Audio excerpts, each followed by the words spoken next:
Imperial Israel and the Palestinians. The politics of expansion. Masalha 1 Labor Zionism's activists, New Territorial Maximalism and the Whole Land of Israel Movement, 1967-77 28 2 Zionist Revisionism and the Likud, from Jabotinsky to Netanyahu 55 3 Jewish Fundamentalism, Greater Israel and the Palestinians 105 4, Parties and Movements of the Far Right 163 5 The Public Opinion Debate, Evolving Jewish Attitudes, the Palestinians and Greater Israel 196. Land and territory have always been at the heart of the struggle between the Zionist immigrants/settlers and the native Palestinians.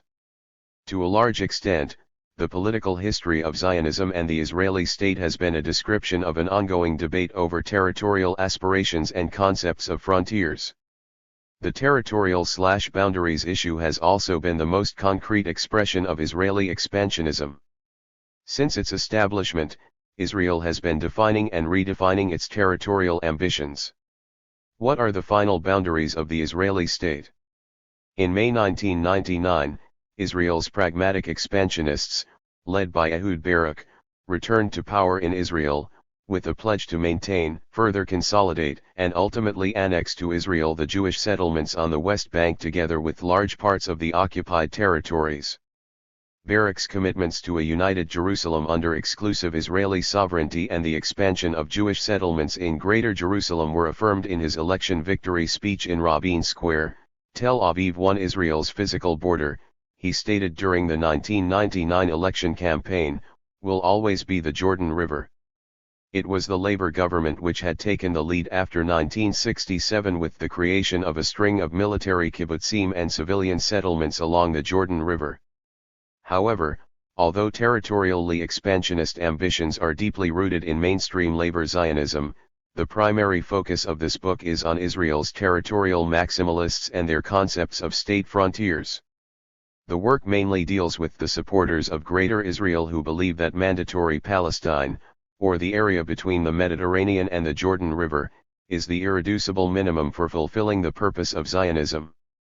These include labor Zionism's activists, Zionist revisionists, and other supporters of Greater Israel.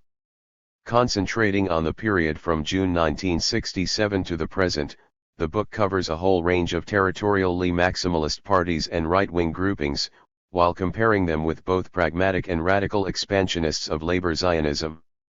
The focus on Israel's territorial maximalists should not underestimate the current threat posed by Israel's pragmatic 1.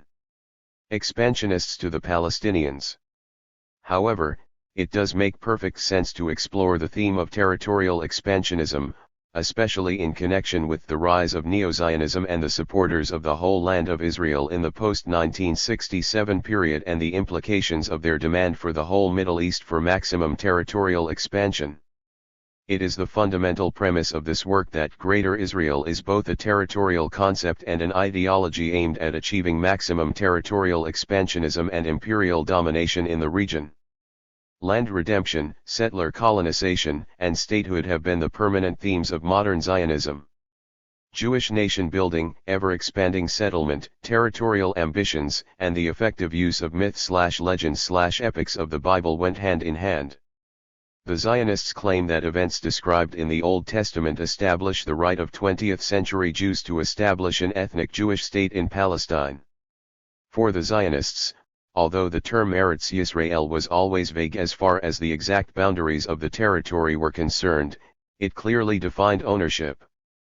The narratives of Genesis and Exodus present the origins of the traditions that connect the Hebrew and Israelite tribes with the land of Canaan. However, the enormous efforts of several generations of scholars have not been able to uncover any historical or archaeological evidence for the existence of the events and personages referred to in these texts. There is no concurrence between biblical stories and demonstrable historical facts before about the 8th century BC. 2. The archaeological findings blatantly contradict the biblical picture. Zeev Herzog, professor of archaeology and ancient studies at Tel Aviv University, has reported recently that, following decades of intensive excavations in Palestine/Israel, archaeologists have found that the patriarchs' acts are legendary, that the Israelites did not sojourn in Egypt or wander in the desert, they did not conquer the land of Canaan in a military campaign, and did not pass it on to the 12 tribes. Neither is there any evidence of the empire of David and Solomon. The united monarchy under David and Solomon, which the Bible describes as a regional power, was at most a small tribal kingdom. However, contrary to the actual evidence, the view that the Old Testament scriptures provide for the Jews' title deed to expand throughout the land of Israel, for the alleged moral legitimacy of the establishment of the State of Israel and for its policies towards 2. The native Palestinians since 1948, is still pervasive not only in Jewish Zionist circles but even within mainstream Christian theology and university biblical studies. 3. The link between Israeli territorial conquests and the Old Testament is also reflected in the propagandistic claim of David Ben-Gurion, Israel's first and secular prime minister, that the Bible is the Jews' sacrosanct title deed to Palestine, with a genealogy of 3,500 years. For in fact, the term Eretz Yisrael is used only once in the Old Testament scriptures. There is no exact historical or even religious map of the scope and boundaries of the land of Israel, and no precise Jewish religious definition of the borders. However, as we shall see below, in modern times the land of Israel and other related biblical terminology have been invested with far-reaching historical, geopolitical, and ideological connotations in both Israeli rhetoric and Western scholarship. 5. The reconstruction of the past by Zionist authors has often reflected their own political and religious ideologies. Both Zionist authors and biblical scholars have based the historical claims of modern Zionism to Eretz Yisrael on the biblical narrative of the 12 tribes that conquered and lived on the land during the Israelites' pre-monarchical era. Other Zionist claims have been based on the Davidic or Solomonic kingdoms, the subsequent southern and northern kingdoms of Judea and Israel, the early Second Temple period, the Hasmonean era, or the kingdom of Herod.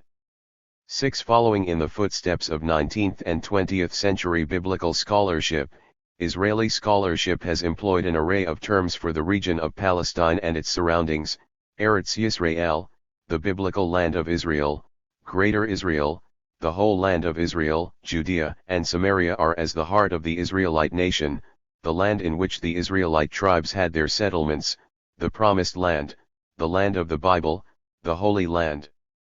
To the casual reader of many standard works on historical geography or studies of the history of the region, these terms may appear interchangeable or even neutral. But these concepts and imaginary maps are also about power relations. Benedict Anderson, in Imagined Communities, has shown how the seemingly neutral map played a crucial role in conceptualization and control of European colonial territories. 7. More recently, in his seminal work, The Invention of Ancient Israel, The Silencing of Palestinian History, Keith Whitt-Elam has examined the political implications of the terminology of biblical scholarship chosen to represent this area and has shown how the naming of the land implied control and 3. Possession of the land, how the terms Eretz Yisrael, the land of Israel, and Palestine have been invested with, or divested of, meaning in both Western and Israeli scholarship. Despite the fact that Western biblical scholarship has continually employed the term Palestine, Whitt-Elam argues, the term has been divested of any real meaning in the face of the search for the ancient land of Israel. Palestine has no intrinsic meaning of its own, no history of its own, but instead provides a background for the history of Israel. Commensurate with the lack of history is also the absence of the inhabitants of the land. The history of Palestine and its inhabitants in general is subsumed and silenced by the concern with, and in the search for, ancient Israel. 8. Many biblical scholars in Israel and the West assume that biblical narratives which purport to describe the past are in fact accurate records, and that both the ancient and modern history of Israel have been conditioned by the geographical setting of the land of Israel to such an extent that knowledge of the geography of the region is one of the preconditions for a proper understanding of its history. When discussing the history of Israel, many biblical scholars and Israeli publicists begin with a section entitled The Land of Israel. The land, until the arrival of European Jewish settlers, is virtually barren, desolate, and empty, waiting to be made fertile and populated by Israel, it is the rightful property of Jews, and their superiority is defined in military power. In October 1991, Prime Minister Yitzhak Shamir, in his address to the Madrid Peace Conference, resorted to quoting from Innocents Abroad by Mark Twain. The aim of Shamir was to prove that Palestine was an empty territory, a kind of civilizational barrenness that no one wanted, a desolate country which sits in sackcloth and ashes, a silent, mournful expanse which not even imagination can grace with the pomp of life. 9. The same myth of a ruined/desolate/empty country was used by Shamir and his successor, Likud Prime Minister Benjamin Netanyahu, to justify Zionist colonization of Palestine and indifference to the fate of its native inhabitants. 10. Moreover, this continuum between the ancient and the modern means that this is a difficult land, resisting agriculture, which can only be redeemed and made to yield up its produce by the extraordinary 4. effort of Jewish immigrants, Zionist pioneers, and Israel's genius. It mattered little that in reality most of Palestine, other than the Negev, was no desert but an intensely and successfully cultivated fertile land. The Zionist propaganda, that only under Jewish cultivation did Palestine become a productive country with the help of Jewish labor and capital, that only Israel can make the land bloom, that most Palestinians arrived in the area only within the past century, have long been part of the Zionist justification for Jewish immigration to Palestine, the founding of the State of Israel, its territorial expansion and the dispossession of the Palestinians. 11. With regard to the territorial scope of the whole land of Israel, the entire spectrum of Zionist opinion believed, and still believes, that Eretz Yisrael extends to the east of the River Jordan. In Zionist terminology, Eretz Yisrael is basically separated by the Jordan River into two major parts, the western land of Israel, which includes Israel proper and the 1967 occupied territories, and the eastern land of Israel, situated mainly in the modern state of Jordan. The founder of political Zionism, Theodor Herzl, an intensely secular and assimilated Jew, was in fact less concerned with the location of the Jewish state and the scope of its boundaries than with the fact that sovereign control over territory would provide Jews with guarantees against discrimination. However, the Zionist movement subsequently laid claim to Palestine and Transjordan at the Paris Peace Conference, which opened in January 1919 to dispose of the territories captured from the defeated Germany, Austria-Hungary, and Ottoman Empire during the First World War, and at Zionist congresses in the 1920s. Although certain sections of the Zionist movement insisted that the modern Jewish state should be established in the whole of Eretz Yisrael, the majority came to terms with the parameters of the Palestine Mandate and focused its territorial aspirations on these boundaries. Yet, while the majority believed that the State of Israel could realistically be established only in part of Eretz Yisrael, it remained committed to the ultimate vision of the whole land of Israel. Furthermore, the concept of Jewish historic rights in the whole land of Israel was never only confined to the territorial maximalists of Zionist revisionism or Israel's radical right. At the Paris Peace Conference, Chaim Weizmann, then leading the Zionist commission that was to put forward Zionist political and territorial claims, called for the imposition of a British mandate over an 5. enlarged Palestine extending north to the Litani River in what is now Lebanon and east to the Hijaz railway line, which is well east of the Jordan River.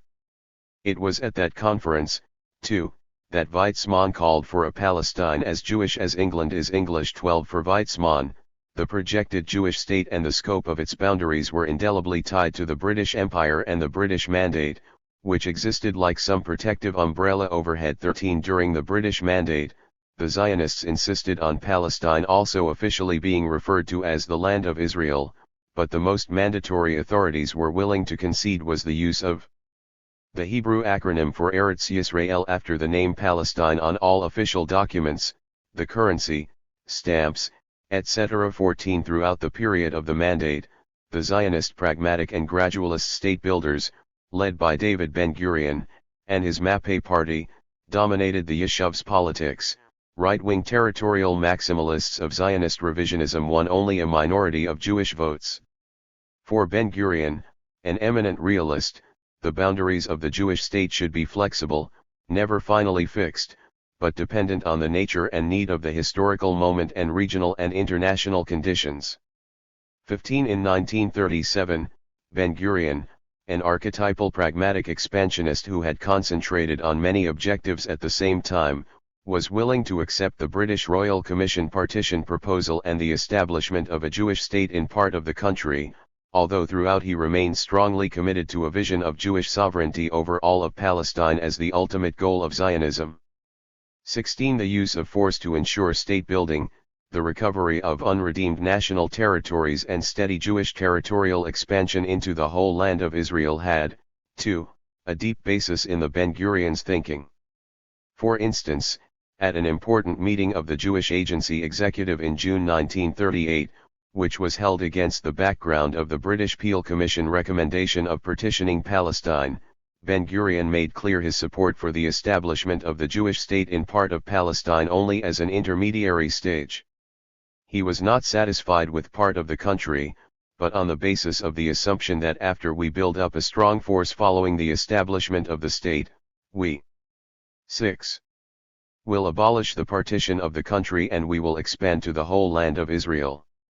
When asked by Moshe Shapira, a Jewish Agency executive member and director of the JA's Immigration Department, whether he considered that such expansion should be carried out by force, Ben-Gurion replied that the Arabs would come to terms with Zionism only when faced with a fait accompli.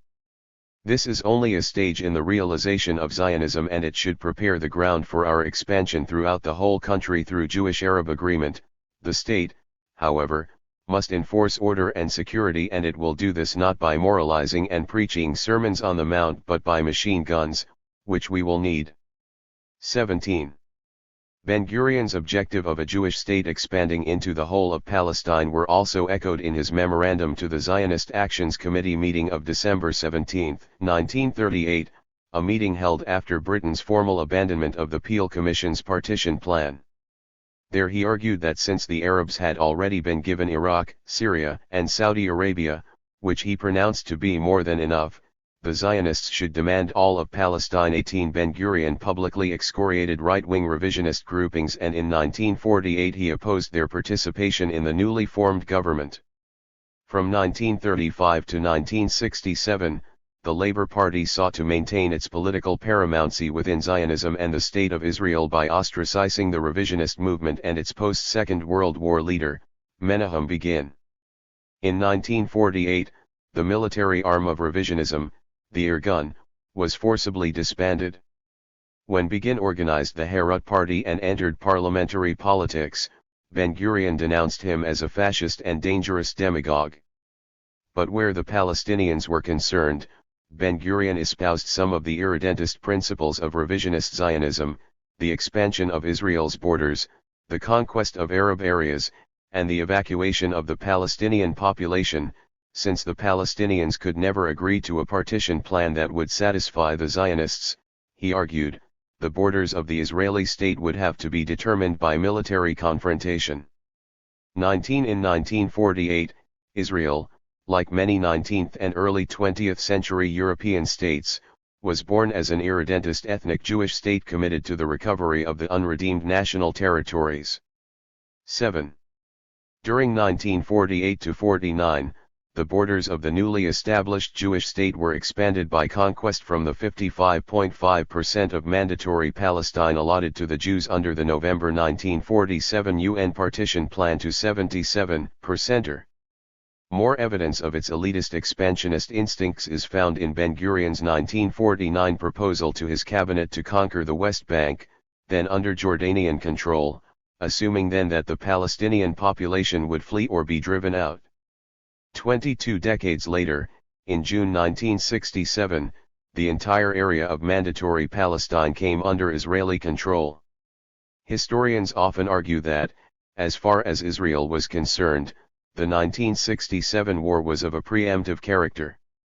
The historiography of recent years, however, has shown that preemption was only one element in Israeli third-round thinking, the second round being the 1956 war.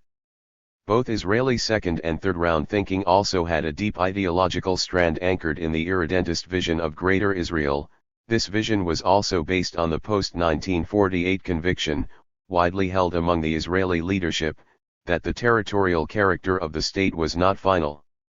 In Israel's border wars 1949 to 1956, Israeli historian Benny Morris argues that in the 1950s Zionist territorial maximalism and expansionism had been espoused for both ideological and strategic reasons. Zionist mainstream thought had always regarded a Jewish state from the Mediterranean to the Jordan River as its ultimate goal. The vision of Greater Israel as Zionism's ultimate objective did not end with the 1948 war. The politicians of the right, primarily from the revisionist Herod party, led by Menachem Begin, continued throughout 1949 and the early and mid-1950s to clamor publicly for conquest of the West Bank. More mutedly, politicians of the socialist Tnua Eliadad Ha'avada, who, like those in Herod, believed in Greater Israel as the necessary fulfillment of the Zionist vision, also continued to speak of an opportunity that might yet enable Israel to conquer the West Bank. Adad Ha'avada's leaders, including Israel Galili and Yisrael ben Yehuda, made no bones about their desire to see Israel expand eastwards to the River Jordan, through peaceful means or by war. These ideological expansionists were joined by those who espoused expansion for strategic reasons. Officer in Command Southern Command Yugal Alon, and Adad. 8. Avada General, in March 1949 formally proposed to Ben-Gurion the conquest of the West Bank. 21. The 1950s presented Israel with a major new challenge. Following the 1948 Nakba and humiliating Arab military defeat in Palestine, old Arab regimes in the region started to disappear one by one, as the shockwave of radical decolonization began changing the face of the Arab world. King Abdullah of Jordan was assassinated in East Jerusalem in 1950. Egypt, the most important Arab state, was experiencing a revolution, starting in 1952. Syria was radicalized and then Iraq in 1958. This changing Arab world presented Israel with new challenges which required new strategies. The new Arab world, following the lead of Nasser's Egypt, began divorcing itself from the traditional European colonial powers and began to form new alliances within the Third World as well as with the Soviet bloc. For Ben-Gurion, however, who could not imagine the Middle East without European colonialism, an alliance with one European power was more valuable than the views of all the people of Asia. 22. A similar characteristic attitude of Israel's leaders in the 1950s was presented by Moshe Dayan, Ben-Gurion's favorite general, who was later to exert extraordinary influence in pushing Israel into the Suez War. Dayan apparently believed that in this part of the world Israel has a mission, it has to be Iraq, an extension of the West, against which the waves of Nasser's Arab nationalism will be broken. 23. Israel's activist political and military strategies in the 1950s were derived from the conviction that Israel could only realize its territorial and political objectives by means of the successful application of force in its relations with the Arab world. 24. Between the establishment of the state in 1948 and the Suez War of 1956, which resulted in Israel's conquest of the Gaza Strip and the Sinai Peninsula, within the Israeli politico-military establishment there was a great deal of preoccupation with the territorial issue. Many leading figures believed that a chance to capture the West Bank, in particular, should not be missed. In the early 1950s, Dayan was open about his strategic inclination for territorial expansion into the whole land of Israel, mainly through war and conquest. As noted in the meeting of the ministers of Israel, 7–23 July 1950. 9. Does not give great weight to formal peace with the Arab states. Dayan believes that the first battle in the process of the establishment of Israel as an independent state has not yet been completed because we have not yet determined whether the special character of today's state is final. The state must decide if our existing borders satisfy us and will remain as they are in the future. During the war, a view prevailed that if we moved eastwards towards the Jordan we would have to face the British. General Dayan is not sure that this view was well founded and he believes that our time is still open to changes. 25. A year earlier, in 1949, Dayan talked more explicitly about Israel absorbing the West Bank. Boundaries frontiers of Israel should be on Jordan. present boundaries ridiculous from all points of view. He added that Israel was willing to absorb the West Bank with its Arab population, including refugees. This expansion would be by evolution and not fighting. But in September 1952, Dayan told an American diplomat that the boundaries will be changed by war, unless some form of political settlement, involving Israeli, Arab Confederation, was reached. 26 According to Benny Morris, although the ruling MAPE party never adopted an open platform advocating the conquest of the West Bank, Prime Minister Ben-Gurion in private occasionally proposed conquests of parts of the West Bank as an anti-infiltration measure. 27 Such attitudes were characteristic of Israel's leaders in the 1950s. In October 1956, Israel attacked Egypt in collusion with Britain and France, while Jordan remained outside the Suez War. Israel invaded the Gaza Strip and the Sinai Peninsula, holding both areas for 4 months before strong international, and especially American, pressure eventually compelled it to evacuate both areas. Originally, the Israelis had every intention of staying in what their government considered to be an integral part of the land of Israel. Foreign Minister Golda Meir told a MAPE party rally on November 10, 1956 that the Gaza Strip was an integral part of Israel. 28 Menahem Begin, the leader of Herut, in an interview on November 27, went even further, saying that he could not countenance withdrawal from the Gaza Strip under any terms because the area belonged to Israel by right. 29 Israel went to war in 1956 against Nasser's Egypt for several reasons which are beyond the scope of this discussion. In his recent book Israel in Search of a War, Israeli scholar Mati Golani has shown how Israel was seeking a war. 10. Long before the onset of the Suez Crisis and without any connection to it. Its motives for embarking on this military venture included the consolidation of its alliance with France, territorial expansion, the overthrow of the Egyptian president Gamal Abdel Nasser and the destruction of his radical regime, and the establishment of a new political order in the Middle East. 30 In addition to its contribution to the efforts to try to stop the decolonization of the Middle East, Israel's Sinai campaign gave rise to a wave of yearnings for imperial status. For example, Ben-Gurion spoke of the Third Kingdom of Israel. 31 He conceived the attack on Egypt as part of a wider plan for the political and territorial reorganization of the whole region. Ben-Gurion had always seen the Jewish state as part of the West, not as part of the region. A Middle East without Western colonialism would be too dangerous for Israel. Israel should and could be turned into an American strategic asset in the region.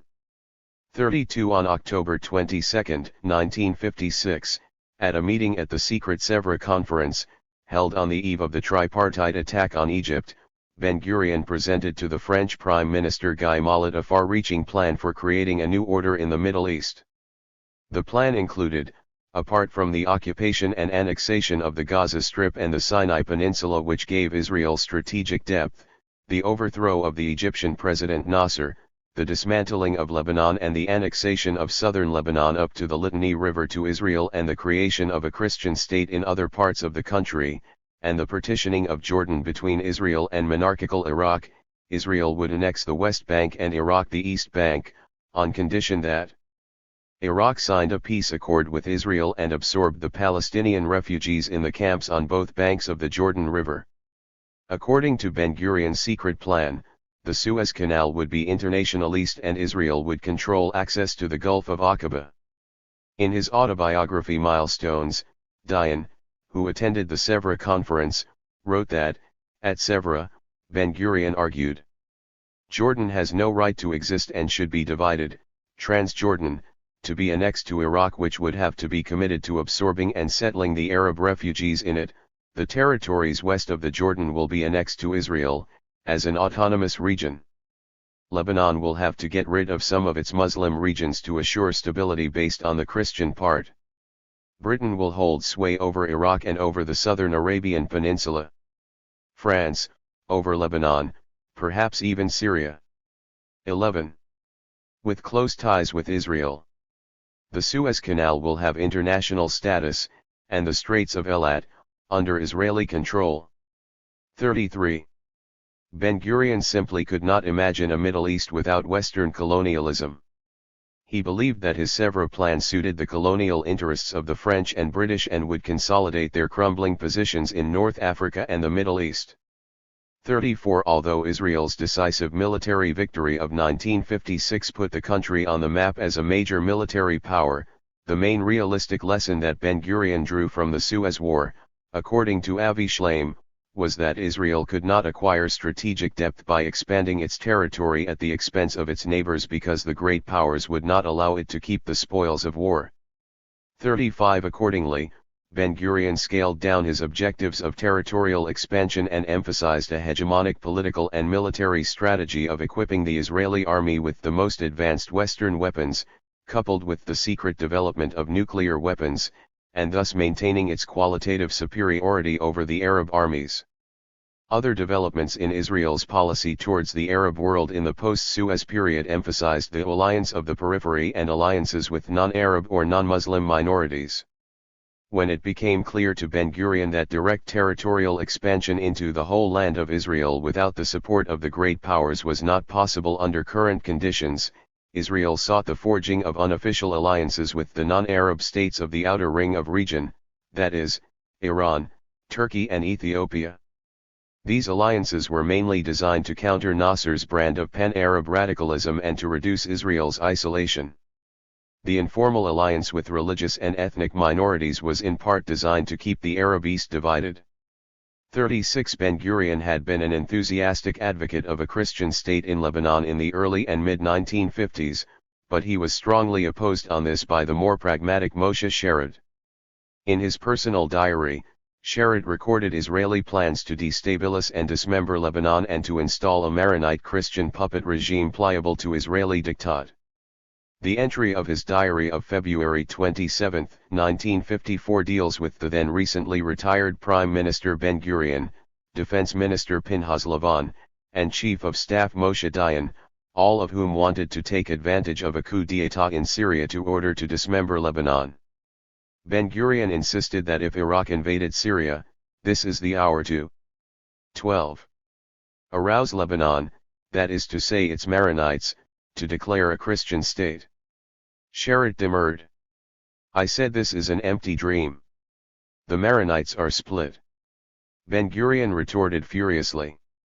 He began putting forth historical justification for a reduced Christian Lebanon. If a fact is created, the Christian powers will not dare to oppose it. I argued there is not a factor prepared to create such a fact, and that if we begin to agitate and encourage we will get entangled in an adventure that will bring us only disgrace. Here there erupted a torrent of abuse regarding lack of daring and short-sightedness. We should send emissaries and spend money. I said there is no money. The considered reply was that is nonsense, the money must be found, if not from the treasury then from the agency. For such a goal it would be permissible to find 100,000 from the TSV fund, 500,000, a million, anything to get the thing established, and then would come a crucial reshuffling in the Middle East system and a new era would begin. 37. However, after 1957, following Israel's return to the 1949 armistice lines, those lines appeared to have been consolidated into semi-permanent borders and the Zionist dream of Greater Israel appeared to be receding into the background. Nonetheless, in the post-Suez period, irredentist tendencies still existed within the ruling circles, tendencies which primarily focused on the idea of expanding into the West Bank. One deeply rooted tendency centered on the territorial maximalists of the Adat Ha'avada ministers in Ben-Gurion's cabinet, who believed that the Jordanian monarchy was doomed and they did not want Israel to miss a chance to conquer the West Bank. 38 In 1958, against the background of the rising tide of Nasserism and pan-Arab unity schemes, various contingency plans were prepared by the Israeli army to capture the entire West Bank or parts of it in the event of a pro-Nasserist coup against King Hussein in Amman. On the evening of July 14, 1958, Chaim Laskoff, the new army chief of staff, proposed the capture of Hebron, of the area around Jerusalem, and of the high ground all the way to Nablus. But Ben-Gurion, although he himself could not see that Jordan had any long-term future, was reluctant to endorse Laskoff's proposals. One consideration was the strong opposition that Israeli expansion into the West Bank was likely to 13. Encounter from both the Western powers and the international community. Another consideration centered on the demographic problem. There were nearly 1 million Palestinians on the West Bank compared with only 1,750,000 Jews in Israel. This time the Arabs will not run away, Ben-Gurion wrote in his diary entry of July 14, 1958-39. During the same period, other tendencies to expand into the Jordanian-controlled West Bank resulted in contingency operational objectives to rectify the 1949 armistice lines, such as those relating to the Latron salient situated on the border of the West Bank, halfway between Jerusalem and Tel Aviv, which was of particular strategic importance for Israel. Latron had also been the gateway to Jerusalem in 1948, and the Israeli army had failed repeatedly to capture it. Apparently, for many years before 1967, the Israeli army had contingency and operational plans for taking over the Latron enclave and straightening the West Bank border with Israel. According to Israeli military historian Meir Pa'il, there had been a minimum plan which included the occupation of the enclave and the destruction of its 3 large Arab villages, but without moving on beyond this part of the West Bank. The June 1967 war created the opportunity to realize these plans. On order from the commanding general of the Central Command, Uzi Narkis, the Israeli army bulldozers immediately moved in and wiped out the 3 Arab villages. 41 Israeli historiography often divides Israeli wars into 2 categories, Milamot ein Brira, and Milamot Brira. In fact, most of Israel's wars were wars of choice, motivated either by expansionist territorial ambitions or by the desire to maintain control of territories taken from the Arabs. In 1956, Egypt defended itself against the Israeli, French, and British tripartite invasion. Israeli motives for embarking on this war included territorial expansion, the consolidation of an alliance with a Western power, the overthrow of the Egyptian President Nasser, and the establishment of a new political order in the Middle East. Egyptian, Syrian rivalry and attempts by each to outbid the other's radicalism, although neither had the intention of waging war, paved the way for the Israeli surprise attack of June 1967. The War of Attrition along the Suez Canal in 1969-70 was an attempt by Nasser to prevent Israel's occupation of Sinai from becoming a fait accompli. In 1971, the new Egyptian president Anwar Sadat offered to 14. Negotiate with Israel on the basis of the now famous formula, land for peace. His démarche was dismissed by the then Labour government of Golda Meir. The October 1973 war was initiated by Egypt and Syria for the limited purpose of altering the context for diplomacy aimed at regaining the occupied territories of Sinai and the Golan Heights and possibly the West Bank and the Gaza Strip. In June 1982, the Israelis invaded Lebanon with the aim of destroying the PLO in order to facilitate the absorption of the West Bank and Gaza into Israel and to rearrange the Middle East map to suit their interests. The June 1967 war produced a territorial earthquake in the Middle East, overnight transforming Israel from an ethnic Jewish state in control of a small amount of territory into, literally, a mini-empire. Israel was suddenly in control of 90,000 square kilometers instead of the 20,000 it held before the war. Its armies were entrenched on the east bank of the Suez Canal. They were 45 kilometers from Amman, 50 from Damascus and 100 from Cairo. The seizure of Egypt's oil fields in Sinai even opened possibilities for making Israel an oil-exporting country.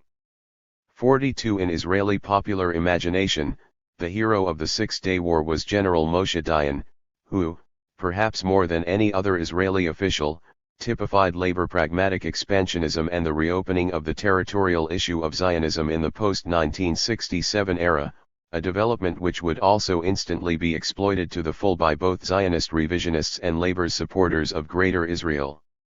Dayan, who between 1967 and 1974 was known in Israel as the Emperor of the Territories, had brought the splinter radical labor Zionist party of Rafi from isolation to the center of national politics in Israel. In the wake of the 1967 conquests, leading Rafi figures were, 2. the main founders of the whole land of Israel movement, an influential movement of territorial maximalism. Dayan himself had done more than any other establishment figure to popularize the concept of Greater Israel and to begin the actual integration of the newly occupied West Bank and Gaza Strip into Israel proper. It was also Dayan who, upon arriving at the Wailing Wall in the Old City of Jerusalem, on the fourth day of the war, uttered the widely publicized words, "We have returned to all that is holy in our land. We have returned never to be parted again." 43 On another occasion that followed the 1967 war, during an emotional ceremony of the burial of Jewish casualties of 1948. 15.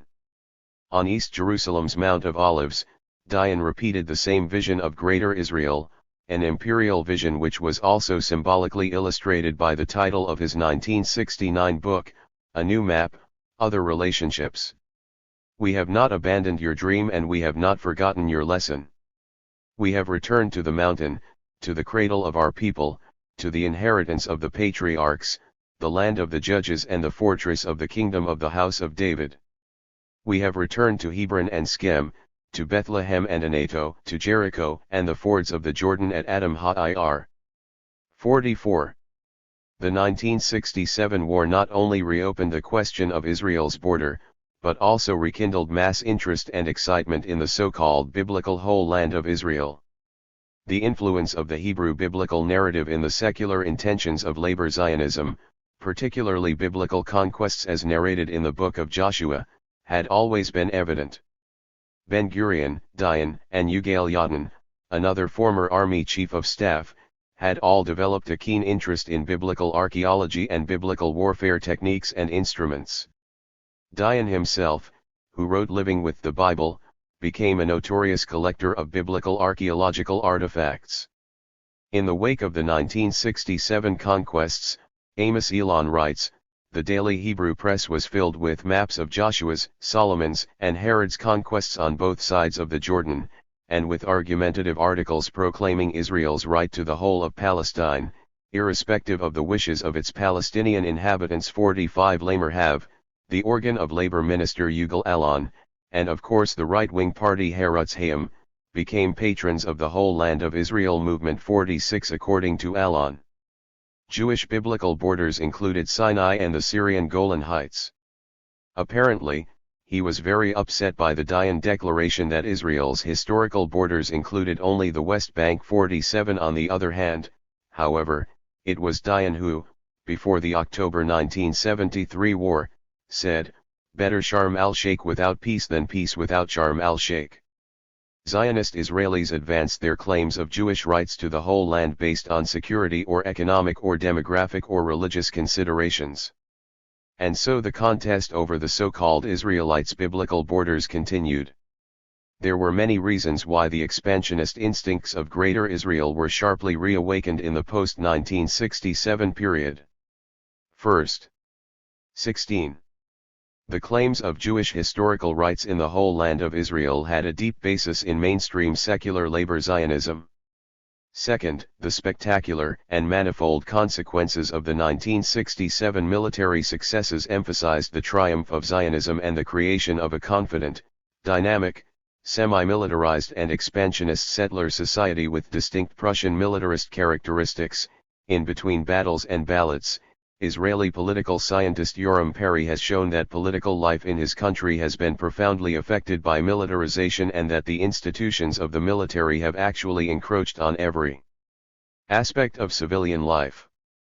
48 Third, there was the highly effective mobilization of neo-Zionist, Jewish fundamentalist political and social forces in Israel. Fourth, according to Amos Elon, the territory of Israel prior to the 1967 conquests, though rich in Roman, Byzantine, Nabatean, Crusader and Muslim historical sites, actually had almost no historical monuments testifying to an ancient Jewish past. According to the biblical narratives, the pre-1967 territory never embraced the ancient territory of the Hebrews, who were peoples of the hills, but rather that of their plains land enemies, the Philistines, as well as the Edomites Negev and Galilee of the Gentiles 49. The 1967 conquest suddenly brought the vast mythic repertoire of the Old Testament and its biblical sites of Judea, Hebron, and Jericho under Israeli control. Fifth, it would also be illuminating to compare the irredentist drive for Greater Israel with some of its Central European equivalent nations, which were born in the 19th or early 20th centuries, committed to the recovery of their unredeemed national territories which are populated by still more national groups. More recently, several observers have pointed at certain parallels between the post-1967 vision of Greater Israel and the more recent expansionist nationalism of Slobodan Milosevic aimed at creating Greater Serbia. In his recent book The Founding Myths of Israel, Zeev Sternhell, of the Hebrew University of Jerusalem, attempts to examine such parallels by focusing on the nationalist-socialist ideology of labor Zionism, which dominated the Jewish community in Palestine and then the State of Israel from the 1930s into the 1970s, and illustrates ideological parallels between it and early 20th century radical, tribal, and Völkisch organic nationalisms of Central and Eastern Europe that rejected both Marxism and liberal forms of universalism, along with individual rights and class struggle. Instead, labor Zionists gave precedence to the realization of their nationalist project, the establishment in 17. Palestine of a sovereign Jewish state. In this project, socialism was deployed merely as a useful mobilizing myth. Sternhell finds a similar style of tribal nationalism emphasizing religion and ethnicity, promoting the cult and myths of ancient history, the revival of seemingly dead languages, a desperate drive for cultural renewal and a bitter struggle for political independence and territorial expansionism. The analogy between Eastern and Central European populist nationalisms and labor Zionism goes further. Zionist nationalist socialists repudiated liberal individualism and were suspicious of bourgeois liberal democracy. In this illiberal legacy of labor Zionism, Sternhell finds the seeds of current Israeli problems, the lack of a constitution, an inadequate concept of universal human rights, the failure to separate religion and state, etc. Deflating the socialist pretensions of labor Zionism, Sternhell implies that socialist Zionists and right-wing revisionists, from Zeev Jabotinsky through Menahem Begin and Yitzhak Shamir to Benjamin Netanyahu, were all integral nationalists. He argues that labor Zionism ran its course with the founding of the state and there were no social perspectives or ideological directions, beyond a nationalism based on historical rights to the whole land of Israel. The mold set in the pre-state period did not change, and the labor leadership was unable to cope with the consequences of the 1967 war. It continued with new settlements and territorial expansion and tried to test the Zionist method of creating facts on the ground. Unable before the Oslo Accords of 1993 to come to terms with Palestinian nationalism, labor Zionism inevitably sank into the morass of the problem of the occupied territories. 50. However, within the context of Israeli debates about Greater Israel, labor Zionism has always been distinguishable from right-wing Zionist revisionism and the neo-Zionism of Gush Emunim in more than one respect. Until its ousting from power in May 1977, the Labour Party did invest substantial resources in settling the Golan Heights, the Jordan Valley, the Greater East Jerusalem area and the Gush Etzion area. However, following the pragmatic tradition of Ben-Gurion, labor Zionism frequently adopted arguments, explanations, and ideological justifications for the political situation which they had created. Revisionist Likud Zionism, on the other hand, demanded that reality be shaped to correspond to their monistic ideology of Greater Israel. 51. Moreover, the neo-Zionism of Gush Emunim, unlike labor Zionism that tried 18. in vain to reconcile settler colonialism with socialist norms, makes no pretense of being democratic. It covets the Arab land without the people, and its vision is not remote from Jabotinsky's maximalist legacy, which remained the Likud government's inspirational guide until May 1999. The establishment of Jewish political sovereignty over Greater Israel constitutes the vital focus of action for Israel's territorial maximalists. The Likud and other right-wing parties reject Israeli withdrawal from any territories of the so-called Western Eretz Yisrael, west of the Jordan River, or the West Bank. Moreover, since the Sinai Peninsula was not considered by the Zionist revisionists/Likud as part of Eretz Yisrael, the Israeli withdrawal in the early 1980s was not resisted as strongly as might be a possible future withdrawal from the West Bank. Although at present the Likud party's support for settlement and territorial expansionism is largely confined to the post-1967 occupied territories, this support is in large measure the result of adherence to Vladimir Jabotinsky's monistic ideology, concern for the territorial integrity of the so-called Eretz Yisrael in its biblical parameters. For the Likud, Judea and Samaria are situated at the heart of the historic Israelite nation in the western land of Israel. Other, more radical, supporters of Neo-Zionism, such as the highly influential settlement movement of Gush Emunim, dream of territorial expansionism far beyond Judea and Samaria. As Professor Ehud Sprinzik of the Hebrew University, a prominent expert on Gush Emunim and Israel's radical right, writes, "When Gush ideologues speak about the complete land of Israel, they have in mind not only the post-1967 territory, but the land promised in the covenant as well. This includes the occupied territories, especially Judea and Samaria, the very heart of the historic Israeli nation, and vast territories that belong now to Jordan, Syria, and Iraq." 52. With regard to the territorial issue, there are significantly different interpretations among the advocates of Greater Israel as to the territorial scope of the whole land of Israel and the realistic possibilities for maximum territorial expansionism given regional and international constraints. While the most extremist positions with respect to the destined borders of the State of Israel envisage a Jewish 19. State stretching across the entire Fertile Crescent or even from the Nile to the Euphrates, others scale down their objectives to focus on the irreducible minimum of controlling the West Bank, the Gaza Strip and the Golan Heights.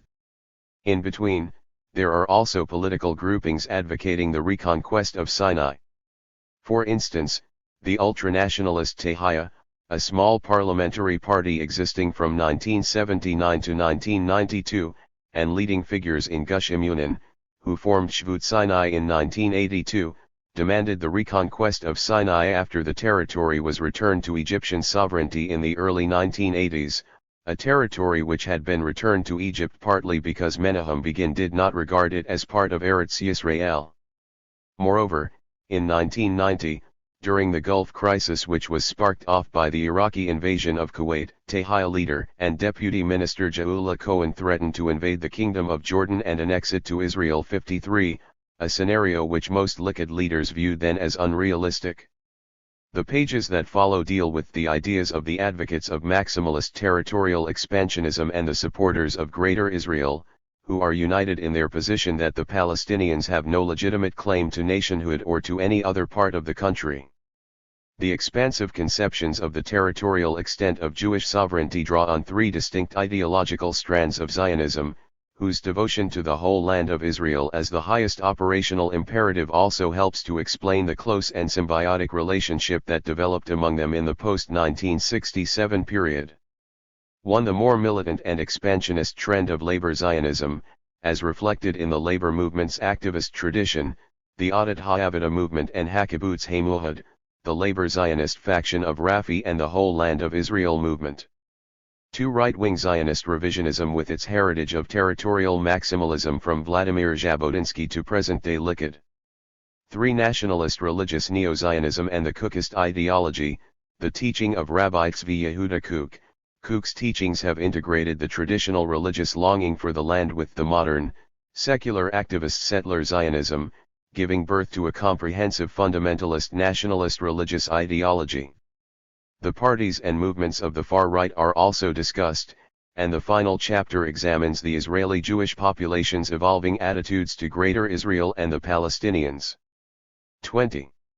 In this volume, the theme of Israeli territorial maximalism is situated within the wider context of the conflict between Zionist immigrants/settlers and the native Palestinians, a conflict at the heart of which has always been land, territory, demography, and water.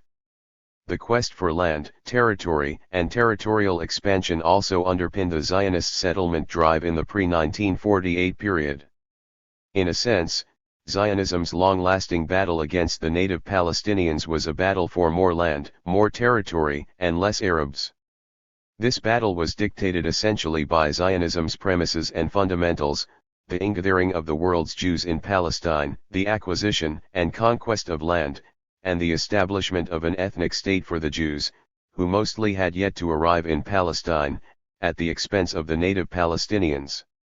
The 1967 conquests altered only marginally Zionism's premises and objectives with regard to the Palestinians of the occupied territories.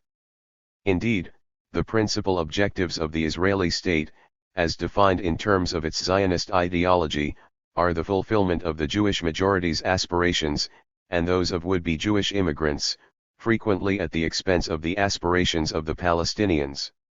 At the same time, however, the June War of 1967 did mark a decisive turning point in the history of Zionism, the State of Israel and the Palestinians, particularly those living in the occupied West Bank and Gaza Strip.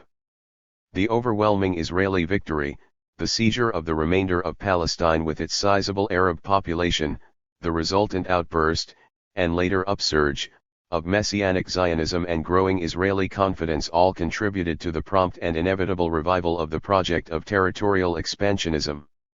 As has already been shown, in the wake of the 1967 conquests, the perception of Eretz Yisrael as a whole was found not only in the maximalist revisionist camp of Herod, but increasingly gained ground in all mainstream Zionist parties. Given the fact that ideological/historical and security claims to the occupied areas were to be put forward, action had to be taken to redeem the land through the establishment of Jewish settlement, without which the redemption process was impossible. At the same time, official and public concern at being faced with what it called the demographic problem, that is, the problem of absorbing too many non-Jews within the Jewish state, became manifestly stronger. Although nearly 300,000 Palestinians fled or were expelled in the course of the 1967 hostilities or shortly after, the Palestinian 21 inhabitants of the territories largely remained in situ.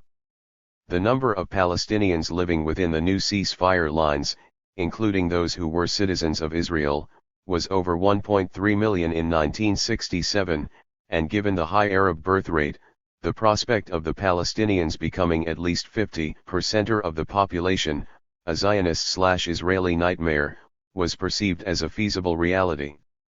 The old Zionist dilemma of non-Jews in a Jewish state had to be resolved. Against this background of Zionist expansionism, ultranationalism and religious messianism, transfer/ethnic cleansing ideas were revived in public debates, in popular songs, in articles in the Hebrew press, and most importantly by political movements and parties of the radical right. In some respects, however, the 1967 war did change Israel's geopolitical paradigm and cultural ecology. The war produced a spectacular territorial expansion. This territorial expansion made messianic religious and ultranationalist thinking seem highly credible. The 1967 conquests also made the historical revisionist maximalist vision highly relevant.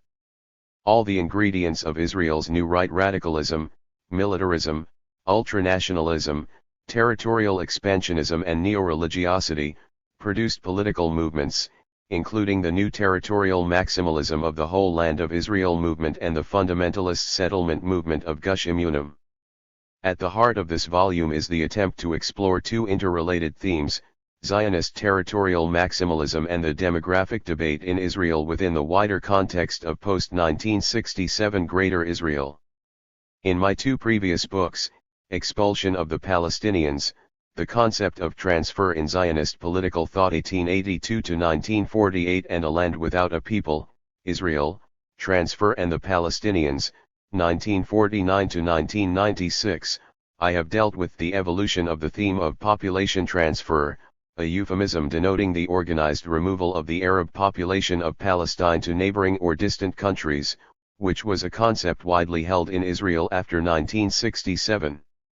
I have also shown that this concept, delicately described by its proponents as population exchange, Arab return to Arabia, emigration, resettlement and rehabilitation of the Palestinians in Arab countries, etc., was deeply rooted in Zionism and was embedded in the Zionist perception that the land of Israel is a Jewish birthright and belongs exclusively to the Jewish people as a whole. Consequently, Palestinian Arabs are strangers who either should accept Jewish sovereignty over the land or depart. 22. Expulsion of the Palestinians also shows that the concept of transfer had a deep basis in mainstream Zionist thinking, and the Yishuv as a solution to the Zionist territorial/land, Arab demographic and political problems, in the period between 1936 and 1948. Although the desire among the Zionist leaders to solve the Arab question through transfer remained constant until 1948, the envisaged modalities of transfer changed over the years according to the circumstances. From the mid-1930s onwards, a series of specific plans, generally involving Transjordan, Syria, and Iraq, were produced by the Yishuv's transfer committees and senior officials. 54. Expulsion of the Palestinians also shows that the idea was advocated by the most important Zionist leaders, including David Ben-Gurion, Avraham Granevsky, Theodore Herzl, Zeev Jabotinsky, Burl Katznelson, Leo Moskhin, Arthur Ruppin, Moshe Sherrod, Naaman Sirkin, Menahem Usishkin, Yosef Weitz, Chaim Weizmann and Israel Zangwill. The justifications used in defense of the transfer plans in the 1930s and 1940s formed the cornerstone of the subsequent argument for transfer, particularly in the proposals and plans put forward after 1948 and in the wake of the 1967 conquest of the West Bank and Gaza.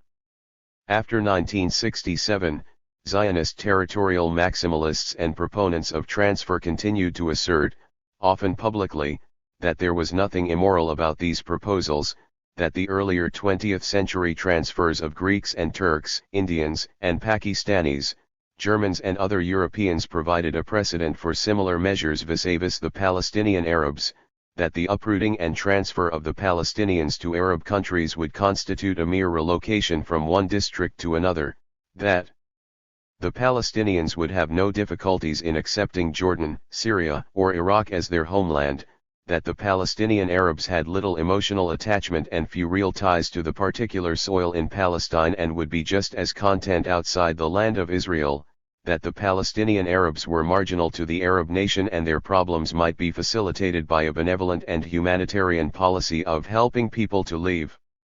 Such assertions were crucial to legitimize Zionism's denial of the Palestinian Arabs' right to self-determination in Palestine before 1948 or even in part of Palestine after 1967. Proponents of transfer asserted that the Palestinians were not a distinct people but merely Arabs, an Arab population, or Arab community that happened to reside in the land of Israel. 23. Closely linked to this idea of the non-existence of the Palestinians as a nation and their non-attachment to the particular soil of Palestine was the idea of their belonging to an Arab nation with vast territories and many countries. After all, if the Palestinians did not constitute a distinct separate nation and were not an integral part of the country and were without historical ties to it, then they could be transferred to other Arab countries without undue prejudice. Similarly, if the Palestinians were merely a marginal local part of a larger population of Arabs, then they were not a major party to the conflicts with Israel, therefore, Israeli efforts to deal over their heads were justified.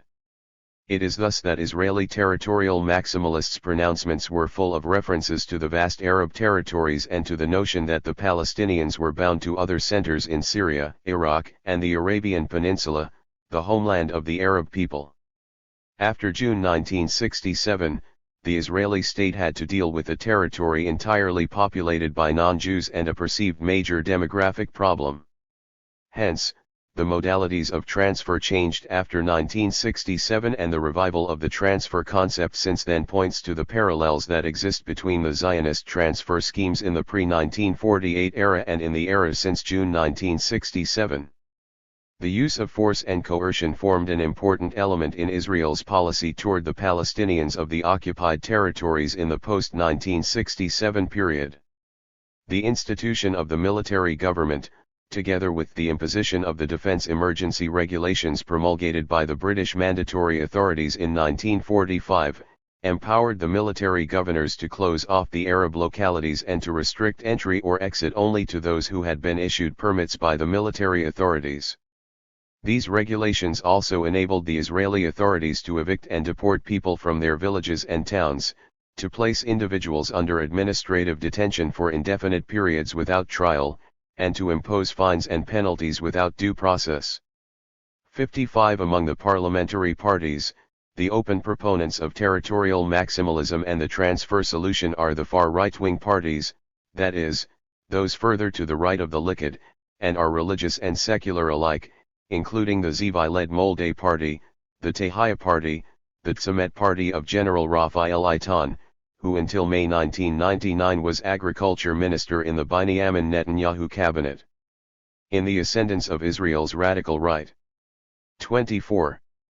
Professor Ehud Sprinzik, and the son of a former Secretary General of the Histadrut and Israel's first Speaker of Parliament, shows that all the territorially maximalist far-right parties and movements advocated transfer in one form or another.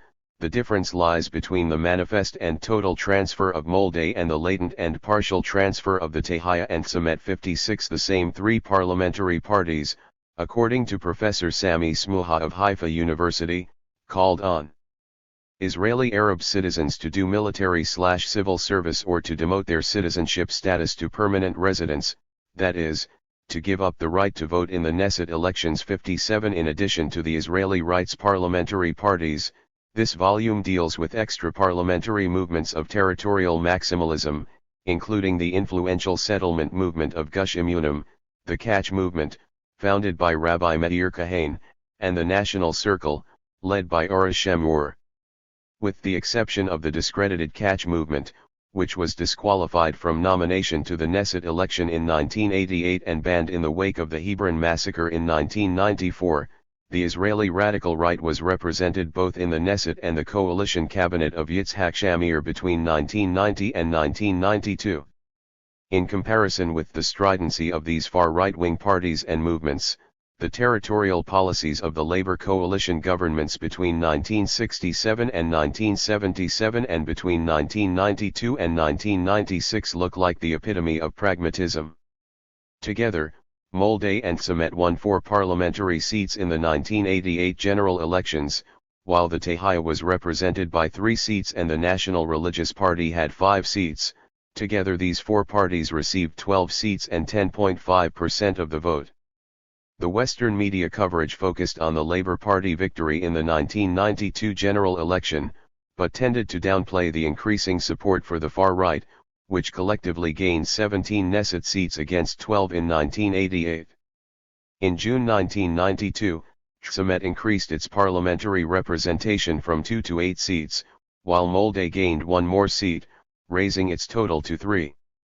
The Tehaya lost its 3 seats, largely to Tzemet and the National Religious Party, which gained 6 seats. Together Tzemet, Molday, and the National Religious Party attained 17 parliamentary seats. However, if the extreme right section within the Likud is added, then the extreme right would command 15 to 20% of the Israeli vote. Moreover, taking into account the fact that the far right were represented by a 25 number of ministers in the Israeli cabinet until 1992, its influence was much greater than its vote percentage would suggest. The far-right parties and movements call for 1. Maximum territorial expansionism, 2. Outright legal annexation of the territories occupied in 1967, 3. The suppression of the Intifada and any form of Palestinian resistance by all means and necessary force, 4. The establishment of massive Jewish settlements, 5. The transfer of the Palestinians.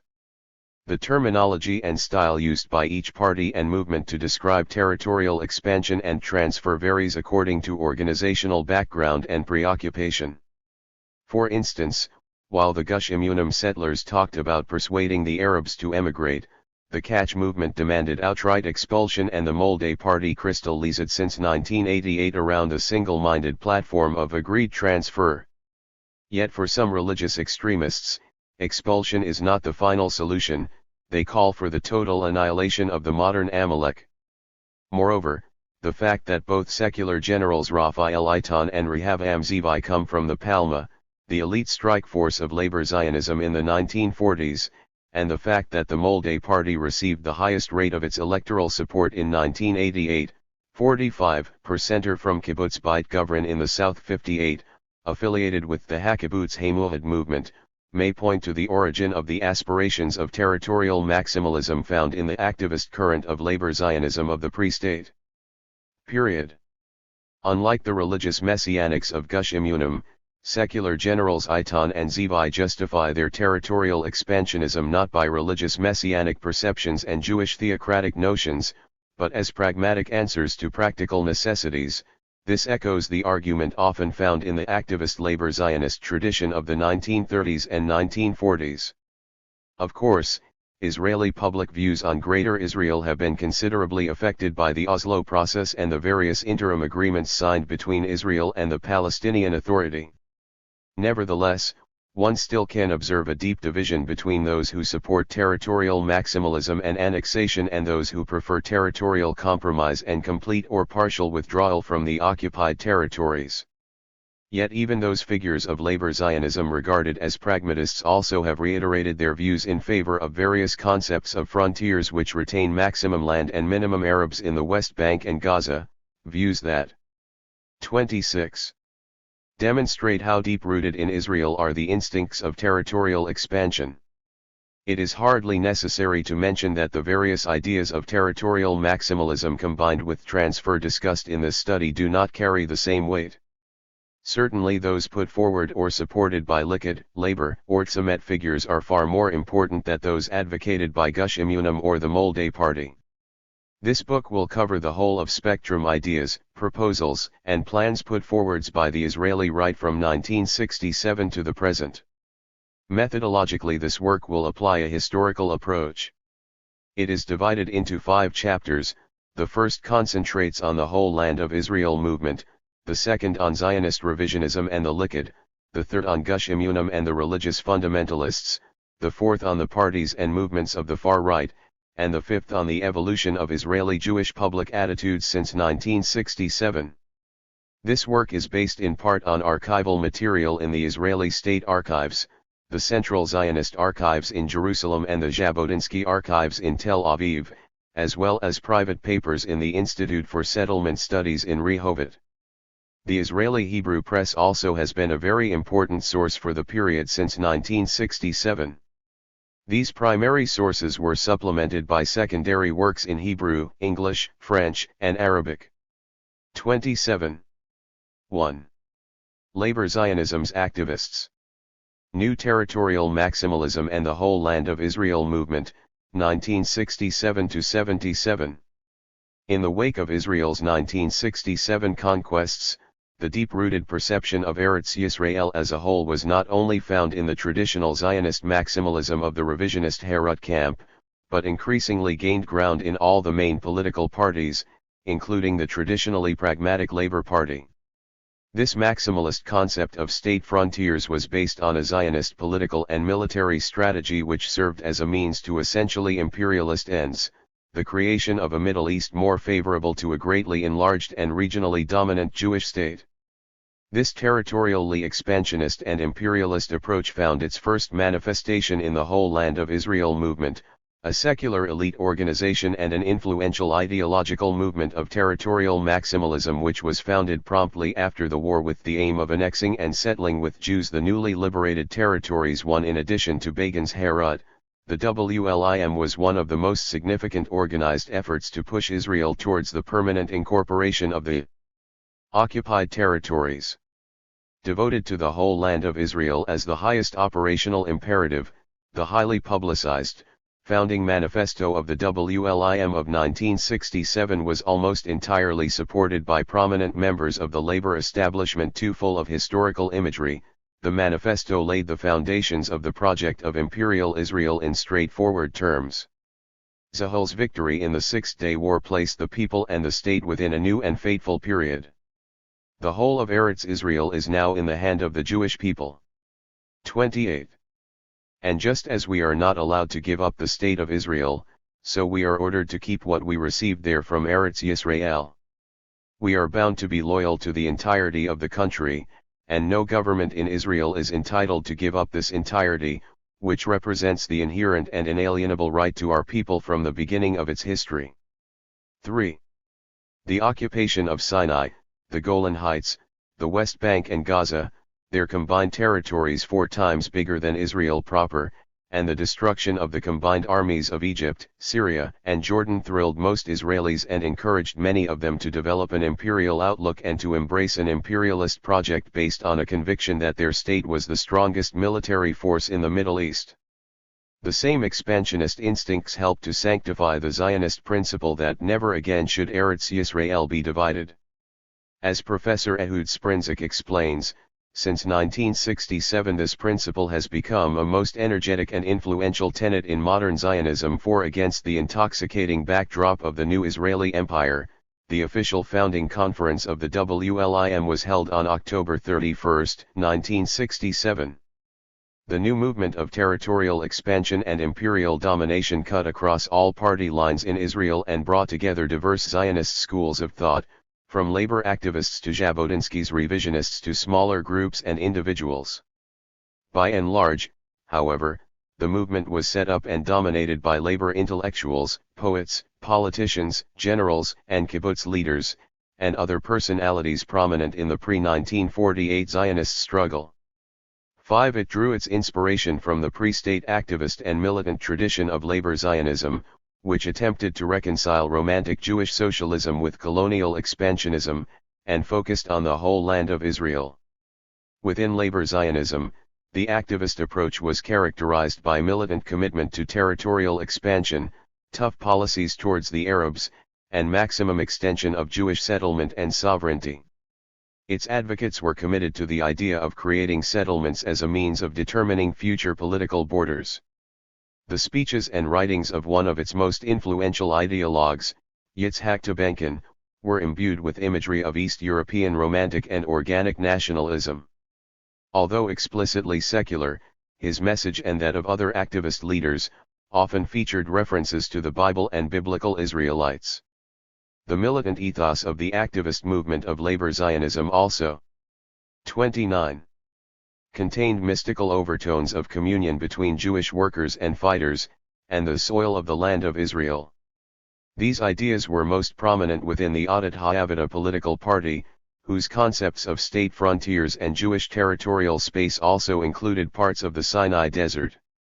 Another significant group within the WLIM was made up of people who had followed former Prime Minister David Ben-Gurion when he left Mapei in 1965 to form the labor parliamentary faction of Rafi. 7. The list of the WLIM signatories included leading labor figures such as Rahel Yanait, a prominent Mapei leader and the widow of Israel's second president Yitzhak Ben-Zvi, Yitzhak Tabenkin, a prominent ideologue of the Hakibbutz Hamuhad movement, who had supported the transfer solution in the early 1940s, 8. Chaim Yael, former Director General of the Foreign Ministry, Isser Harel, Israel's first head of the Mossad, Uzi Fin Erman, the Secretary General of the Moshav movement, Benny Marshak. Eliezer Livna, the nation poet Nathan Alterman, the novelist Yehuda Berla and Tzvi Shaloa, a writer and an old-timer of the Mapei party. These representatives of Israel's political elite were joined by a gallery of reserve generals, Major General Yaakov Dori, the Army Chief of Staff during the 1948 war, and the generals Dan Tarkovsky, Eliyahu Ben-Hur, Avraham Yoff and Meir Zoreh. The writer Shmuel Agnon, recipient of the 1966 Nobel Prize for Literature, was also present at the founding conference, as were many other authors, poets, and university professors. Members of the new movement were neither an opposition group nor an extremist protest movement. Many of them were very close to the Israeli labor government and taken together. Ehud Sprinzik writes, the 72 signatories of the manifesto of the movement were probably the most distinguished group of names ever to have joined a public cause in Israel. 9. Despite the presence of 2 rabbis among the scores of its manifesto signatories, the WLIM was a manifestation of secular ultranationalist labor Zionism. It aspired to be neither a mass movement nor a political party, but a respected pressure group whose main objective was to influence government policy through newspaper articles, books, and personal contacts with labor government ministers. 10. A glance at the political background and public career of 5 co-founders and leading members of the WLIM, Eliezer Livna, Yehuda Berla, Rahel Yanite, Dr. Chaim Yael, Tzvi Shaloa, and Nathan Alterman, is most instructive. They were all 30. Veterans and prominent members of MAPE, Israel's ruling party. Eliezer Livna was a typical elder statesman of the new movement, with an impressive labor Zionist record. After emigrating to Palestine in 1920 and joining Kibbutz Ein Harod, Livna rose from day laborer to labor leader. He held many public offices, including a political job for the Zionist movement in pre-war Nazi Germany. Between 1940 and 1942, he headed the political section of the Haganah, the paramilitary organization of the Yeshuv's leadership, and edited the magazine Ma'arak, which subsequently became the main organ of the Israeli army. From 1942 to 1947, he was editor of Eshnav, the Haganah's underground weekly. Meanwhile, in 1942, he also became editor of B'Turim, a political fortnightly, which opened its pages in the 1950s to Avraham Schwadron and his campaign for the total transfer of the Arab citizens of Israel. A prominent member of MAPE, Livna was a Knesset member from 1949 to 1955 and served on the influential Knesset Foreign Affairs and Defense Committee between 1951 and 1955. He was also an editor of Hader, an influential MAPE newspaper. In the 1960s and early 1970s, Livna was a distinguished columnist for Israel's most influential newspapers and magazines.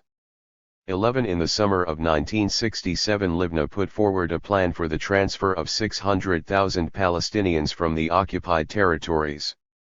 12. Yehuda Berla was a director of the Department for Arab Affairs of the Histadrut before 1948. After the establishment of the State of Israel, he served as a director of the Department for Culture, Press, and Information in the Ministry of Minorities. He received the Bialik and Ussishkin Prizes for Literature in 1942 and 1949 respectively. Rahel Yanite, the widow of Yitzhak Ben-Tzvi, the second president of Israel, was a founder of the Poelei Zion labor movement together with David Ben-Gurion and Yitzhak Tabenkin. In 1908, she emigrated to Palestine and later was a founder of the Hashomer Zionist Defense Organization.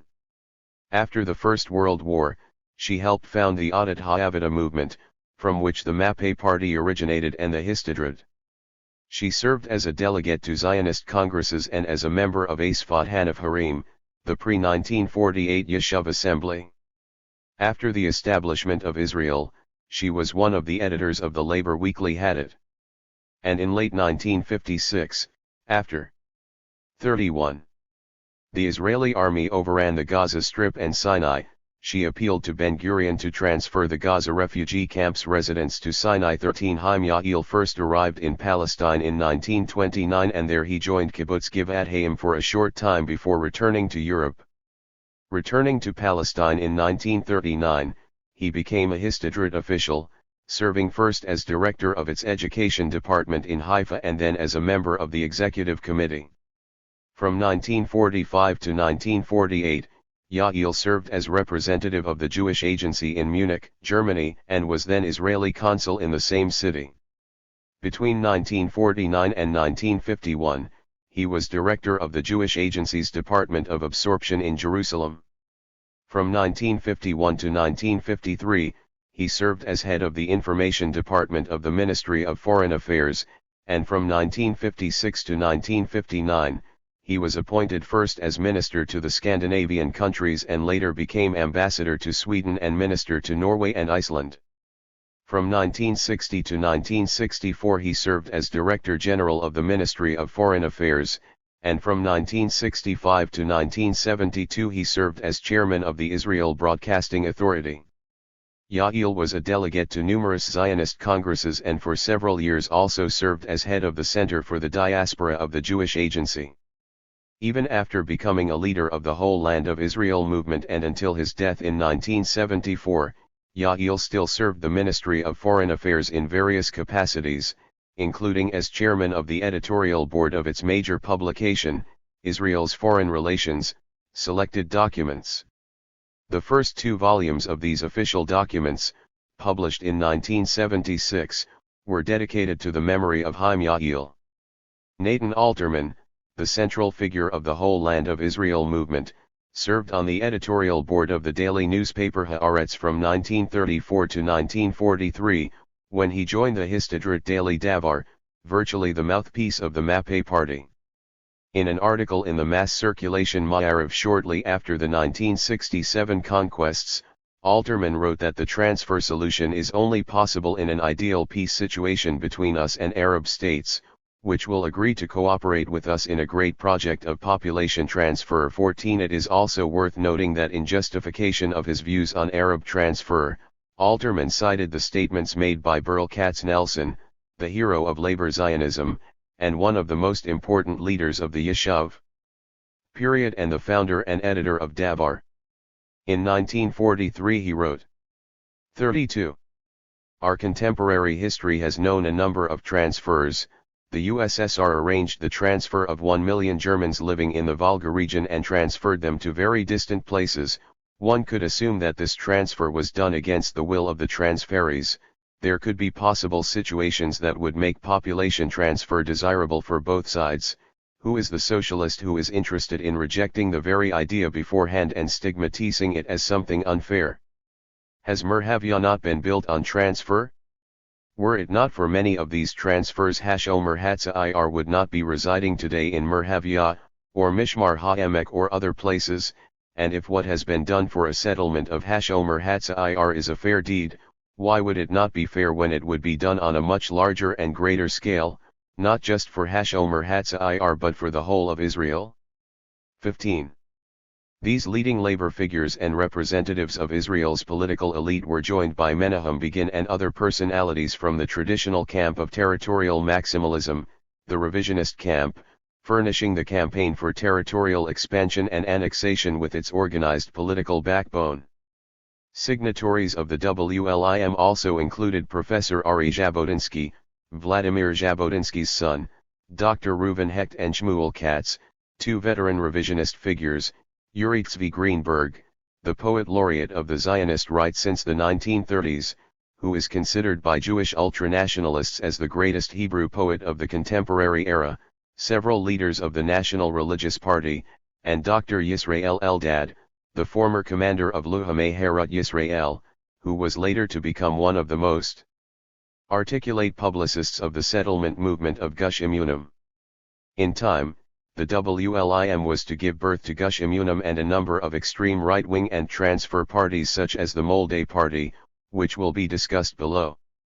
Inevitably, one of the central questions for the new territorial maximalists of the WLIM was what should be done with the Palestinians of the West Bank and Gaza, who remained, by and large, in situ. According to Ehud Sprinzik, most members of the movement were open, democratic, and tolerant in relations to the Palestinians of the occupied territories. The individual Palestinians of the West Bank were honestly invited to take part in building the new Israeli empire. Most of the members of the Land of Israel 33.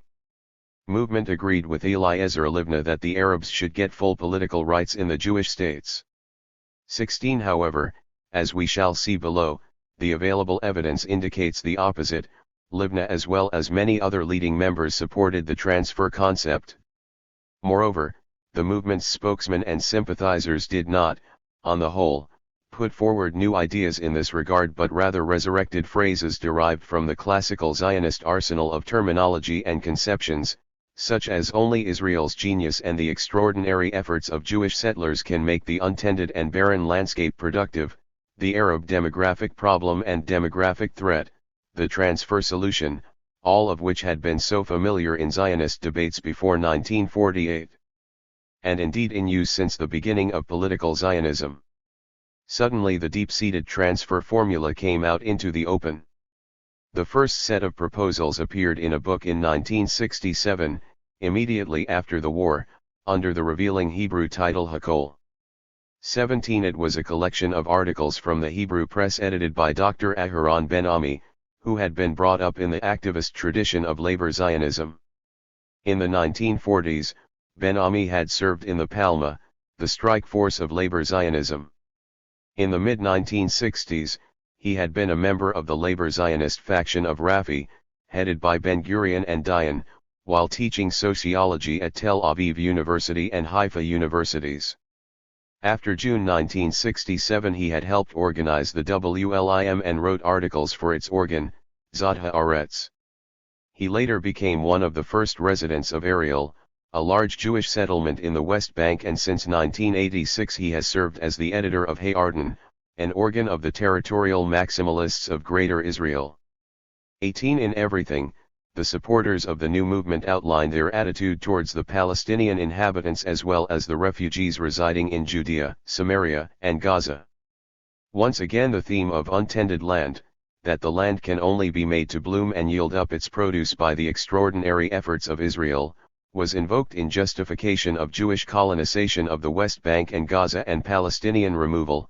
The Palestinians, like the Crusaders, forfeited their right to the country because they neglected it, wrote Rahel Sabare. 19. Sabare proposed to resettle the refugees in northern Sinai between the Gaza Strip and El Arish. From the early period of Zionism they intended to develop these large tracts of land as part of the Zionist settlement. This plan 20 should be reactivated by Israel as a giant water project for the settlement of the refugees. 21. The 34. Transfer of the refugees to, and their settlement in, Sinai was also raised by Dr. Yehuda Dan, who believed that about 1 million refugees and their children, residing in the West Bank and Gaza, should be relocated to Sinai. The Israeli technology and experience in settling refugees and making the desert bloom have acquired fame in the whole world. This proposal could also be a very important political weapon, since we are proposing a solution in one of the desolate provinces of a defeated country. No doubt such a measure would require great capital. 22. Another recurring theme in this collection, which was reflected in the policies of the labor government of the day, was that a large Palestinian minority could not be integrated into the Zionist/Jewish state. Consequently, old Zionist remedies were resurrected, namely a population transfer/emigration of Arabs to neighboring Arab countries as well as countries overseas. These transfer/emigration proposals came from old-timers and supporters of labor Zionism, such as Eliezer Livna, Professor Yuval Neiman and Tzvi Shaloa, who cited in justification the so-called examples and precedents of population transfer, such as the Greco-Turkish, the German-Polish, and the Indo-Pakistani cases. 23. Most contributors to this collection adhered to the orthodox, almost doctrinaire, Zionist conception that the Palestinians did not constitute a nation and therefore their real, historical, homeland was not in the land of Israel, but in Arabia, Syria, and Iraq, to which centers they were bound and to which they should be encouraged to emigrate. Livna, Shaloa, and Moshe Tabenkin, the son of Yitzhak Tabenkin, also shared the view that the bridges on the Jordan River should be open only in one direction. 24. The supporters and publicists of Greater Israel, contributors to the above collection as well as to other publications, proposed time and again the use of financial and economic incentives to encourage mass Arab emigration. 25. Some suggested the imposition of additional taxes as a means of engineering Arab emigration. 26. Another proposal put forward by the movement's sympathizers, which has found its way into the policies of all Israeli governments since then, was to exclude the inhabitants of the occupied territories from Israeli citizenship. These residents should be encouraged to take the citizenship of neighboring Arab states, and this would enable them to feel free to depart whenever they wished. 35. Or whenever other Arab regimes encouraged them to do so. The promotion of large Arab emigration combined with Jewish mass immigration, for example, great hopes were placed upon Jewish Aliyah from the Soviet Union, to be settled in the newly acquired territories would help to transform the demographic balance and political reality in the whole land of Israel. A decade later, in 1977, a large volume of the maximalist movement appeared under the title The Book of the Whole Land of Israel. 27. The many contributors to this book discussed various social, political, economic, demographic and regional considerations in the context of the advocacy of Greater Israel and the need to annex the West Bank and Gaza. Among the contributors to the book and propagators of the transfer solution was Haim Hazaz, a prominent author who was awarded the top literary prizes, the Bialik and Israel prizes. In fact, Hazaz's contribution to this volume was a reprint of the speech he made at the Foundation Conference of the movement held on October 31, 1967, and the speech had already been published in its entirety in Davar on November 10, 1967. Echoing the Zionist apologia of the pre-1948 era, Hazaz had this to say. There is the question of Judea and Ephraim, with a large Arab population which must be evacuated to neighboring Arab states. This is not an exile like the exile of Jews among the Gentiles. They will be coming to their brothers to large and wide and little populated countries. One culture, one language, and one religion. This is transfer such as that which took place between Turkey and Greece, between India and Pakistan, putting the world aright in one place through exchanging to its designated place. We will assume responsibility for this task and assist in planning, organizing, and financing. 28.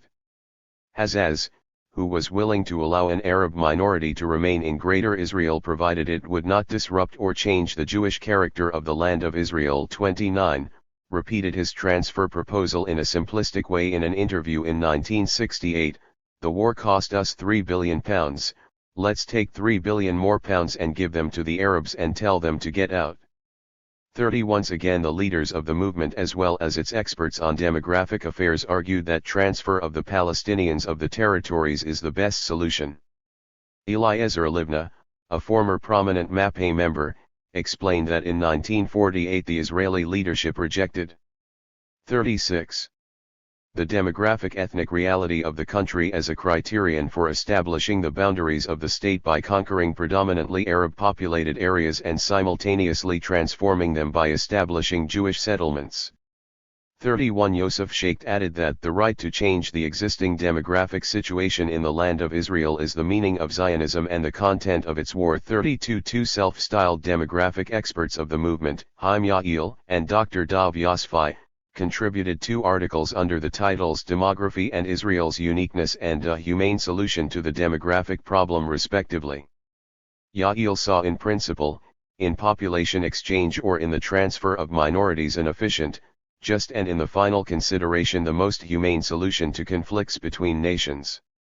He realized, however, that a large-scale outright transfer, which few are talking about but not a few are contemplating, could only be carried out under circumstances of war, and therefore, officially the whole Land of Israel movement should refrain from including such a proposal in its political program not because of moral reasons but for political considerations. Such a plan would be received by public opinion as a conspiracy for expulsion and would increase the enmity towards Israel.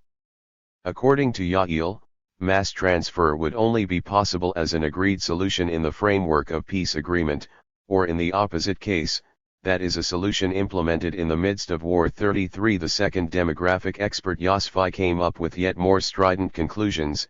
First, if we want to prevent mutual and continuous bloodshed, there is only one solution, the transfer of the Arab population of the land of Israel to Arab states.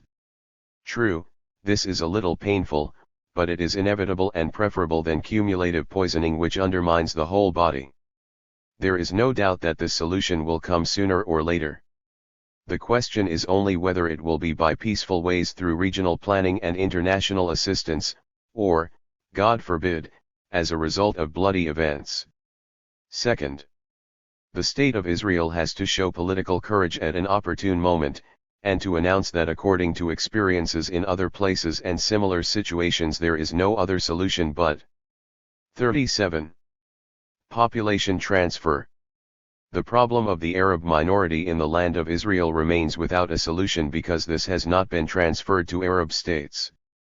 Third, we should also not be deterred from repeating time and again in the ears of the world nations that Jordan actually constitutes a Palestinian homeland and only in it will the Arabs of the land of Israel have self-determination. This should be the central Israeli demand in any negotiation with Arab countries. The author does not overlook the fact that this solution is not easy to implement in no-war situations. Because most cases of population transfer in the world were in time of battle or shortly after. In any case, this is a humane solution. 34. Yosfi's position appears to have further hardened since the mid-1970s, as demonstrated in the more extremist version of his article A Humane Solution to the Demographic Problem, published in the periodical Hauma in the autumn of 1987. 35. In this version, Yosfi asserts that the Arab minority is already endangering, and will endanger with greater vigor in the future, the sovereignty and even the existence of the State of Israel. The main objective, he elaborates, so long as Judea and Samaria are in our hands, there exists the hope that in a political or military-political regional, or international constellation, the ideal solution of population transfer will be made possible. And in the region in which we are living, such a constellation is a permanent possibility. While Yosfi explicitly raises the military solution for Arab removal, he proposes that in the interest of the two parties, not to wait for painful and even tragic opportunities, but to plan in good time the transfer of the Arab population from the West Bank to Arab countries, with the understanding and assistance of the world nations, if possible. Yet for that purpose the government of Israel must set up, as early as possible, a special information department, which would conduct a worthy information/propaganda, with the assistance of experts on the mentality of the Arab leaders and the interests of Arab states, on the one hand, and the political, strategic and 38. Economic interests of European states, and especially of the two superpowers, on the other. In question is an adequate information campaign which clearly proves that the solution proposed here is the only humane solution for the two parties. 36. Yosfi, like several leaders of WLIM, was a senior Israeli government official and a member of the Labour Party, and it is worth describing his public career in mainstream Labour Zionism and in various official posts. Yosfi was a Zionist publicist and journalist and Israeli diplomat. Born in Chile, Yosfi first joined the Hashomer Hatzair socialist movement, the Mapam Party youth movement, after 1948, and became a member of its Chilean executive. He immigrated to Israel shortly after its establishment at the age of 43 and was among the founders of the Mapam Kibbutz Gash. He also held central positions in the Mapam Party. He was the secretary of the Mapam International Movement and the editor of its Yiddish-language organ Yisrael Stima. After leaving Mapam in the early 1960s, Yosfi joined the Mape Party and later the diplomatic service in Latin America, where he stayed until 1970. And in the late 1960s, while he was still a serving diplomat, he showed an interest in the activities of WLIM. In the late 1980s, Yosfi joined the far-right Molde Party of General Rehavam Zeevi. 37. Many leaders of WLIM believed that Zionism's mission of territorial expansion had not been completed and that military campaigns and wars of liberation were still needed to recover other parts of the land of Israel. A founder of WLIM, General Avraham Yoff, a former member of the Mapam Party 38 and a longtime head of Israel's Nature Reserve Authority, stressed the necessity of war between Israel and Arabs for the sake of further expansion into the whole land of Israel, an expansion which flows from the incompleteness of Zionism's mission. The State of Israel, as presently constituted, does not represent the fulfillment of Zionism. This is a state on the way. Our duty is not completed. The state must provide a refuge for the Jewish people as a whole. The Arab world will never accept this idea. 39. Yoff also believed that the extension of Israeli sovereignty over Judea, Samaria, and Gaza would cause at least part to emigrate from here and the other part to remain as loyal citizens of the State of Israel. 40. A deeply rooted strand in Israeli imperial thinking regarding the Middle East was the alliance of minorities. Israelis preferred to portray the Middle East not as predominantly Arab or Islamic but as 39. A multi-ethnic, multi-religious, and multicultural area. David Ben-Gurion had often argued that the majority of the inhabitants of the Middle East were not Arab. he was referring not only to the Persians and the Turks but also to non-Arab minorities such as the Kurds, the Jews, and the Christian Maronites of Lebanon. By pursuing an imperialist political and military strategy which consisted of interfering in the domestic affairs of its Arab neighbors and forging an alliance with ethnic and religious minorities, the Israelis aimed at countering the forces of pan-Arabism and keeping the Arab world fragmented. 41 The Zionist movement had close clandestine links, going back to the 1920s, with many leaders of the Maronites of Lebanon. 42 Israeli, Maronite relations were maintained largely through clandestine contacts until the late 1970s. Under the Likud government from 1977 to 1984, they became more open with Israeli direct support and military intervention.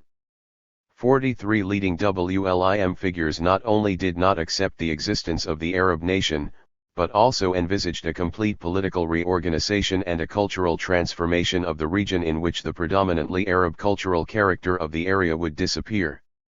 Professor Ari Jabotinsky suggested that the non-Arab peoples of the Middle East, with Israeli assistance, would ultimately break the cultural domination of the area by the Arabs. 44 Professor Ezra Zohar suggested pursuing an activist Israeli foreign policy designed to encourage the breakup of the Arab states and their replacement by ethnic and sectarian entities. 45 In November 1976, at the height of the Lebanese Civil War, Tzvi Shaloa suggested the occupation of southern Lebanon and the establishment of territorial continuity between Israel and a pro-Israeli independent Christian Maronite entity in Lebanon. 46 In the same year, relations with Christians along Israel's northern border were established under the interventionist good fence policy of the Rabin government. 47 Some spokesmen of the movement made little distinction between the inhabitants of the occupied territories and the Palestinian citizens of Israel and questioned the possibility of any Arab-Jewish coexistence.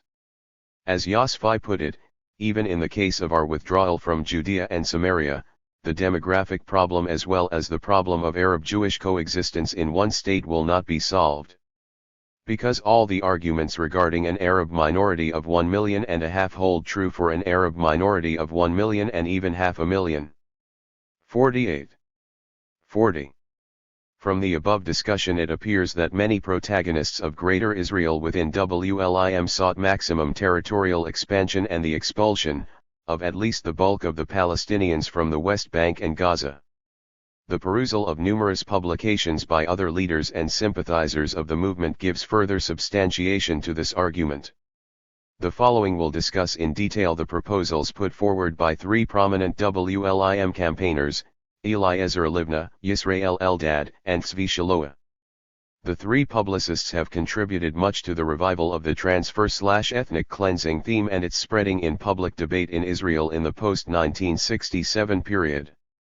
Although these figures rehash many of the classical Zionist arguments in justification of territorial expansion, they do however emphasize different facets of the territorial demographic debates in Israel. The three figures come from diverse political backgrounds and had different political weight and influence, as we shall see, but they all subscribe to the goal of Greater Israel, with as few Palestinian inhabitants as possible. Eliezer Livna's proposals.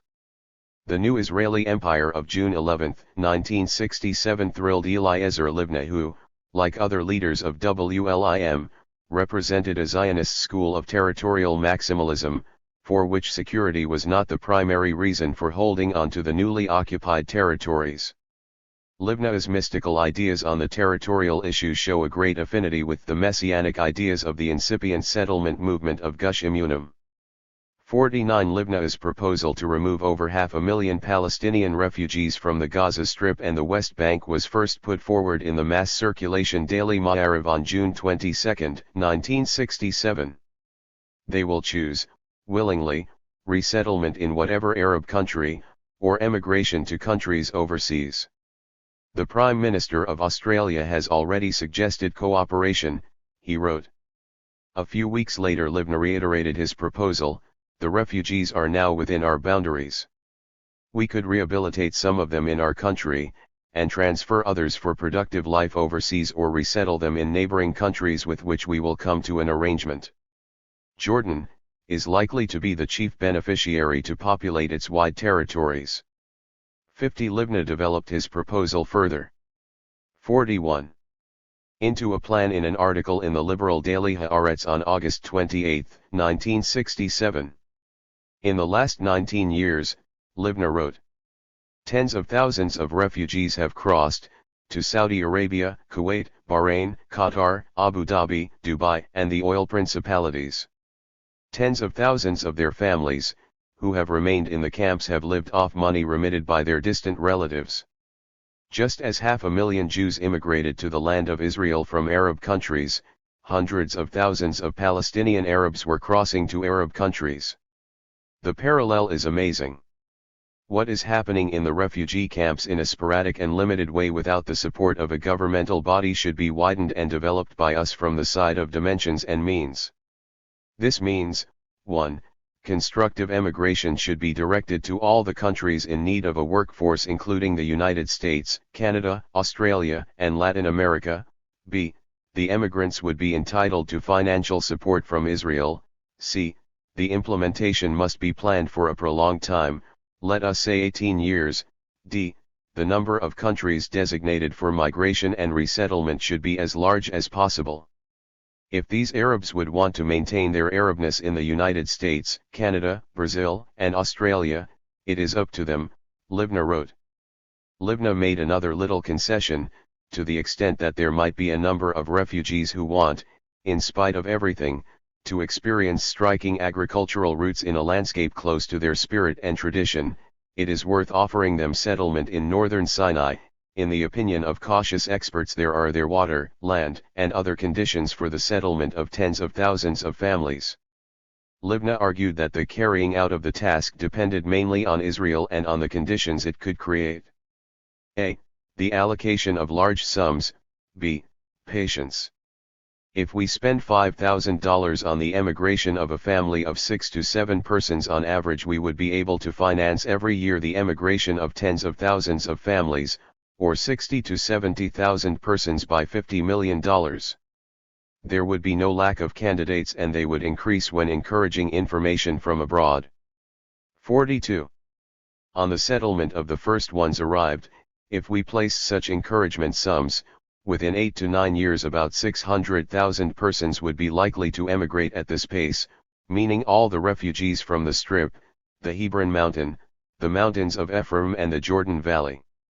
While in his earlier proposal Libna had suggested that the world powers should finance the transfer and resettlement, in the August plan he proposed that Israel should shoulder financing the project. There is no need to explain its importance from the national, security and propaganda point of view. It should be placed at the top of our national priorities. Insofar as we need for it means greater than the estimate given here, we are entitled to appeal to world Jewry. This is more justified and blessed than the use of fundraising to raise the standard of living. The Jews of the diaspora will respond to this in understanding, and even in enthusiasm. For Libna, the success of the project would depend on its planning in the long term. In the beginning there will certainly be various difficulties of running it. Our reckoning should not be for 1 month or 1 season. We will develop the project on our responsibility, without making it conditional upon the participation of other elements. To the extent that we carry it out, we will gain the cooperation of others. The United Nations action in the refugee camps would then assume constructive and purposeful meaning. The training in the schools of UNRWA would be adjusted to the needs of emigration and resettlement. From other references it is obvious that Libna was not content with the removal of 600,000 Arab refugees from Palestine, as he put forward in his euphemistically termed emigration project, but sought to transform the demographic and political reality of the occupied territories by clearing out other residents as well. 51. What is also noticeable is the absence of any discussion in his plan of the resistance the Palestinians would be likely to put up to foil such a mass removal. Such a deliberate attempt to ignore Palestinian resistance to transfer is common to several transfer proposals and 43. Plans put forward publicly in the euphoric period following the conquests of the 1967 war. Yisrael Eldad, a Jewish state stretching from the Nile to the Euphrates. Dr. Yisrael Eldad and the poet Yuri Tzvi Greenberg were the most extremist right-wing founding members of WLIM. Eldad, in particular, espoused one of the most extreme positions with respect to the destined borders of the State of Israel. Echoing Avraham Stern's vision of the establishment of a Jewish empire across the Middle East, Eldad was well known for his advocacy, throughout the 1950s and 1960s, of a Jewish state stretching from the Nile to the Euphrates. In the early 1970s, he still argued for territorial expansion that would at least include the modern state of Jordan and Sinai under Jewish sovereignty. 52 Judging that the map of the Middle East is still very much in a state of flux, Eldad believed that Israel will yet help many an oppressed minority to attain its independence and in turn redraw the map of the region. 53 Although subsequently Eldad scaled down his objectives to focus on Israel's Judaization of the West Bank and Gaza, in 1985 he still argued that Israel's northern border should be the Litani River in South Lebanon. 54 A founding member of the revisionist Baader movement, Eldad immigrated to Palestine in 1941, joining Lehi, the most militant of the Jewish underground groups, and editing its publications Hazet and Hamaz. He was soon considered the ideologue of the movement, whose political program called for the transfer of the Palestinian Arabs to neighboring states. After Avraham Stern's death, Eldad was one of the triumvirate that ran the group, along with Yitzhak Shamir and Nathan Yellen Moore. In April 1948, Lehi took part in a premeditated, murderous assault on the Arab village of Deir Yassin, in western Jerusalem, in which 250 residents, mostly women, elderly people, and children, were slaughtered.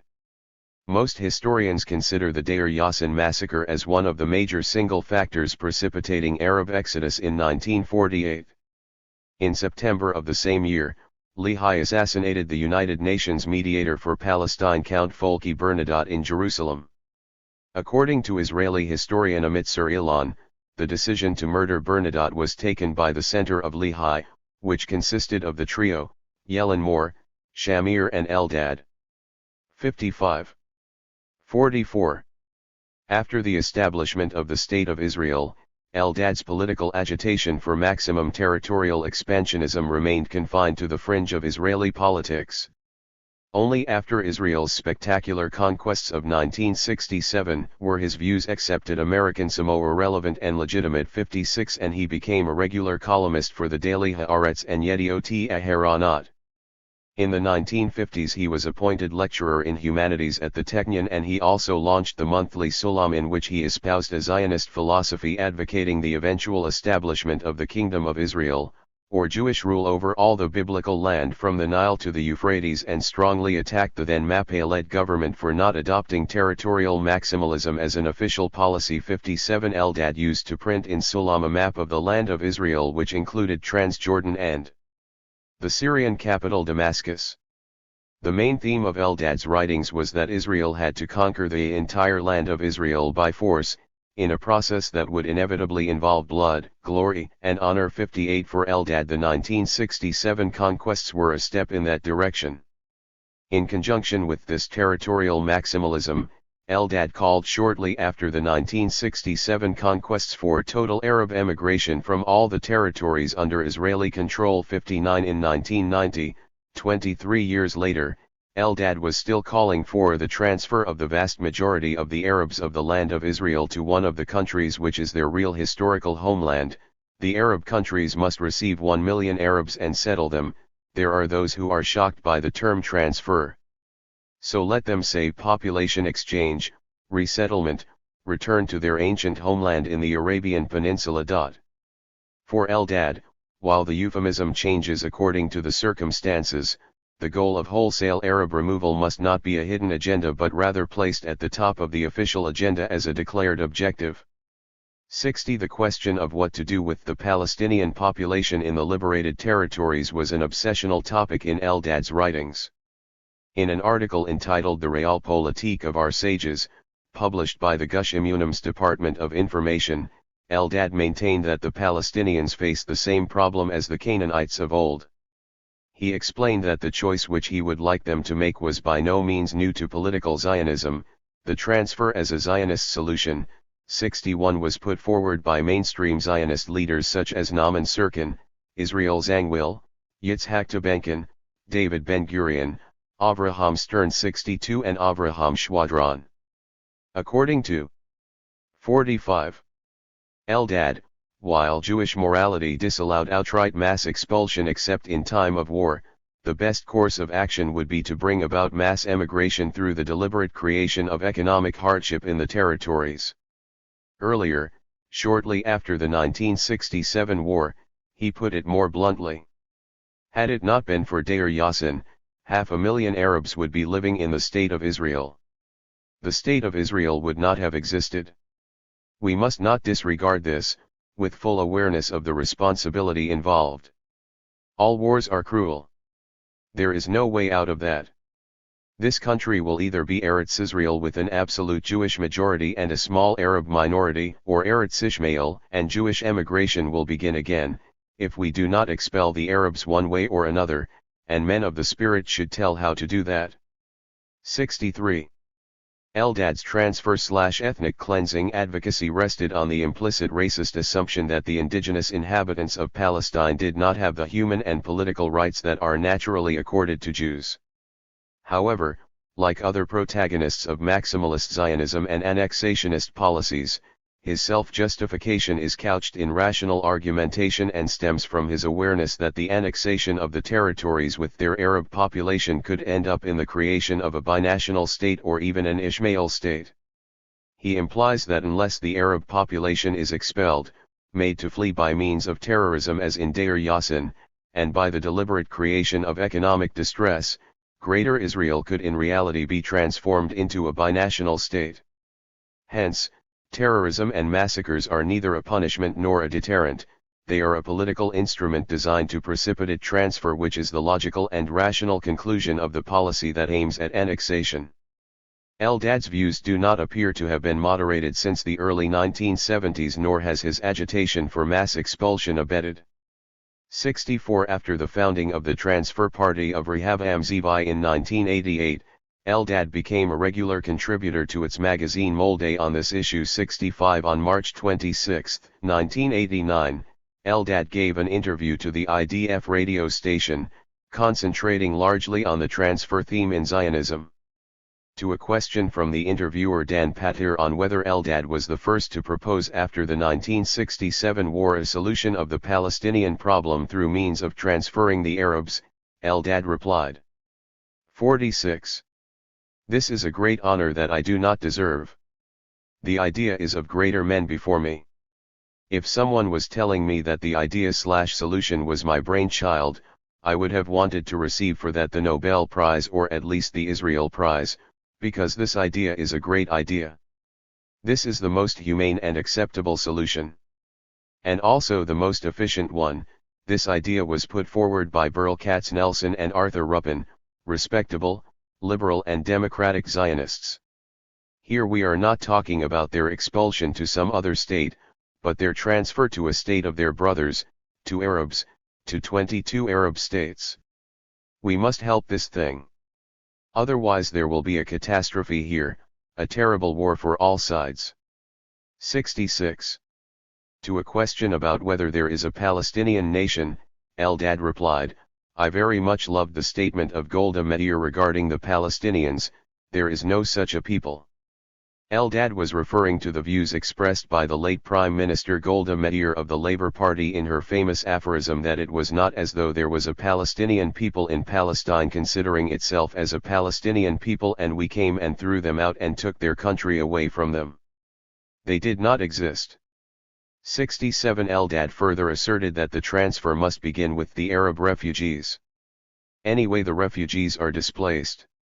If the refugee resides in Balata or Dihashi or any other camp, let us suppose that there are not many among us who would agree to his return to Jaffa or Acre. Kibbutz Ma'abarot would not return, God forbid, the lands to the Arabs who had lived there before and now are in Sabra and Shatila. And our notables at the university in Ramat Aviv, which is situated on the site of Sheikh Muani's village, would not, in their goodness, and much humanitarianism, give up the university and return it to the refugees in Sabra and Shatila. 69. Eldad added that although he did not suggest the implementation of transfer by force, such forcible methods would be sanctioned during wartime as in 1948-70 in the 1980s. Eldad was also a founding member of the ultranationalist Tehya party but did not accept a place on its Knesset list. More recently and towards the end of his life, his uncompromising Greater Israel ideology led him vehemently to oppose the Oslo 47 Accords in numerous articles published in many respected Israeli newspapers. Eldad was also a recipient of the Bialik and Chernychowski prizes and became a distinguished citizen of Jerusalem. Tzvi Shaloa's proposals. Tzvi Shaloa, a veteran of the Mappé party and former deputy mayor of the town of Herzliya, was chairman of WLIM. He was appointed by David Ben-Gurion as acting editor of the Mappé Daily Hater, serving in this post from 1949 to 1954. He was also a member of the Central Committee of the ruling Mappé party between 1949 and 1965. Between 1965 and 1968, he joined the Rafi list, which was headed by David Ben-Gurion and Moshe Dayan, and, together with Chaim Herzog, President of Israel between 1982 and 1993, was a member of its countrywide secretariat. From 1968 to 1973, he rejoined the Labour Party. Between 1973 and 1977 he became a member of the Likud, Liam list and remained a member of the Likud executive until his resignation in November 1977. Later, he became a founding member of the far-right Tehya party and its Knesset member before ending up as a co-founder and ideologue of the extreme right-wing party Molde. He also edited Zot Haaretz, WLIM's periodical, first published in April 1968, on the establishment of the Jewish settlement in Hebron 71 and wrote a weekly column in the mass circulation Hebrew daily Yediot Aharonot.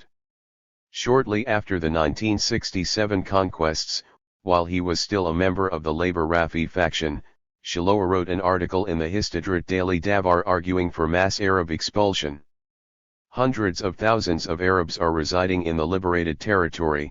The inclusion of this hostile population within the boundaries of the State of Israel is considered as a time bomb in the heart of the state. Leaving them in these territories endangers the state and its national Jewish character. The only solution is to organize their emigration and settlement in Arab countries abundant in land and water such as Syria and Iraq. Shaloa reminded the readers that the transfer of Palestinian Arabs as a Zionist solution had already been advocated by Zionist leaders in the mandatory period, citing the transfer proposal to Iraq and 48. The Al-Jazira province in Syria put forward by Akiva Ettinger, who headed the Land Settlement Department of the Zionist Executive and the Land Acquisition Department of the Jewish National Fund 72. Moreover, in private conversation with his colleagues, also shortly after the June 1967 war, Shaloa expressed the view that Israel had lost the war because we didn't follow the Rambam advice regarding an enemy city under siege, and we did not leave one exit open for population exodus from the besieged city, and first of all from the capital Jerusalem. It was clear to me that we were receiving a hostile Arab population that we wouldn't be able to digest in our state, and especially in our capital. 73 For Shaloa, Israel failed to exploit the 1967 war to drive most of the Arabs out in the way Ben-Gurion had done in the 1948 war. 74 Shaloa says that his advocacy of transfer dates back to the mandatory period. During those days he was inspired by the ideology of, and worked together with, another strident public campaigner for Arab transfer, Avraham Schwadron 75 Schwadron, who immigrated to Palestine in 1926, was a Zionist journalist, publicist, and founder of the collection of Jewish autographs and portraits now in the Jewish National and University Library in Jerusalem, in which he worked for many years. Schwadron formulated and defined his outlook as the theory of cruel Zionism and spelt it out in a series of articles published in Davar, the semi-official daily of the Histadrut and the dominant Mappé party of the Yishuv. Schwadron's Zionist thinking included the view that no one who did not immigrate to Palestine could call himself a Zionist and that the projected Jewish state should be set up in the whole land of Israel, including both sides of the Jordan River. 76 He also engaged in fierce polemics with a group of intellectuals from the Hebrew University with connections to Brit Shalom who advocated Jewish-Arab rapprochement based on minimal Zionism. In Schwadron's view, a solution to the Arab question can only be through mass transfer. 77 Until his death in 1957, he continued to propagate single-mindedly his views on territorial maximalism and the transfer of the Arab citizens of Israel. After the establishment of the Israeli state, he sent his articles to Tzvi Shaloa, the acting editor of the Mappé Daily Hater, for publication. Apparently one article which was published caused an uproar and Shaloa was forced to halt the publication of these articles. Unfortunately, Shaloa 49 writes, I was unable to print in the Mappé Daily, although I myself agreed with everything he wrote. I explained to him my reasoning. Publishing an article written in such a spirit is likely to be interpreted as indirect consent on the part of the party and the state's leadership to the transfer solution. 78 Shaloa's Imperial Israel also found its title deed in the Bible. He envisioned the parameters of Greater Israel stretching broadly across the whole region. In his book, A Great Land for a Great People, published in 1970, Shaloa, while still a member of the Labour Party, restates his adherence to the Zionist doctrine of Schwadron and to the claim of a future Jewish state in the whole land of Israel on both sides of the Jordan River, encompassing the modern state of Jordan. He also calls for the occupation and annexation of southern Lebanon up to the Litani River.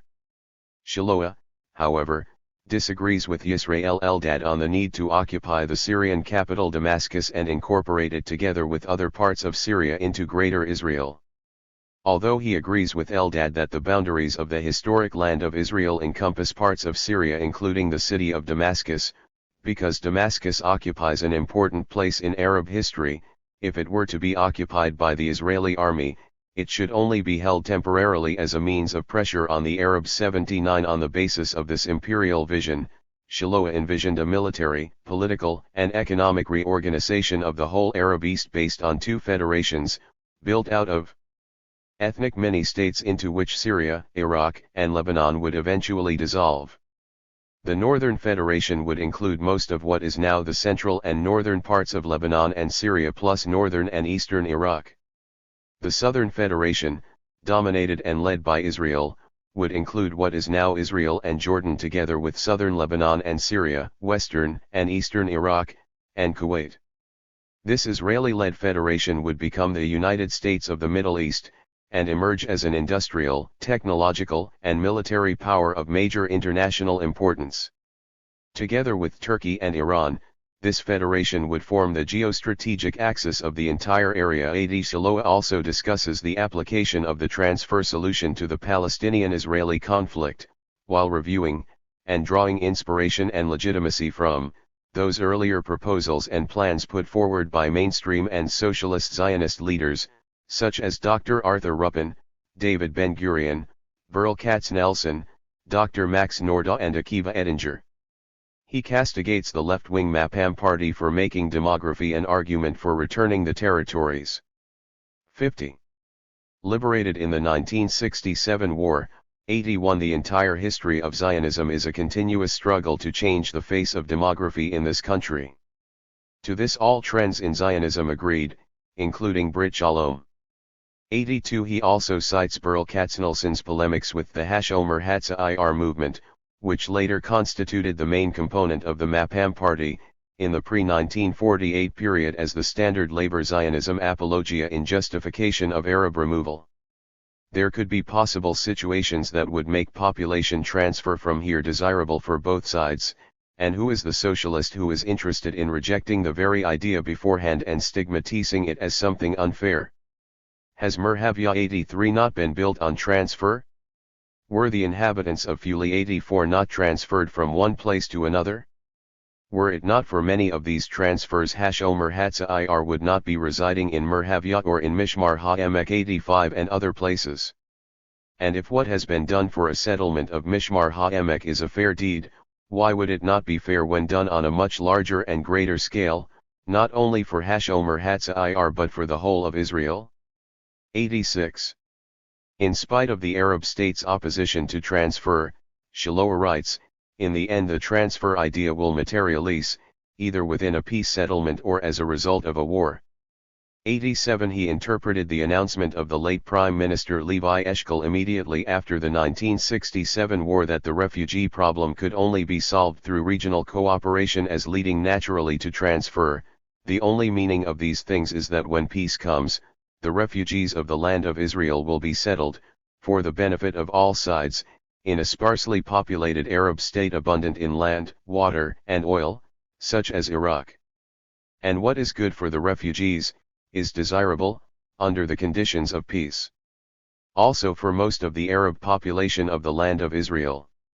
88 In fact, Shiloah makes no distinction between the Arab citizens of Israel and those of the occupied territories. The demographic demon is also threatening us in the state of Israel within the Green Line borders. The demographic problem is threatening us in all situations. And it will not be weakened but will be stronger, whether because of the natural growth of the Arabs or because of the rise in their economic level in Israel. 89. 51. Like many ultranationalist Zionists who have been traditionally in favor of conquering Jordan, Shiloah believes that there will never be any coexistence and peace between Arabs and Israeli Jews. 90 In a Jewish state which would have to expand eastwards across the Jordan River into the whole land of Israel over which Jews have exclusive rights. Even the native population of the Jordanian state is earmarked for dispossession and transfer to Iraq and other distant Arab countries. Certainly, there would be many who would oppose giving up Transjordan when the Israeli Defense Forces occupy the Gilead, Rabat Ammon, Mov, and Edom. 91 As a result of a war which will be forced on us, there will be no escape from uniting the land of Israel, and the solutions which will be good for the Arabs of the western land of Israel will be good for the Arabs on both sides of the Jordan. In both cases Jewish aliyah to the land of Israel and Arab emigration from the land of Israel, all the more so an organized transfer, will solve the problem. 92. The implication of Shiloah's views is that the next step for like-minded territorial maximalists would be to plan to conquer the eastern side of the River Jordan Valley and the mountains of northern Jordan, and then to rush in with their biblical, strategic, and demographic arguments in defense of Jewish settlement and Arab removal. The advocacy of transferring the Palestinians, the Jordanians, the Lebanese from southern Lebanon up to the Litani River and some Syrians by an old-timer of labor Zionism, who in 1970 was still a member of the Labour Party and described himself as a socialist Zionist, is one of the most extreme attitudes towards the Arabs ever adopted in Zionist history, resembling the views espoused by Avraham Stern. Moreover, all the evidence indicates that Shiloah has anything but moderated his views. In 1988, he was still arguing that expulsion of the Palestinians would be a humane and practical solution. 93 A year later he wrote, the transfer idea has become now more vital and more actual than it has been at any time in the past. The transfer proposal must be raised at every international forum. It is possible to acquire supporters for the idea by its constant presentation. 94 Shiloah's self-confessed advocacy of compulsory transfer is expressed in the following statement: some claim that I 52. Have spoken for voluntary transfer, who wants to leave his home voluntarily. And in justification of outright expulsion he says, in 1948, we deliberately, and not just in the heat of the war, expelled Arabs. Also in 67 after the Six-Day War, we expelled many Arabs. 95 2 years later Shiloah wrote an article in Haaretz, arguing that there is absolutely no remedy to the demographic problem, either in the whole land of Israel, or within the Green Line boundaries apart from population transfer in order to create a homogeneous Jewish state. Such a solution is likely to come after a Lebanese-style civil war or through peace agreement. Population exchange in the land of Israel would have to take place within a wide regional framework. This is a very realistic forecast. The state of Israel would have to think how to join this process, and it is possible that because of its grave existential situation it is likely to be the pioneer of that. Shiloah believes, like many exponents of total transfer, that a future war should be exploited to bring about Arab removal. The big question is how we should be prepared when the of crisis time will come. Since the days of Rome this slogan has been accepted, he who wants peace prepares for war. And we should paraphrase this, he who wants true peace must think about transfer. 96 In 1988, Shiloah became the ideologue of the Molday Party, the single-minded transfer party of Rehavam Zeevi, who was minister without portfolio in the Likud cabinet until 1992.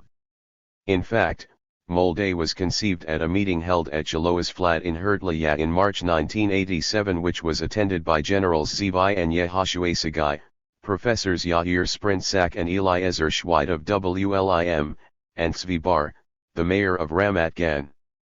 97 Shiloah was also offered the number 2 place, after Zeevi, on the Molday list for the 1988 election to the Knesset, but he turned it down, preferring to concentrate on the propagation of his maximalist ideas in writing and to be treated as the ideologue of the new party. One of his recent books, The Guild of Jerusalem, which dwells on Greater Israel and ethnic cleansing, and rehashes many standard Zionist arguments in justification, was described in the official bulletin of the Molday Party as an obligatory book for all party activists and sympathizers. 98. 53. The planning and financing of the earliest Jewish settlement in the West Bank, the Hebron/Kiryat Arba settlement, which was established in the spring of 1968 under the leadership of the future leaders of Gush Emunim, was provided by WLIM. 99 However, after the 1973 war, WLIM was rapidly eclipsed by Gush Emunim, which aspired to lead a mass movement for the purpose of not only influencing government settlement policies in the occupied territories, but also of transforming the cultural and ideological foundations of Israeli society by its neo-Zionist orientation. Formally founded in 1974 and often seen as its natural successor, Gush Emunim absorbed many participants from WLIM. Encouraging the participation of secular ultranationalists in its settlement and redemption of the whole land of Israel, Gush Emunim emerged as the focus of organized Israeli territorial maximalism and Jewish fundamentalism from the mid-1970s onwards. By 1977, WLIM and its newspaper, Zod Haaretz, had virtually ceased to exist. Much of its program and many of its supporters were later incorporated into the Israeli secular and religious right, including the Tehaya, Molday, and Tzemet parties, the National Religious Party and the Likud, in addition to Gush Emunim. 54. 2. Zionist revisionism and the Likud, from Jabotinsky to Netanyahu. Jabotinsky's legacy. The main division within Zionism has been between the labor and the revisionist movements. The latter, the forerunner of the present-day Likud, was established by Vladimir Jabotinsky in 1925 and advocated the revision of the Palestine-British Mandate to include Transjordan as well as Palestine. Many Israeli and pro-Zionist authors still propagate the myth that the Palestine Mandate had encompassed both Palestine and Transjordan, an area within which the promised Jewish national home of the Balfour Declaration of 1917 might be established. The myth of the so-called partition of Palestine in 1921-22, encouraged mainly by revisionist Zionists, too instilled the belief that in 1921-22 the British betrayed the Zionist movement by separating Palestine from Transjordan, and by establishing the Arab Hashemite Emirate on 80% of the Jewish national home. 3 However, while most labor Zionists came to terms with the Hashemite state in Transjordan and sought a tacit alliance with its ruler, among these the commitment remained strong to the principle of establishing a Jewish state in all mandatory Palestine, in Zionist terminology, the western land of Israel, that is, from the Jordan River to the Mediterranean Sea. In contrast to the pragmatic and gradualist expansionism of labor Zionism, with its perception of political reality and what was possible under local, regional, and international conditions, revisionist Zionism has always been known for its maximalist political aims, which during the mandatory period included the establishment of a Jewish state on both sides of the Jordan River.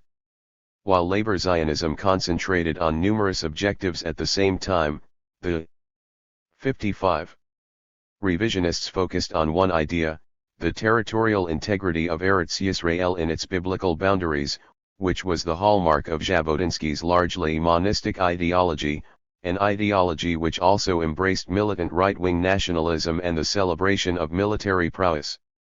In 1935, the Revisionist Party, bitterly protesting at the so-called separation of Transjordan from Palestine and violently opposing the idea of any sort of partition, left the World Zionist Organization and declared its unswerving devotion to the principle of establishing Jewish sovereignty on both banks of the Jordan. With regard to the ultimate solutions related to the Arab problem in Palestine, Jabotinsky frequently accused labor Zionism of hypocrisy. In his view, the creation of a Jewish state had always meant imposing the will of Zionism on the Palestinian Arabs, and the resistance of the latter to the former was but the natural and logical consequence of Zionist objectives. In the 1920s, Jabotinsky wrote that Zionist settlement had always been carried out against the wishes of the Arab majority in Palestine. Zionist colonization, even the most restricted, must either be terminated or carried out in defiance of the will of the native population. This colonization can, therefore, continue and develop only under the protection of a force independent of the local population, an iron wall which the native population cannot break through. This is, in toto, our policy towards the Arabs. To formulate it any other way would be a hypocrisy. Jabotinsky propagated his concept of an iron wall of Jewish military might which would protect Greater Israel. He also argued that Zionists believed in an iron wall. In this sense, there are no meaningful differences between our militarists and our vegetarians. One prefers an iron wall of Jewish bayonets, the other proposes an agreement with Baghdad, and appears to be satisfied with Baghdad's bayonets, a strange and somewhat risky taste, but we all applaud, day and night, the iron wall. For the iron wall concept was to form a central plank in the revisionists' attitude towards the Palestinians from the 1920s to the present-day Likud. Jabotinsky consistently ignored the nationalist aspirations of the Palestinians. Agreement with them was neither desirable or necessary. On the contrary, confrontation with them was natural and inevitable and would be resolved only by the creation of an iron 56 wall, that is, a militant, homogeneous and organic Jewish state on both sides of the Jordan River. 5. In Jabotinsky's mind, to conclude an agreement with the Palestinians allowing the creation of a predominantly Jewish majority and eventual statehood in Palestine, which labor Zionism publicly advocated in the 1920s, was neither possible nor desirable. Only an iron wall, of a Jewish armed garrison, would be able to secure Jewish sovereignty over Greater Israel. 6. Jabotinsky was, evidently, a proponent of population transfer. In a letter, dated November 1939, to one of his revisionist colleagues in the United States, and written against the background of the German-Soviet Pact of August 1939, he wrote, "There is no choice, the Arabs must make room for the Jews in Eretz Israel. If it was possible to transfer the Baltic peoples, it is also possible to move the Palestinian Arabs," adding that Iraq and Saudi Arabia could absorb them.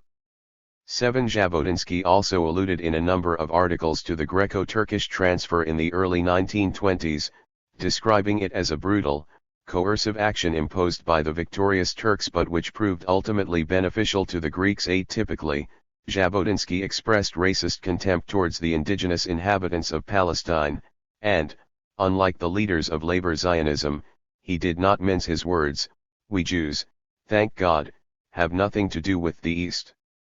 The Islamic soul must be broomed out of Eretz Yisrael." 9. On another occasion Jabotinsky described Arabs and Muslims as a yelling rabble dressed up in gaudy, savage rags. 10. The revisionist movement founded by Jabotinsky went through an ongoing process of fragmentation and coalescence. The authoritarian and militarist tendencies and the cult of personality which Jabotinsky absorbed from the growth of the far right in Europe during the interwar period were transmitted to, and enthusiastically received by, his disciples in Beitar, the revisionist movement's youth group. 11. Jabotinsky's ideological legacy found expression in two offshoots. The first was the Irgun-Tzvei Leumi, an underground military organization formed in 1931 and commanded from 1943 to 1944 by Menahem Begin, who assumed the leadership of revisionist Zionism with Jabotinsky's death in 1940. The Irgun became closely associated with the bombing of the King David Hotel in 1946, the hanging of British Army sergeants and the massacre of Palestinians at Deir Yassin in April 1948. The second offshoot was Lehi, which broke away from the Irgun in June 1940. From 1942 onwards, Lehi was co-commanded by Yitzhak Shamir, later to become Likud leader and prime minister, who had arrived in Palestine in 1935 and had become the chief of operations of Lehi. Shamir's belief in the importance of political assassination is evident from the fact that his work involved the planning and carrying out of numerous assassinations and individual terrorist attacks. Between September 1942 and July 1946, when Shamir was finally arrested by the British and exiled to Eritrea, there were 14 assassination attempts, including 7 attempts on the life of the British High Commissioner for Palestine, Sir Harold McMichael, and several more were planned. For example, against Ernest Bevin, the British Foreign Secretary. One successful attempt on the life of the Cairo-based British minister resident in the Middle East, Lord Moyne, was carried out in 1944. 12. The founder of Lehi, Avraham Stern, had emigrated to Palestine in 1925. In the late 1920s, he went to Florence on a scholarship, returning to Palestine in the early 1930s as a fascist. Until his death in 1942, Stern was firmly convinced that the Axis powers were going to win the war. In 1940-41, he contacted Italian and German agents in the Middle East, proposing collaboration for solving the European Jewish problem. Outside Europe, 13. Stern had also instilled in Lehi the notion that the land of Canaan had been conquered by the ancient Israelites' sword. Like Jabotinsky, Stern's right-wing orientation regarded a clash between the Hebrew and Arab worlds as unavoidable. He also described the Palestinian Arabs as beasts of the desert, not a legitimate people. 14. The Arabs are not a nation but a mole that grew in the wilderness of the eternal desert. They are nothing but murderers, wrote Stern in 1940. 15. Stern's maximalist territorial ambitions and mystical inclination led him inevitably to the Bible rather than to the British Palestine Mandate when defining the boundaries of the envisioned Jewish empire in the Middle East. His 18 Principles of National Renewal, which was written in 1941, and became the ideological basis of Lehi, proclaimed a Jewish state from the Great River of Egypt to the Euphrates in Iraq and the rebuilding of the Third Temple in Jerusalem. 16. In this document, under the heading, Principles of Rebirth, the borders of the land were defined by a quotation from Genesis, "To your seed, I have given this land from the river of Egypt to the great river, the Euphrates." The third principle in the document stated, "The nation and its 58 homeland, the land of Israel was conquered by the Jews by the sword. It was here they became a nation and only here can they be reborn. Not only has Israel the right of ownership over the land but this ownership is absolute and has never been or can ever be rescinded." 17. The 14th principle proposed ethnic cleansing. Dealing with aliens, this will be done by means of exchange of populations. The 16th principle envisaged the establishment of a new Jewish imperial power in the region, strengthening the nation by developing it into a major military, political, cultural and economic power in the east and on the shores of the Mediterranean. 18. Lehi also advocated that any Arab resistance to Zionist objectives should be crushed mercilessly. Moreover, in its memorandum to the United Nations Special Commission on Palestine in 1947 as well as in its political program of July-August 1948 in preparation for the first Israeli Knesset election, 19. Lehi called for the compulsory evacuation of the entire Arab population of Palestine, preferably to Iraq, and declared it considers an exchange of the Arab population and the Jews of Arab countries as the best solution for the troubled relationship between the Jewish people and the Arabs. 20. The revisionist groups were instrumental in exacerbating Jewish-Arab tensions and violent clashes during the mandatory period. Jabotinsky himself endorsed the terrorist campaign launched in the late 1930s by the Irgun, a campaign that involved such actions as placing bomb-loaded vegetable barrows in crowded Arab markets in Haifa and Jerusalem and firing indiscriminately on Arab civilian houses. 21 While Irgun's bombing attacks of the late 1930s and 1948 were aimed at Palestinian civilians, the group also launched attacks against the British from 1944 to 1948. Lehi, it has already been shown, specialized in political assassinations. Later, during the 1948 war, these campaigns were intensified and played an important role in the exodus of the Palestinians from what became the State of Israel. The most infamous outrage carried out jointly by the Irgun and Lehi was the Deir Yassin massacre of April 9, 1948, in which some 250 Palestinian villagers were murdered in cold blood. The Deir Yassin massacre was perhaps the most important single factor precipitating the 1948 Palestinian exodus. 22 Dr. Yisrael Eldad, who was in charge of Lehi's ideology and propaganda, regarded the Deir Yassin massacre as an authentic expression of Lehi as a right-wing political movement. Eldad explained that the massacre articulated the need to transform Jerusalem into the 59 Archimedean point of the Hebrew Revolution, and more specifically he was convinced that without Deir Yassin the State of Israel could never have been established. 23. The proposals of Jabotinsky's disciples. The following will discuss proposals and plans put forward by two close associates of Jabotinsky in the period leading to the Palestinian exodus of 1948 to 49. Eliyahu Ben-Horon's proposal and campaign, 1943 to 49. Eliyahu Ben-Horon was a revisionist publicist, a close associate of Jabotinsky, and an editor of the Yeshuv's Hebrew newspaper Dor Hayim. In 1935, when the revisionists seceded from the World Zionist Organization, Ben-Horon was elected to the World Executive of the new Zionist organization led by Jabotinsky, operating out of London from 1937 to 1940 and from New York from 1940 to 1943. After the Second World War, Ben-Horon served as advisor to the American Zionist Emergency Council, which was then chaired by Abba Hillel Silver, and continued to lobby for Zionist causes in the United States.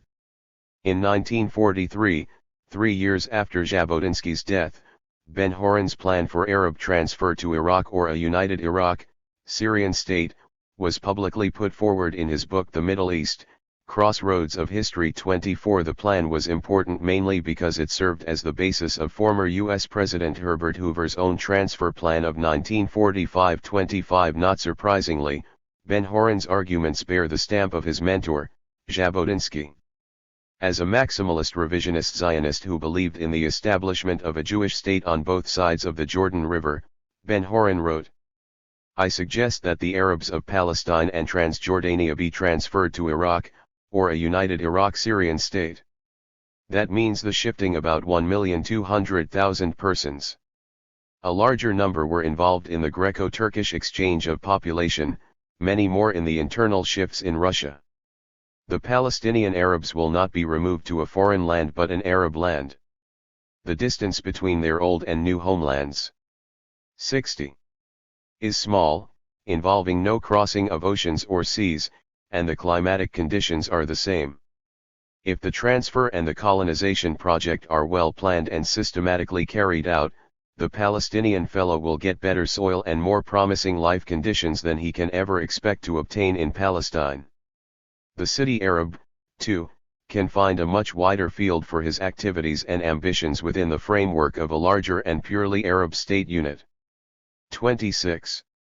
Ben-Horon suggested that the shifting of the Arab populations of Palestine and Transjordan to Iraq, and the simultaneous transfer of Iraqi, Yemeni, and Syrian Jews to Palestine, could be executed within 18 months. Should the above course be adopted, Western Palestine alone would offer to Jewish immigration all the land at present cultivated by the Arabs, and then there is Transjordania with considerable areas of fertile soil, and good irrigation possibilities. Both the speedy transformation of Arab Palestine into a Jewish state and the evacuation of its Arab inhabitants into Iraq could be achieved with active international assistance. 27. The evacuation project should be carried out with firmness. He added, "Such a solution being both just and practicable, the Jews and the Arabs will soon develop good neighborly relations. The one imperative prerequisite to such a happy development is the absolute determination on the part of the major nations that will dictate the peace and lay the foundation for future world order, that this and no other solution of the Arab-Jewish problems be adopted and carried into effect. 28. Ben-Horon appealed to the U.S. administration to support the Zionist drive and dictate Arab evacuation. His efforts appeared especially to focus on obtaining the support of Herbert Hoover, the former U.S. president, a well-known Zionist sympathizer. Ben-Horon first met Hoover in late 1943. According to him, the meeting led to a close contact with a great American. Hoover's interest is aroused in one idea outlined in my book. It is the plan for an Arab-Jewish exchange of populations between Palestine and Iraq. 29. Hoover apparently agreed to join the Zionist campaign in support of the Ben-Horon plan. 2 years later, on November 19, 1945, the so-called Hoover Plan, in fact, a repackaging of Ben-Horon's initiative, was published in the New York World Telegram. 61. Until the late 1940s, Ben-Horon was still active in the attempt to relocate the Palestinians to Iraq. In May 1949, during the last stage of the Palestinian exodus, Harper's Magazine published an article by Ben-Horon entitled "From Palestine to Israel." The editor noted that in an earlier article in the magazine's December 1944 issue, Ben-Horon had advocated a plan which at the time looked far-fetched, that the Arabs of Palestine be transferred to Iraq and resettled there.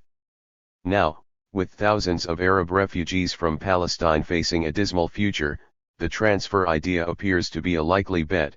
In view of the sound character of Mr. Ben-Horon's earlier judgments and prophecies, we feel we can bank on his word about present-day Israel.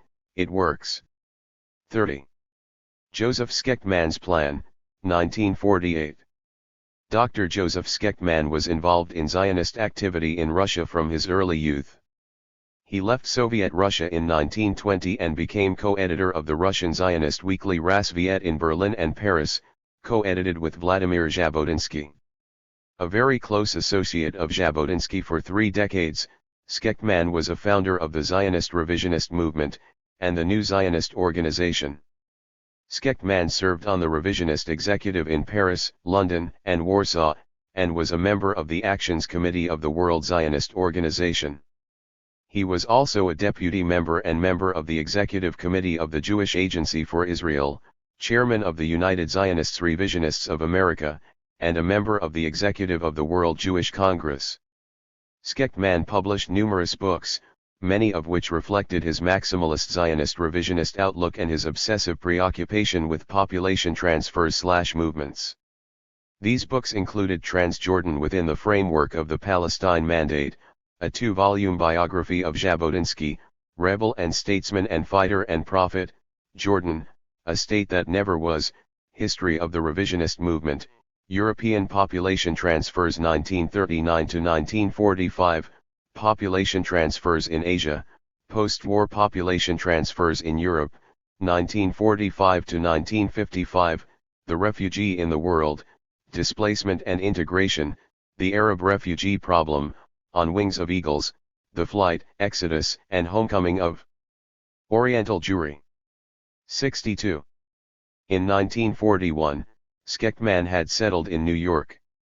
He had served as a research fellow in the Institute of Jewish Affairs, 1941–43, as director of the Research Bureau on Population Movements, which he had helped to establish, and as consultant for the United States Office of Strategic Services in Washington, D.C., as specialist on population movement, 1944–45.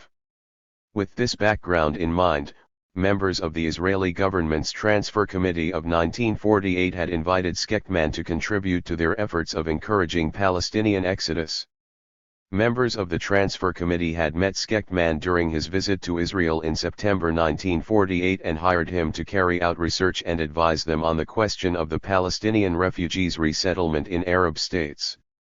More significantly, sometime in early 1948, Skechtman had worked out his own plan entitled The Case for Arab-Jewish Exchange of Population, and submitted it in May 1948 in the form of a study to Eliyahu Epstein, Israel's ambassador to Washington, who later forwarded it to the Israeli Cabinet Secretary, Ziv Sharef, and to the head of the Transfer Committee, Yosef Weitz. 31 Skechtman explained that his study was not merely a descriptive and historical explanation of the facts, rather he believed that many important conclusions for the future can and must be drawn from the experience of past transfer, and that the underlying idea of any transfer scheme is basically a preventive one. If a problem of an ethnic minority cannot be solved within the existing territorial frame, then timely recourse must be taken to the essentially preventive device of transfer. According to Skechtman, the case of Palestine seems to offer a classic case for quick, decisive transfer action as the only constructive possibility of breaking the present deadlock, and no constructive solution can be arrived at without a large-scale transfer. 32 In addition, the only workable solution is an organized exchange of population between Palestine and the Arab states, mainly to Iraq of Palestine Arabs, and the transfer to Israel of the Jewish communities in Arab countries. 33. Skechtman's scheme called for the compulsory transfer of the Palestinians to Iraq and cited Ben-Horon's plan of Arab transfer to Iraq of 1943 as justification. 34 Both revisionist men, Skechtman and Ben-Horon, appealed to the U.S. administration to support the Zionist cause and dictate Palestinian evacuation to and resettlement in Iraq. In November 1945, the so-called Hoover Plan, in fact, a repackaging of Ben-Horon's initiative, was launched in the New York World Telegram. 35 Skechtman's plan of early 1948, which was 63. Directly inspired by the Ben-Horon, Hoover Plan of 1945, was supplemented by a brief additional section written in the wake of the Palestinian refugee exodus of the spring of 1948.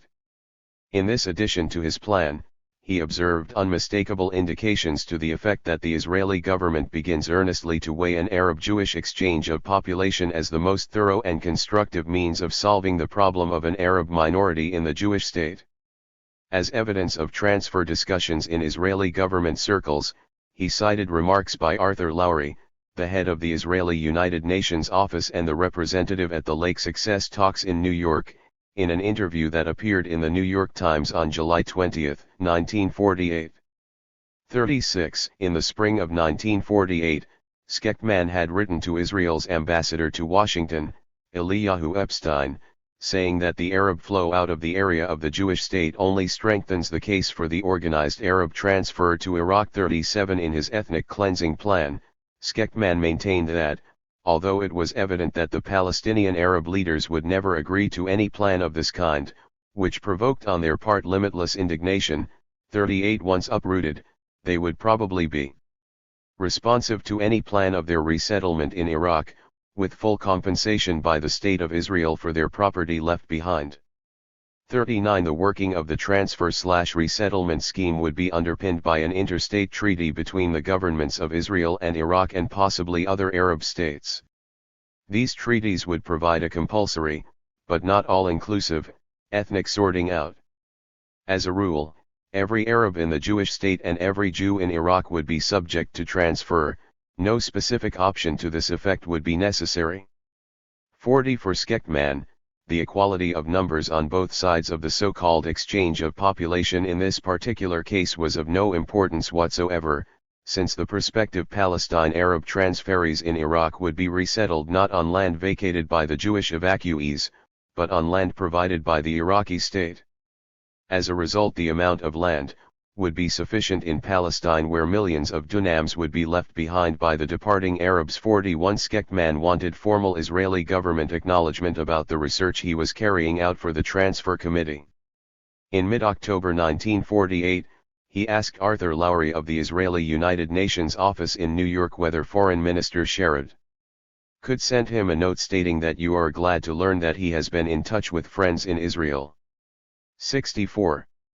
Who are interested in this matter of resettlement of Arabs, particularly in Iraq, and that you could be pleased if he would continue with his investigations. On the basis of such a letter, Skechtman would approach men like Hoover with a view of interesting them further in this work. 42. 2 weeks later, on October 27, 1948, Skechtman received a cable from Cabinet Secretary Sharef, approve your proposal. Collect material discussed. Danon Lifshitz will refund expenses $500. 43 Skekman's urgent assignment on behalf of the Israeli government and its transfer committee included collecting material and conducting further study on Palestinians' resettlement in Iraq. On December 17, Sherrod himself wrote to Skekman from Paris telling him how glad he was to hear that he was pursuing his studies with regard to the resettlement possibilities of Palestinian Arab refugees. Now that Mr. Lifshitz is in the United States, I am sure that you two got together and pooled your knowledge on the subject. 44 In December 1948, Lifshitz arrived in the United States to lobby for the Israeli policy to resettle the Palestinian refugees in Iraq. On the initiative of the Israeli ambassador to the United States, Eliyahu Epstein, a meeting was held in mid-December in the ambassador's office in Washington, in which Epstein, Skekman, Lifshitz, Edward Norman, a New York-based Jewish millionaire who had devoted much of his fortune to supporting the Jewish Yishuv in Palestine and had been secretly lobbying for his plan to transfer the Palestinians to Iraq between 1934 and 1948-45, and Elisha Friedman, economics consultant from New York, and member of the Ben-Horon, Hoover team, which was active from the middle to the late 1940s in the attempt to resettle the Palestinians to Iraq. 46 Epstein had been in close contact with Skekman throughout 1948 and had received a copy of the typescript of Skekman's plan in early May 1948. On May 18, 3 days after the proclamation of the State of Israel, Epstein had written from Washington to Skekman in New York telling him that he had read his manuscript with great interest and found it to be an important and constructive contribution to the subject of Jewish-Arab exchange of population. The events in Palestine are developing meanwhile in such a way that if not your conjectures, at least certain of your conclusions, 65, will have to be modified in view of the Arab flow out of the area of our state. Certain problems, however, in the exchange of population will remain, especially in view of the necessity of a transfer with possibly a very short time of the Jews living in the Arab countries to Israel. 47. Epstein and Skekman had also met in New York in mid-June 1948 to discuss the subject. In mid-December 1948, Lifshitz told the gathering in the Israeli ambassador's office in Washington about the activities of the official transfer committee and suggested that Skekman, Norman, and Friedman might be of very great help in this matter, in two directions in particular. The first that he mentioned was in the presentation of ideas and supporting data, on which a plan to be adopted by the government of Israel might be based. The second was to mobilize the leaders of public opinion in this country to speak out in support of such a plan as soon as the government of Israel would make public announcement of it. It was agreed that the three of us who were present, who are American citizens, would be considered a sort of advisory committee, with myself as chairman, working in close cooperation with Mr. Epstein. It is our purpose now to produce a more or less detailed plan, which presumably will be forwarded to you for your consideration and possible presentation eventually to your government. 48. Like Eliyahu Ben-Horon, Edward Norman and former U.S. President Hoover, Skekman appealed directly to the U.S. administration and the White House to support the Israeli policy and dictate Palestinian resettlement in Iraq. A revised version of his study of early 1948, in which he outlined his plan for the removal of virtually all the Palestinians to Iraq, appeared in Chapter 3 of Skekman's book Population Transfers in Asia, published in March 1949. At the same time, the actual research carried out by Skekman on behalf of the Israeli government and its transfer committee in late 1948 and early 1949 appeared in his polemical work The Arab Refugee Problem 50 in his letter to Hoover, dated April 9, 1949. Skekman wrote, "I take the liberty of sending you the enclosed copy of my study Population Transfers in Asia, whose chapter on the Arab Jewish 66. Population transfer owes so much to the inspiration provided by your plan for the resettlement of Arabs from Palestine in Iraq, published in 1945. Recent events in the Middle East have pushed this idea into the foreground of public attention, and have impelled me to publish the study of the transfer issue against the background of similar transfer movements elsewhere in Asia. As one of the world's elder statesmen who helped originate the transfer idea as a way out of the Palestine conflict, and from whom the public hopes to receive further wise guidance in this issue, you will, I sincerely hope, be interested in this book of mine. 51. The post-1967 period. The 1967 war reopened the question of Israel's territorial ambitions and borders and helped revisionist Zionists to escape from the political wilderness into Israeli mainstream politics. Within roughly a decade, Menahem Begin became Israel's first right-wing prime minister, heading a Likud coalition, dominated by the Herut movement. His political ascendance was a result of his charisma, his huge appeal to the deprived Sephardic masses of Israeli society and the inability of labor Zionism to offer a remedy to Israel's mounting problems. Prime Minister for 7 years, Begin did not introduce a fresh ideology. Concern for the territorial integrity of Eretz Yisrael in its biblical boundaries was the main content of his rigid Weltanschauung. Employing impassioned biblical and East European rhetoric, he always believed that his mission was to see that all the biblical land of Israel would be under Israeli rule. 52 and that the Zionist goals could be achieved only by force. 53 This was in large measure an adherence to Jabotinsky's Iron Wall philosophy and the monistic ideology of Greater Israel. Begin, the caretaker of Jabotinsky's ideas, believed in a Jewish state with a Jewish majority on both banks of the Jordan River and a strong Jewish army to defend it. The Arab-Israeli Rhodes talks, leading to the armistice agreements of 1949, were accompanied by a public debate in Israel, which reached its climax in the election campaign for the first Knesset. Menahem Begin, then leader of the newly formed Herut, objected to giving up any part of the historical land of Israel, and certainly any part of the territory west of the Jordan River. Begin's Knesset speeches were full of typical emotional rhetoric. They have carved 67. Up not the territory, but our very soul. 54 Other more extreme members of Herut spoke in terms echoing the sternest conception of Greater Israel. The poet Uri Tzvi Greenberg, then a member of the first Knesset, stated, "Right now we might, without exaggeration, if we had only been ready in time, be across the Jordan and on the slopes of Lebanon and en route to the Nile. And then, instead of a worthless armistice, we would have obtained peace on very comfortable terms to us." 55 In Knesset debates in May 1950, Begin again argued that the West Bank was part of the biblical land of Israel and as such belonged to the Jewish people. 56 And rejected a suggestion to federalize Palestine on the pattern of Switzerland's cantons based on ethnic lines. Also in the early days of the Israeli state, he advocated a war to achieve the liberation of parts of the occupied homeland. 57 In the spring of 1957, following the first occupation of Gaza and Sinai by Israel, Begin attempted to rally world Jewish opinion against the decision of the superpowers to impose a withdrawal on Israel. In a press conference held in Canada, Begin stressed that peace in the Middle East would become a reality only when both banks of the Jordan River and the Gaza Strip became part of the Jewish state. 58 2.5 years later, in 1958, the issue of the lost territories of Eretz Yisrael was raised at the Fifth National Conference of Herut, which by 1955 had become Israel's second largest parliamentary party. Begin spoke about Shlomit Historit, the historic completeness of Eretz Yisrael, and pointed out that there were at least 3 other political parties in the country which did not recognize the Green Line with the West Bank as the final border of Israel. A year later, Herut leaders such as Yaakov Meridor publicly claimed both sides of the Jordan River. The primary goal of foreign policy is to recreate historic Israel, by liberating Transjordan. Israel can never rest until this is accomplished.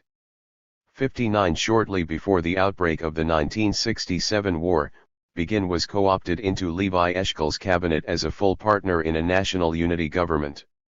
He became a minister without portfolio, but this was an important step in his political ascendancy, legitimizing Herut's struggle for political power and paving the way for the future electoral successes of right-wing groups led by Herut. During the years 1967 to 70, Begin served as the head of various committees in the National Unity Government. He proposed the establishment of Jewish quarters in Arab cities in the occupied territories. In 1970, when the U.S. Secretary of State William Rogers proposed his second 68th peace plan to end the war of attrition between Egypt and Israel, began and 5 Gahel ministers resigned, calling the plan a Middle Eastern Munich 60. Moshe Dotan's proposal, November 1967. Moshe Dotan was the chairman of the editorial board of Hauma, a quarterly, published by Mr. Jabotinsky. Hauma is the most important journal of the revisionists, the Likud camp and the supporters of Greater Israel. Dotan's transfer plan was published in Hauma in November 1967-61 in the euphoric period which followed the June War's spectacular conquests. Predictably, he found it necessary to remind his compatriots that the whole land of Israel, which the revisionist movement claimed, stretched beyond the newly liberated territories. Our claim for a homeland on both banks of the Jordan is a just matter and it has a chance of being realized if it is accompanied by force. The Israel Defense Force is a powerful force and is used for a just matter. The Arabs, perhaps more than other peoples, appreciate force and are bound to take it into consideration. More immediately, however, Dotan's preoccupation was with the demographic time bomb which is activated non-stop against us in the newly conquered territories, which overnight quadrupled the Arab population to 1.3 million in comparison with 2.3 million Israeli Jews. 62 Such a large Arab minority could not be digested, and in order to prevent the creation of a binational state and to maintain an exclusive Hebrew state in Greater Israel, one must be industrious that it has a decisive Hebrew majority and as tiny a minority as possible. 63 In justification of his ethnic cleansing plan, Dotan cites the transfer campaign of Israel Zangwill, one of the most outspoken and vociferous of early Zionists on the subject, before and after the First World War, as well as the proposal of Baron Rothschild to transfer Palestinians to Iraq in the 1920s.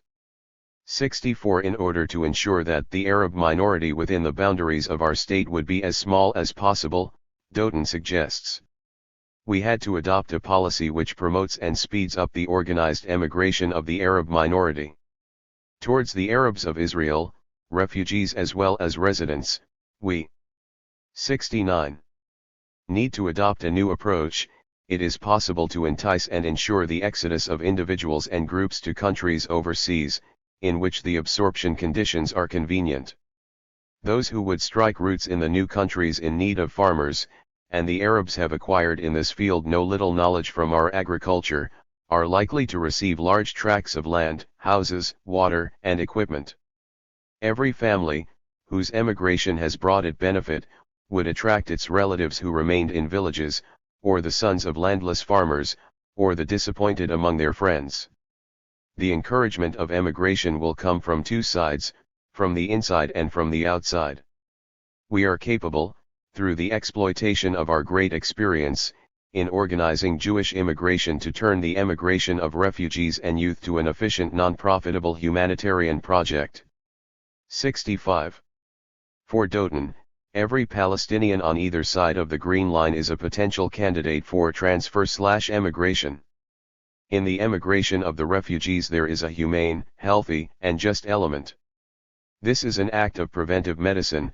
We must not leave population, in a small plot of land that is poor in natural resources and its ownership controversial. Every young worker from the Triangle villages, who comes to a city in search of work is a potential candidate for emigration.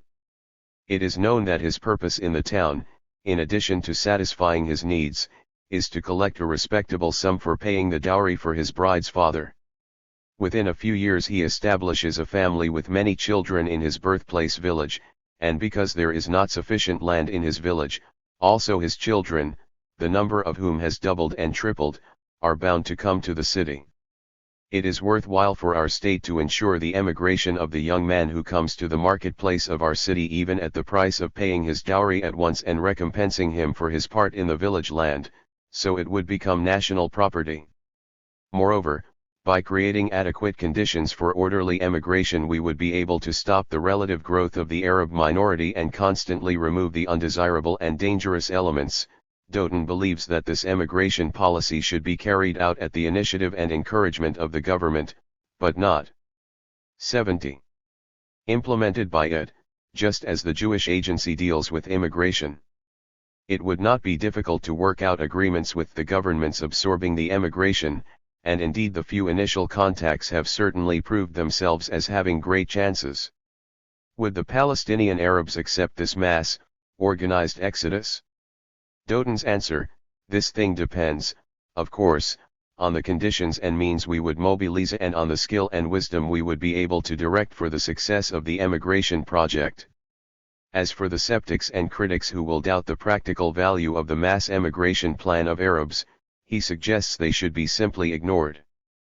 The destination of the government-initiated, mass, organized Arab exodus should be, according to Doughton, South American countries such as Brazil, Colombia, Paraguay, and Venezuela. All these countries, as well as Canada and Australia, are looking particularly for migrants who are from the white race, Christians, or other monotheists, workers at a certain level who could be absorbed and migrants who would be ready to work in agriculture. Indeed, for the refugees in our country these conditions are good, would be given the opportunity to start a new life overseas with our guidance and assistance, until they stood on their own feet in the wide open spaces of Australia, Canada, and Latin America which need settlers. 66. The plan of Doughton envisaged an officially orchestrated, carefully planned, and massively organized operation. In addition to our settlement experience in this country, we have proved that we possess great organizational, planning, technical and economic forces which are successfully operating already for years in Africa and Latin America.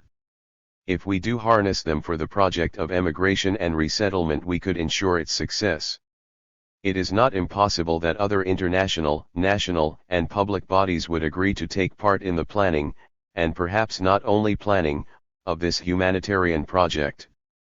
As for the financial cost of this project, Doughton explains. The financial problem of putting into effect emigration on a large scale should not deter us in spite of the large sums we would have. 71. To allocate.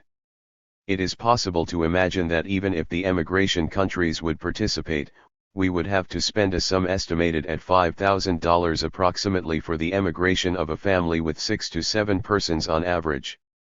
This sum would cover the cost of the flight, and the remainder would be handed over to the exclusive control of the emigrating family.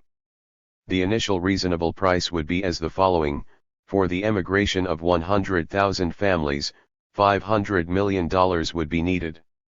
Let us suppose that the emigration would be implemented over 5 to 6 years, this means $100 million annually. If we did not receive foreign aid to finance this plan we would have to be compelled in the worst case to shoulder the entire burden of expenditure. Clearly we would have to care about acquiring long-term loans from financial elements abroad. Understandably, it is possible that the sums set are too high, and the allowance per capita will be much lower.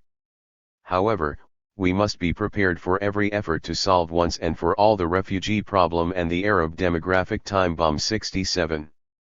The mass emigration of 100,000 Arab families, 600 to 700,000 persons, within a few years, Doughton envisages, is likely to change our demographic balance unequivocally and be most valuable in many respects.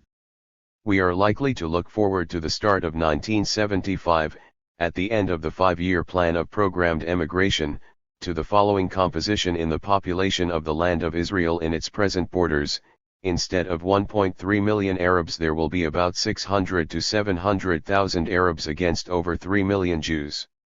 With such a decisive Jewish majority of 5 to 1 in Greater Israel, it would be possible to maintain an exclusive Jewish state.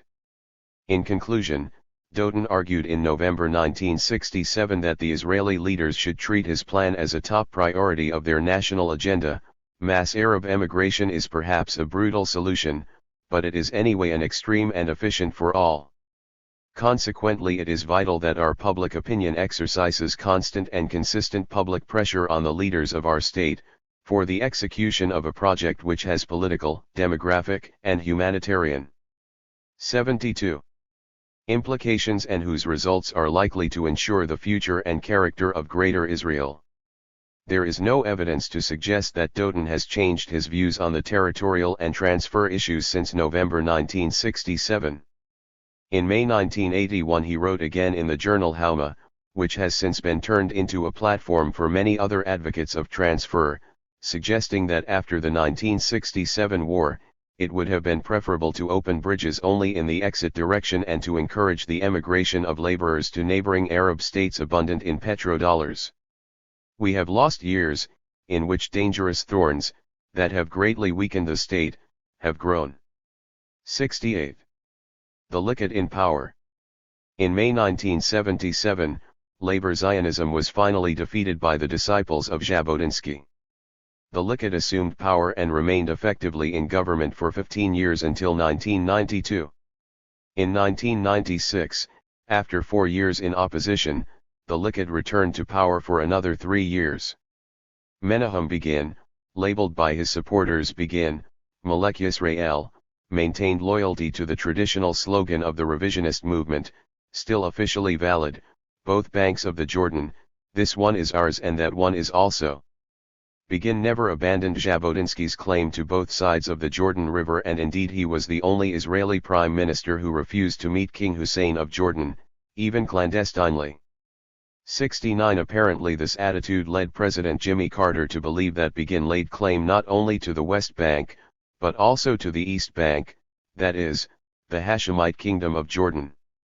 70 When Begin assumed power in 1977, he decided that the occupied territories of the West Bank and Gaza were to be called liberated land, as opposed to the administered territories, an expression coined by the Labor government.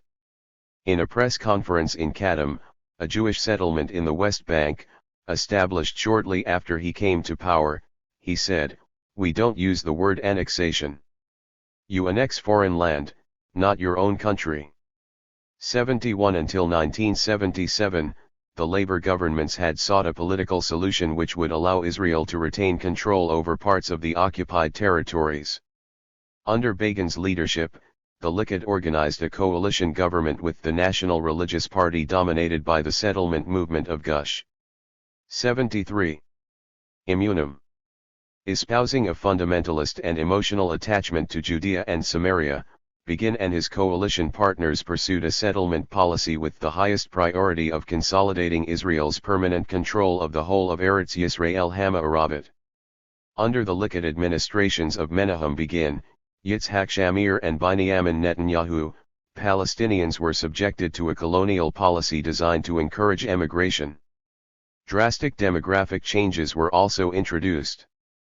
To fulfill its settlement/colonial goals, the Likud government rapidly increased the number of Jewish settlements in the occupied territories.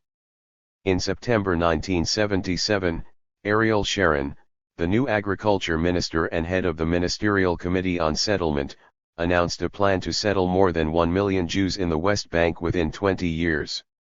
The following year Mattatyahu Droblis, chairman of the Land Settlement Department of the Jewish Agency, who, like Sharon, was closely associated with Gush Immunim, issued the first version of a similar document, the Master Plan for Judea and Samaria 72 from 1977 until the end of the Likud's second term in August 1984.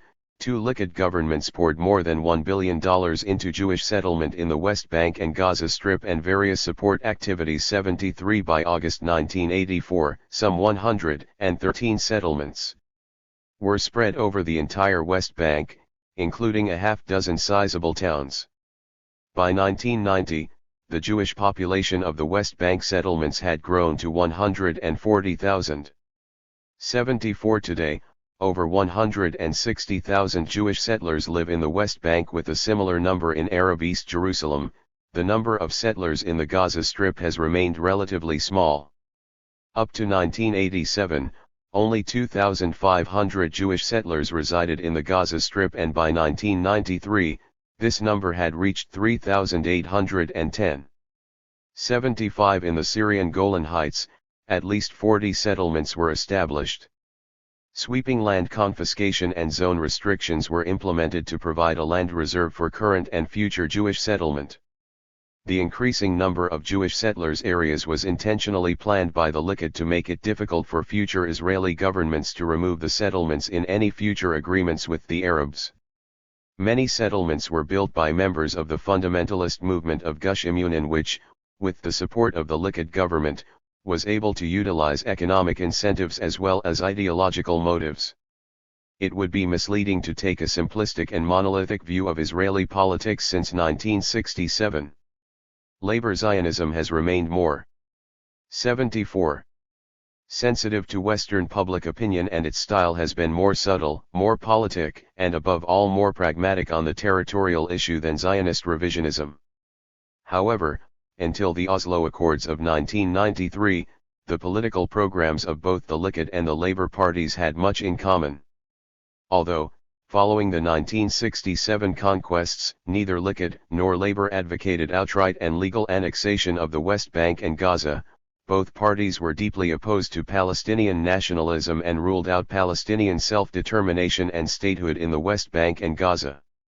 Both parties categorically refused to negotiate with the PLO and unconditionally opposed the establishment of an independent Palestinian state in the occupied territories.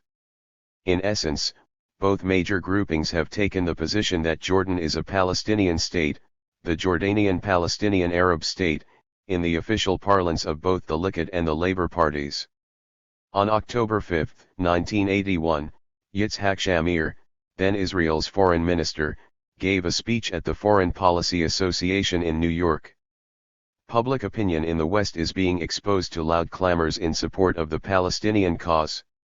Arab propaganda is calling for a homeland, as they put it, for the homeless Palestinians. It is important to understand the Jordan is Palestine aspect and that the conflict is not, and never was, between Israel and a stateless people.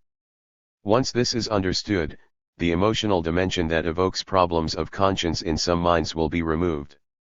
If it is perceived in this light, you have on the one hand a Palestinian, Jordanian Arab state, and Israel on the other, then the problem is reduced to a territorial conflict between these two states.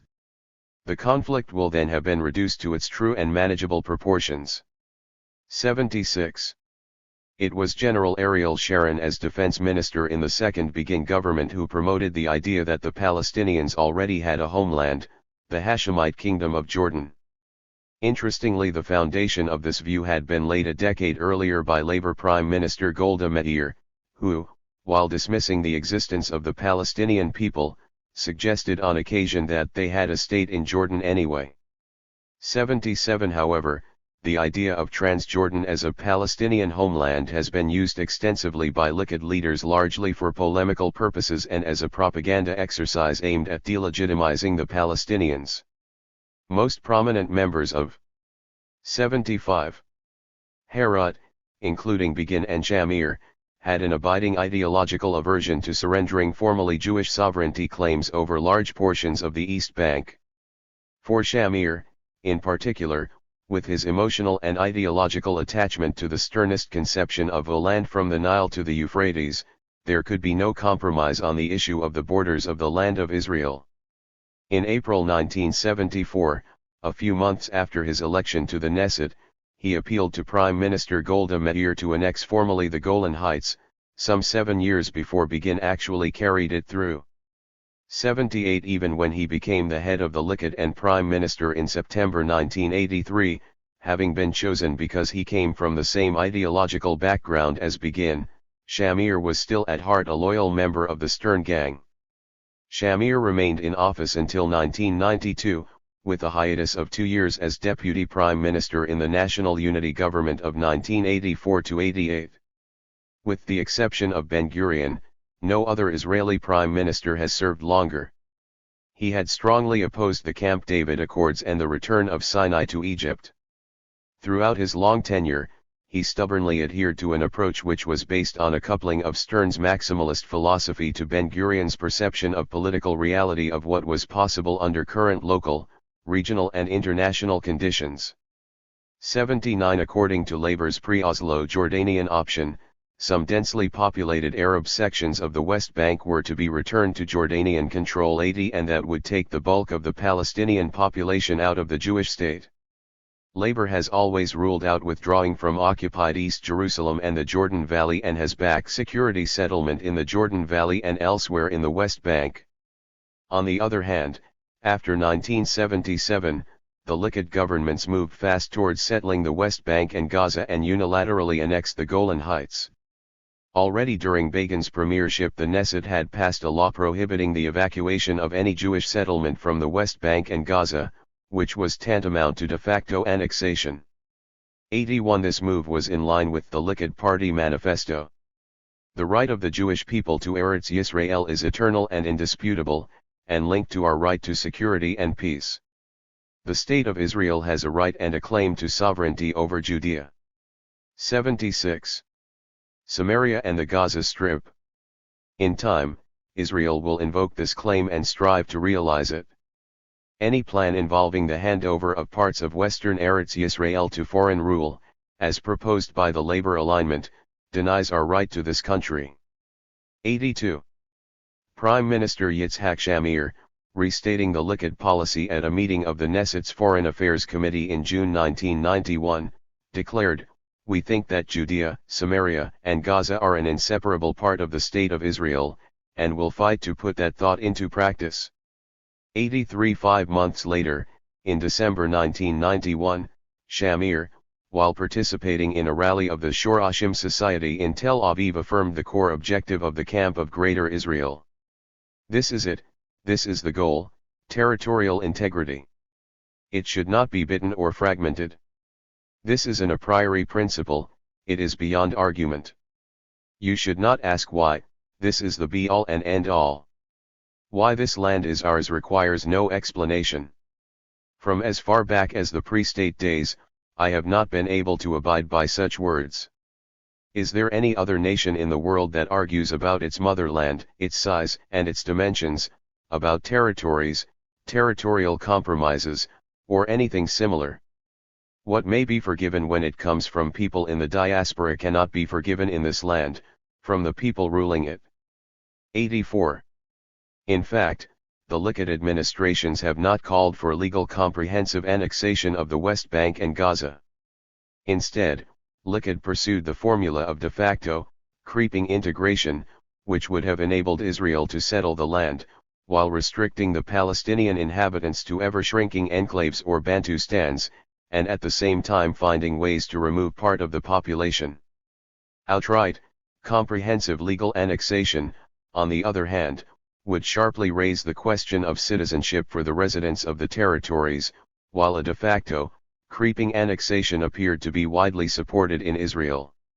In any event, the logic of the Likud's extensive settlement policies seemed to be that the Arab population must be reduced one way or another. As Danny Rubenstein, the Israeli journalist who has covered the occupied territories for the Daily Davar for many years, put it as early as January 1979. 77. Regarding those who on no account want Israeli withdrawal from Judea and Samaria, these ideas are very logical. Anyone who aspires to and claims Israeli sovereignty over Judea, Samaria, and Gaza, including the Begin government, must understand that there is no way out save the removal of the Arabs from the territories. With over 1 million Arabs, Israeli rule will not be established in Nablus and Hebron, and all the settlement will not help. The supporters of the Likud government know this secretly in their heart. The Gush Emunim people and the whole land of Israel's faithful are talking about this, some privately and some publicly. Whereas Rabbi Kahane is not interested in the refined tactic. He and his followers bring the principles of the government policy to absurd truth. 85. It is hardly surprising, therefore, that some important Likud leaders have, both openly and privately, voiced support for Arab transfer. Immediately after the 1967 conquests, at a secret meeting of the Israeli cabinet, Menahem Begin, then minister without portfolio, recommended the demolition of the refugee camps of the West Bank and Gaza and the transfer of their residents to the Sinai Desert, which had been captured from Egypt 86 in the early 1980s, during the negotiations between the Likud and Tehaya over the latter joining the Begin government, a member of the Tehaya delegation, Tzvi Shaloa, asked Begin whether his government is thinking about the transfer of refugee camps in southern Lebanon to northern Lebanon, thus reducing their danger to peace in Galilee. Begin's reply was, "The question of refugees is indeed a serious question. I am about to appeal in a statement to Saudi Arabia, Libya, Iraq, and other Arab countries to absorb in their countries the refugees of the camps in Lebanon. What? Iraq has no lands and water and Saudi Arabia and Libya have no oil revenues." 87 Some of the men around Menahem Begin were even more extreme than the Prime Minister. There were two senior advisors of Begin, Shmuel Katz and Dr. Moshe Yegar, who publicly declared their advocacy of Arab transfer. Yegar was also an advisor on Hasbara in the Prime Minister's office in 1979.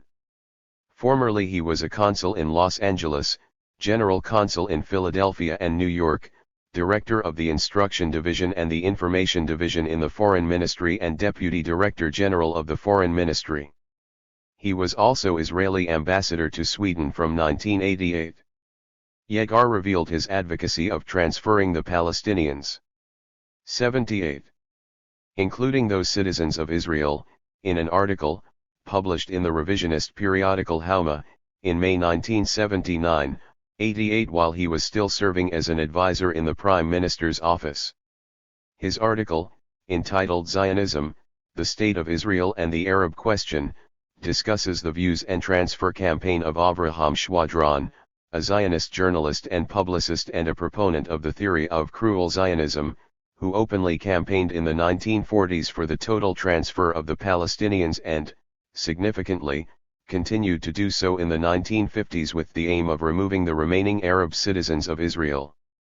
Having researched into, and described, Schwadron's views on Greater Israel, Jewish organic nationalism and Arab transfer, Yegar concludes, it seems there is an actual importance, whether Zionist theoretical or publicly educational, for the reconsideration of his writings and the bringing up of their content to public knowledge.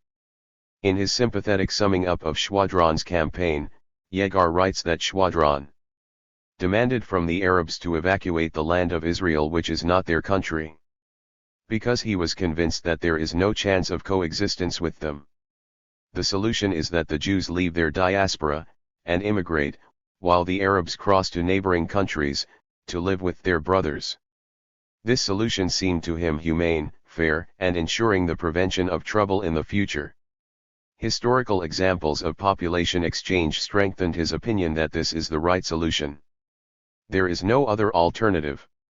Yegar's conclusion, which is not less important than his description of Schwadron's philosophy, includes the following.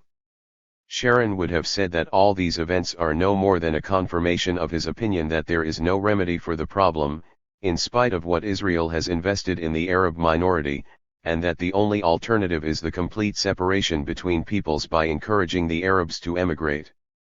Among the first he would have wanted to see departing are of course, the Arab students who do not recognize the state. It is reasonable to assume that if Sharon had lived after the Six-Day War he would have supported the annexation of the regions conquered and 79. Liberated in this war, while encouraging their Arab residents to get out, and he would have demanded that the emigration matter be included in the peace agreements signed between Israel and whatever Arab country. Reading today Dr. Avraham Sharon's articles, one stands surprised in front of the actuality of his analysis, his views, ideas, and the solutions proposed by him. 89. Shmuel Katz, a revisionist publicist and publisher, served as an advisor for Hasbara to Prime Minister Begin in 1977-78, but resigned his post in protest against the peace negotiations with Egypt. He was a member of the High Command of the Irgun in the mandatory period, a co-founder of the Herut Party, a member of the First Knesset and a co-founder of the Whole Land of Israel movement in 1967. Apparently Katz was a proponent of the geopolitical and imperialist ideas of Professor Karl Haushofer, whose intellectual influence on the geopolitical conceptions of Adolf Hitler and the Nazi Lebensraum doctrine of territorial expansionism remain controversial.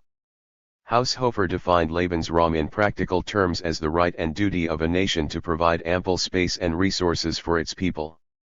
Limited resources and population growth among nations guaranteed constant friction in the international power structure. It was thus the duty of the stronger state to expand at the cost of the weaker.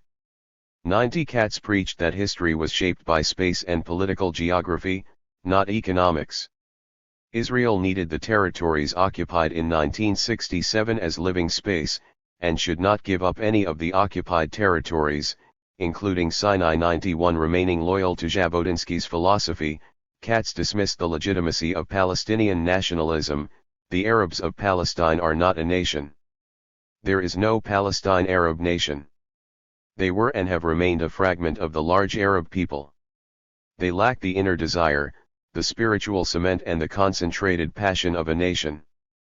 92 In an interview in the periodical Hauma in the summer of 1989, Katz was asked the following question: do you see transfer as a humane solution? His unequivocal answer was: certainly a humane and logical. It is possible to create acceptable conditions, compensation, etc., if they want to leave. Also in America there is a movement of citizens from one end of the continent to another. Also in this country a little transfer has already taken place.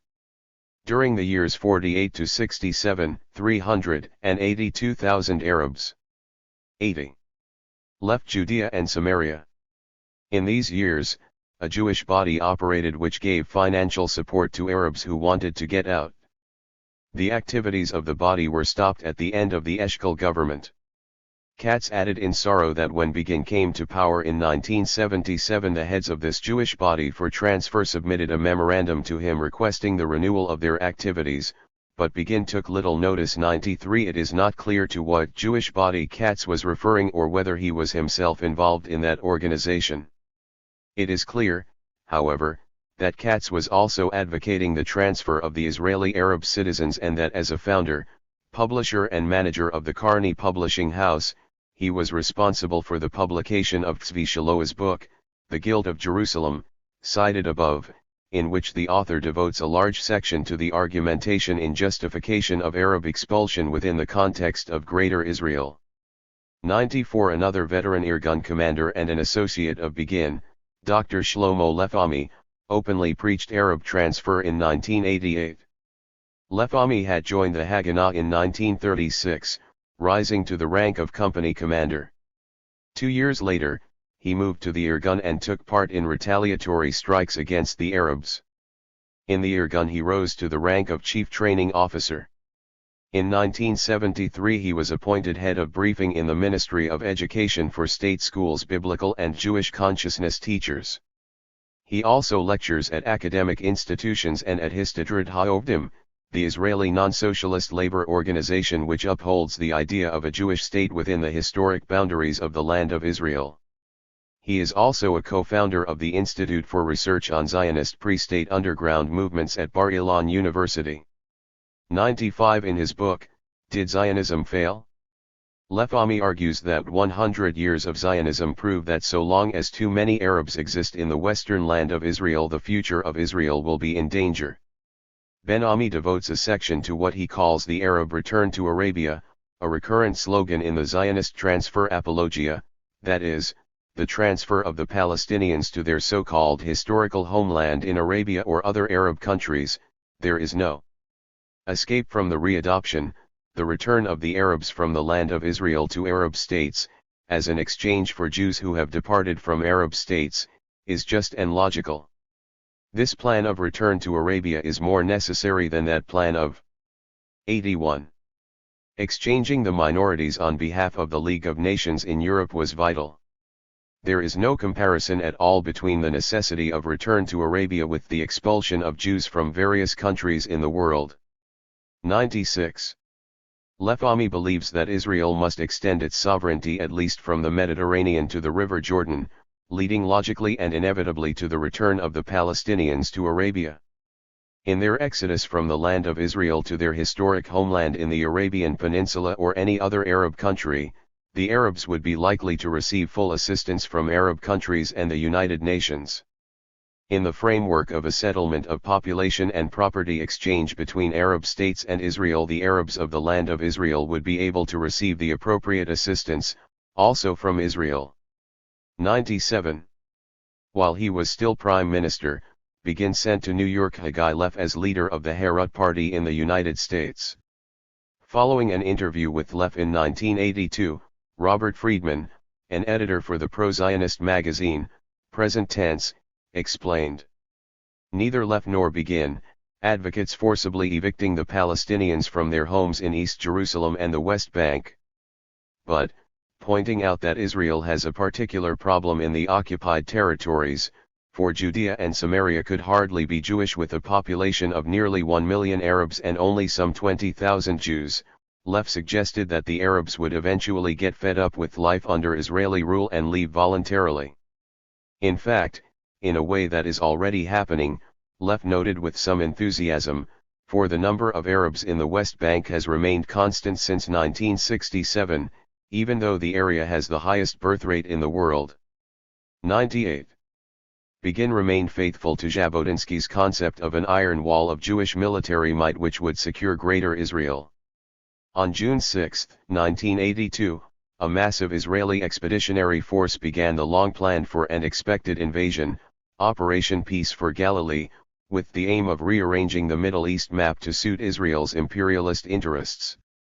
Begin's attempts to delegitimize the PLO by branding it a terrorist organization akin to the Nazis and to destroy the PLO in order to facilitate the absorption of the West Bank and Gaza into 82. Israel were central to his initiation of the invasion of Lebanon in 1982. Begin originally endorsed the big idea, while leaving the details to his defense minister Ariel Sharon, allowing the latter to develop the war into catastrophic proportions. 99, resulting in the death of some 20,000 Palestinian and Lebanese civilians and over 600 Israeli soldiers. There were, however, Israeli commentators and critics who said the ultimate aim of the Israeli invasion of Lebanon, ordered by the Israeli cabinet and overseen by Sharon, was to bring about forcible transfer of the inhabitants of the occupied territories. Professor Yeshayahu Leibovitz of the Hebrew University said that the invasion of Lebanon was the consequence of a phenomenon of Judeo-Nazism, which resulted from Israel's control over the occupied territories. 100 The American-based Israeli historian and strategic analyst and biographer of Begin, Amos Perlmutter, wrote in Foreign Affairs. Begin and Sharon share the same dream. Sharon is the dream's hatchet man.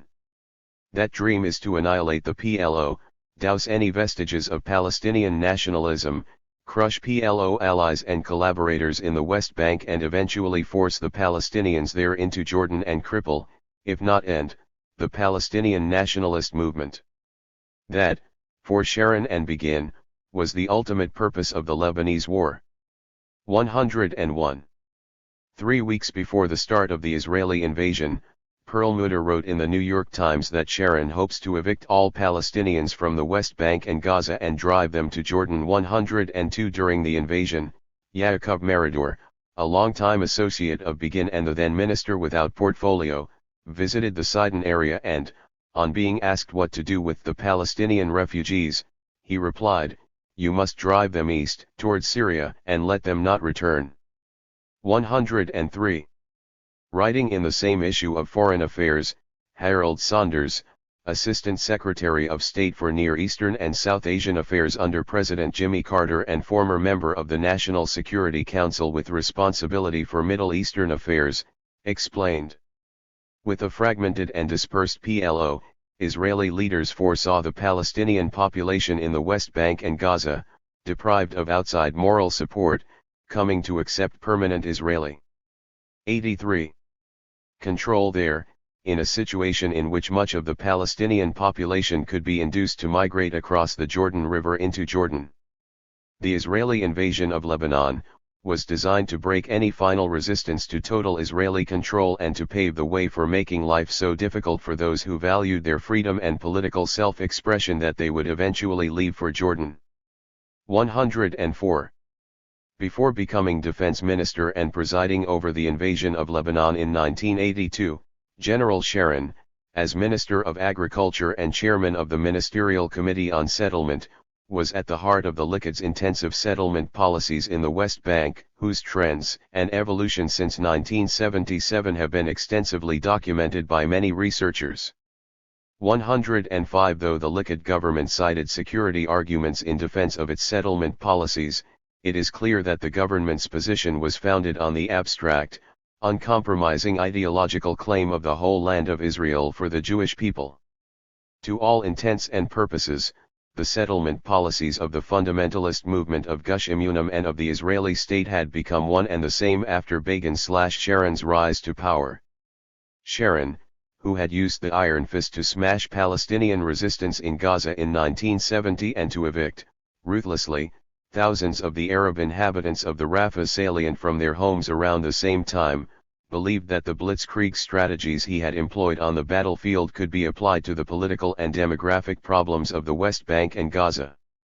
In the opinion of General Matityahu Peled, who subsequently became a Knesset member, Sharon would try to thin out the Arab population of the territories by a variety of measures which will fall short of forcible deportation or open atrocities. 106 The creation of economic distress and economic discrimination against the Arab population of the occupied territories has long been deliberate and systematic, and growing ever worse. Mass expulsion, however, was never, for understandable reasons, a publicly stated policy of the Likud governments between 1977 and 1992, and 1996 to 1999. The Jerusalem Post reported in 1982 that more than 100,000 people had emigrated from the West Bank since 1967. 107 While the colonization and increasing Judaization of the occupied territories vastly increased the tensions between settlers and the Palestinians, economic migration has, in part, been precipitated by 84. The seizure of Arab land. The seizure of Arab land does not increase friction with the Arab population, Sharon argued, it will prevent such friction in the future. 108 But the creation of economic hardship was not the only measure taken to make people leave voluntarily. Israeli journalist Amnon Kapiliuk, writing in the Hebrew daily Al-Hamishmar on June 6, 1980, described the growth of pro-transfer groups in Israeli society as well as within the Likud government. These ruling circles were proposing a final solution for the Palestinian problem. There are also people in official posts who are prepared to create a situation which would force most of the population of the territories to leave their homes and to wander off to Jordan. The instrument for creating such a situation is collective punishment. The policy of collective punishment is not new. We saw it in its full glory in the days when Moshe Dayan served as the emperor of the territories. But the difference between the policy pursued then and the one carried out under the Likud government is that now it is done with the clear purpose of making the inhabitants' life unbearable. The curfew in Hebron, which lasted over 2 weeks, was not the end of the story. The daily harassment of the inhabitants and the cutting of all the elementary services, such as the disconnection of all the telephones in the town, even those in doctors' clinics, all of these are not designed to deter the inhabitants, and not to punish them, but to make life unbearable so that the inhabitants will either rise up and be expelled by the instruments that have been prepared for this, or they will prefer to leave voluntarily. Kapiliuk was referring to public remarks made 2 weeks earlier by M.K. Aharon Yaakov, a former chief of military intelligence, at the Leonard Davis Institute for International Relations of the Hebrew University of Jerusalem, that there exists widely held opinion in favor of exploiting a situation of war to expel 700,000 to 800,000 Arabs. Things are being said to this effect and the means are being prepared. 109 It is not clear from Yaakov's remarks whether this expulsion plan had been prepared by the army itself, or put forward by senior officials and ministers in the Begin government. However, if such a plan was conceived and prepared by elements in the military Stab 85 Lishment, then it is inconceivable that the then Chief of Staff Raphael Eitan was not privy to its formulation.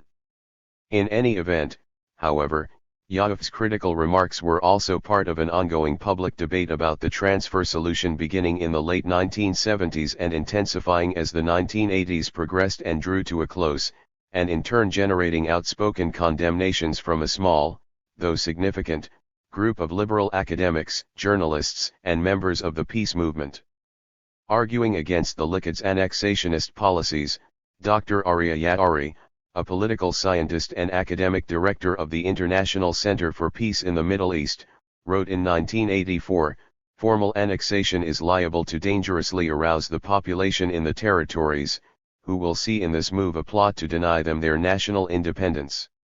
This uprising would, in turn, provoke a bloody repression and might be exploited for a mass expulsion of the West Bank residents, an idea that has gained momentum in recent years, not only among the masses but among some higher UPS as well." 110 Yattari also took issue with Marone Benvenisti, arguing that nothing was more reversible than a military occupation. As we shall see, much of the Likud held similar latent views in favor of transfer. Throughout the 1980s, General Sharon was among the most powerful higher UPS who promoted public debate on the transfer solution within the framework of Greater Israel. In 1982, while he was defense minister, Sharon implied, shortly before and perhaps while contemplating his planned invasion of Lebanon, that the Palestinians might have to be expelled, warning that they should not forget the lesson of 1948. 111 The hint is clear, Amnon Kapeliuk commented, citing Sharon's statement 112. Sharon's threat of a new mass expulsion if the Palestinians did not mind their manners also seemed to be directed towards the Palestinians as a whole. Upon becoming defense minister in 1981, Sharon initiated the most brutal period of repression in the West Bank and Gaza and set about crushing all opposition to the Israeli occupation. Shortly after Sharon's threat was made, the Middle East international correspondent Amos Volin reported from Israel that intensive preparations were continuing in the West Bank and Gaza for much harsher measures to combat their Arab inhabitants' opposition to the Likud settlement policies. Volin, hinting at Sharon's threat, commented, 86. Palestinian residents have been warned that resistance to occupation, colonization, and the civil administration's effort to impose Begin's version of autonomy for the Arabs of the Land of Israel, or eventual territorial annexation, may easily lead to a repetition of the 1948 tragedy, when the local Arab population was forced into permanent exile in the neighboring states. In the same way, hundreds of thousands of 1948 refugees in the West Bank and Gaza camps would again be required to move eastwards, this time to Transjordan, which Israeli government leaders describe as the already existing Palestinian state. Repeated hints of such a scenario becoming reality may be meant to reduce Palestinian resistance and encourage the moderates to cooperate with the Autonomy Plan 113. As we have seen, and will show, there were many threats of new expulsions if the Palestinians in Israel and the occupied territories did not mend their ways, made from the late 1970s onwards. Several threats were made during the Intifada by Prime Minister and then Defense Minister Yitzhak Rabin, President Chaim Herzog and the then Likud Minister Gideon Pat. Earlier on in January 1979, Sharon's mentor and cabinet colleague Foreign Minister Moshe Dayan, who had been involved in and responsible for numerous expulsions during the 1948 war, threatened the Palestinians with another tragedy if they rebelled. They would better remember and have in mind what happened with the Arab people in 1948. They find themselves, some of them, as refugees in Lebanon, and this should serve as a lesson. 114 General Sharon was greatly inspired by Ben-Gurion's and Dayan's thinking and action. In an attempt to legitimize his open transfer advocacy, Sharon was among the first to reveal publicly, in November 1987, the transfer plan of Dayan, which discreetly operated between 1967 and 1970. He told a Tel Aviv audience, for several years after the Six-Day War, assistance was given to Arabs who wished to emigrate from here. There was an organization which dealt with it. 115 Sharon is not usually known for speaking in euphemisms as to how the Palestinians should be dealt with, and he had no hesitation in openly describing the Palestinian citizens of Israel as foreigners. 116 However, Sharon, then one of Yitzhak Shamir's challengers for the 87 Likud leadership, was fully aware, like other Likud leaders, of the highly sensitive nature of the transfer issue. In an interview in 1988, Minister Sharon put it more delicately: "You don't simply bundle people onto trucks and drive them away. I prefer to advocate a positive policy, like enhancing the level of technical education in the areas, to create, in effect, a condition that in a positive way will induce people to leave." 117 Moreover, shortly before the eruption of the Intifada, a militia minister in the Shamir government, Yosef Shapira, raised the transfer issue, proposing that Israel actively promote mass Palestinian emigration, especially among the intelligentsia. Shapira suggested that the Israeli government pay $20,000 to each Arab who agreed to depart. Sharon, then Minister for Industry and Trade, repeated Shapira's proposal but added that Israel should stop talking about transfer and instead put it into action. 118 After the eruption of the Intifada, several prominent Likud members called for the appointment of Sharon to a key ministerial post with direct responsibility for dealing with the Palestinian uprising. Among these figures was Rafi Eitan, a former advisor to the Prime Minister and then chairman of the Board of Directors of Israel Chemicals. Rafi Eitan urged the government to declare all the parts in which the Intifada is active as zones in which a war situation exists. This would enable me legally to do things that today I cannot do, for instance to transfer population from one place to another in Judea and Samaria, to expel insiders without a prolonged legal process, to confiscate for security needs land and property. 119 Eitan had already urged 10 years earlier that every Israeli who enters the territories, and even the old city of Jerusalem, should carry arms and know how to use them. In my judgment, more Israeli civilians must be allowed to carry weapons. Some claim that such a state of affairs will be exploited for the worst purposes. My answer: already at this time several thousands of weapons are in the hands of the IDF personnel, the police, and Israeli civilians. 120. Clearly, statements made by key Likud politicians in favor of mass expulsion of Palestinians from the West Bank and Gaza began long before the eruption of the Intifada in December 1987. As early as 88. May 1976, Knesset member Amnon Lin, an old-timer of the Mapei party and a self-styled expert on Arab affairs who had joined the Likud in the 1970s, had this to say in a Knesset debate on Palestinian protests against the Israeli occupation: "We should begin mass expulsion of entire communities which took part in demonstrations and riots, and to transfer them across the border. This applies to women, men, and children." 121 Commenting on Lin's statement, Meir Pa'il, of the small left-wing Shelley party, reacted indignantly in the Knesset debate of the following day: "I think that the proposal of MK Lin to expel the Arabs causes damage. Generally, I am astonished by the insolence of such a man." 122 More importantly, on March 16, 1983, Deputy Speaker of the Knesset Meir Cohen-Avidov expressed support for Arab mass transfer at a meeting of the Knesset Foreign Affairs and Defense Committee. Cohen-Avidov added that Israel had made a great mistake by not expelling 200,000 to 300,000 Arabs from the West Bank in 1967. 123 The Jerusalem Post commented at the time that the failure of the Begin cabinet to reprimand Cohen-Avidov and dissociate itself from his remarks inevitably created the impression that he articulates the tacit premises of official policy. 124 Cohen-Avidov was cited on another occasion to the effect that Arab terrorists should have their eyes torn out. 125 These remarks represented a growing tendency in the 1980s among Likud MKS and stalwarts towards a more blunt and less guarded attitude when publicly discussing Greater Israel's demographic problem and the transfer solution. A senior colleague of Cohen-Avidov, Michael Diekel, who was Deputy Defense Minister in the 1980s, was among the most consistent public proponents of transfer. Since the early 1980s, a group of Likud party activists, campaigners, and senior figures congregated around Diekel. They openly argued that a mass transfer was the only way to solve the Palestinian problem. 126 A very worrying problem for Zionism, Diekel declared in October 1982, is the frightening natural growth of the Israeli Arabs within the Green Line, which is among the highest in the world.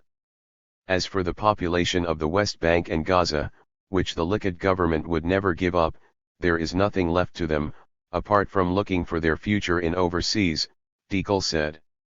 With a mocking smile, he added that Israel should set up schools for construction work for the Arabs of Judea and Samaria in order to encourage them to emigrate to Arab countries while equipped with Israeli certificates. 127 Dikal and his 89 colleagues argued that the West Bank and Gaza can be radically transformed by a combination of massive Jewish settlement, and the mass dispatch of hundreds of thousands of Palestinians across the Jordan River, starting with the residents of the refugee camps. Was Deputy Defense Minister Dikal articulating the tacit premises of Likud government policy towards the Palestinian population? It should be pointed out that Dikal was known to be a close associate and stalwart of Prime Minister Shamir, who had never dissociated himself from the public statements of his protege. Zahi Hanegbi, Jaula Cohen's son, who was an assistant to Prime Minister Shamir, and subsequently became a minister in the Benjamin Netanyahu government of 1996 to 99, had close connections with Rabbi Meir Kahane, the co-founder of the Jewish Defense League and campaigner for Arab expulsion from the early 1970s until his death in 1990, and was said to hold similar views. 128 It has already been shown that threats of mass Arab expulsion made by senior Likud figures were becoming more frequent in the late 1980s against the background of the continuing Palestinian Intifada. During the same period, Gideon Pat warned the Palestinian citizens of Israel that if they did not behave themselves they would be put on trucks and in taxi cabs and sent to the border. 129 Pat's colleague Yitzhak Modai suggested that it would be possible to destroy the Intifada by a combination of military, economic, and social means, including the evacuation of Arab neighborhoods to other regions. 130 Another senior Likud figure, Benjamin Netanyahu, then Deputy Foreign Minister, told an audience at Bar Ilan University, according to the Jerusalem Post of November 19, 1989, that the government had failed to exploit internationally favorable situations, such as the Tiananmen Square massacre in June 1989, when world attention and the media were focused on China, to carry out large-scale expulsions at a time when the danger would have been relatively small. Later, when Netanyahu denied making these statements, the Jerusalem Post produced a tape recording of his speech at Bar Ilan University. 131 Was Netanyahu speaking just for himself, or was he revealing the Likud government's hidden agenda? 90. Moreover, on November 16, 1989, the Ministry of the Interior gave a certificate approving the registration of a voluntary organization, whose single-minded aim is the transfer of the Arabs from Israel and the occupied territories. Avner Ehrlich, based in Tel Aviv, placed an advertisement and article in the name of Amuda, the management of this transfer, which stated, its principal aim is explicit in the registration certificate, a lobby for explaining the necessity of transferring the Muslim Arabs of the land of Israel, because this is the most humane and just way for achieving peace in the Middle East.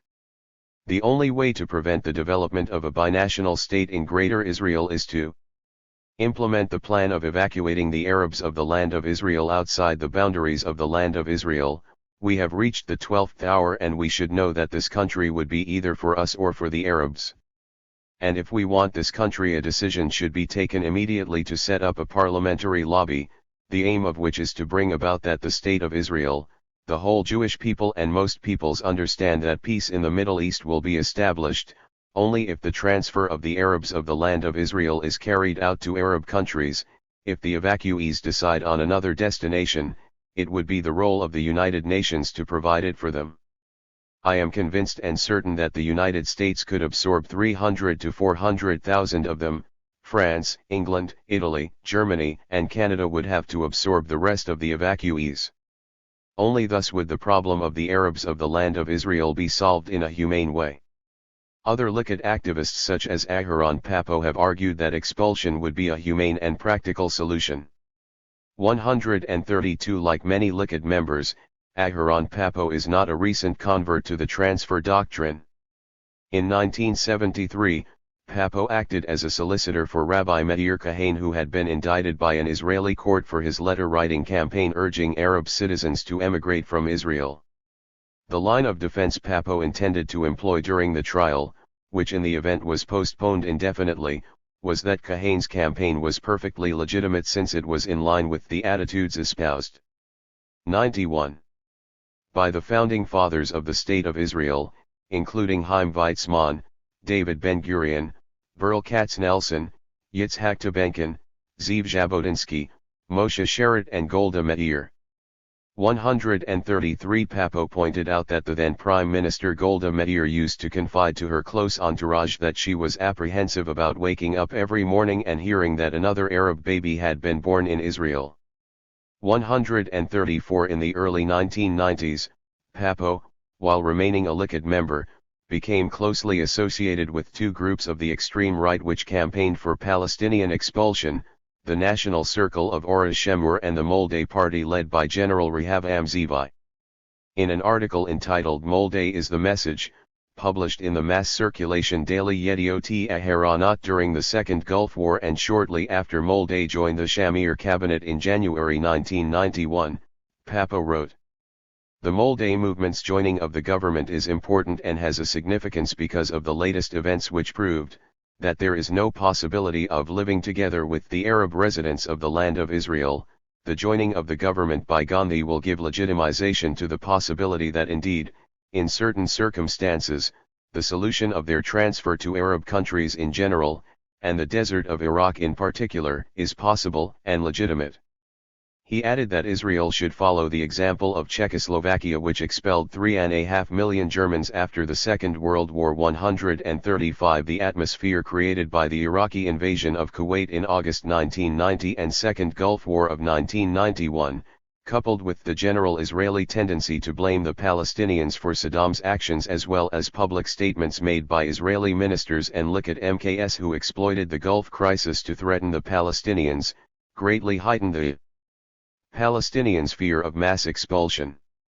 In August 1990, shortly after the Iraqi invasion of Kuwait, a confidant of Prime Minister Shamir told the Daily Haaretz that if Israel is forced into a war and if the Palestinians in the territories are as a result emboldened enough to cause us a problem, they will find themselves outside Israel's borders. 136 Emil Habibi, a leading Israeli-Palestinian writer and former editor of the Israeli Communist Party Daily Al. 92. Ittihad, explained in an interview with the Israeli periodical New Outlook. "We have a real fear that an atmosphere of chaos and hatred might develop which would allow the resumption and completion of the job of transfer begun in 1947-48. We have seen death, expulsion from the homeland, twice in our lifetime, in the Great Catastrophe of 1948. We may argue with the Palestinian leadership over the justification of some of the positions they have taken during the crisis. But to place the stress on blaming them would divert attention from the substantial danger Palestinians now face. The appearance of new Arab refugees, the expulsion of hundreds of thousands of Palestinians and other Arabs from the Gulf Arab states, is again putting us face to face with the danger of expulsion from our homeland. Focusing on Palestinian guilt will only help the transferists in Israel create a smokescreen for hiding, or even worse, justifying, their intentions. No honest individual has the right to forget the fate of the Palestinians in 1947-48, a fate which became possible because of just such a smokescreen. The more the Likud became entrenched in power in the 1980s, the more many of its government officials and ministers became persistent in their public support for a radical solution to Greater Israel's demographic problem. In 1990, the Likud dissolved its coalition partnership with the Labour Party and formed a coalition government with the far-right parties, including the Tehaya, Tzemet, Moldei, and the National Religious Party. This coalition lasted until 1992. The leaders of these extreme right parties were among the most vocal advocates of territorial maximalism and Arab transfer. In January 1991, General Zeevi, the leader of the Moldei Party, with its single-minded transfer platform, joined the Likud coalition as a minister without portfolio and member of the policy-making inner cabinet. 137 Shamir's last government was a right-wing radical administration in which the extreme right exerted unprecedented influence, but there was a sense of fatalism about its prospects of longevity. Shamir told the Knesset that his new government contained all the national forces which have fought for the sake of Eretz Israel, for settlement in all parts of Eretz Israel. 138 With the Likud entrenchment in power and the subsequent rise of extreme right-wing forces in Israel, the most far-reaching. 93. Imperialist proposals were now entering mainstream Zionist thinking and official circles. Such proposals, including Arab population removal, were outlined in an article entitled A Strategy for Israel in the 1980s, which appeared in the World Zionist Organization's periodical Kivunim in February 1982, a few months before Israel's invasion of Lebanon. The article was authored by Odette Yunan, a journalist and analyst of Middle Eastern affairs and former senior foreign ministry official. The importance of the article's contents lie in the fact that Kivunim is published by the World Zionist Organization's Department of Information, and it may have expressed the view of some elements within official circles.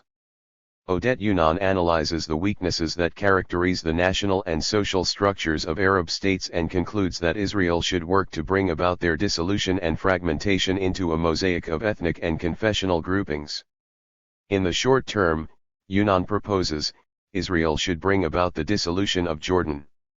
There is no possibility that Jordan will exist in its present shape and structure in the long term, and the policy of Israel, whether in war or in peace, must be to bring about the dissolution of Jordan under the present regime, termination of the problem of the territories densely populated with Arabs west of the Jordan, whether in war or under the conditions of peace, emigration from the territories, and economic demographic freeze in them.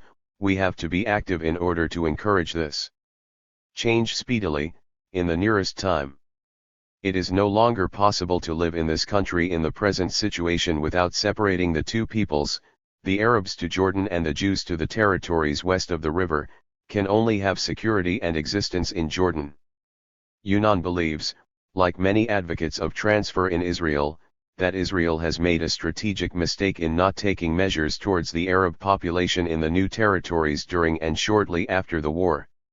Such a line would have saved us the bitter and dangerous conflict ever since, which we could have already then terminated by giving Jordan to the Palestinians.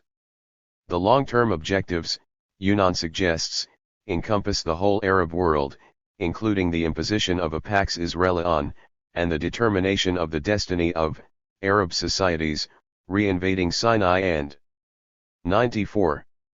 Breaking Egypt territorially into separate geographical districts. As for the Arab East, there all the events which are only our wish on the Western Front are happening before our eyes today.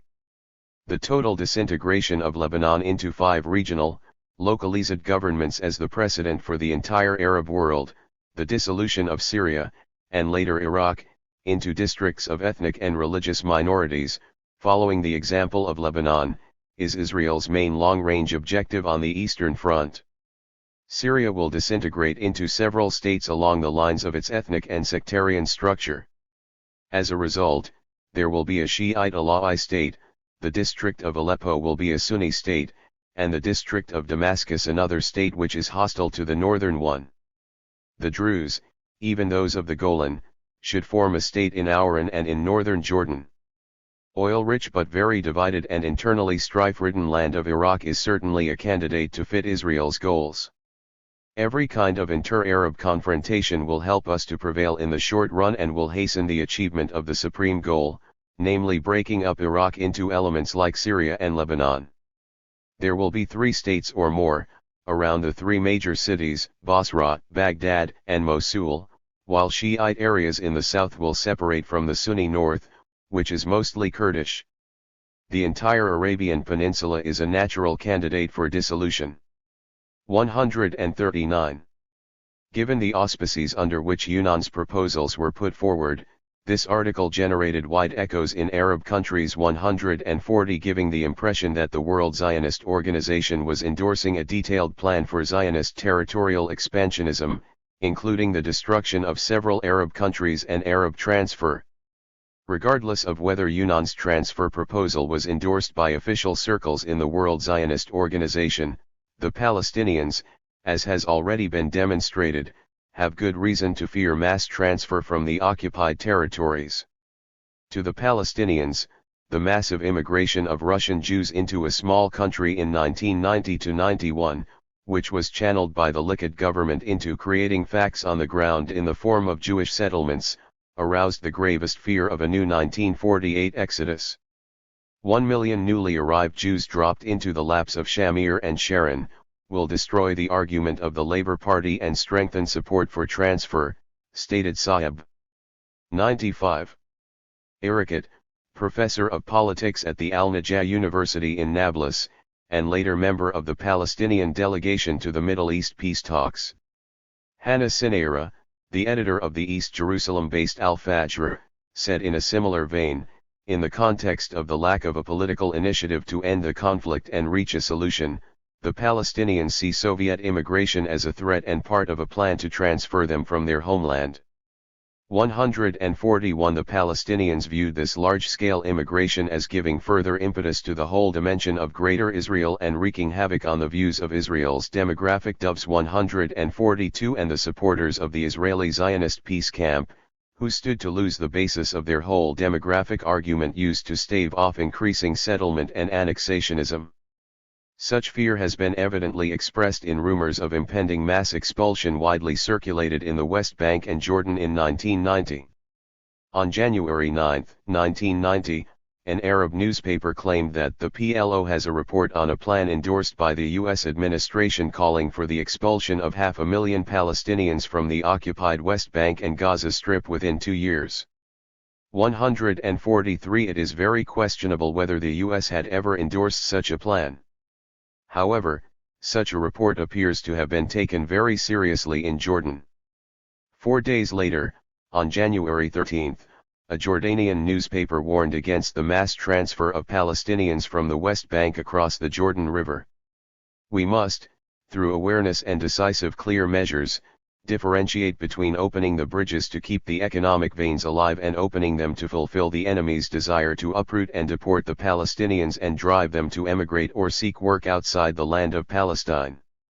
Hence, attention should be paid, for strategic, national, and pan-Arab reasons in the interests of the Palestine question and Jordan, to standing firmly against the desire by any Palestinian citizen to reside in Jordan after the decision to disengage ties with the West Bank, taken on July 31, 1988.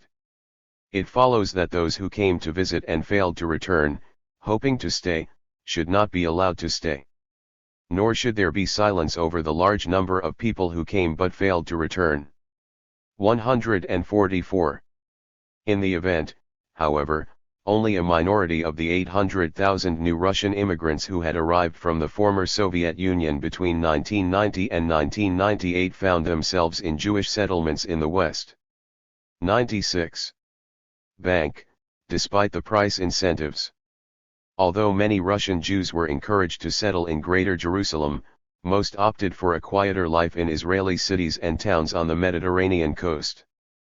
But those new Russian immigrants who settled in new Jewish neighborhoods in East Jerusalem or settlements on the West Bank tended to display the same hardline and territorially maximalist Zionism found in the Likud and other parties of Greater Israel. Many of the new immigrants did not identify themselves with most other secular Ashkenazis and supporters of liberal Zionism, but gravitated to the Israeli right. For instance, Benjamin Netanyahu received the votes of 60% of the Russian immigrants in the general election of 1996. 145 Among these immigrants, there was also solid support for both Natan Sharansky, the former Soviet Zionist dissident whose Yisrael Be'aliyah party was an essential component in Netanyahu's cabinet until May 1999, and Avigdor Lieberman, Prime Minister Netanyahu's former lieutenant who in 1998 was planning a new Russian party further to the right of Likud. 146 Throughout the 1990s, the Russian vote was generally seen to be the wild card of Israeli politics. In mid-1998, however, the Russian votes remained solidly on the Israeli right. Most of the Russian immigrants have a strong imperialist sense from the Soviet Union. For them what counts is control of maximum territory, remarked the editor of the Russian-language Vesti newspaper, Eduard Kuznetsov. 147 Some Russian immigrants have even drifted to the extreme right. In June 1997, one woman, aged 25, set off weeks of Palestinian protests and rioting on the West Bank by drawing cartoons of the Prophet Muhammad as a pig and pasting them to walls in the West Bank city of Hebron. 148 Moreover, with the Likud entrenchment in power there was, in conjunction with the increase in public support for radical solutions to Greater Israel's demographic problem and territorial disputes, a coarsening of political rhetoric towards, and a stirring up of racism against, the Palestinian population. Netanyahu and the Oslo Process. Benjamin Netanyahu served as prime minister from 1996 to May 1999. His Likud party returned to power in the post-Oslo period, which followed the conclusion of a series of agreements on Palestinian autonomy in the West Bank and Gaza between the 97 Labour government and the PLO, agreements whose frameworks and contents were largely shaped by Labour Zionist premises and fundamentals. A master of the soundbite and tough on rhetoric, the American-educated Netanyahu envisaged a model of the Likud shaped in the image of Jabotinsky's Iron Wall philosophy and Israel's pragmatic politics of the post-Oslo period. Netanyahu's father, Ben-Zion, is an academic and longtime revisionist, and the strong revisionist legacy was passed from father to son. However, Netanyahu sought to modernize and change the hitherto crude approach of the revisionist old guard and mold it using the political vocabulary of the 1990s. In the 1980s, Netanyahu had believed it was a political imperative to block off any discussion of the Palestinian case in the West. During his time in the United States, he had developed Israel's Hasbara to a new level. Netanyahu, then seeking to delegitimize the Palestinians, developed the idea that Jordan is Palestine as a purely propaganda tool, to the extent that a network of Jordan is Palestine committees were established linking most major Jewish communities in the West. 149 Netanyahu had also referred to Jordan as Eastern Palestine in an article in the Wall Street Journal of April 5, 1983. He argued that the demand for another Palestinian state in Eretz Yisrael had nothing to do with Palestinian self-determination.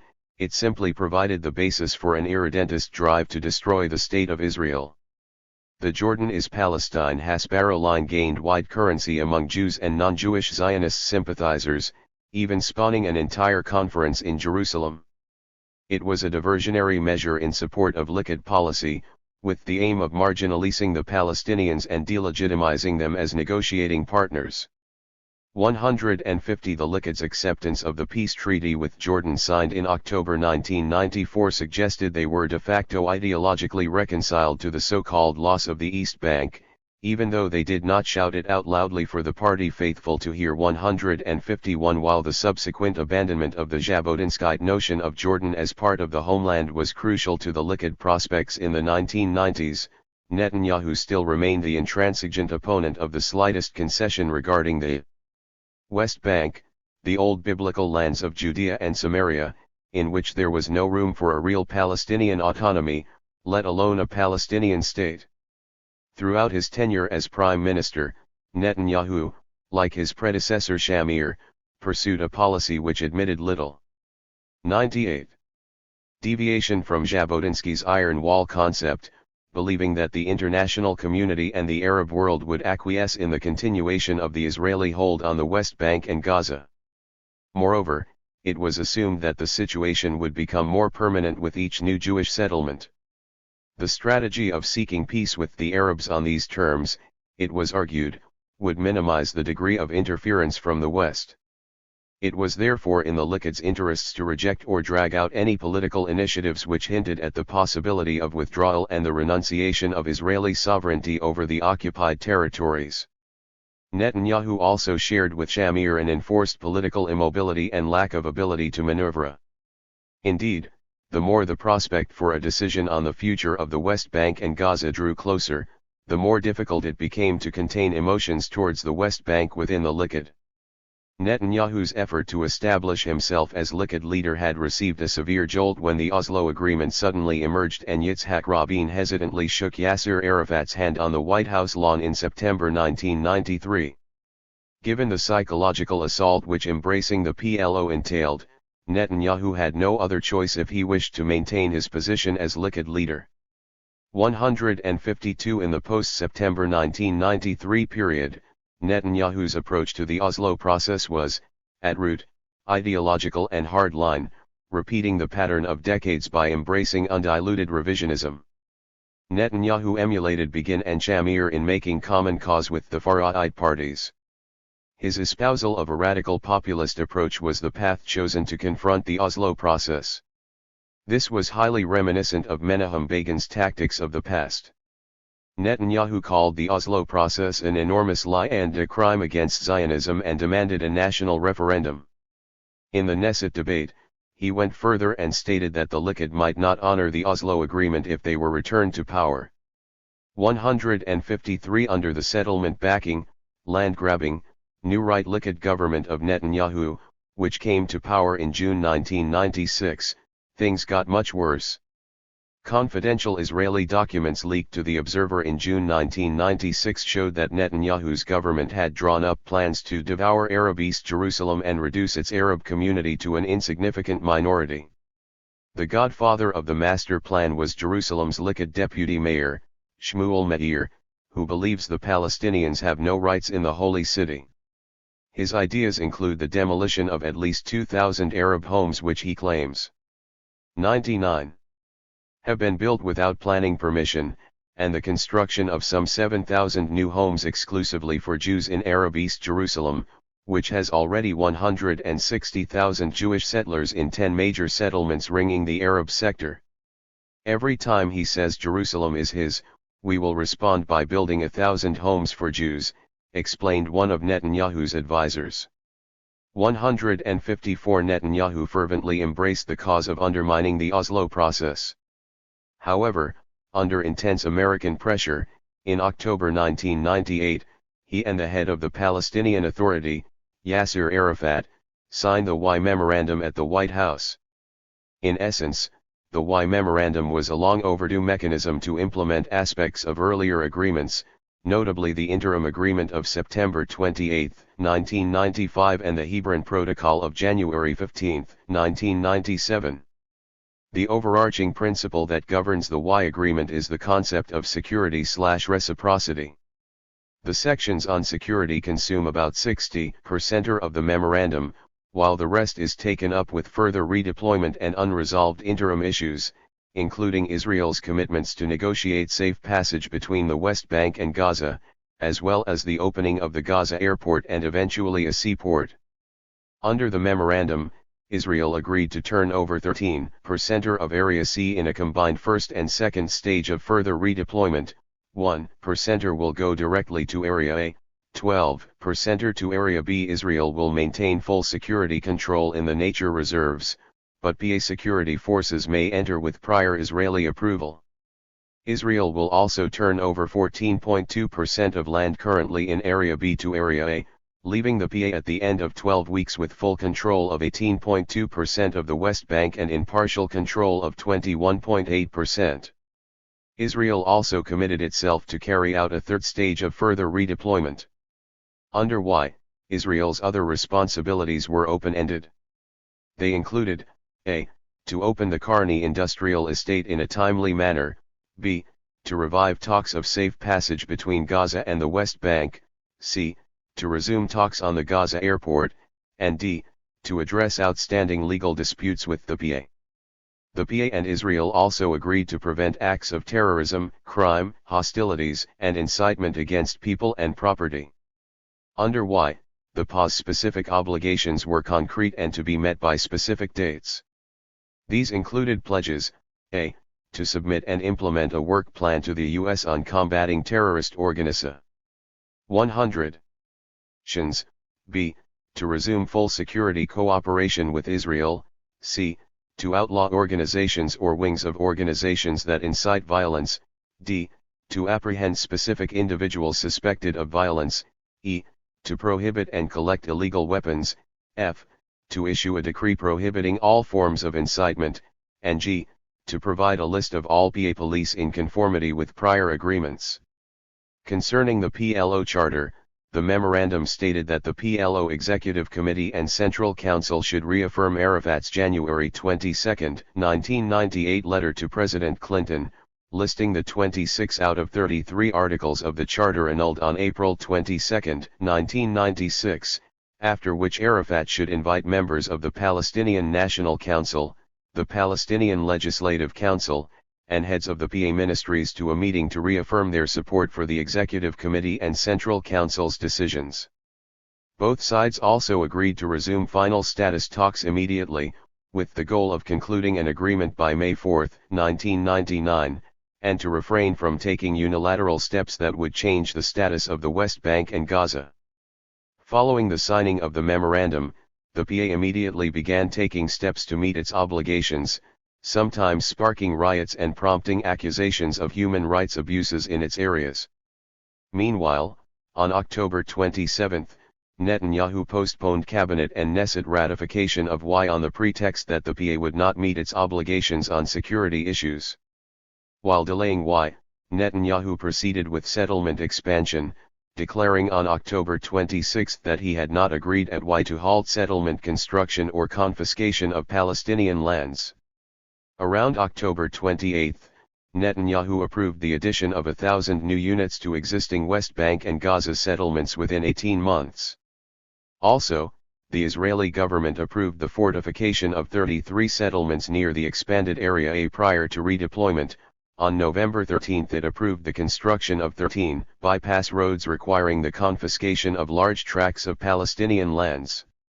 When Netanyahu's cabinet finally reconvened on November 11, under intense U.S. pressure, and ratified the Y memorandum, it set up so many conditions on its approval that more disputes and delays were inevitable.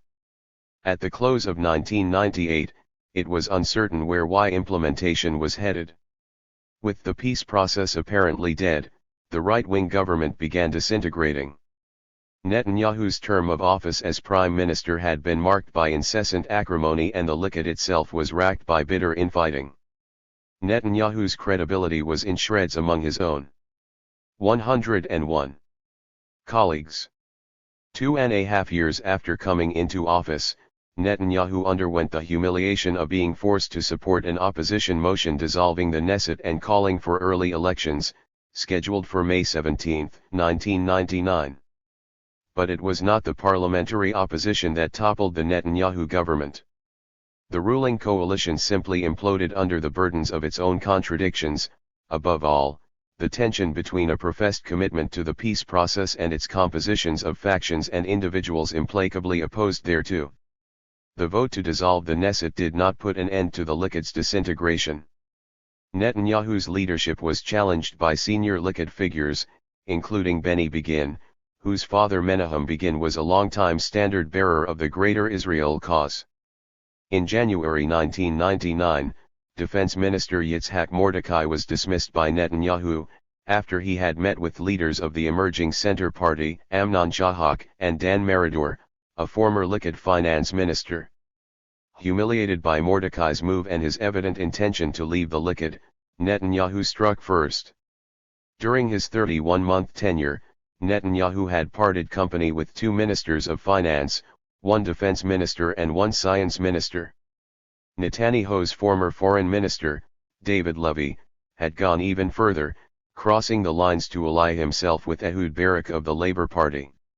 Mordechai became a major boost to the fortunes of the new Center Party, which aimed to capture Israel's middle ground, appealing to well-to-do, secular, and middle-class voters.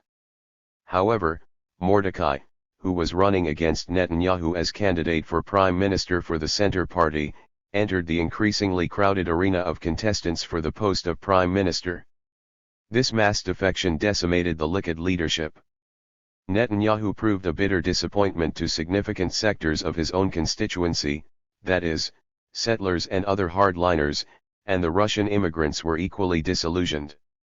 Furthermore, Netanyahu had never enjoyed much sympathy in the Israeli media, and most journalists disliked his manipulative rhetoric. He had done no better with other elite groups, including the academic and business communities. Despite an enthusiastic espousal of globalization and Reaganite free market dogma, much of the business 102 community laid the blame for economic recession in equal measure on his sabotage of the peace process and his espousal of the monetarist dogma. The stalled peace process continued to take its toll on the Israeli economy. In October 1998, the Finance Ministry had reported that 1998 had been Israel's worst year in the past decade, with real foreign investment in the Tel Aviv Stock Exchange down to 73% for the first 6 months, according to the Bank of Israel. The Central Bureau of Statistics had reported a considerable economic slump in the second half of 1998. As the countdown for the general election of May 17 began, Netanyahu stepped up his efforts to woo right-wing voters. His hardline foreign minister Ariel Sharon, within weeks of the Y memorandum signing, had publicly called upon settler groups to grab as much West Bank land as possible to prevent it from remaining in Arab hands.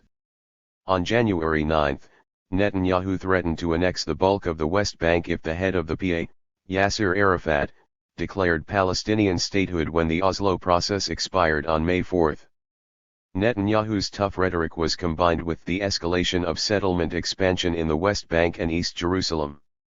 In early January, he gave the go-ahead for the construction of the Har Homa settlement at Jabal Abu Ghneim on Jerusalem's southern outskirts, a step which triggered fierce Palestinian opposition. The new settlement will effectively complete the cordon of Jewish settlements around East Jerusalem, virtually cutting off the city from the rest of the West Bank. Jabal Abu Ghneim was one of several settlement expansion schemes the Israeli government was putting into effect, to take advantage of the election atmosphere in Israel. Since the Y agreement was signed, Israel had established 17 new hilltop settlements in the West Bank, all located close to areas slated for transfer to the PA under the terms of Y. Their aim was not only to swell the West Bank settler population from its current 160,000 to a potential 200,000, but also to enclose the existing Palestinian autonomous areas to prevent their expansion much beyond the 10% of extra territory granted them in Y's second further redeployment, if and when implemented. On May 17, the Israeli electorate summarily booted the incumbent Prime Minister Netanyahu out of office and elected one Israel Party leader Ehud Barak, a former army chief of staff, in his place. Barak, of the opposition Labour Party, won the prime ministerial elections by a landslide, taking 56.8% of the vote compared to 43.1% for Netanyahu. In the second ballot to the Israeli parliament, 103. Likud strength fell from 32 to 19 seats in the 120-member Knesset. In an unprecedented action, Netanyahu conceded defeat less than 40 minutes after the polls closed, when exit polls clearly pointed to a sizable defeat for the Likud candidate. He immediately resigned the leadership of the Likud party. Subsequently, the senior leaders of Likud recommended that the outgoing 71-year-old foreign minister, Ariel Sharon, become acting chairman of the party in place of Netanyahu. A new Likud leader is expected to be elected in 3 months to a year. The outgoing finance minister, Meir Shitrit, has announced that he intends to run for leader of the Likud, but the Jerusalem mayor Ehud Olmert appeared the clear front-runner for the leadership. However, even the most moderate and pragmatic of these Likudniks aspire to a reconciliation between Israelis and Palestinians, which would include acceptance of the Israeli presence in the entire historic land of Israel. 104. 3. Jewish fundamentalism, greater. Israel and the Palestinians. Gush Emunim, settlement, and the nationalist religious messianic trend. Since 1967, the cutting edge of Imperial Israel has been provided by Jewish fundamentalism. The founding fathers of modern Zionism and the State of Israel were almost all of them atheists or religiously indifferent, although their legitimization of the Zionist enterprise in the biblical narrative and record was always a powerful driving force to gain international support. The founder of political Zionism, Theodor Herzl, had been little concerned with the exact location of the Judean state and the scope of its boundaries. Since 1967, however, the new religious Zionism, often described as the Messianic redemptionist or fundamentalist trend, has transposed the rhetoric of Herzlian Zionism from a secular aspiration to create a sovereign state for the Jews to the apocalyptic redemption of the whole land of Israel. Arising in the wake of Israel's 1967 territorial conquests and accompanying the success of Zionism, Jewish fundamentalism has developed into a major political and cultural force on the Israeli scene, with a considerable influence on the attitudes, commitments, and votes of a large number of Israelis. Its organized focus is the highly influential settlement movement of Gush Emunim, which activates the entire panorama of Jewish fundamentalists and secular ultranationalists, including some of Israel's most powerful leaders. One Jewish fundamentalism has spawned Jewish terrorism in the occupied territories from the late 1970s and through the 1980s and 1990s. For the neo-Zionist fundamentalists, who embrace the supremacist notion of Jews as a divinely chosen people, the indigenous Palestinians are no more than illegitimate. 105. Tenants and squatters, and a threat to the process of messianic redemption, their human and civil rights are no match for the divine legitimacy and the religiously ordained duty of conquering, possessing, and settling the promised land. For the Gush Emunim settlers in the West Bank, Israel must continue the ancient biblical battles over settlement of the land of Israel, to be won by a combination of religious faith and military might. The devotion of an increasingly powerful trend to the total possession of the biblical land of Israel and to messianic redemption has effectively turned the Palestinians into resident aliens on their own soil. As a settlement/colonial movement and a preeminently ultranationalist religious political force, Gush Emunim emphasizes both the holiness and territorial wholeness of Eretz Yisrael. In its ideology, national identity is not just a socio-cultural reality, it is a geopolitical and territorial ideal. Israeli Jewish national identity is born both out of a cultural self-understanding and out of the actual land that the Jews inhabit. The popular slogan of the movement reflects this: the land of Israel, for the people of Israel, according to the Torah of Israel. As Rabbi Kook put it, the land was chosen before the people. Hanan Porat, one of the most influential leaders of the movement, echoed the same perspective. For us, the land of Israel is a land of destiny, a chosen land, not just an existentially defined homeland. It is the land from which the voice of God has called to us ever since that first call to the first Hebrew, "Come and go forth from your land where you were born and from your father's house to the land that I will show you."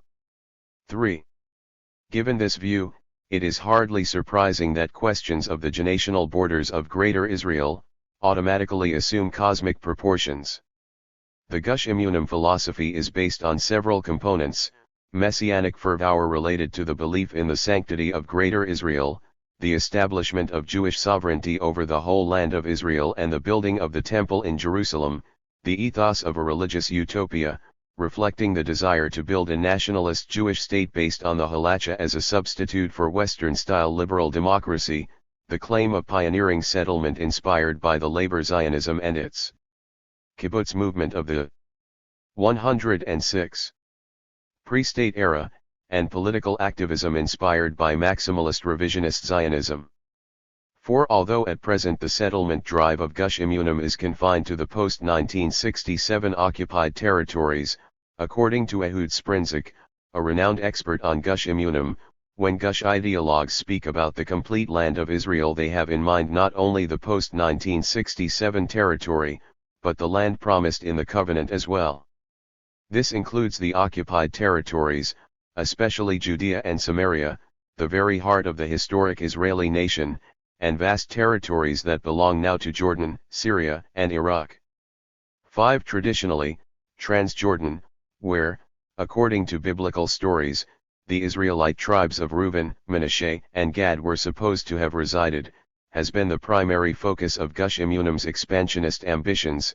6. Although other expansionist aspirations in all sorts of directions across the Fertile Crescent have also been openly expressed.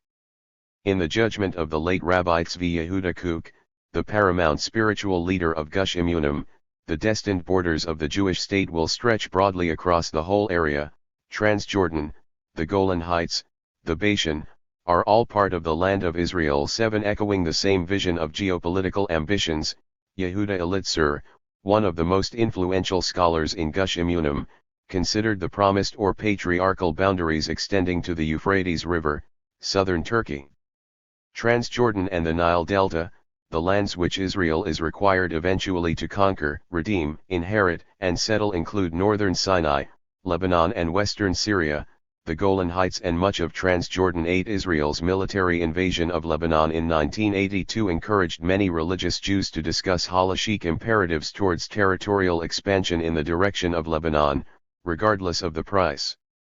These religious Jews claimed large tracts of Lebanon to be the domain of the biblical tribe of Asher. Beirut was even Hebraicized to Beirut, the Hebrew for well. Members of the Israeli army's rabbinate issued a leaflet which quoted the inheritance of Asher in the book of Joshua 9. In September of that year, the Gush Emunim journal Nekuda published a study by Yehuda Elitzur, claiming that the most serious distortion of Israel's borders was in the north, in Lebanon. 10. The following month a paid advertisement of Gush Emunim in support of the invasion of Lebanon asserted that South Lebanon was part of Eretz Yisrael and that the 1982 war brought 107. Back the property of the tribes of Naphtali and Asher into Israel's boundaries. 11. In the same month, Jewish fundamentalists reiterated the same claim in a book entitled This Good Mountain and the Lebanon. Rabbis Yaakov Ariel, Dov Le'er, and Yisrael Ariel, as well as other fundamentalists, declared southern Lebanon to be the lands of the Israelite tribes of Zebulun, Asher, and Naphtali. Yisrael Ariel went even further by asserting that the boundaries of the land of Israel included Lebanon up to Tripoli in the north, Sinai, Syria, part of Iraq and even part of Kuwait. 12. In the same month he called for the annexation and settlement of most of Lebanon, including its capital Beirut, to Israel, at any price. Beirut is part of the land of Israel, about that there is no controversy, and being that Lebanon is part of the land of Israel we must declare that we have no intention of leaving. We must declare that Lebanon is flesh of our flesh, as is Tel Aviv and Haifa, and that we do this by right of the moral power granted to us in the Torah. Our leaders should have entered Lebanon and Beirut without hesitation, and killed every single one of them. Not a memory or a trace should have remained. We should have entered Beirut at any price, without regard to our own casualties, because we are speaking of the conquest of the land of Israel. We should immediately divert the waters of the Litany to the Jordan. 13. 40 American rabbis, who had been brought to the hills surrounding Beirut to view the Lebanese capital besieged and bombarded by the Israeli army, declared that Operation Peace for Galilee was, Judaically, a just war and a milimet mitzvah, a commandment war or an obligatory war. A leading American Jewish scholar, Rabbi J. David Bleek, suggested that a verse from the biblical Song of Songs supported the acquisition of southern Lebanon. Bleek interpreted this as another step towards complete redemption.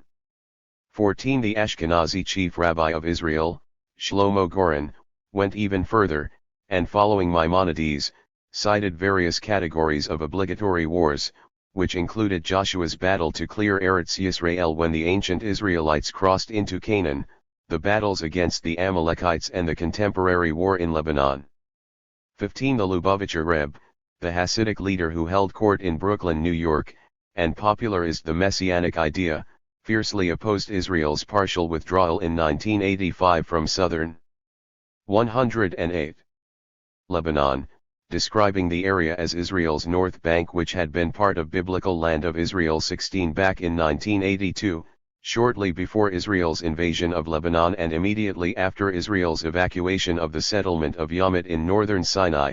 Leading Gush Emunim figures, such as Benny Katzover and rabbis Moshe Levinger and Chaim Druckman, formed an organization called Shvut Sinai, dedicated to campaigning for the reconquest of Sinai by Israel and Jewish rule over it.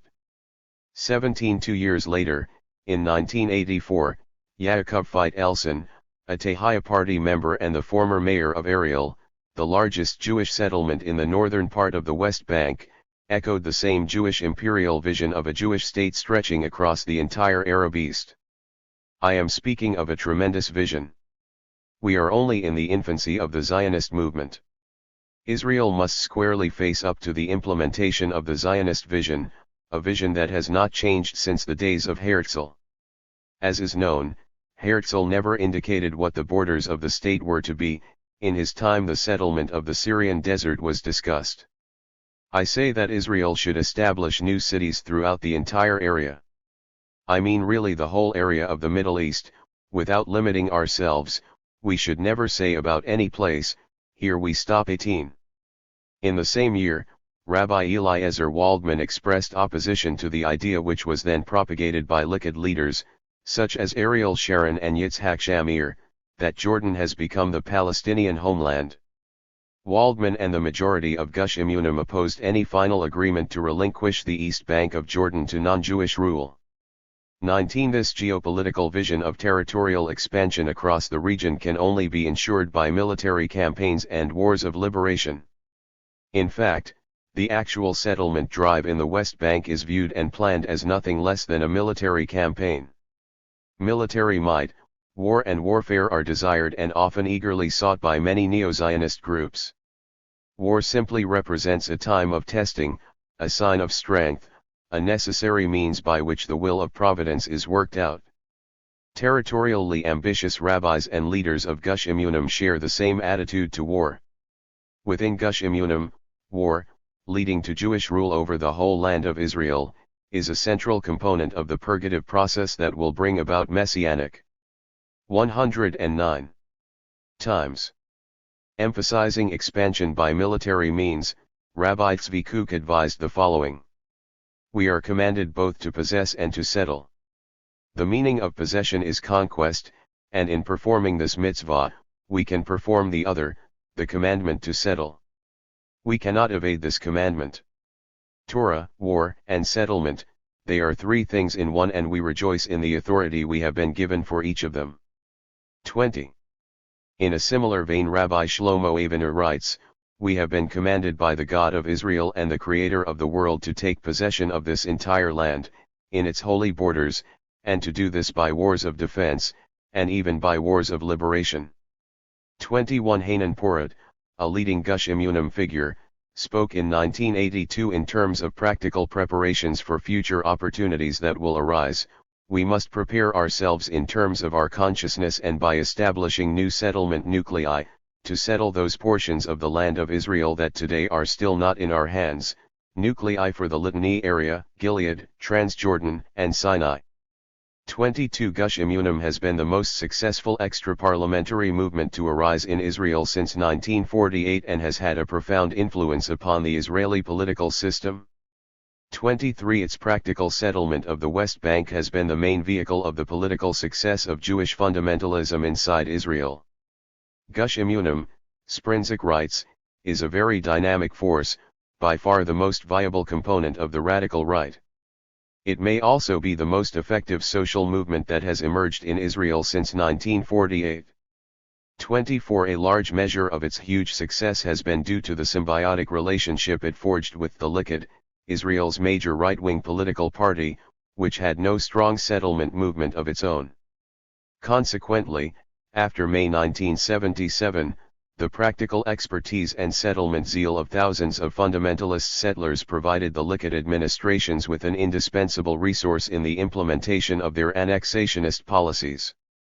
25. Formally established in February 1974 and wielding tremendous influence over the Likud administrations of Menahem Begin, Yitzhak Shamir and Binyamin Netanyahu, the movement has played a key role in establishing dozens of Jewish settlements throughout the occupied West Bank. The establishment of numerous Jewish settlements is also designed to prevent any territorial concessions in the West Bank or any other. 110. Areas deemed as being part of the divinely ordained land of Israel.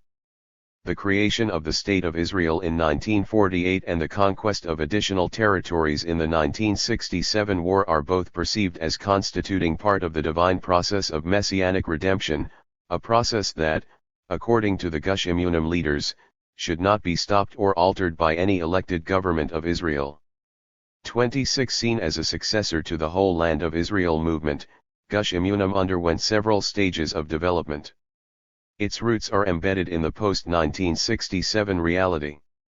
It had evolved into an organized and dynamic force of settlers from the youth branch of the National Religious Party, which in the last 3 decades, has epitomized the nationalist religious messianic trend in Israeli politics. The NRP has been a member of all Israeli governments since 1948, with the exception of short periods in 1958 to 59 and in June 1992 to June 1996, and is currently represented in the government of Ehud Barak. Until 1967, the NRP's main interest had been in advocating legislation of a religious nature, and its role in Israeli external affairs had been limited. However, in the post-1967 period, the NRP came to be dominated by its young guard, those elements committed ideologically to the practical settlement by Jews of the whole land of Israel and its permanent incorporation into the State of Israel. Until 1977, the NRP remained a coalition partner with the pragmatic ruling Labour Party. However, its commitment to Greater Israel and its close identification with Gush Emunim meant that its natural partnership lay with maximalist revisionist Zionism, with the Likud and Israel's secular radical right. Indeed, after 1977, the NRP, dominated by its hawkish young guard, joined all Likud coalition governments and was until May 1999 a major partner in Benjamin Netanyahu's cabinet. In the 1996 elections, the NRP increased the number of its parliamentary seats to 9 and its vote share to 8.6%, and joined the largest religious voting bloc in Israeli parliamentary history. Moreover, from 1986 to January 1998, the party was led by Zevulun Hammer, the founder of the Young Guard, who, more than any other office holder, epitomized the influence of the religious right on both the state's education system and Israeli politics in general. A former leader of the Bnei Akiva youth movement, Hammer served in most Israeli cabinets since the mid-1970s, Minister of Welfare 1975 to 76, Minister of Education and Culture June 1977 to 84, Minister of Religious Affairs October 1986 to June 1990, Minister of Education 111, and Culture June 1990 to June 1992, Minister of Education June 1996 to August 1997, and finally Minister of Religious Affairs and Deputy Prime Minister from August 1997 until his death in January 1998. In 1990, then Minister of Religious Affairs, Hammer proposed openly that the Israeli citizenship of those Israeli Arabs who were campaigning peacefully against Soviet Jewish immigration to Israel should be revoked. 3 years earlier, in October 1987, another prominent office holder from the religious right, Yosef Shapira, a former member of the NRP and a Marisha minister in the cabinet of Yitzhak Shamir, referred to transfer as a reasonable and viable solution, suggesting that a sum of $20,000 should be paid for a Palestinian family ready to leave permanently. 28 In support of his proposal, Shapira cited a survey his party conducted among rabbis in the West Bank and Gaza Strip, in which 62% of them responded that we must force them to do so by any means at our disposal and see in it an exchange of population. 13% favored the encouragement of voluntary emigration. 29 The current leader of the NRP is Rabbi Yitzhak Levy, a founder of Mossad, an extreme right faction within the NRP, who has previously made clear his opposition to allowing Israeli Arab Knesset members the right to vote on the Oslo Accords of 1993 and who, according to the daily newspaper Haaretz of February 25, 1998, was reputed to have supported exiling Arabs in the occupied territories to other Arab states. 30 Rabbi Levy is also known to be close to former Sephardi chief Rabbi Mordecai Eliyahu, another advocate of Greater Israel, who has called for the rehabilitation of Yugal Amir, Yitzhak Rabin's assassin. 31 In 1983, while serving as Sephardi chief rabbi, Eliyahu had sponsored a conference with Ataret Kohanim Yeshiva on the rebuilding of the Third Temple in Jerusalem. He believes that the Third Temple would descend from heaven amid flames of fire. At that point the Muslim shrines, the Dome of the Rock and Al-Aqsa Mosque, would be burnt and the Third Temple be built in their place. 32 Since the 1967 miraculous conquests, the NRP Youth, the religious youth movement of Bnei Akiva, which gave birth to Gush Emunim, has been imbued with an explosive mixture of Zionist territorial expansionism, militant nationalism, and religious fundamentalism by their nationalist religious yeshivot. These yeshivot are funded by the state's Ministry of Education. However, the Gush Emunim single most influential ideologue was Rabbi Tzvi Yehuda Kook, head 112 of Merkaz Harav Yeshiva in Jerusalem, and the son of the chief Ashkenazi rabbi of the Jewish community in Mandatory Palestine, Rabbi Avraham Yitzhak HaKohen Kook. The ideas and teachings of the Kooks, father and son, integrated the traditional, passive religious longings for the land with the modern, secular, activist and expansionist Zionism, giving birth to a new comprehensive ideology of Jewish nationalist religious fundamentalism. 33. Kookist Neo-Zionism saw the 1967 war as a turning point in the process of messianic redemption and the deliverance of Eretz Yisrael from what it termed the Sitra Achra, the evil side. 34 Tzvi Kook himself rushed with his biblical claims towards the West Bank immediately after the 1967 conquests. All this land is ours, absolutely, belonging to all of us, non-transferable to others even in part. It is clear and absolute that there are no Arab territories or Arab lands here, but only the lands of Israel, the eternal heritage of our forefathers to which others have come and upon which they have built without our permission and in our absence. 35 Kook's politics were described by the Israeli journalist David Shaham as consistent, extremist, uncompromising, and concentrated on a single issue, the right of the Jewish people to sovereignty over every foot of the land of Israel. Absolute sovereignty, with no imposed limitations. From a perspective of national sovereignty, he says, the country belongs to us. 36 Immediately after the 1967 war, Rabbi Kook demanded the annexation of the occupied territories, in line with explicit halacha provisions. 37 He also said at a conference after 1967, I tell you explicitly, that there is a prohibition in the Torah against giving up even an inch of our liberated land. There are no conquests here and we are not occupying foreign land, we are returning to our home, to the inheritance of our forefathers. There is no Arab land here, only the inheritance of our God. The more the world gets used to this thought the better it will be for it and for all of us. These statements were made in the presence of over 1,000 people, including the Israeli President Zalman Shazar, ministers, members of the Knesset, judges, chief rabbis and senior civil servants. 38 For the followers of Rabbi Kook, continuing territorial expansion, combined with the establishment of Jewish sovereignty over the entire, biblically described, land of Israel, and the building of the Temple in Jerusalem, are all part of implementing the divinely ordained messianic redemption.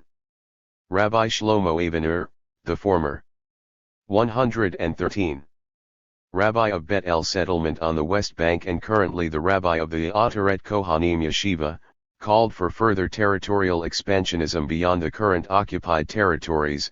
Even if there is a peace, we must instigate wars of liberation in order to conquer additional parts of the land of Israel. 39 The Palestinians are viewed by many Gush Emunim spiritual leaders as well as the settlers as temporary alien residents, and as a population living, at best, on sufferance. Gush Emunim stalwarts strongly opposed the idea of Palestinian autonomy in any sort in the occupied territories. A Gush Emunim spokesman, Meir Einder of Kiryat Arba, was quoted as saying in 1980, the Arabs must know that there is a master here, the Jewish people. It rules over Eretz Yisrael. The Arabs are temporary dwellers who happen to live in this country. There are commandments in the Bible concerning such temporary dwellers and we should act accordingly. 40 According to the Gush spiritual leaders, there is no need to take into consideration the Arab inhabitants, since their residence in the country for hundreds of years was prohibited and was based on theft, fraud, and distortion. Therefore now the time has come for the Arab robbers to depart. As Rabbi Shlomo Avener explains, To what can this be compared? It resembles a man entering his neighbor's house without permission and residing there for many years. When the original owner of the house returns, the invader claims, "It is mine. I have been living here for many years." So what? All of these years he was a robber. Now he should depart and pay housing rent as well. A person might say there is a difference between a residence of 30 years and a residence of 2,000 years. Let us ask him, is there a law of limitation which gives a robber the right to his plunder? Everyone who settled here knew very well that he was residing in a land that belonged to the people of Israel. Perhaps an Arab who was born here does not know this, nonetheless the fact that a man settled on land does not make it his. Legally, possession serves only as evidence of a claim of ownership, but it does not create ownership. The Arab's possession of the land is therefore a possession that asserts no right. It is the possession of territory when it is absolutely clear that they are not its legal owners, and this possession has no legal and moral validity. 41. 114. In a similar disposition, the aforementioned Rabbi Kook, who apparently inspired Avenus Apologia, wrote, "We find ourselves here by virtue of our forefathers' inheritance, the foundation of the Bible and history, and there is no one that can change this fact." What does it resemble? A man left his house and others came and invaded it? This is exactly what happened to us. There are those who claim that these are Arab lands here. It is all a lie and falsehood. There are absolutely no Arab lands here. 42. This imagery of the homecoming Jew and the Arab invader permeates the writings of the spiritual leaders and ideologists of Gush Emunim, particularly the religious extremists, and implies that the Jew has the right to evict the alien Arab invader. Moreover, these ideologues interpret the Zionist assertion of historical rights to the land as meaning that the very fact of Arab residence on, and possession of, the land is morally flawed and legally, at best, temporary.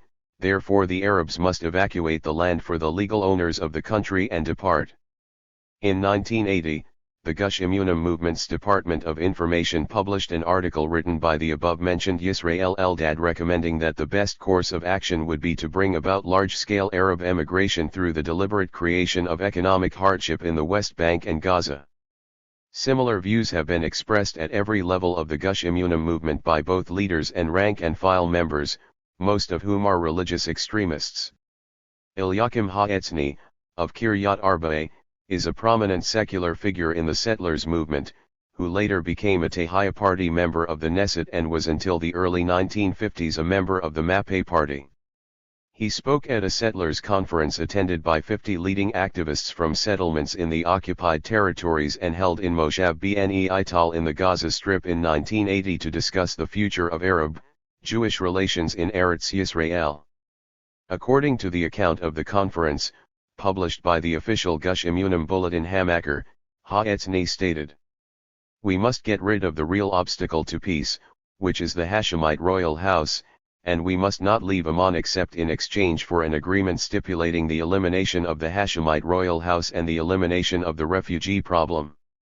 We must help the Palestinian Arabs to set up their own state on the east bank of the Jordan.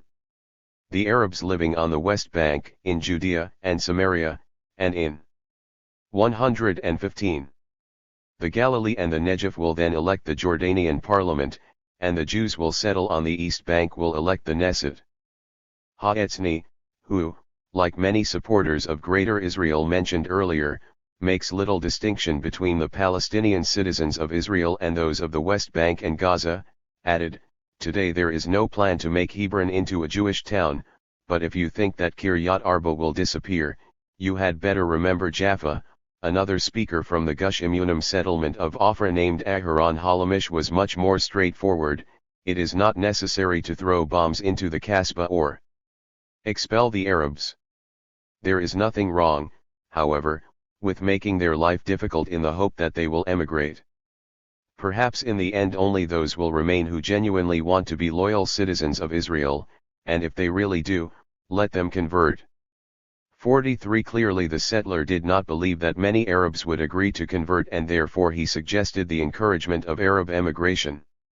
This and other evidence, which will follow, illustrates the hardly surprising fact that most Gush Emunim settlers and protagonists would like to drive out the Palestinians of the West Bank and Gaza.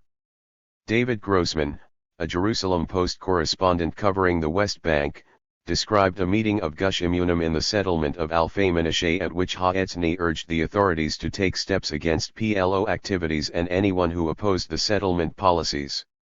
Grossman writes, "I make out the words expulsion, closure, imprisonment, death penalty, destruction, and for a short, mad moment I see Ha'etzny prancing happily through a West Bank completely emptied of people." 44 Many leading Gush Emunim figures sought to legitimize discussions of mass Arab expulsions. In an article entitled In Defense of the Transfer, published in Nekuda April 14, 1987, Moshe Ben Yosef wrote, "It is kosher to discuss the idea of transfer, and even to put it into effect. It is kosher not only because it is an actual solution, but also because it is required for the vision of the whole land of Israel." The idea of transfer has deep roots in the Zionist movement. Yisrael Harel, a Gush Emunim activist and the editor of Nekuda, wrote in January 1988, half a year ago, 90% of people would have objected to transfer. Today 30 to 40% would argue that it's not a dirty word or 116. An inhuman policy. On the contrary, they would argue it's a way to avoid friction. 45 David Rosensieg of Kaidumim wrote in an article in Nekuda in December 1983, "We should urge them to get out of here. The Arab public must feel that the land is being pulled from under its feet, the very fact of their presence endangers our life every day. For our own safety there is no place for the Arabs with us in this country, we must seek a new and revolutionary way to deal with the Jewish-Arab conflict." In November 1990, the leader of Karnia Shamron Regional Council, Benny Katzover, wrote in an article in Nekuda, under the headline, "The Jews are coming, the Arabs are going, the only outlet open to them is to leave, to emigrate, and it does not matter to where. They have not achieved a state and will not, and with no choice and no livelihood, the process of no choice will drive the Arabs out. As a result of this Arab evacuation, the demand for housing by the new immigrants from the Soviet Union would find its partial and substantial solution in the many houses which the Arabs of Judea, Samaria, and Gaza would leave behind." According to the prominent leader of Gush Emunim and the Tehiyah Party, Israel should not wait until the Palestinians give up hope and depart, now to come out with a concentrated offensive. Now is the time to break finally their spirit. Now is the time to crush the leadership of the Intifada and to expel the 50 main leaders of the rioters. Now is the time to expel the 5,000 inciters and central rioters. Now is the time to instruct the ID Fito shoot without hesitation in order to hit every rioter. 46 The newspaper Nekuda, which has been assiduously popularizing the transfer/ethnic cleansing idea, appeared first in December 1979. By 1986, its circulation reached 10,000 copies, sent to subscribers in the occupied territories and in Israel, including public institutions and public and academic libraries. Nekuda also appears in the form of pamphlets with a circulation of 50,000. 47 The November 1987 issue of Nekuda discusses the results of a recent questionnaire on security matters conducted among rabbis, yeshiva students, and directors in the settlements of Judea, Samaria and Gaza. 86% of the respondents to the questionnaire from the Tzemet Institute in Elanchvut settlement supported the imposition of collective punishment, on a refugee camp, Hamula, or family, for Arab inhabitants. 64%. 117. Were of the opinion that the collective punishment should be expulsion.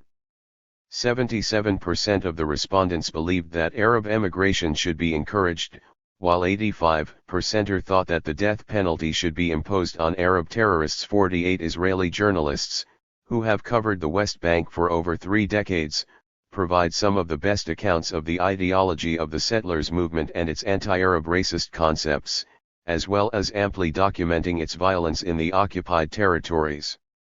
In his seminal work On the Lord's Side, Gush Emunim, Danny Rubenstein concludes that the majority of the Gush Emunim settlers are in favor of expelling the Arab population, describes the anti-Arab feelings that permeate the Gush Emunim meetings and provides excerpts from the settlers' movement's pamphlets and bulletins.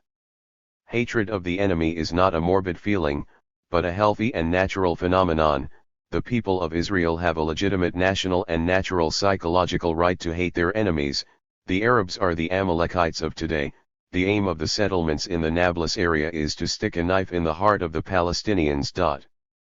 49 For the right-wing religious fundamentalists, Jewish sovereignty over the whole land of Israel was divinely ordained, since the entire land had been promised by God to the Jewish people. Moreover, for many settlement leaders, particularly those religious figures and extremist rabbis, the ideological conflict with the Palestinian Arabs had its roots in biblical injunctions regarding the Amalekites. At least some leading rabbis interpreted this biblical injunction to justify not only the expulsion of local Arabs but also the killing of Arab civilians in the event of war. 50 In 1980, Israeli journalist Amnon Kapeliuk, of Al-Hamishmar, described vividly the attitudes of the Hebron region settlers towards the local Arabs. It ranges from utter contempt to wishing that they would vanish. When one of the settlers was asked why they want Hebron after having established Kiryat Arba, the reply was, "It is not theirs, it is ours by the power of the Bible. It was ours 2,000 years ago and it always belonged to us. If they do not like it, let them leave." 51 The Gush Emunim settlers viewed the escalating violence between Arabs and Jews in the territories as a positive thing. As a prominent Gush Emunim leader, Hanan Porat, of Kfar Etzion, who was later in 1984 elected to the Knesset on the Tehillah list, put it, "The violence will prove that the two cannot coexist, and will bring about the expulsion of the Arabs." 52 More recently, in mid-1990, David Foreman, of the Jerusalem Post, commented on how any 118 visitor to the West Bank could not fail to notice Jewish graffiti. "Death to the Arabs and transfer is the answer." He added that no Jewish settler had been awakened at 3 o'clock in the morning to whitewash these pejoratives. 53, as opposed to what the authorities do when Palestinian graffiti appear. In practical terms, the Gush Emunim settlers and activists, mostly well-educated Ashkenazi, middle-class Israelis who have close and often personal ties with Israel's traditional ruling groups and powerful figures in the Likud and the NRP, perceive themselves as continuing the process of early pioneering Zionism, particularly within the field of establishing new Jewish settlements. For much of the larger camp of the Israeli right and the supporters of Greater Israel, Gush Emunim now fulfills the role that the kibbutz movement fulfilled for labor Zionism in the pre-state period. 54 And, like early Zionist settlers in Palestine, who engaged in actual redemption and conquest of land and the creation of irreversible facts, the Gush Emunim settlers have always had a disproportionate impact on the official policies of successive Israeli governments, even when the settlers have acted independently, or in ostensible or real defiance, of the government, such as during the last few years of the labor era in the 1970s, when 3 settlements were established in heavily populated West Bank areas, Kadam, Ofra, and Elon Morat. The 3 settlements were allowed to remain by the Rabin government, and various labor ministries provided material assistance for these 3 settlements. In fact, it was the post-1967 labor governments which pioneered settlement policies, establishing settlements such as Kiryat Arba, neighboring Hebron, and the Gush Etzion settlements. These were extremely important not just because land and resources were appropriated from the occupied West Bank, but also because these settlements provided the Gush Emunim fundamentalists with a territorial base from which they could grow, mobilize more supporters and exert pressure for further expansion into heavily populated areas. The Gush settlers' disproportionate impact on official policies stemmed also from their dogged religious determination as well as from their dynamism and practical pursuit of their objectives. Following the Likud assumption of power in May 1977, Gush Emunim settlement aspirations were given an enormous boost. From 1977 through the early 1980s, it became public knowledge that the Gush Emunim movement enjoyed the crucial support of Prime Minister Menahem Begin, the Agriculture Minister and Chairman of 119. The Ministerial Committee on Settlement and later Defense Minister Ariel Sharon, and the Army Chief of Staff Raphael Eitan. 55. Under the Likud, settlement activities in areas densely populated with Arabs acquired official authorization and were carried out as government policies. New settler groups were assisted in establishing numerous settlements throughout the West Bank in accordance with settlement blueprints prepared jointly by the Gush Emunim and the Settlement Department of the World Zionist Organization under its new co-chairman, Likud appointee Matityahu Droblis. After 1977, the principal financial support of the settlement movement and its activities has been the Israeli government, the World Zionist Organization and the Jewish Agency. 56. These official bodies provided the Jewish settlers with material resources, and the Israeli army gave them weapons and explosives and protected them, while ensuring the Arab population remained defenseless. The core of Gush Emunim is the more than 150 settlements established in the West Bank, the Gaza Strip and the Golan Heights since 1967. By April 1988, the settlement branch of Gush Emunim, Amana, had been instrumental in controlling 48 community settlements in the occupied territories. 57. Many of the Gush settlements are socially homogeneous community villages whose inhabitants mostly commute to Israeli cities for employment. 58. Gush Emunim also claim to enjoy support from secular settlers, who made up approximately 60% of the total settler population in the occupied territories. 59. Its settlements are organized within Yesha, the Association of the Local Councils of Judea, Samaria, and the Gaza District. Moetzet Yesha gives Gush Emunim a semi-official governing body, considerable economic and administrative resources, and direct involvement in the implementation of government settlement policies in the occupied territories. 60. Although institutionalized with thousands of full-time devotees, Gush Emunim has no formal membership list or an elected leadership. Nevertheless, it maintains an organizational network that spans the Green Line, the 1949 armistice line dividing Israel from the territories occupied in 1967. At the party political level, the movement also remains an unaffiliated movement, although many of its leading personalities are formally members of both the NRP and the Tehaya. However, Gush Emunim's real power lies in its extensive settlement network, its thousands of highly devoted and motivated settlers, its dozens of settlements, with their huge 120 financial and material assets, and above all in the activities of its leading personalities in all the political parties of the right. Gush Emunim has drawn crucial support from the Likud, the NRP, Tzemet, Molde, Tehaya, and Mossad. Knesset members of these parties identified with Gush Emunim objectives and openly campaigned for their implementation. In 1987, members of the Knesset faction Mossad, all of whom were closely identified with Gush Emunim, succeeded in capturing key positions within the NRP.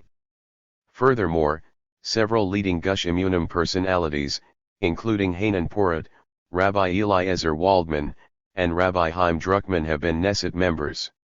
61. In addition, through dynamic leading figures like Daniela Weiss, a religious activist in the Tehaya party who was appointed General Secretary of the Gush Emunim Secretariat in 1985, the settler movement runs an effective public relations machine in Israel and the occupied territories.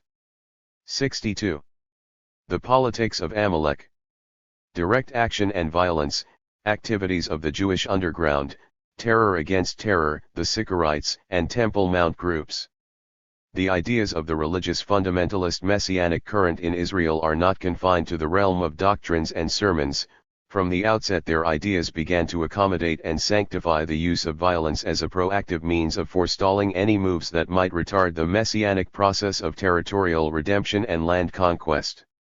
From the beginning of the occupation and especially since the late 1970s, the settlers, whose ideotheology grants them the divine right to judice the territories and who reject the very existence of the Palestinians, were deliberately seeking to foster clashes between Arabs and Jews and to create conditions that would precipitate a gradual Arab depopulation.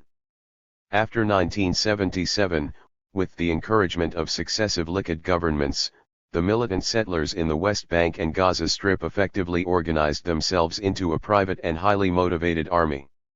In 1979, at the behest of the Army Chief of Staff, General Raphael Eitan, the settlers were integrated into regular reserve units responsible for patrolling the streets of local Arab towns and villages.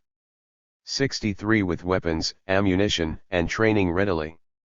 121 available, and a sympathetic political climate created by Superhawks Chief of Staff Eitan and Likud Defense Minister Ariel Sharon, attacks on Arab civilians and Arab property became commonplace. From 1980 and through 1984, the Israeli press reported more than 380 attacks against individual Arabs, in which 23 were killed, 191 injured, and 38 abducted.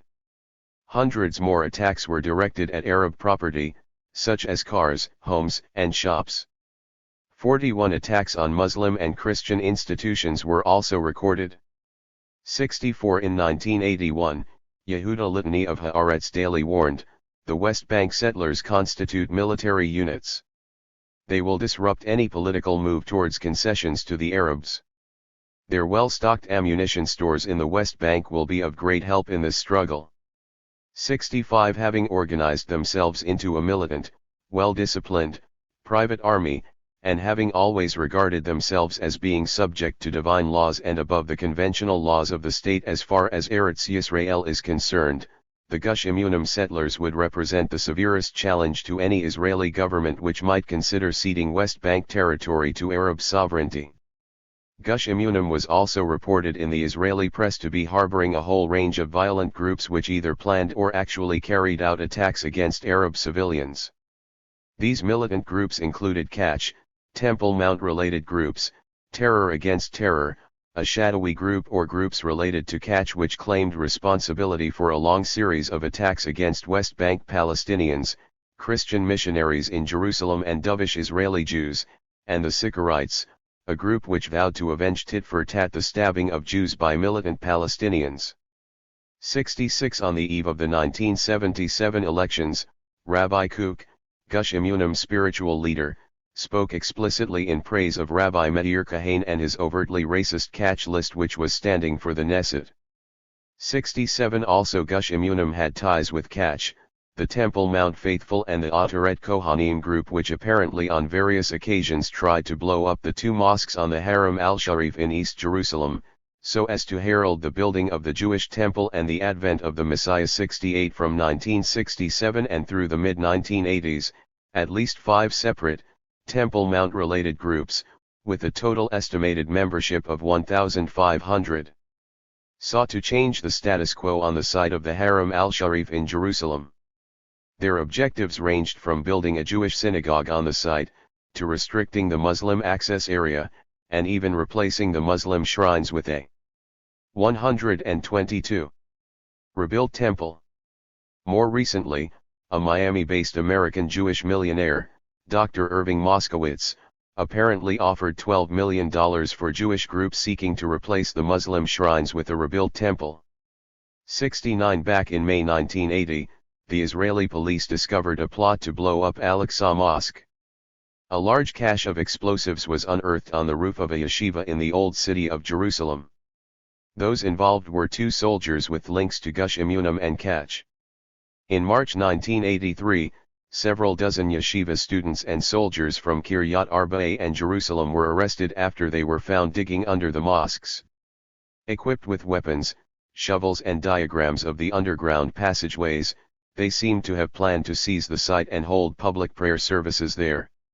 Apparently leading Gush Emunim figures, including Hanan Porat, Moshe Levinger and Eliezer Waldman, had prior knowledge of the operation and expressed support for the conspirators' objectives. On the night of January 27, 1984, another group of Jewish religious zealots was reported in the immediate vicinity of the Muslim shrines. The group managed to escape, leaving behind 30 pounds of explosive, fuses, detonators, and 22 grenades. 70 But by far the best organized effort to destroy Al-Aqsa Mosque and the Dome of the Rock was planned by a secret group of Gush Emunim leaders and activists known in the Hebrew press as Hamadoret HaYehudit, The Jewish Underground. The plot to blow up the Muslim shrines in Jerusalem in January 1984 was developed carefully and systematically over several years. It involved a group of 25 men from Jewish settlements on the West Bank and the Golan Heights, including an army officer with a high level of expertise in explosives and sufficient ammunition to carry out the operation stolen from the Israeli army. 71 Their widely documented terrorist activities also included attacks on the lives of the mayors of Nablus and Ramallah, on June 2, 1980, in which both mayors were maimed, an attack on the Islamic College in Hebron in July 1983, killing 3 students, and an attempt to place bombs under 5 Arab buses in Jerusalem in April 1984. 72 The network of Jewish terrorists, which was given assistance by 2 senior officers in the civilian administration, included several Army Reserve officers and 1 career officer. Most of the terrorists held key positions in Gush Emunim and the Settlers organizations. These included the assistant editor of the Settlers Monthly Nekuda, a former general secretary of Gush Emunim, 4 people who had been members of the Gush Emunim Secretariat, committee chairman in 123. Settlers Institutions, a former chairman of the Kiryat Arba local council and his deputy and settlement secretaries. 73 spokesmen of Gush Emunim drew satisfaction from the result of the attacks on mayors Shaka and Kalov. Well organized, very good work, I hope that Jews did it. 74 In a similar vein, Rabbi Chaim Druckman, then MK for the NRP and a settlers leader, declared, "Let all thine enemies perish thus." 75 Haggai Siegel, a prominent Gush Emunim settler from Ofra on the West Bank, who had served 3 years in prison for his part in the car bomb attacks on the 2 West Bank mayors in June 1980, said several years later, "You can't make a big roundup and put them on buses, but you must make conditions bad for the Arabs, and if they continue the war, you must make them leave." I drove by the American consulate in East Jerusalem yesterday and saw a long line of Arabs waiting to get visas. The situation is very hard for them now, and it must get harder. 76 Initially, the discovery and arrest in April 1984 of members of the Jewish underground and their conviction in July 1985 spurred the Gush Emunim movement into debate over failures in education and internal discipline. But the movement soon became active in the campaign for their release. 77 This campaign was particularly helped by the fact that members of the Jewish underground were applauded in the top echelon of Israeli society. Individuals who had been directly involved in underground terrorist activities, such as Uri Meir, Zeev Friedman, and Yossi Einder, had been arrested in 1984. While on trial they had been pampered by judges and jailers.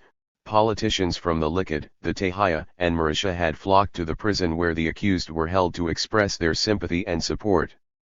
At the conclusion of the trial, a number of prominent members of the right, such as Likud MK Yugal Cohen Orgat and General Rehavam Zevi, who advocated transferring the Palestinians out of the occupied territories, appeared as character witnesses to the defendants. 2 Likud Knesset members, Meir Cohen Avidov and Dov Shalansky, were extremely active from the beginning in support of the Jewish underground. 78 Although they had been convicted for planting the bombs which maimed the West Bank mayors and for the assault on the Islamic College in Hebron where Palestinian students were murdered, Israeli television was forbidden to call them convicted murderers, it was instructed by the government to call them only prisoners. Moreover, the religious parties in the Knesset put forward a motion demanding that an amnesty be granted to them. 124. Support for an amnesty for these underground members did not only come from the religious camp. On June 19, 1985, a public opinion poll conducted by Haaretz revealed the following results: 52.6% of those interviewed supported an immediate release without trial, 4% supported pardon after the trial, 35.5% opposed a pardon, the remaining 7.9% expressed no opinion. Also revealing, reputed moderate Rabbi Lichtenstein, who heads a yeshiva in the occupied territories, voiced his opinion that these Jewish underground murderers, though they should receive some punishment, should not receive the same penalty meted out to a Jew convicted of murdering another Jew because the soul of a non-Jew had a different value from that of a Jew. 79 The former Ashkenazi chief Rabbi Shlomo Goren also expressed sympathy for the underground members. And M.K. Yuval Ne'eman, Minister of Science in the Shamir government who supported Arab transfer, defended the underground network as acting in self-defense. 80 In the autumn of 1986, the fundamentalist movement launched a national campaign on behalf of amnesty for the convicted members of the Jewish underground. Some 20 members of the Knesset campaigned on the convicts' behalf, and these included representatives of the right-wing and religious parties Tehaya, Omitz, the NRP, Shas, Agudat Yisrael, and Marisha, as well as members of the Likud. 81 By the spring of 1987, some 300,000 signatures had been gathered.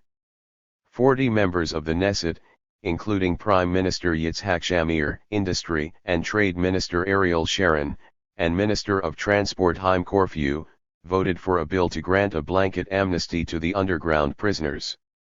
Other Likud ministers, including Moshe Arens, David Levy, Yitzhak Modai, Moshe Nissim, and Moshe Katsav, showed their sympathy for the measure by deliberately absenting themselves from the vote. Of the 27 men convicted in 1984, 20 were free by September 1986, 8 as a result of presidential pardons. In April 1987, President Chaim Herzog permitted most of the remaining prisoners to enjoy a holiday leave from jail and reduced the sentences of the 3 who had been given life terms to a maximum of 24 years. 82 After serving only 7 years in jail, the leader of the underground, Menahem Levy, who in 1984 was found guilty of murdering Palestinians, was released under a presidential pardon. 83 Likewise, the relatively light punishment of the Jewish Terror Against Terror Network in 1984 did nothing to discourage settlers' violence, which aims at precipitating Arab exodus. 125. Particularly when leading Israeli politicians describe those convicted murderers as basically good boys acting in self-defense, or when those convicted murderers have their sentences reduced or are pardoned by the president, after the intervention of leading Israel rabbis. 60 prominent Israeli rabbis, including the 2 former chief rabbis, Ovadia Yosef and Shlomo Goren, intervened on behalf of, and supported the release of, the TNT detainees, 80 for whom General Yehoshaphat Harkabi, of the Hebrew University of Jerusalem, described in 1984 as serious people who occupy high positions among their public. They have a rational state of mind, and their chief motivation stems apparently from the awareness that annexation of the West Bank together with its Arab population would be disastrous and tantamount to national suicide, unless that population were thinned out and made to flee by terrorism. This reasoning is not moral, but it stems from the rational conclusion of the policy that aims at annexation. Such terrorism is neither a punishment nor a deterrent, it is a political instrument. 85. 10 years later, in January 1994, in an interview given to 2 researchers from the Ben-Gurion Research Center in the Negev, Harkabi predicted the assassination of Prime Minister Rabin at the hand of Jewish fundamentalists. There will be attempts on people's lives. Rabin will not die a natural death. 86 Liberal Israelis voiced criticism over the Jewish undergrounds and TNT's disobedience to the state's authority and pointed to the underground as an inevitable consequence of the philosophy and activities of Gush Emunim. But the actual reluctance of the state in general and the Likud administrations in particular to punish those settlers who murdered Palestinian civilians, as exemplified by the delayed publication of, and subsequent reticence over, the Karp report on settlers' violence against Palestinians, only encouraged militant Gush Emunim settlers and their radical right-wing supporters who were determined to drive the Palestinians out one way or another. The same reticence over settlers' violence against Arabs must also have encouraged those Jewish fundamentalists who were prepared to use violence against those perceived to be dovish Israeli Jews. In the wake of Rabin's murder by religious fundamentalist Yugal Amir in November 1995, 2 influential West Bank 126 rabbis, Dov Le'er and Nahum Rabinovich, were accused of issuing a religious edict, declaring the Israeli premier to be a rodef, a person whose killing is permissible under Halachic Law 87. From Ger Tashav to the annihilation of the Amalekites of today. The spiritual leaders of Gush Emunim, such as the late Rabbi Tzvi Yehuda Kook, are by no means a group on the lunatic fringe. Most of them are influential figures within the mainstream religious population and beyond, and their demand that the halacha guide official policies towards the Arab population is widely accepted in religious circles and parties. With the rise of the radical right and the nationalist political messianic trend in the last 2 decades, many far-reaching ideas, such as annihilating the Amalekites of today, have entered mainstream Zionist religious thinking.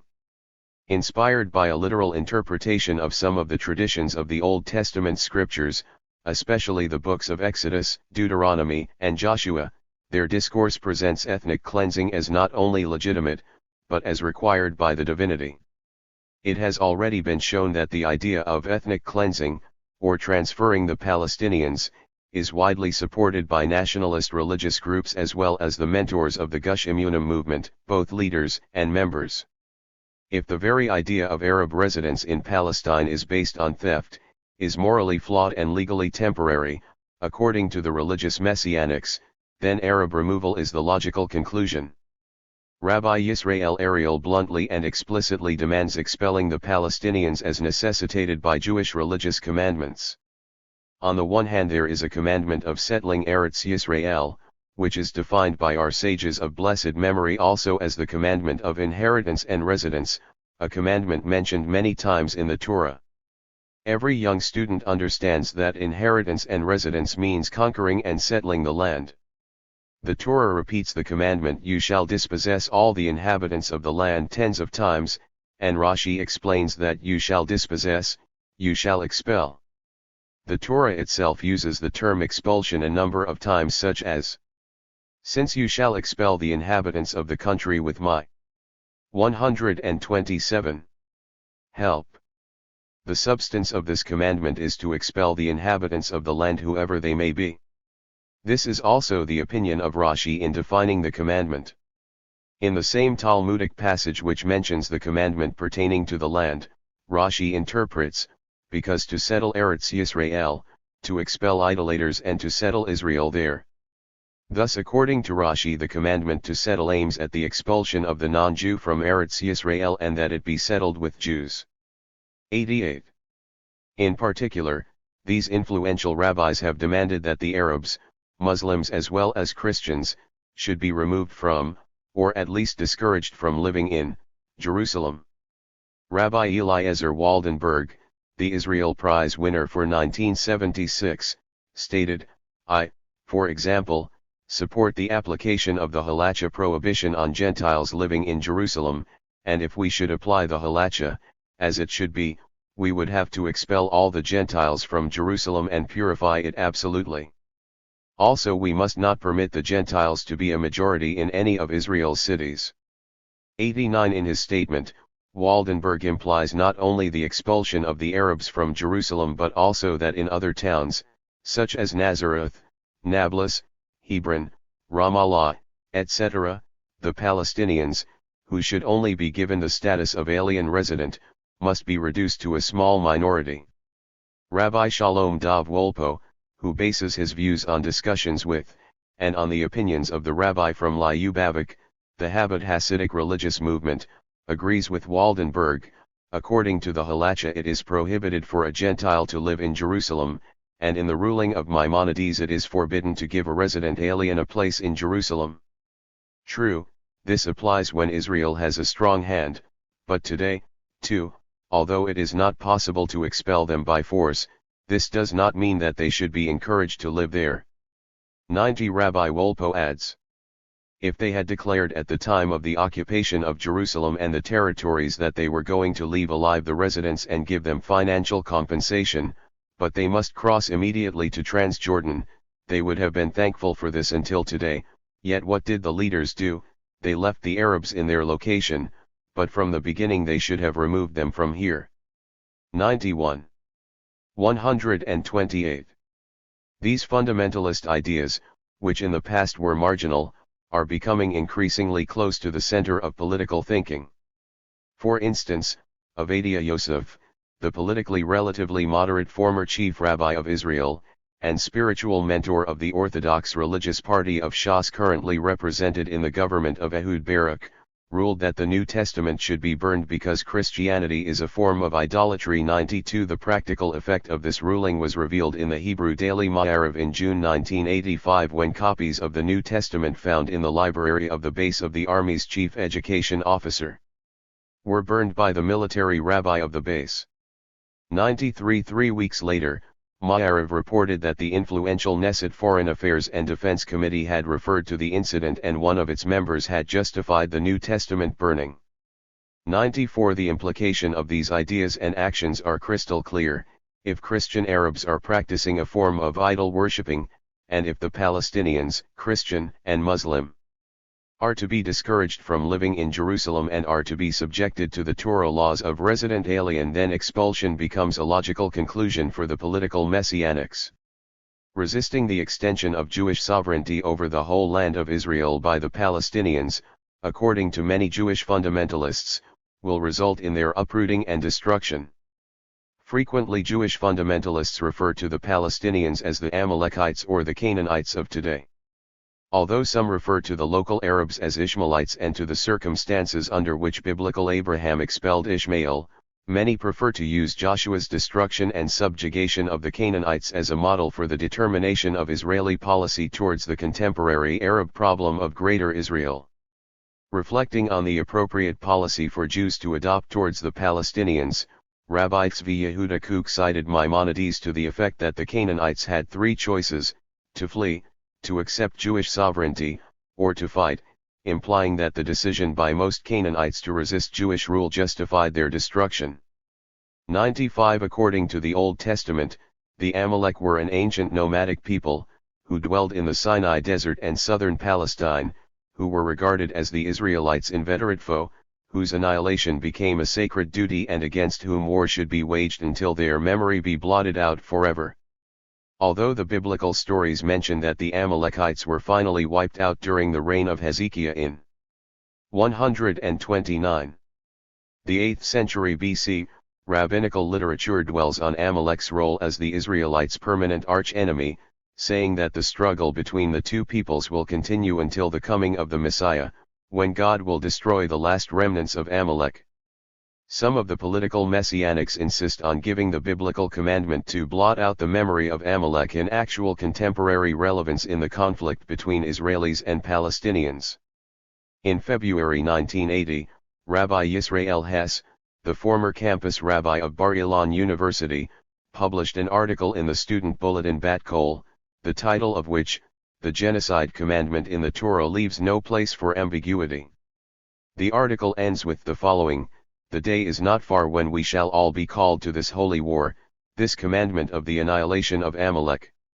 96 Hess quotes the biblical commandment according to which he believes Israel, in the tradition of Joshua from biblical times, should act: "Go and strike down Amalek, put him under the ban with all that he possesses. Do not spare him, but kill man and woman, baby and suckling, ox and sheep, camel and donkey." 97 Hess adds: "Against this holy war God declares a counter-jihad, in order to emphasize that this is the background for the annihilation, and that it is over this that the war is being waged and that it is not a conflict between two peoples. God is not content that we annihilate Amalek, blot out the memory of Amalek, he also enlists personally in this war, because, as has been said, he has a personal interest in this matter. This is the principal aim." 98. Citing Hess's article, Professor Amnon Rubinstein, a Knesset member representing the centrist Shinui party and a lecturer in law at Tel Aviv University, commented, "Rabbi Hess explains the commandment which instructs the blotting out of the memory of Amalek and says that there is not the slightest mercy in this commandment which orders the killing and annihilation of also children and infants. Amalek is whoever declares war on the people of God." 99. Professor Rubinstein points out that no reservation on behalf of the editorial board, the students, or the university were made after publishing this article, which was also reprinted in other newspapers. 100. However, a subsequent issue of Bat Kol, carried articles written by Professor Uriel Simon and Dr. Tzvi Weinberg severely criticizing the article of Rabbi Hess. Clearly. 130. For Hess, Amalek is synonymous with the Palestinian Arabs, who have a conflict with Israeli Jews, and they must be annihilated, including women, children and infants. His use of the Arabic term jihad leaves no doubt as to against whom such a war of annihilation should be waged. These ideas were not confined to Rabbi Hess, who refers to the Palestinian Arabs as the Amalekites of today, who desecrate the land of Israel. In his book, On the Lord's Side, Danny Rubenstein has shown that this notion permeates the Gush Emunim movement's bulletins. Nekuda of August 29, 1980 carried an article written by Gush Emunim veteran Haim Tzoria, entitled The Right to Hate, which reads, "In every generation there is an Amalek. The Amalekism of our generation finds expression in the deep Arab hatred towards our national revival in our forefathers' land." The same notion propagated by the messianic trend regarding the synonymity of the Palestinians with the Amalekites was widely discussed in the Israeli daily press and even on television. It was also criticized in moderate religious circles. 101 But it was the late Professor Uriel Tal, who was a prominent biblical scholar at Tel Aviv University, and who conducted his study in the early 1980s, who did more than anyone to expose the annihilationist notions preached by the strident messianic trend in Israel.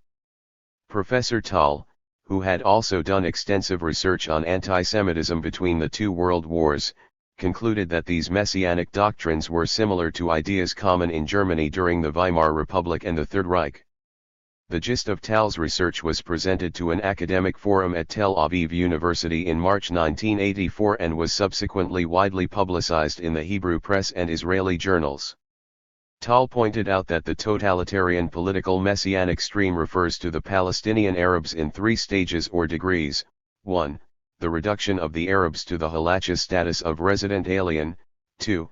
The promotion of Arab transfer, that is, expulsion; 3.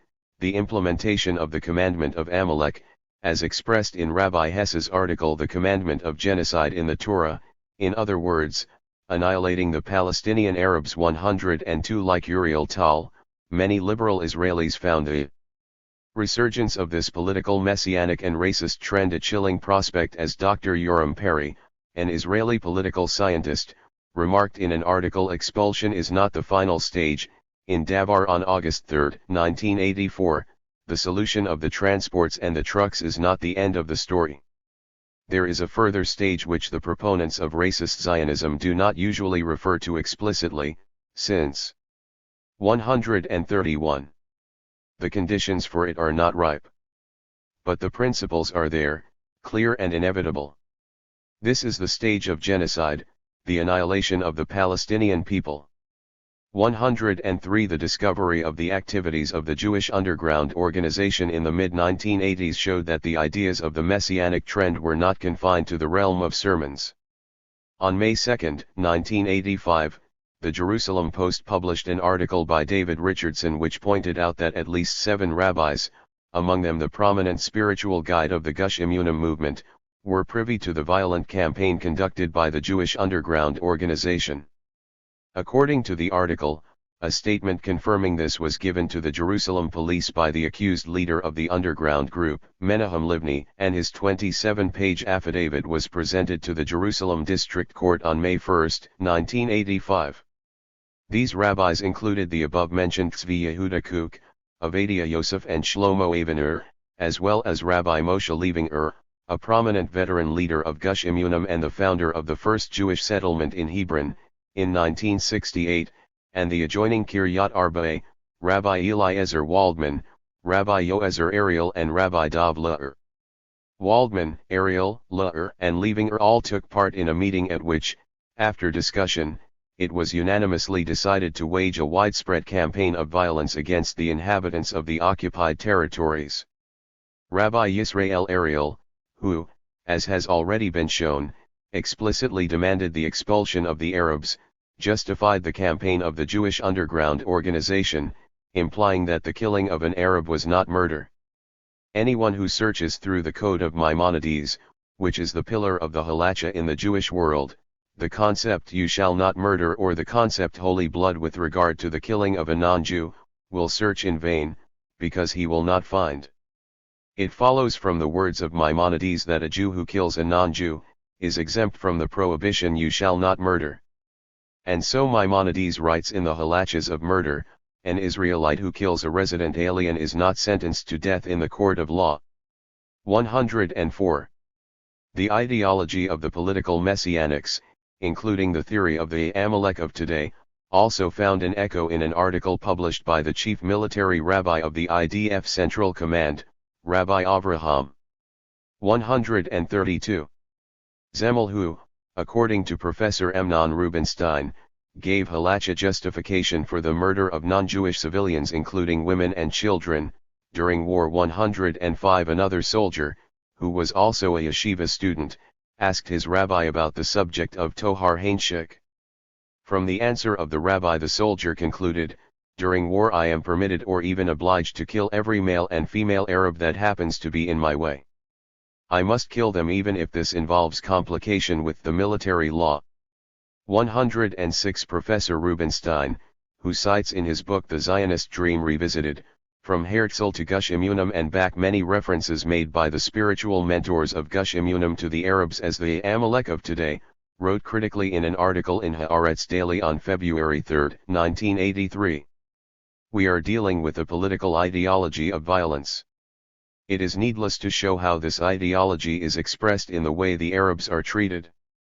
The rabbis of Gush Emunim, except for the few brave ones, publicly preach incitement to kill Arab civilians, and those who kill civilians, and are caught and brought to court, are later amnestied by the Chief of Staff, who believes in the use of violence that the Arabs understand.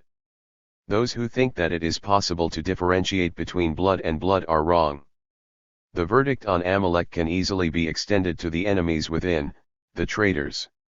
Rubinstein wrote his article against the background of the attacks carried out by the extreme right on the Peace Now demonstrators and the increasing violence in Israeli political life in general, as well as the resurgence of the far right and the national religious chauvinists.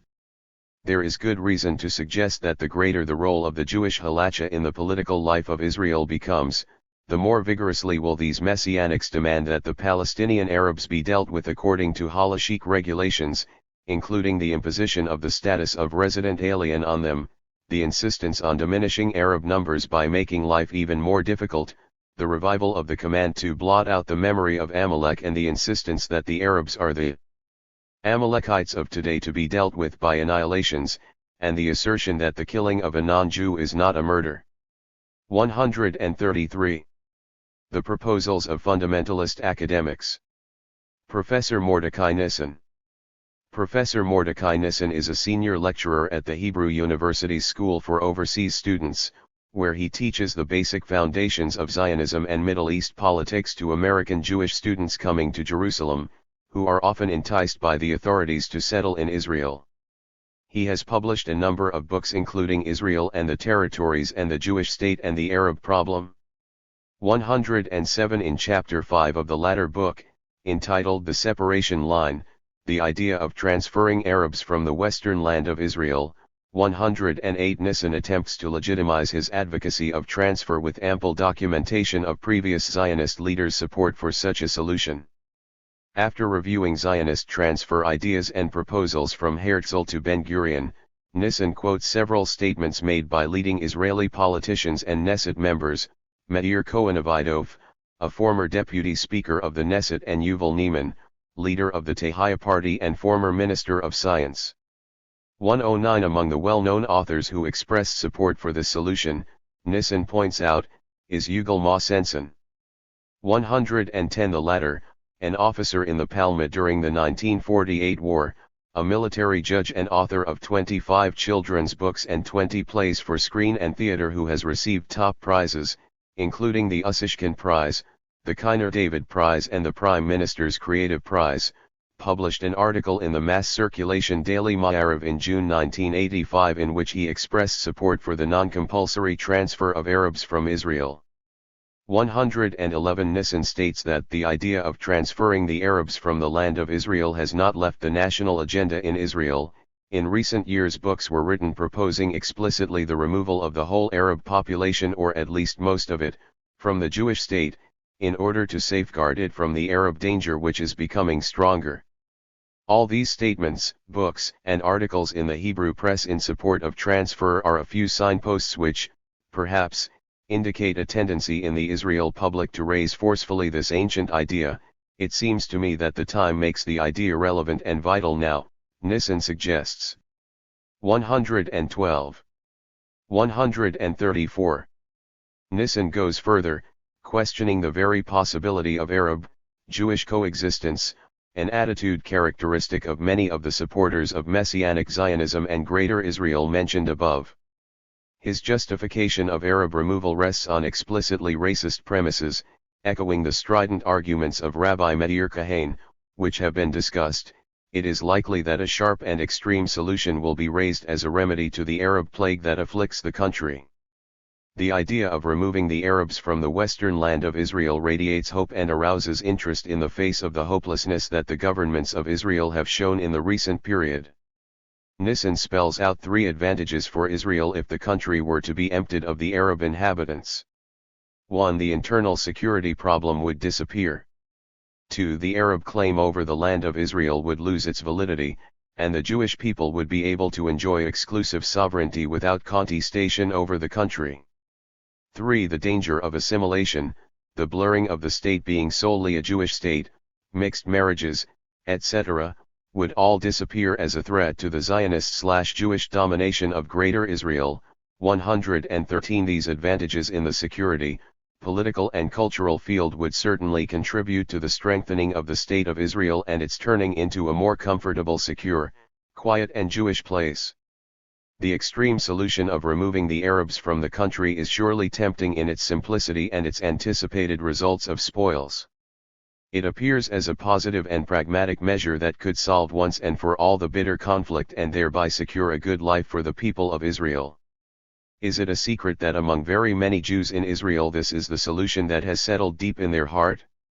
Every person who is deeply rooted in the life of Israel, with its problems and dreams, knows this at first hand, Nissen concludes. 114.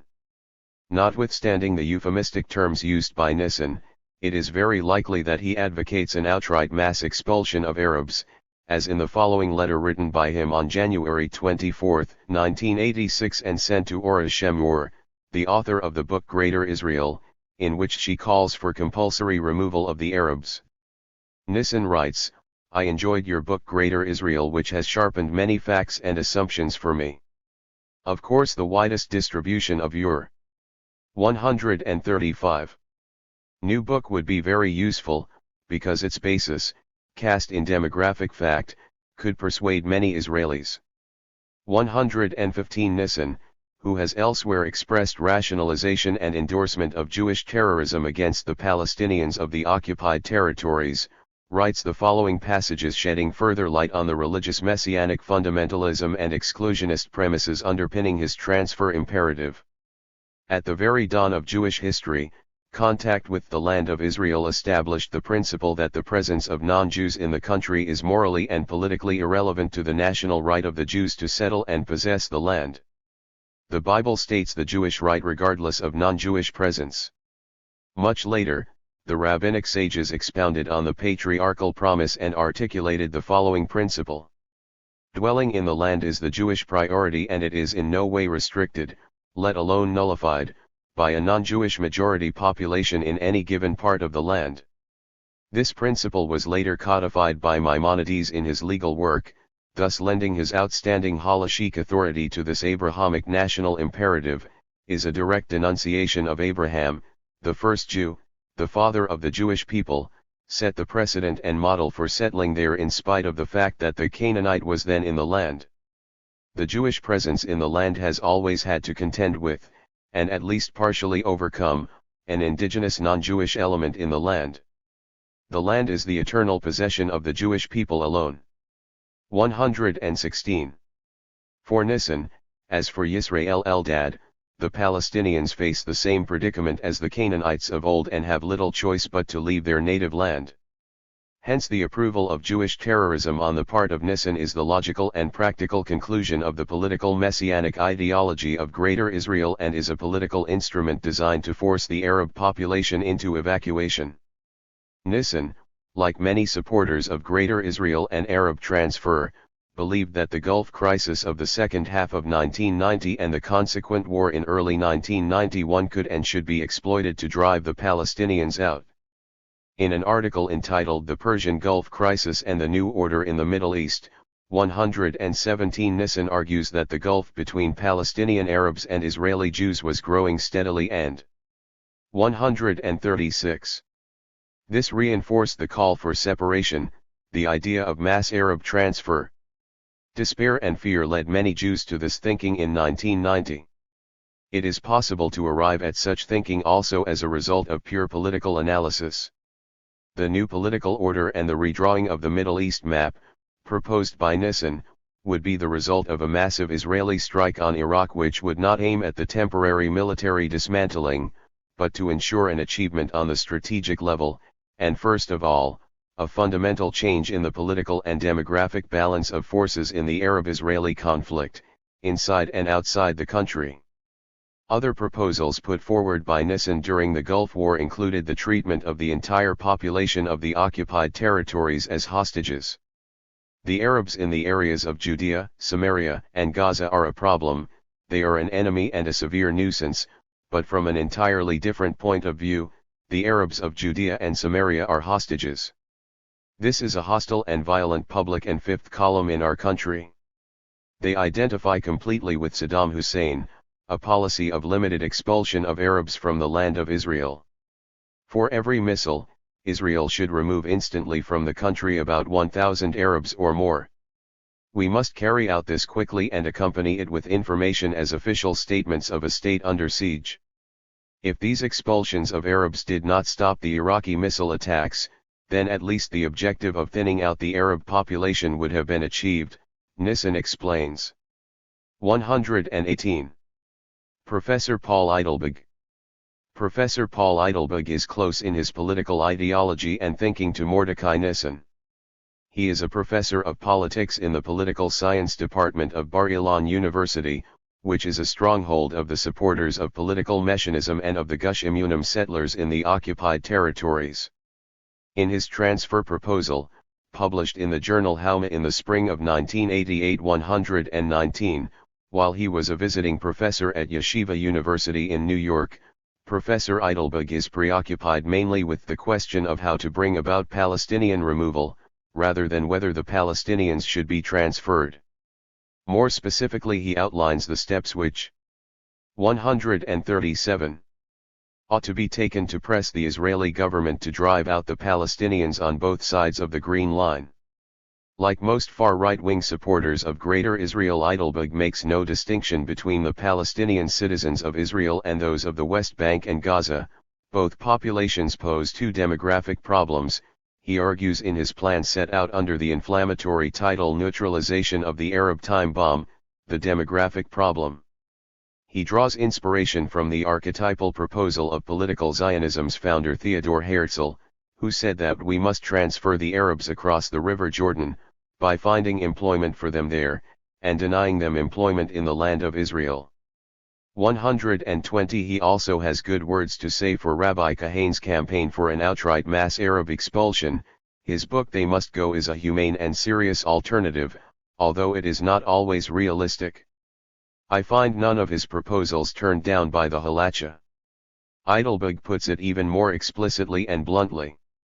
If the government has the courage to expel the Arabs would have known this, and this alone would have accelerated many to leave voluntarily. Indeed, if they had the moral courage to expel the Arabs from the land of Israel, this thing would change fundamentally the psychological and political climate of the Middle East and even the whole world.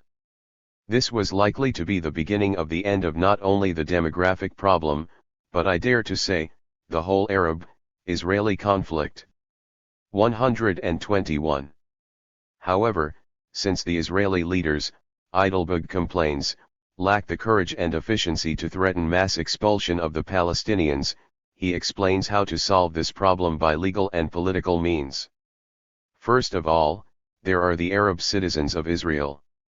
It is impossible to pay these Arabs in order to make them leave, and they will not be compelled to leave the country in the light of the convenient climate of public opinion. It almost certain that most Jews in Israel want these Arabs to disappear somehow, but they do not intend to call for a wholesale denial of voting right, as the Kahane plan demands. Our problem is how to turn the will to see the Arabs leave into a clear public opinion, and politically an effective one, which would force the pluralist government of Israel to do everything required and 138. Proper for neutralizing the Arab time bomb. It follows that our first task is to stir up and guide public opinion. Here I explain how to do this.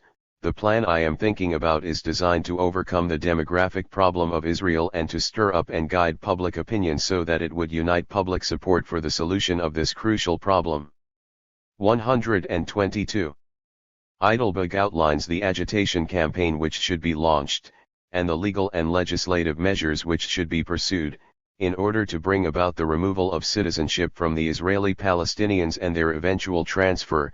The distinction between Jews and non-Jews according to the law of return can constitute the legal basis for the taking away of citizenship of every non-Jew who carries out subversive acts against the state. Because non-Jewish citizens of Israel hold citizenship as a privilege determined by state law, and not as a natural right, it is possible to lose this right as a result of disloyalty to the state.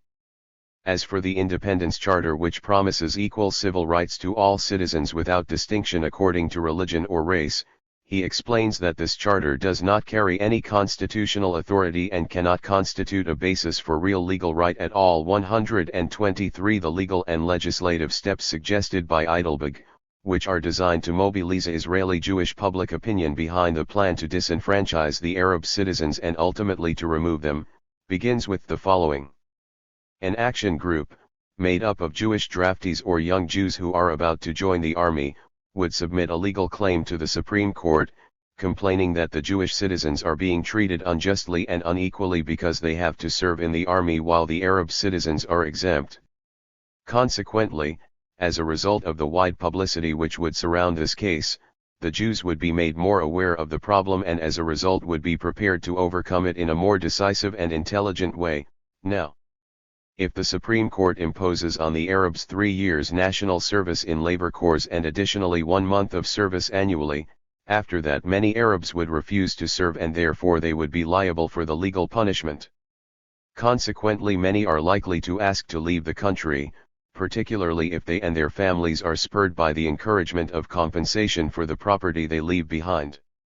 Such a thing would not impose a burden on the public treasury, because it would be possible to sell by auction the houses of these. 139. Arabs. Professor Heidelberg's perverted logic, lack of intellectual integrity and utter cynicism lead him to argue that the principle of political equality is likely to serve in the education of public opinion in Israel on the one hand, and to facilitate the emigration of Arabs from Israel on the other.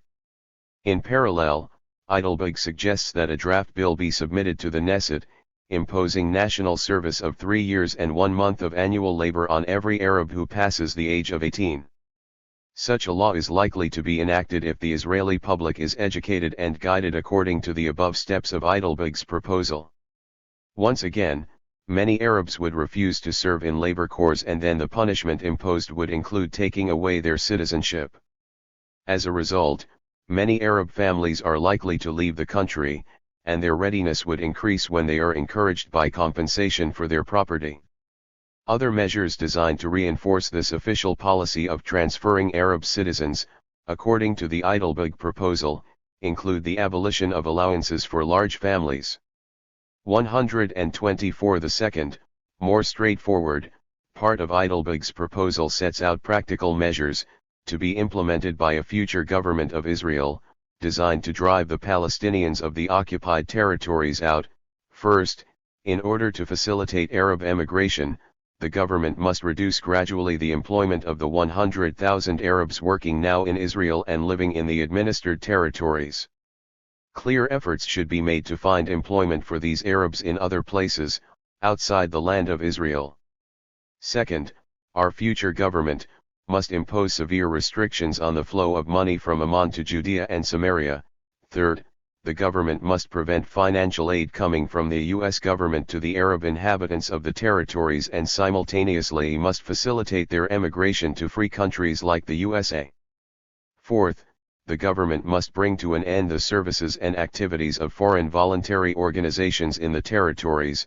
Fifth, the Arab universities in the West Bank and Gaza must be closed down. Sixth, the Arab press in East Jerusalem must be turned into an instrument for providing information to Arabs on employment opportunities in other countries. 125 Eidelberg ends his plan with the following: "Now, what we require is a small number of courageous Jews in Israel who would start the legal action and then the political action outlined in this article." And 140. I dare to say that I can see the beginning of the end of the demographic problem. 126. Rabbi Dr. Chaim Simons. Rabbi Chaim Simons is a settler residing in Kiryat Arba on the West Bank. Born in London in 1942, Simons received a PhD from London University. He is currently the director of the Nansen Institute, and of the Audiovisual Center for Education and Instruction, in Kiryat Arba, an institute whose name provides thin camouflage, and which works to propagate Arab transfer from Greater Israel. This institute is cynically named after Fridtjof Nansen, a Norwegian scientist and statesman.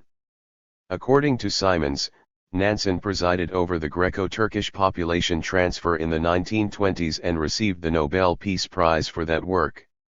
In fact, Nansen, who was appointed head of the Norwegian delegation to the League of Nations in 1920, took an active part in the repatriation of prisoners of war after the First World War and then directed a program to bring relief to famine-stricken Russia and to Armenian refugees.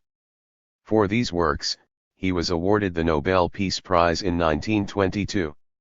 Nansen's involvement in the resettlement of Christian refugees in Greece, who had been expelled from Anatolia by the victorious Kemalists in 1920-21, was in the second half of the 1920s. The so-called population exchange between Greece and Turkey was by and large the result of outright expulsions and had little to do with agreed population transfer. Consequently, Nansen's rehabilitation programs for refugees on both sides were post facto, and obviously his being awarded the Nobel Peace Prize had nothing to do with the Greco-Turkish affair. Rabbi Simons preaches for the removal of the Palestinians in Israel and the occupied territories, writing in both Hebrew and English. He publishes regularly articles in this regard in the Hebrew monthly Molde, the organ of the far-right party of Molde. In 1988, a book entitled International Proposals to Transfer Arabs from Palestine 1895 to 1947, written by Simons, was published, which in spite of its dispassionate style and camouflaged message, had the underlying assumption that the transfer of Arabs from Palestine was legitimate because it was widely supported by Zionist leaders and Western sympathizers.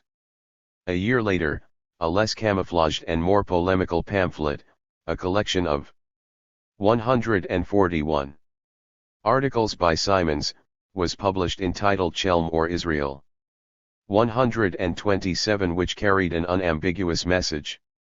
In an article titled Israel, 3 years after transfer, Letter from Israel, August 17, 2005, Simons writes, 3 years have now passed since the summer of the year 2002, when the Arabs from both sides of the Green Line were transferred out of Israel. The Green Line is now a thing of the past, since 3 months after this transfer, the Knesset almost unanimously passed a law incorporating Judea, Samaria, and Gaza into the State of Israel. 128 Simons goes on to explain the historical background for such an ethnic cleansing. The idea of transfer was first put forward by Theodor Herzl over a century ago. At the same time that Herzl was writing his famous book The Jewish State, he confided to his diary plans for removing the non-Jewish population from the Jewish state. We shall try to spirit the penniless population across the border. Following in the footsteps of Herzl, many if not most of the Zionist leaders including Ben-Gurion, Weizmann, Sherrod, Ussishkin, Tabenkin, and Katz-Nelson were to propose such transfer. Even some members of Brit Shalom, an organization whose aim was for a binational Jewish-Arab state would privately propose transfer. Apart from a transfer of Arabs during the War of Independence and much more limited transfer following the Six-Day War, the idea of transfer remained a dead letter. The Arab problem was swept under the carpet by the Israeli government, who argued that transfer was completely unnecessary.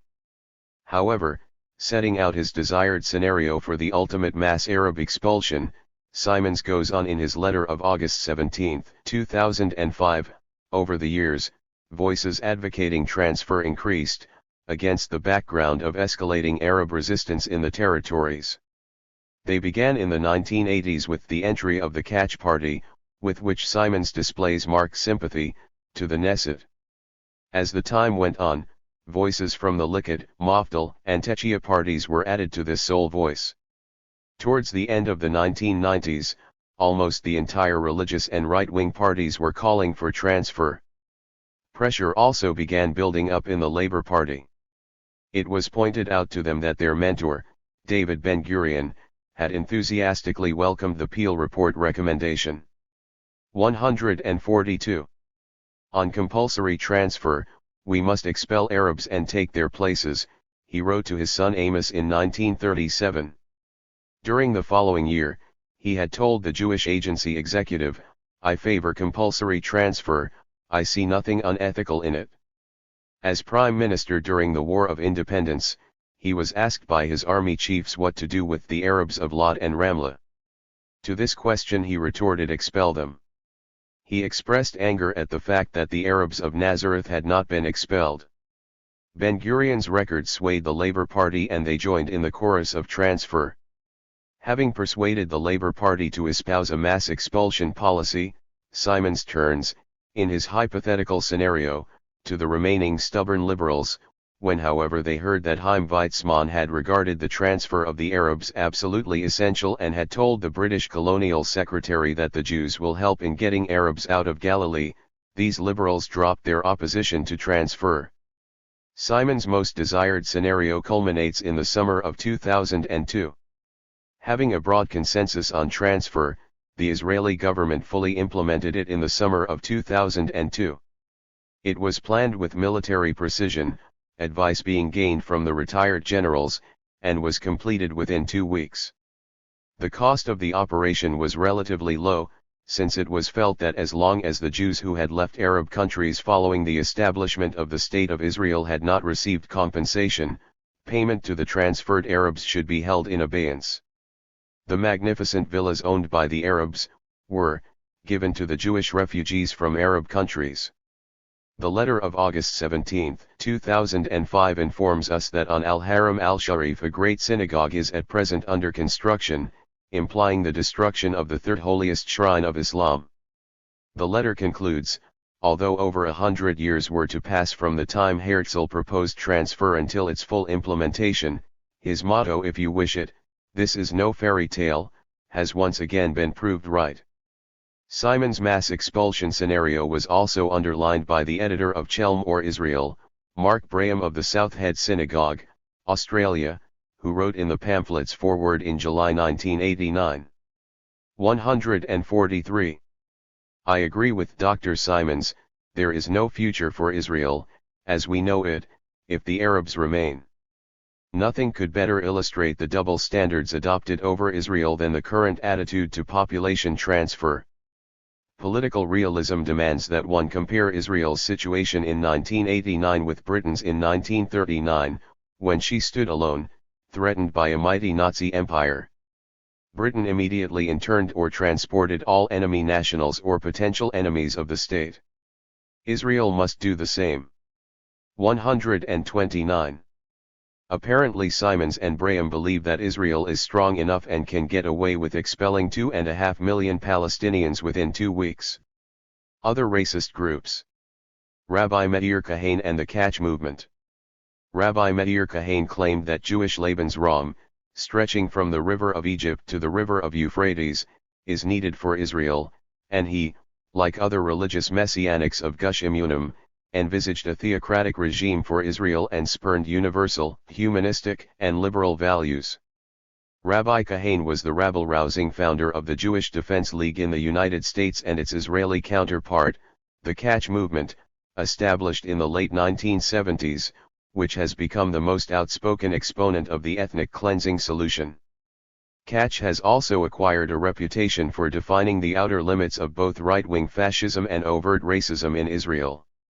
It had connections with Gush Emunim settlers and other associated extreme right-wing groups, such as the avowedly terrorist Jewish Underground and Ataret Kohanim 130. The Catch name was taken from the motto of the Irgun Tzvei Leumi, the Menahem Begin-commanded revisionist military organization of the 1940s, whose symbol was a hand holding a rifle over the map of Palestine and Transjordan, with the motto Rak Catch.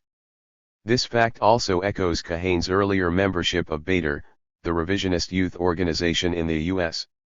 In reality, however, Kahane's ideology was largely drawn from Jewish religious fundamentalism and has more in common with the political messianism of Gush Emunim's rabbis than with secular Zionist revisionism.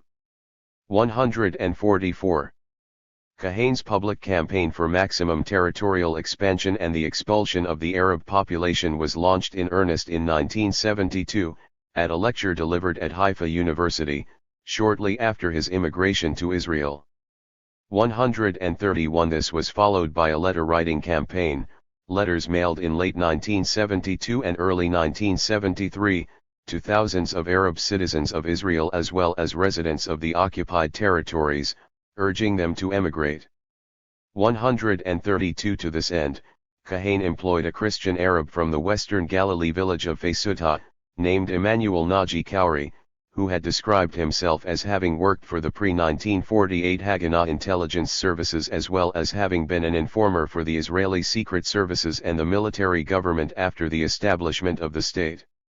133. The text of the letters, signed by the Jewish Defense League in Eretz Yisrael and addressed to the Arabs of Hebron, Nablus, Ramleh, etc. reads: It is clear that the citizens of the Jewish state will never agree to surrender Eretz Israel or to partition it and dismember it. There is no possibility of a retreat from the territories of Eretz Israel which were liberated in 1967. This being the case, and since we respect the Arab national sentiment, we realize that a condition of perpetual tension is liable to be created between the Jewish majority and the Arab minority, as in Northern Ireland. It is desirable, for tranquility and fraternity, to take steps, ahead of time, to prevent this danger. It is desirable that each people live in its own state, and not under the rule of another people. We therefore appeal to you, and propose that you emigrate from Eretz Israel. We are therefore establishing the Emigration Fund, which will assist every Arab willing to leave the country. If you are willing to emigrate, we turn to you and ask that you inform us of 1. The number of people in your family, so that we can work out a plan to pay each family, in accordance with its size. 2. If you are willing to sell your apartment to a Jew, and if so, when. 3. To which country you would prefer to immigrate. Please inform us of your order or priorities. Please inform us of these details by return mail, and as soon as possible. Sincerely yours.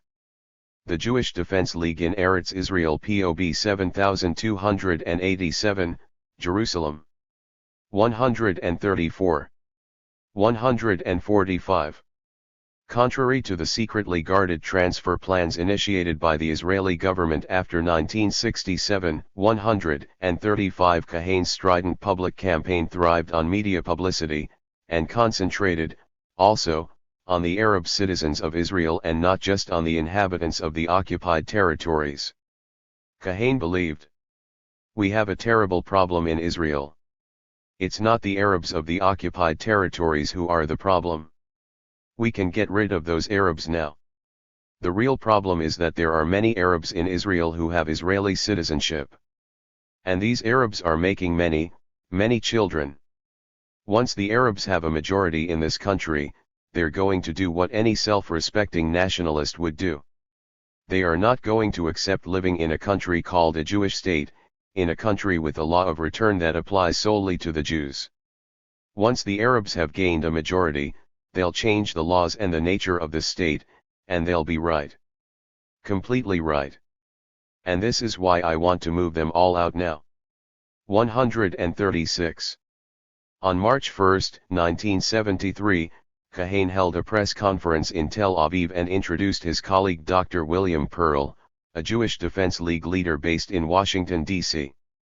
Like Kahane, Pearl had a revisionist background and in the late 1930s was a joint chairman of the revisionist organization in Vienna and working closely with the Irgun Tzvi Leumi in Palestine. At the Tel Aviv press conference, Pearl claimed that he had set up a committee for the immigration of Arabs from Israel in the U.S., with branches set up in Los Angeles and Washington and others in the process of formation in Miami and San Diego. The committee was designed to raise funds and promote the removal/ethnic cleansing of hundreds of thousands of Arabs. 137. However, soon it became clear, Kahane's biographer Yair Koteler explains, that there was no operative plan for emigration, nor was there any corporation for raising funds. 3 years later, Pearl was convicted by a U.S. court for conspiring to shoot 2 Soviet diplomats in Washington. 138. Kahane himself received huge publicity but no Arab emigrants.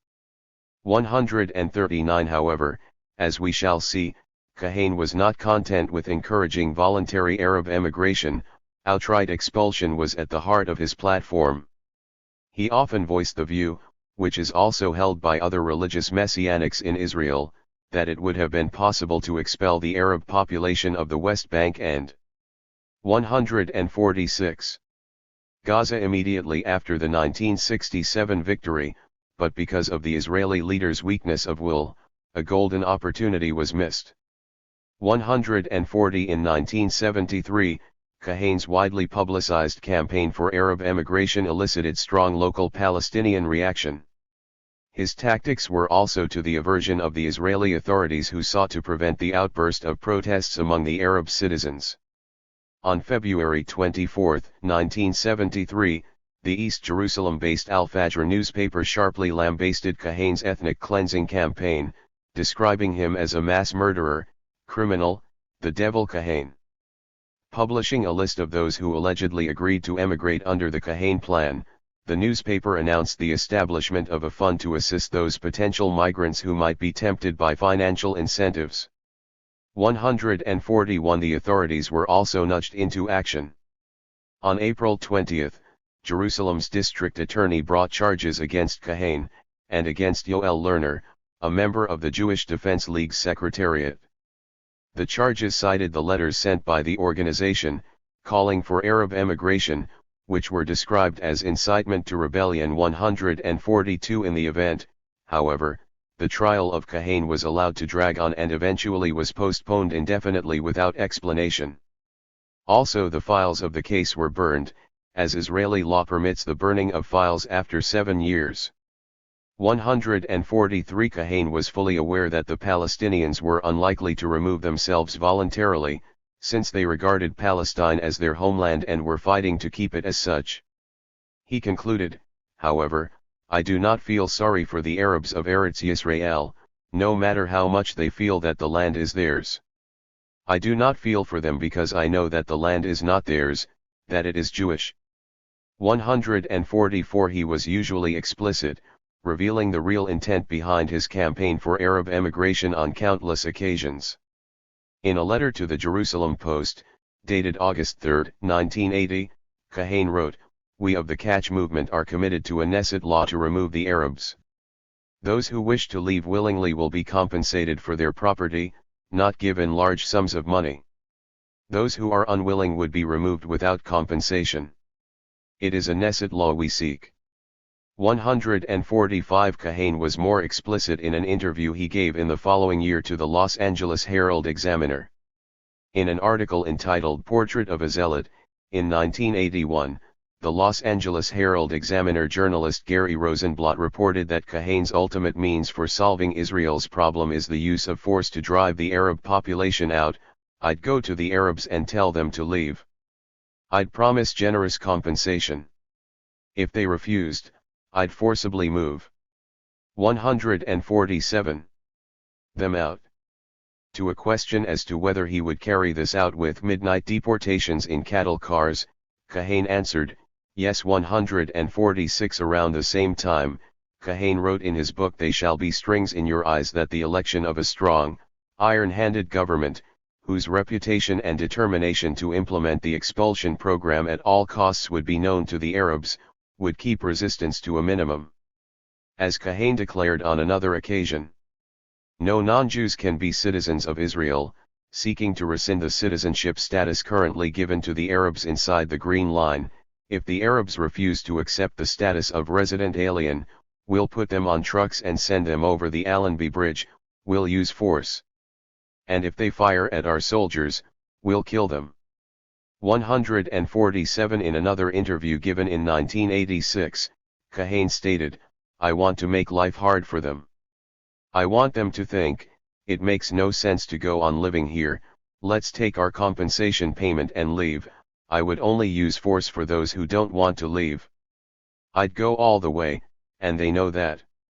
148. He focused on the demographic debate in Israel, using blatantly anti-Arab racist references.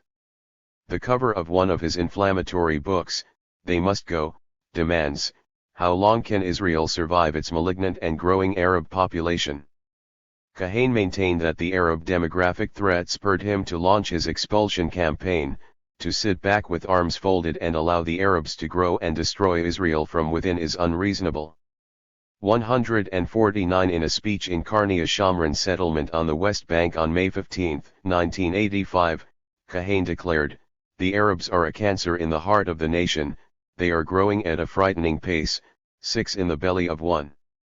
150. In Kahane's thinking, expulsion of the Palestinians would fulfill two main objectives: first, political, to prevent the Palestinian population from becoming a majority in Greater Israel and thereby undermining Israel as a Jewish state from within; second, religious, as a means of hastening messianic redemption. The Arabs of Israel are a stark desecration of God's name. Their non-reconciliation to Jewish sovereignty over the land of Israel is a rejection of the sovereignty of the God of Israel and of his kingdom. Their removal from the country is more than a political affair. It is a religious matter, a religious duty, a commandment to wipe out the desecration of God's name. Instead of worrying about the reactions of the Gentiles if we do act, we should tremble at the thought of God's anger if we do not act. 148. Tragedy will befall us if we do not remove the Arabs from the country. Since redemption can come immediately and in its full glory, if we do that which God commands. Let us hasten the redemption. 151. The statement of principles of the Catch movement, which provides further racist incitement against the Arabs and justification for their expulsion, goes a step further by implicitly calling for the destruction of the Muslim shrines in Jerusalem, the third holiest in Islam. Under the section Arabs to Arabia, the statement demands the transfer of the Arabs from all parts of Eretz Israel. The Arabs' presence in Israel ensures hatred, disturbances, and bloodshed. It is a time bomb, threatening the existence of the Zionist enterprise. The Arabs living in Eretz Israel must therefore be transferred to the Arab countries. The danger of their becoming a majority in the state as a result of their natural increase is already a real danger now. The transformation of Israel to Palestine in a democratic manner must be prevented. Coexistence between Jews and Arabs is possible only by means of separation, Arabs to Arabia and Jews to Zion. The statement also calls for the removal of all foreigners from the Temple Mount. The preparation of the infrastructure, material and spiritual, for the building of the temple, speedily in our days.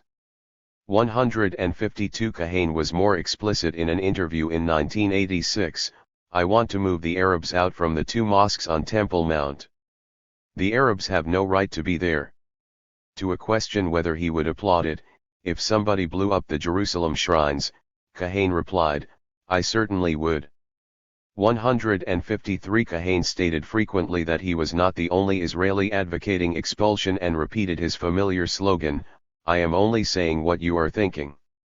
154. While Kahane was publicly criticized by many prominent Israeli politicians and proscribed by the Zionist establishment in the U.S., his campaign in Israel remained vociferous. He frequently visited the U.S. and his column was published in the wide circulation American weekly The Jewish Press. The Jewish Press is owned and edited by Rabbi Shlomo Klass, a supporter of the American Friends of Oteret Kohanim. With a wide circulation of 160,000, the Jewish Press has considerable influence in 149. New York and elsewhere in the U.S., for over 3 decades, the Jewish Press published 3 separate columns in every issue by Rabbi Kahane until his assassination in November 1990. Kahane also used the paper to launch his Jewish Defense League in the U.S. and later his Catch movement in Israel.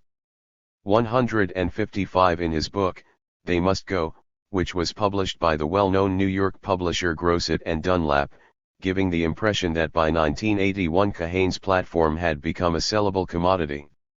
Kahane argues that because the Arab-Israeli conflict generates a constant state of tension and instability in the Middle East, potentially disrupting the orderly flow of oil to the West, it is in the vital interests of the Western nations to receive Arab emigrants from Eretz Yisrael who would also be willing to do the important but unsavory jobs that go begging for lack of local hands. 156 in the preface to They Must Go, written in 1980 in the Ramel prison.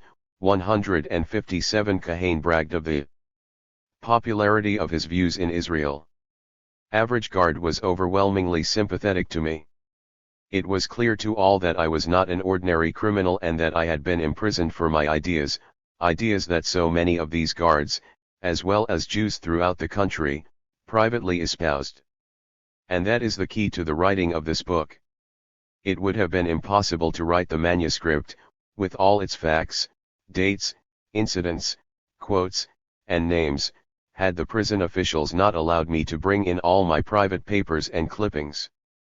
As expected, the most sympathetic feelings towards Kahane's message were expressed by Jewish settlers in the occupied territories, as one settler, Miriam Lapid, put it in February 1980, I think the most humanitarian solution, and mainly because I have a Jewish soul, is that 2 peoples shall not live here together. If Rabbi Kahane has opened an office and wanted to arrange one-way tickets for Arabs, should he sit in prison for that? It hurts me that they are not regarded as something temporary. 158 Throughout the 1980s, Kahane used every opportunity to deliver his racist message, aiming it provocatively at Arab audiences.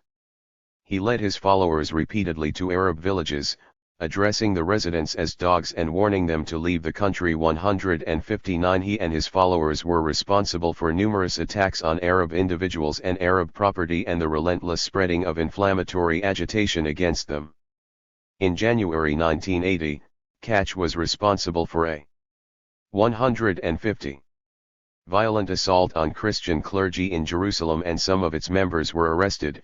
163 months later, in April, Kahane led a group of men on a rampage smashing the windows of 150 Arab cars and 30 houses and shops in the West Bank town of Al-Bayret.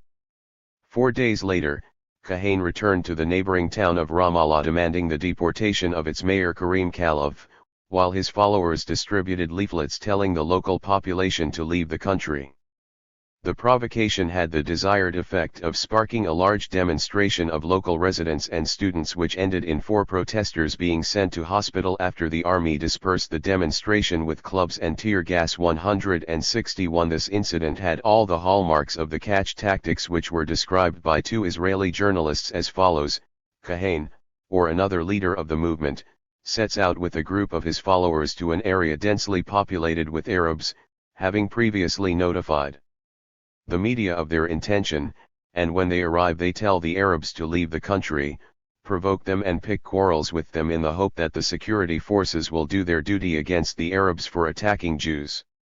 162 The Catch leaders' reactions to the maiming of the West Bank Arab mayors Karim Khalaf and Bassam al-Shaqai by Jewish terrorists in May 1980 revealed a great degree of satisfaction.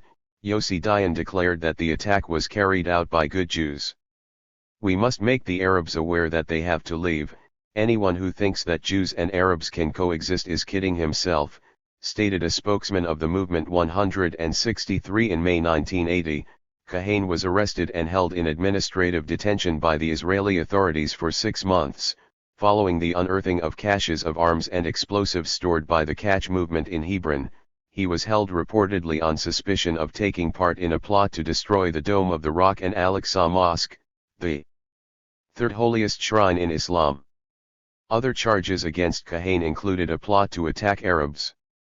In the same year, Kahane was convicted for disorderly conduct in Ramallah and Nablus and for disturbing the peace at the Hebrew University. He served a prison sentence of several months. 164 Proposing laws that would forbid intimate contacts between Jews and Arabs. Catch called during the 1981 elections for a 5-year prison sentence for any Arab found having sexual relations with a Jew. The Weekly Jewish Press reported on October 16, 1981 that Catch activists put posters on the walls of the Hebrew University warning Jewish female students to beware of Arabs, who seek only to shame you and take advantage of you. In 151. They must go. Kahane warned that God's holy nation was being corrupted by the ugliness of intermarriage, prostitution, and sexual contacts between the Arabs and Jewish women. On October 25, 1982, Kahane's followers posted leaflets praising highly the massacres of Palestinian civilians in the Sabra and Chatila refugee camps near Beirut. 165 In August 1984, Kahane used his Knesset immunity to lead a provocative demonstration in the town of Al-Fam, urging the local Arab citizens to leave the country. 166 By the early 1980s, the Catch movement was making inroads into Israeli politics by capitalizing on the serious economic situation and growing unemployment as well as the increasing antagonism towards the Arabs. It could no longer be dismissed as a lunatic fringe. It enjoyed a young membership, consisting of disgruntled, poor Sephardim and U.S. immigrants. 167 In July 1984, Kahane was elected to the 11th Knesset receiving 25,907 votes, 1.4% of the vote. 168 A public opinion poll carried out by the Modi'in Ezrahi Research Institute 1 year after Kahane became a member of Knesset found that the Catch movement would receive 11 seats in the Knesset, and would become the third largest party after Labour and Likud, if the general elections were held in that year. 169 The popularity of Kahane and the Catch movement seemed to be increasing particularly among the soldiers and youth, including high school students. A 1985 survey carried out by Dr. Kalman Beni Amini, of the Hebrew University, among high school students found that 50% of the respondents were in favor of Kahane's solution. 170 However, the formal membership of Catch was not particularly large. One conservative estimate put it in November 1990 at around 1,000 members. 171 The movement's strength was evident in the Jewish settlements on the West Bank, particularly in Kiryat Arba, overlooking Hebron, which was the home of Kahane. From the movement's strongholds in Kiryat Arba and Hebron, the Catch members set out on their shooting sprees and attacks against Arab property.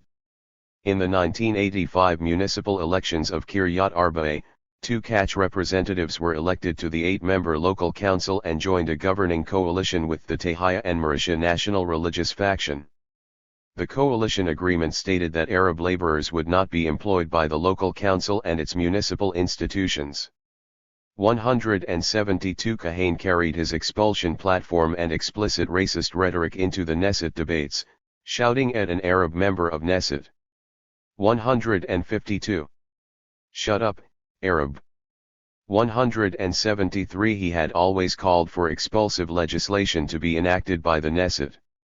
Shortly after his election, Kahane submitted 2 draft bills to the Speaker of the Knesset Shlomo Hillel, the proposed law for Israeli citizenship and for Jewish and Arab population transfer, and the proposed law for the prevention of assimilation between Jews and non-Jews and for the sanctity of the Jewish people. According to the first bill, the right of citizenship is reserved exclusively for Jews. The Arab can only obtain the status of resident alien in Eretz Yisrael, with no right to vote or hold office. 174 The bill defines a resident alien as a non-Jew, who accepts upon himself the 7 Halachik Noachied laws, that is, the prohibition of idol worship, blasphemy, bloodshed, illicit sexual conduct, theft, and eating of limbs from a still living animal, as well as the commandment to maintain the laws. The draft bill would also make the Jewish halacha prohibition on the residence of a resident alien in Jerusalem the law of the State of Israel. A non-Jew who will not accept the status of resident alien shall be removed from the country, either of his own free will, or against his will. 175 Clearly, Kahane was of the opinion that only a small percentage would agree to the conditions imposed on a resident alien, who would not have the status of a citizen. These would be mainly old people. They would remain. 176 The rest would be expelled. Kahane's draft bill details the measures and proceedings for putting Arab removal into effect. In order to assist the non-Jew who willingly leaves Israel, the government shall establish information teams among diaspora Jewry, in order to explain the problem of a hostile minority which is liable to become a majority within the State of Israel, and the important role of world Jewry in aiding the transferal of these people. Similarly, a fund will be established, with the assistance of world Jewry, to compensate those leaving for their property which shall be left in Israel. Special bonds will be issued for this purpose, similar to the Israel bonds, and will be sold among world Jewry. A commission shall be established which shall investigate and determine the exact sum of the compensation to each non-Jew who prefers to voluntarily leave Israel. A certain sum shall be 153 deducted from each determination, which shall constitute a portion of the value of the property of the Jews of Arab countries who abandoned their property when they immigrated to Israel, for which they received no compensation. The sum which shall be deducted shall be placed in a special fund, and shall be distributed to Jews from Arab countries, as the Commission shall determine. Every non-Jew who will not be willing to assume the status of resident alien and the obligation of taxes and slavery, and who will not be willing to voluntarily leave Israel, shall be forcibly removed from here. A special government ministry for emigration shall be established, which shall be responsible for the implementation of the sections of this law. Special offices will be established within this ministry to register non-Jews who will be willing to emigrate. The second draft bill submitted by Kahane to the Knesset Speaker in 1984 would ban intermarriage and sexual relations between the resident aliens and Jews. The bill states that a non-Jew who has any sort of sexual relations with a Jew shall be punished with 3 years imprisonment.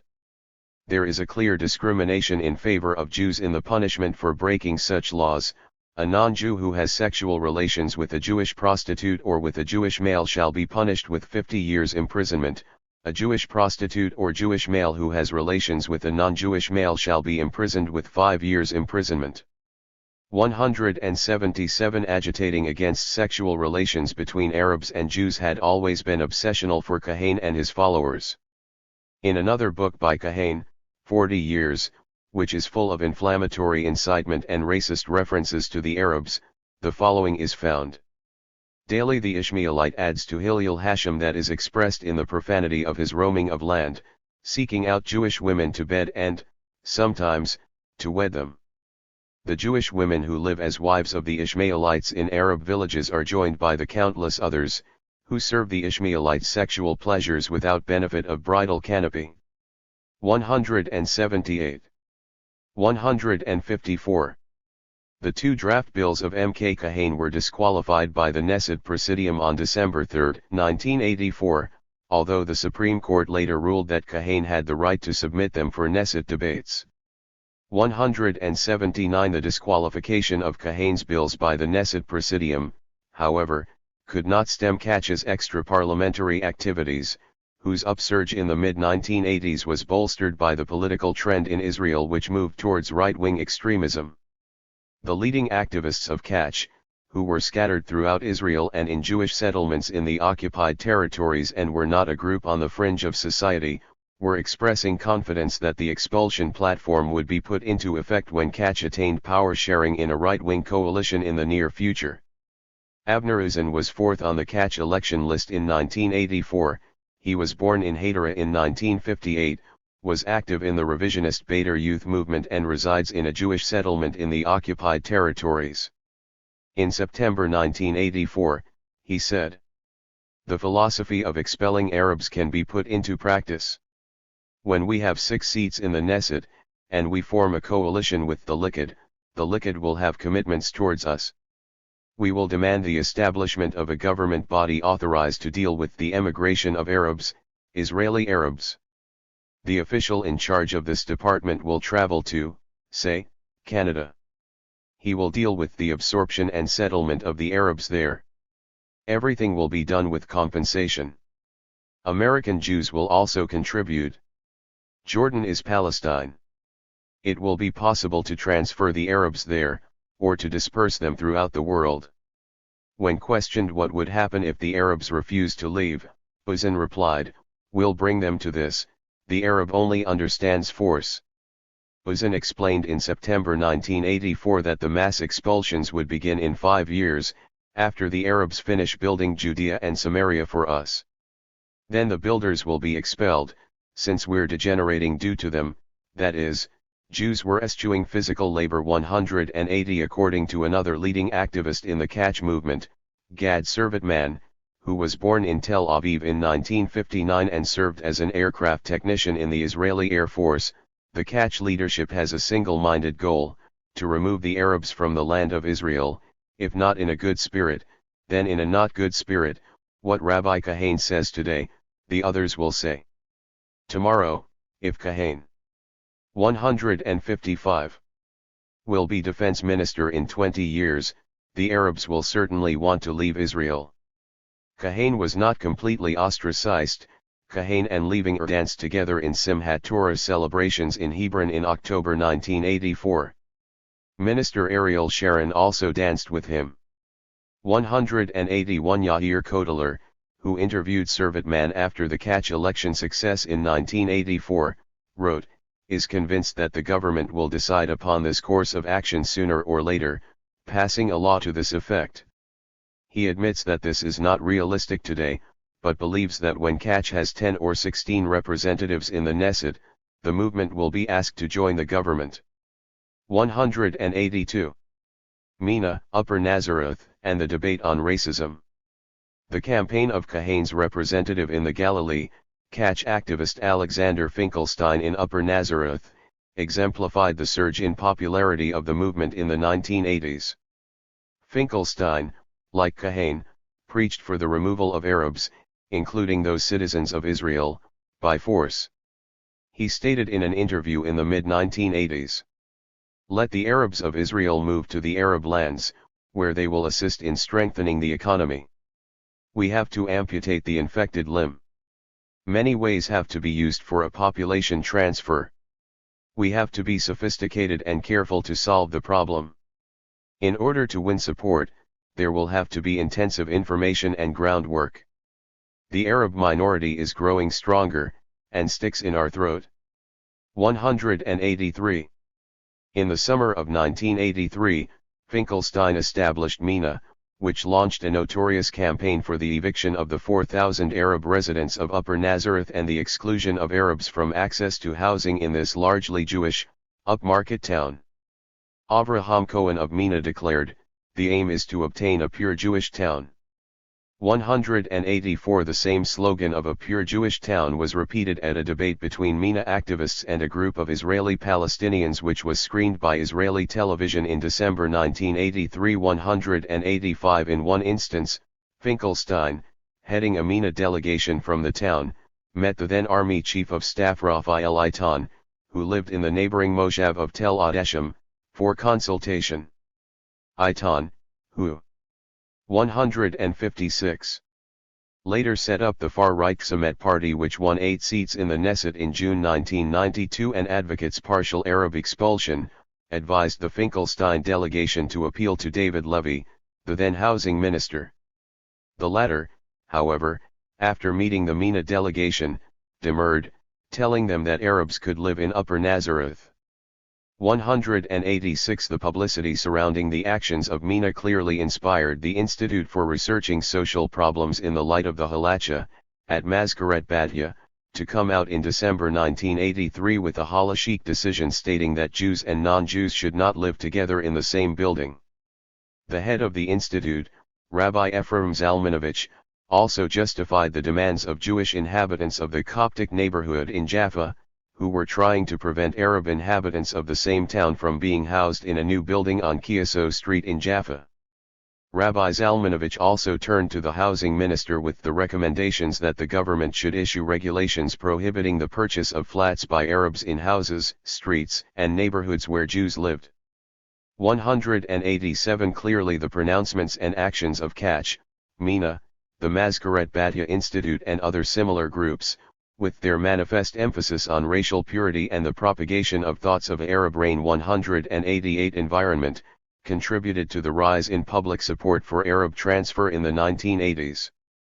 At the same time, however, the actions of such groups, exemplified by Upper Nazareth and elsewhere, sparked off a controversy and were promptly condemned by liberal journalists, writers, and academics.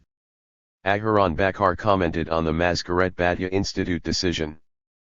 Because what a rabbi in Israel could say, as a halacha decision was most serious. It was racism of the ugliest sort.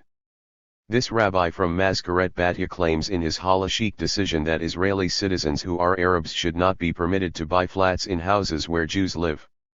On the other hand, he has nothing to say about Jews who buy flats in areas populated by Arabs, under the one condition that it is done in Hebron. If such a decision was made by a Christian priest in New York against Jews, we could witness a scandal there. But when it is said here, and by a rabbi, there is no one to protest. 189. The emphasis on racial purity, exemplified by the Mazkaret Batya Institute's recommendations, prompted the writer Yehoshua Sobel. 157. To remark on how Judaism had long ago become an instrument for the theological and ideological justification of any outrageously racist act performed in the state, either by the authorities or by citizens imbued with racist ideology. After the rise of the Nazis to power in Germany, Alfred Rosenberg established a sort of institute for research on Judaism in a castle near Frankfurt. Rosenberg's Einsatzstab was a sort of institute established in order to research the dangers to Aryan society and its culture from Judaism. The Rosenberg Institute stated that German property must not be sold to Jews and issued orders that Jews and non-Jews must not live in the same neighborhood. 190. Professor Yeshayahu Leibovich of the Hebrew University, a former editor-in-chief of the Encyclopedia Hebraica, described this racist ideological trend as Judeo-Nazism. 191. There was a minority of liberal Israelis who saw the activities of Mina, Kach, and other similar racist groups as the outcome of a deeply ingrained anti-Arab racism, which permeates and is part of the general brutalization of society, which is sanctioned by the state, and which leads logically to the expulsion idea. Professor Dan Myron, an eminent scholar of Hebrew literature at Tel Aviv University, wrote that the phenomenon grew out of the well-known homemade racism. It is definitely not a new phenomenon that Jews refuse to live together with Arabs in equality. Neither is the harassment which was supposed to drive away the Arabs from Upper Nazareth anything new.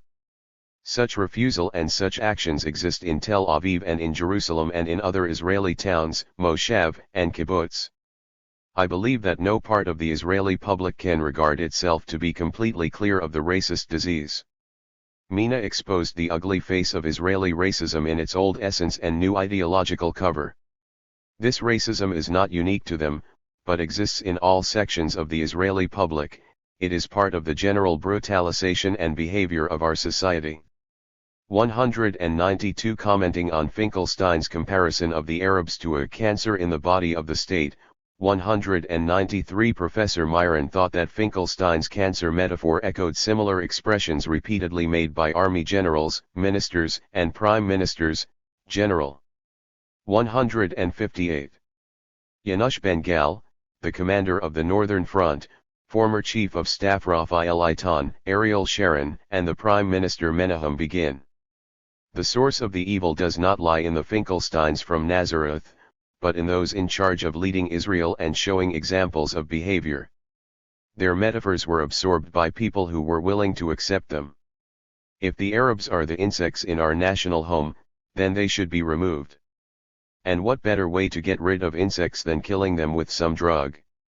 And dead insects should be removed from the house to avoid the bad smell. The one who claims that the Arabs are the cancer in the body of the state recommends an operation to remove the cancer in order to save the rest of the body. So after all this, what is so new in Finkelstein's demand to drive the Arabs across the border? His version is not even the most extreme, after what we heard from politicians and generals. 194. The rise of the catch movement and its offshoots in the 1980s, clearly indicating a trend in Israeli society rather than an aberration, had implications which were bound to arouse deep fears among the Palestinians in Israel. Commenting on the election of Kahan to the Knesset, attorney Muhammad Miari, representative of the Progressive List for Peace in the Knesset and a member of the Secretariat of the Committee to Defend the Land, stated in 1984 that Kahan may, as a symbol, arouse some fears in some people.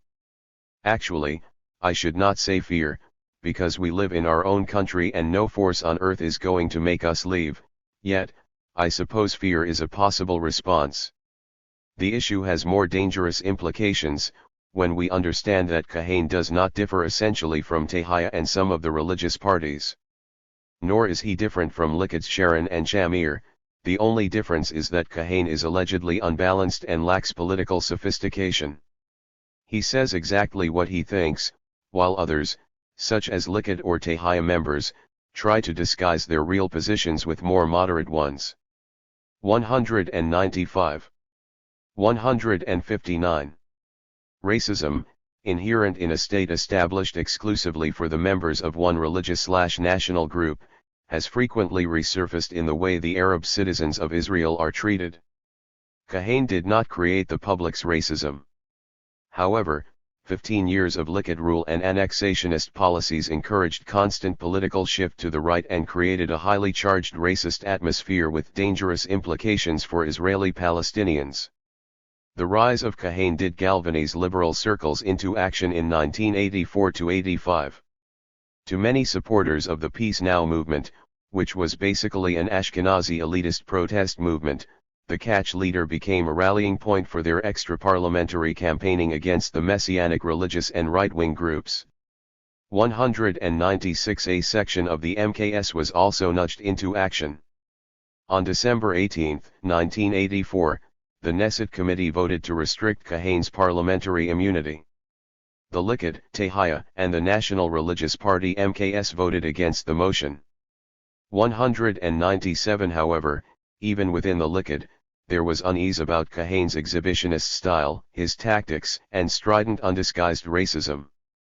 One Likud MK, Michael Eitan, found similarities between Kahan's draft bills and the two Nazi laws enacted in September 1935, the Reich Citizenship Law and the Law for the Protection of German Blood and Honor, which underpinned the whole structure of Nazi legislation. 198. In February 1987, MK Amnon Rubinstein, of the centrist Shinui Party, requested that legal measures be taken against the catch movement because of letters sent to Arab citizens, calling on them to leave Israel. As a result of the letters, Attorney General Yosef Harish decided to indict Kahan for racial incitement. 199. On October 5, 1988, the Central Election Committee decided not to approve the catch list in the election to the 12th Knesset. 200. Apparently, the Likud representatives on the election committee agreed to such a disqualification on condition that the Progressive List for Peace, which advocates a two-state solution and negotiation with the PLO, also be disqualified. Catch then appealed to the Supreme Court but failed to overturn the Central Election Committee's disqualification. 201. In spite of this disqualification, Kahan's strident campaign for Arab expulsion went on unabated. In May 1990, 2 days after an Israeli named Ami Popper cold-bloodedly massacred 7 Arab workers from Gaza whom he had never seen before in Rishon LeZion, Kahan held a mass solidarity meeting in Rishon to celebrate the deed. He addressed his audience, "Good evening, good." 160. Jews and filthy traitors. What's all the crying about? A Jew kills 7 Arabs, Ishmaelites, haters of Israel, and that's bad. 202. Kahan himself was assassinated by an Arab gunman in New York in November 1990. Only a few hours after his death, Two innocent Palestinians, a man and a woman from Luban al-Sharqiya village, near Nablus, were reportedly murdered by Kach members in revenge for Kahane's death. Two Arab MKS were also forced to flee Jerusalem in the night out of fear for their safety. At the same time, the Israeli government saw fit to issue mourning notices for Kahane. 203 One Israeli journalist remarked on the orgy of mourning for Kahane, and the legitimation he suddenly received after his murder from the political establishment and the media, which exemplifies the extent to which racism and support for transfer/ethnic cleansing has been implanted in Israeli minds. 204 In spite of the departure of Kahane, Kahanism remains very much alive. A senior editor of the New Outlook Monthly wrote in January 1991. His frenzied funeral in Jerusalem shows how many disciples he left behind, with cry of death to the Arabs as a trademark. But this is only the tip of the iceberg. Belief in Israeli racism and transfer is equally strong in Rehavam Ze'evi's Molde Party and Raful Eitan's Tzemet Party, which together have 4 Knesset seats. The same goes for the 3 mandates that went to Yuval Naaman and Je'ula Cohen's Tehaya Party. Much of the Likud holds similar views, as expressed by Mk Tzahi Hanegbi, as do many in the religious parties. By the way, all these belong to or support the current Shamir coalition. It is generally assumed that were there to be elections today, these groups would increase their strength, and it is not so important if the name of Kahane does or does not appear. 205.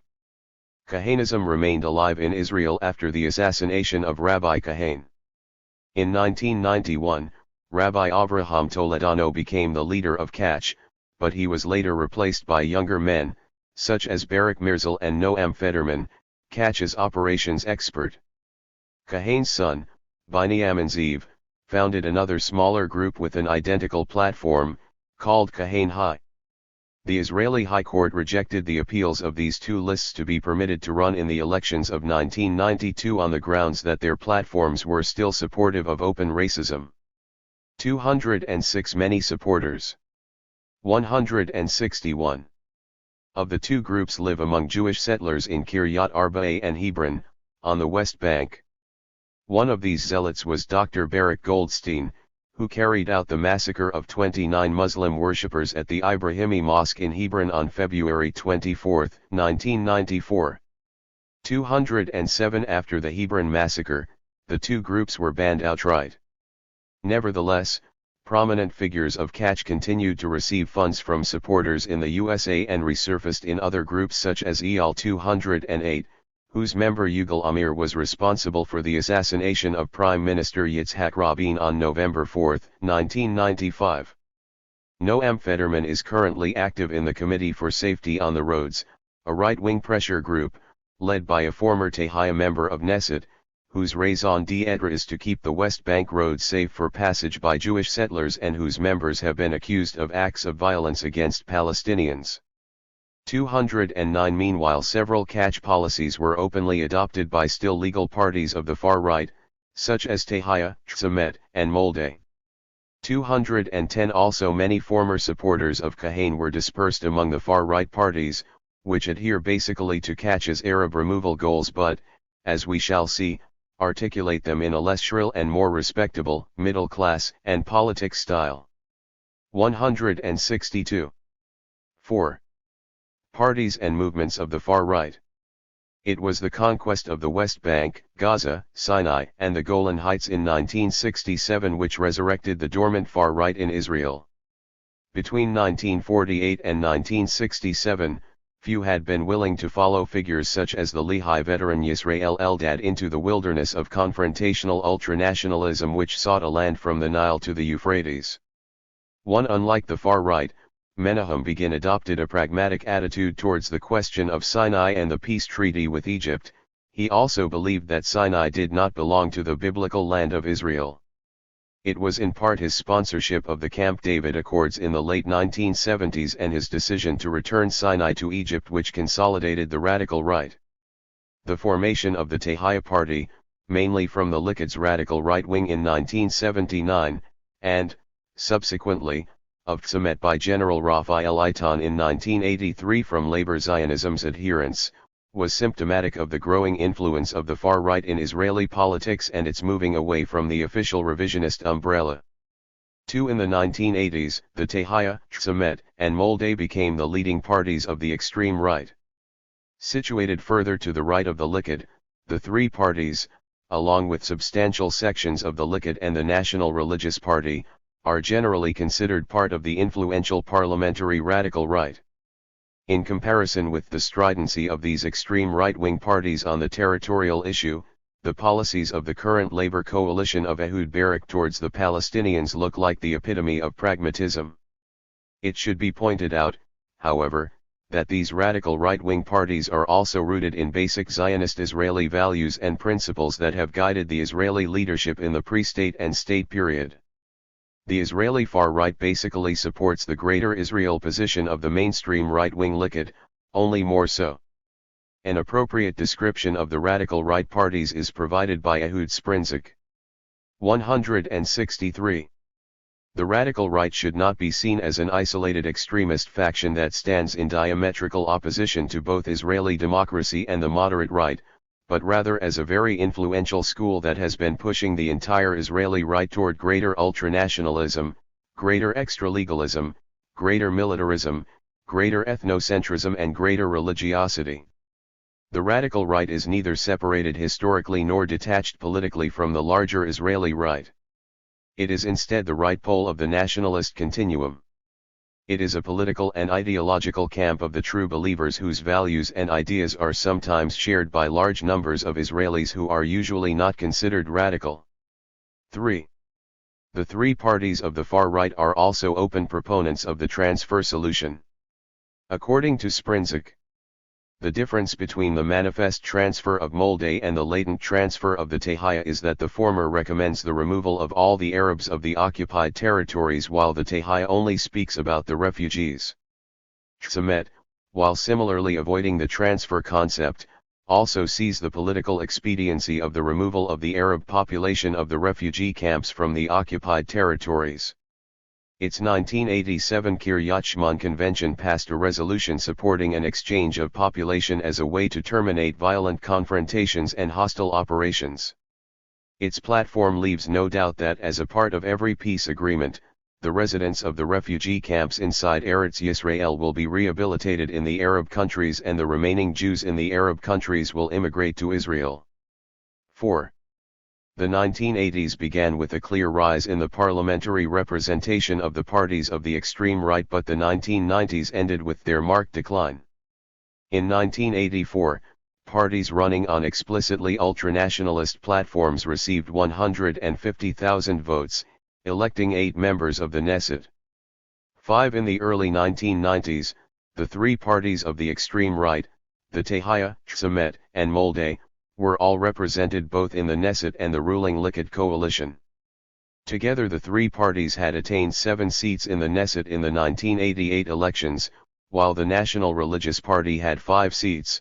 Together these 4 parties received 12 parliamentary seats and 10.5% of the vote.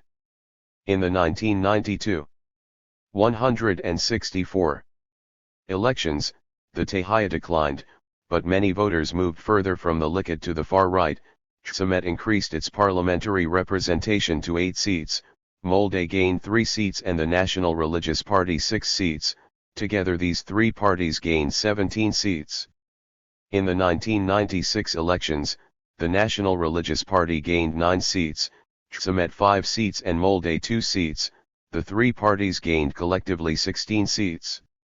However, the May 1999 elections marked a clear decline in the parliamentary representation of the extreme right's parties. THIRD lost all its Knesset seats, while the National Religious Party gained only 5 seats. However, taking into account the fact that the radical right was fully represented in the Israeli government until 1992, and between June 1996 and May 1999, by a number of highly influential ministers in the Israeli cabinet, its general political influence until May 1999 was much greater than its actual vote percentage would suggest. The THIRD Party. The ultra-right THIRD Party was founded in October 1979 to oppose the Camp David Accords and the return of Sinai to Egypt, and to demand outright Israeli sovereignty over the occupied territories. The founders were two Knesset members who broke away from the Likud, Geulah Cohen, 6 a longtime associate of Menahem Begin and member of the pre-state Irgun Tzvei Leumi, the paramilitary underground organization founded by Vladimir Jabotinsky, and the aforementioned Moshe Shamir, a leader of the Whole Land of Israel movement which operated between 1967 and 1977. The Tehaya was joined by Professor Yuval Ne'eman, Israel's leading nuclear physicist and a secular ultranationalist, who came from labor Zionism and was closely associated with Ben-Gurion and Dayan in the 1950s, and Elikim Ha'etzny and Hanan Porad, two prominent settler leaders who were subsequently elected as members of Knesset on the Tehaya list. Steeped in mystical Zionism and having much in common with classical European fascism, the Tehaya pursued a vision of maximum territorial expansion with the destined borders of the Jewish state stretching across the Arab Middle East. Its commitment included Jewish sovereignty over the whole land of Israel and Israel's 165.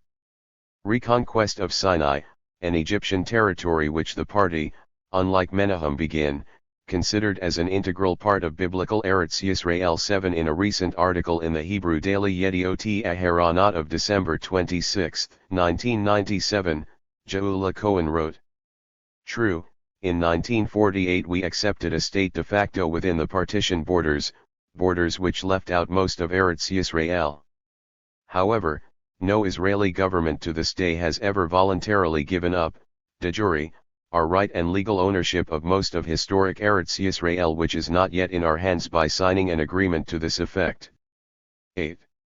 Earlier in 1983, the leader of the Tehaya, Yuval Ne'eman, envisioned an Israeli domain stretching across the region and called for the annexation of southern Lebanon to Israel and for the use of the waters of the Litani River.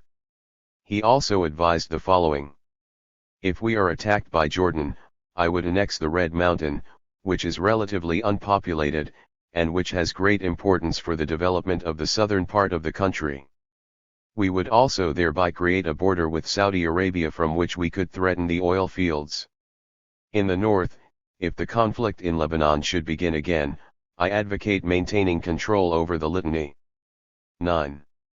The Tehaya advocated the abrogation of the peace treaty with Egypt, opposed the Begin plan of administrative autonomy for the Arabs of Judea and Samaria, and, unlike the Likud, demanded the outright imposition of Israeli sovereignty on, and the legal annexation of, the West Bank and Gaza, over which the Jewish people has exclusive and eternal right. 10 The Tehaya political platform for the 1988 election described Jordan as a de facto Palestinian state, however, if this state initiate war in the future against Israel, the territories which it will lose in such a war will not be returned to it.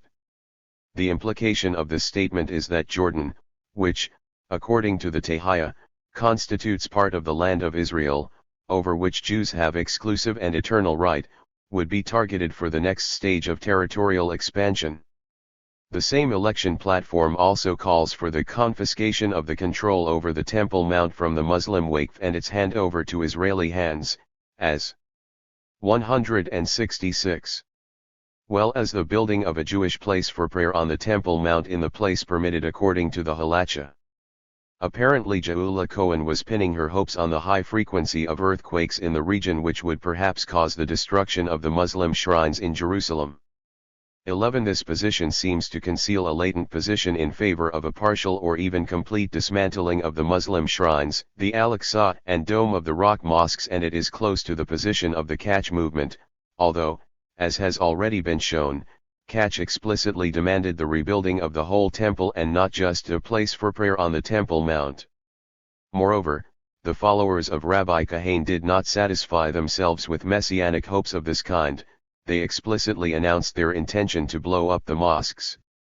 Moreover, as we shall see below, the territorially maximalist and ethnic cleansing positions of the Tehaya, which declared in 1980 that it would not accept non-Jewish members. 12, reveal not only a latent but rather an explicit pro-transfer stand. A major parliamentary success of the Tehaya party in 1980 was the passage by the Knesset of the Basic Law, Jerusalem.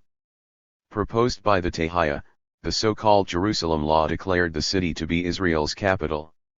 A second law proposed by the Tehaya, calling for the application of Israeli law to the Golan Heights, was adopted by the Knesset the following year. In the spring of 1982, the three Tehaya members of Knesset led the unsuccessful campaign in Yamit in the Rafah salient to halt Israeli withdrawal from Sinai in the wake of the Egyptian-Israeli peace treaty.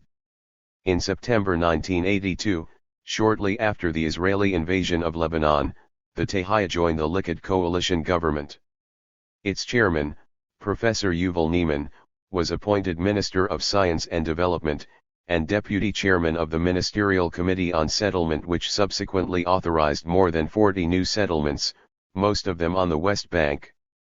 13 prior to the 1984 elections, General Raphael Eitan, the Army Chief of Staff during the invasion of Lebanon, joined the Tehaya with the political movement he had set up called Tzamet.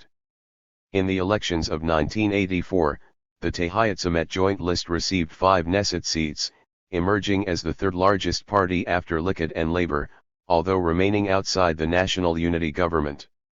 This growth in strength was a clear sign of the rise in public support for the extreme right in Israeli politics. However, in November 1987, as a result of an internal power struggle combined with a personal feud between Geulah Cohen, 167, and General Eitan, the party split into its original components of the Tehaya and Tzamet, and in the elections of the same year, the Tehaya emerged with 3 Knesset seats while Tzamet received 2 seats, thus together retaining the same electoral strength obtained in 1984. The Tehaya chairman, Neiman, who is one of the most persistent, vocal advocates of Arab transfer, did not come from a lunatic fringe group of the far right, but rather from the Israeli labor establishment. Neiman had served in the Israeli army in planning and intelligence posts, rising to the rank of colonel, in early 1950s, while serving as a senior intelligence officer, he formulated a strategic plan which subsequently became instrumental in shaping Israel's territorial ambitions.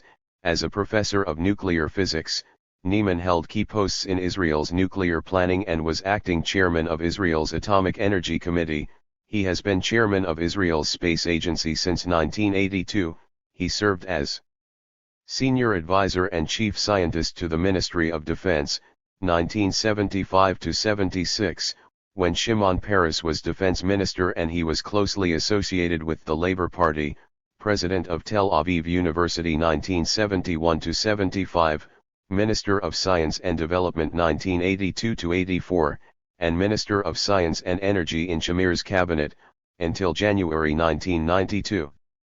Having held key posts in Israel's military and nuclear planning, Neiman seems to consider that the deterrent power of Israel's nuclear weapons and conventional army can ensure maximum territorial expansion and Arab transfer, as well as enabling Israel to accept the burden of permanent war with the Arabs. When the security arguments behind his approach of territorial maximalism are questioned, Neiman resorts to nationalist and ideological reasons to justify his arguments in favor of Greater Israel. 14. The pro-transfer position of the Tehaya leaders has been expressed on numerous occasions. In August 1981, the Israeli journalist Amnon Kapeliuk wrote that Neiman considered the failure of the Israeli army to exploit the October 1973 war for emptying the Gaza Strip of all its Palestinian inhabitants, once and for all constituted great laxity and a missed golden opportunity. 15. Already in June 1967, 2 weeks after the war, Professor Neiman had suggested that Israel could now solve the problem of Arab refugees by organizing their emigration. 16. Expressing a rather transparent position in favor of partial transfer in his book The Policy of Sober Vision, Minister of Science and Development Neiman asserted that Israeli citizenship and the right to vote must not be given to the Arabs of the territories, who were, in effect, resident aliens. 17. 168. Except for those individuals who would identify with the Zionist state of Israel, be examined in Hebrew and Zionism, do national service, and pay taxes, some of the Arab population who hold a refugee passport will have to find for themselves a permanent home. Such a home will not be here, and just as we absorbed the Jews of Arab countries, the Arab countries will have to absorb the refugees. 18 At the Tahrir Party conference in the spring of 1986, Neiman demanded the transfer of at least 500,000 Arab refugees out of the land of Israel as a precondition for a peace settlement. 19 At the end of the conference, the Tahrir called on the government to encourage the inhabitants of the West Bank and the Gaza Strip to emigrate, and to expel the subversives. 20 Neiman's colleague, Mkjaula Cohen, explained that inducing the Arabs to leave would be humane as Jordan is part of the land of Israel, so going there would not be emigrating. 21 In a similar vein, the Tahrir political platform for the 1988 election states, a condition will be set in any peace negotiation with Arab countries that the Arab residents of the refugee camps of Judea, Samaria and Gaza be rehabilitated in Jordan and other Arab countries. Here the Tahrir advocates the clearing out of over 500,000 refugees under the thinly disguised formula of rehabilitating the refugees in Arab countries and not in Israel. Also Israel encourage and assist in the emigration of the Arabs of Judea, Samaria, and Gaza, who will not agree to live under Israeli rule. 22 However, since Jordan is considered as territory of the land of Israel destined for a future stage of territorial expansion, it is very likely that the Tahrir leaders would prefer the evacuation of the camps and the deportation of all the refugees to Saudi Arabia and the oil-producing countries which have urgent manpower needs. 23 One of the more vociferous advocates of transfer among the Tahrir leaders is Avi Farhan, a former spokesman for the party and currently a member of its center, and who had served as an assistant to Neiman, the Science and Energy Minister, 24 when he held this post until January 1992.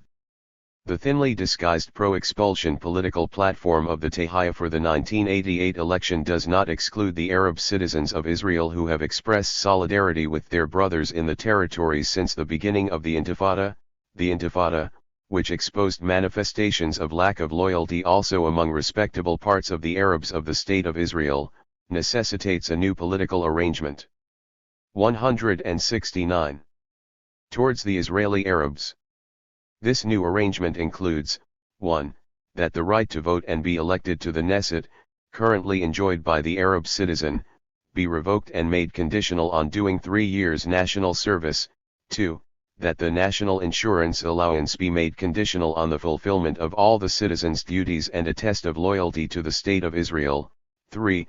Any Israeli who takes part in subversive activities against state security and in collaboration with the enemy will have his citizenship taken away and he will be liable to be expelled from the country. The eruption of the Intifada in December 1987 prompted the Tahrir leaders to urge that en masse deportation measures be taken, targeting initially Palestinian leaders and activists in the territories.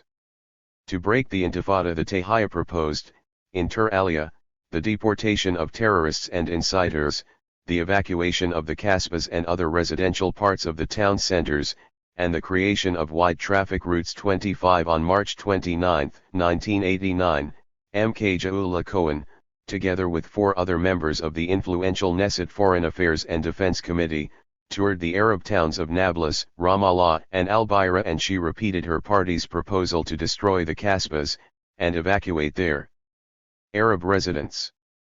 26 The Jerusalem Post reported on September 11, 1988 that the Tahrir leaders maintained that all that was needed was to expel 1,200 Arab leaders and activists and the Intifada would die. Eliakim Ha'etzni, a settler leader and a fiery Kiryat Arba veteran, proposed a much higher figure. When the Intifada erupted, I immediately called for the expulsion of 5,000 persons. The leaders. I would then open all the Ansars and they would all on my computer. Anyone who throws a stone would be expelled, otherwise there would be no alternative, there would be another war like 1948 and then the left would have to carry out the expulsion order. 27. The long list of Arab leaders targeted by lawyer Ha'etzni includes moderate figures such as Mubarak Awad of the Center for the Study of Nonviolence, Hannah Sineira, editor of Al-Fajr Daily, and Faisal al-Husseini of East Jerusalem. 28. 170.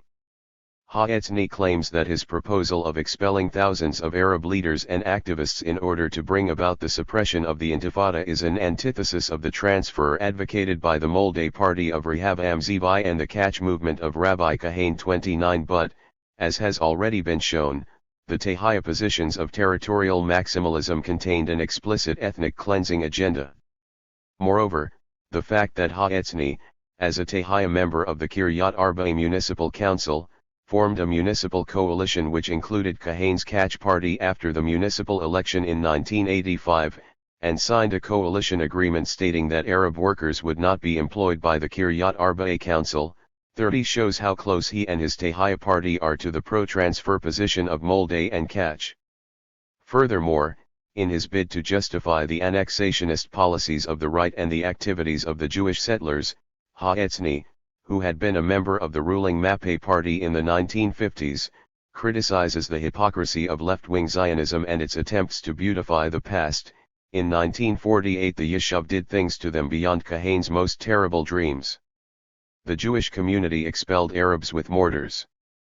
Afterwards we killed Arabs who infiltrated at night to collect the remnants of their property, which they had abandoned at the height of the battles. Many of those missing were expelled. And if they fled during the height of the war, was there any sin in that? We wiped them out and divided their property. We didn't stop with the theft of lands. We also enacted laws for the expropriation of Arab lands which had been abandoned, and the High Court of Justice was quick to approve after the fact the expropriations which had been carried out in the field. In this manner we took Nazareth's land reserves, 31, the land of Israel for the Jewish people. Arabs, and who reveal hostilities towards us in their actions, must be removed from here. 32 Ha'etzny wants to remove only those Palestinians who do not accept his axiomatic position that the land of Israel belongs to the Jewish people and who oppose settlement and annexation and do not accept the legal status of resident alien in their own homeland. In effect, such a removal would encompass the bulk of the Arab population. Public statements in favor of forcible transfer were made by the Tehaya leaders shortly after the Iraqi invasion of Kuwait in August 1990. These leaders were, also, reportedly rejoicing as the Gulf crisis. 171. Escalated. Jaula Cohen, then deputy minister in the Shamir government, was reported in August as telling a group of supporters from the United States, Europe, and South Africa that if the crisis keeps escalating and if Jordan crosses certain red lines, we will immediately respond by annexing Judea and Samaria and extend our sovereignty there. Shortly after we will forcefully transfer the Arabs of Judea and Samaria to Jordan. She went on, this means that the king of Jordan would thus lose both territory and his kingdom. Only Israel can settle the Palestinians there and it will be done in a way that suits us best. 33 The chairman of Cohen's Tehaya party and minister of energy Yuval Neiman was reported in the Jerusalem Hebrew newspaper Kol Ha'ir as making similar statements to the same Zionist group. 34 In a New York Times leader of September 6, 1990, former MK Yuri Avineri warned that as a result of the Gulf crisis, certain influential Israeli circles betray eagerness for an Israeli invasion of Jordan. Avineri also noted, as has been mentioned elsewhere, that many right-wing Zionists have not abandoned their advocacy of expansion into, and conquest of, the East Bank territory of Jordan. He also warned that a war with Jordan and Iraq might be exploited by these influential circles to transfer the West Bank Arabs as well as to invade and annex part of Jordan. 35 Like Avineri, many liberal Israelis have warned that the temptation for men in high official positions to exploit a war as a cover for mass transfer was growing in Israel. In the elections of 1981, the Tehaya received 44,500 votes and placed 3 deputies in the Knesset. In 1984 its vote total rose to 83,036, resulting in a parliamentary representation of 5 seats. In the elections of 1992, however, the party's 3 deputies all lost their Knesset seats. Part of its 1992 election failure is ascribed to confusion caused by Rabbi Moshe leaving of Kiryat Arba purporting to stand for a united radical right. 37 Since then the party has disintegrated, with former members drifting into other radical right-wing parties and pressure groups. such as Zoartzienu, which first came to prominence in 1995 by organizing 15 hilltop protests by Jewish settlers in the occupied territories who opposed the policies of the Labor government. 38 Tehaya co-founder Jaula Cohen, after years in the wilderness since the collapse of her 172 party in 1992, has returned to the Likud. Although failing to secure a safe seat in the Likud list for the 1996 election, Cohen could take comfort from the fact that her son, Zahi Hanegbi, is a prominent Likud politician who served as a minister in the government of Benjamin Netanyahu between 1996 and May 1999. General Eitan and Tzimet. Founded in 1983 and led by former Chief of Staff, General Raphael Eitan, Tzimet surprised many political analysts with its good showing in the 1992 elections, raising its total number of seats in the Knesset from 2 to 8, making it the third largest party after Labor and Likud. The party is dominated by the authoritarian personality of Raphael Eitan, a controversial but popular figure who was Chief of Staff in 1982 and together with General Ariel Sharon masterminded Israel's invasion of Lebanon that year. Born in 1929 in Moshav Tel Adesham, Eitan comes from the Spartan militarist tradition of the Palma, strike force of labor Zionism in the 1940s, and he still commands considerable respect in the army. The political agenda of Tzimet is dominated by one issue, the commitment to Jewish sovereignty over the whole land of Israel, including the Golan Heights. However, unlike Gush Emunim and other religious fundamentalist groups, Tzimet is staunchly secular in outlook and its roots are in the activist Zionist labor movement. The 1,300 activists who formed it in 1983 were drawn from the ranks of the labor cooperative and collectivist sectors, Moshavim and Kibbutzim. 39 Although Tzimet shared hardline positions with the Tehaya on a whole range of issues related to the Palestinians, including the annexation of the occupied territories and the harsh treatment of the Arab citizens of Israel, it did not share the mystic or religious fervor of many Tehaya supporters. On occasion Tzimet has lambasted the ultra-Orthodox for sponging off the state while not contributing to Israel's defense. 40 The leading members of his party come neither from a fringe group nor a religious background. Tzimet's Greater Israel positions, which are similar to those of the Tehaya, 41 largely reflect the militant nature and super-hawkish views of its leader. Eitan justifies his views on territorial maximalism by pragmatic, strategic considerations and practical necessities. He preaches that the main task is to inculcate the spirit of the first pioneers in the youth for winning the 173 struggle with the Arabs of the land of Israel. 42 Upon assuming office as Chief of Staff in 1978, Eitan not only identified with Begin's views, but even outdid Begin in supporting Gush Emunim and its policy of settlements on the West Bank. The Israeli political scientist Yoram Perry writes 43 Eitan's deeply sympathetic approach to the Gush Emunim settlers on the one hand and his openly bigoted views towards the Palestinians on the other have already been referred to elsewhere, as has his widely publicized metaphor, comparing the Palestinians to drugged insects. During his tenure as Chief of Staff, Eitan also issued orders to Israeli officers and soldiers to rough up Arab students in order to deter further protests. 44 And reduced the sentences of soldiers who had been found guilty of crimes against Arab civilians, including 2 notorious cases in which he pardoned convicted murderers. 45 Later, in mid-1984, Eitan visited members of the Jewish underground while on remand and expressed understanding for their violent campaign. He also told them, "I know about one case in the Galilee in which Arabs uprooted a plantation, and then went and uprooted 3 times as much. This is not legal, but it did help. No more was uprooted." 46 Eitan's solution for the Intifada, which the Israeli army has found difficult to suppress, was very simple: instead of chasing after the Arabs with clubs, we should be shooting them in the head. I have no doubt that this will happen in the end. 47 A bullet in the head of every stone thrower. 48 He also urged a mass deportation of leaders and activists without taking into account what the rest of the world says. 49 During a visit to Jewish settlements in the occupied territories in February 1988, Eitan proposed to expel 20 to 30 persons from every village from which stones were thrown at Israelis. We must carry out a policy of expulsion and collective punishment. We must expel propagandists, inciters, young children who riot. First of all, to expel, at once, the whole political and information system of East Jerusalem. 50. Moreover, we must pressurize them economically. How? That they will not be allowed to work in Israel, that the supply of basic commodities such as oil and cement, be prohibited to them, and heavy fines be imposed on them.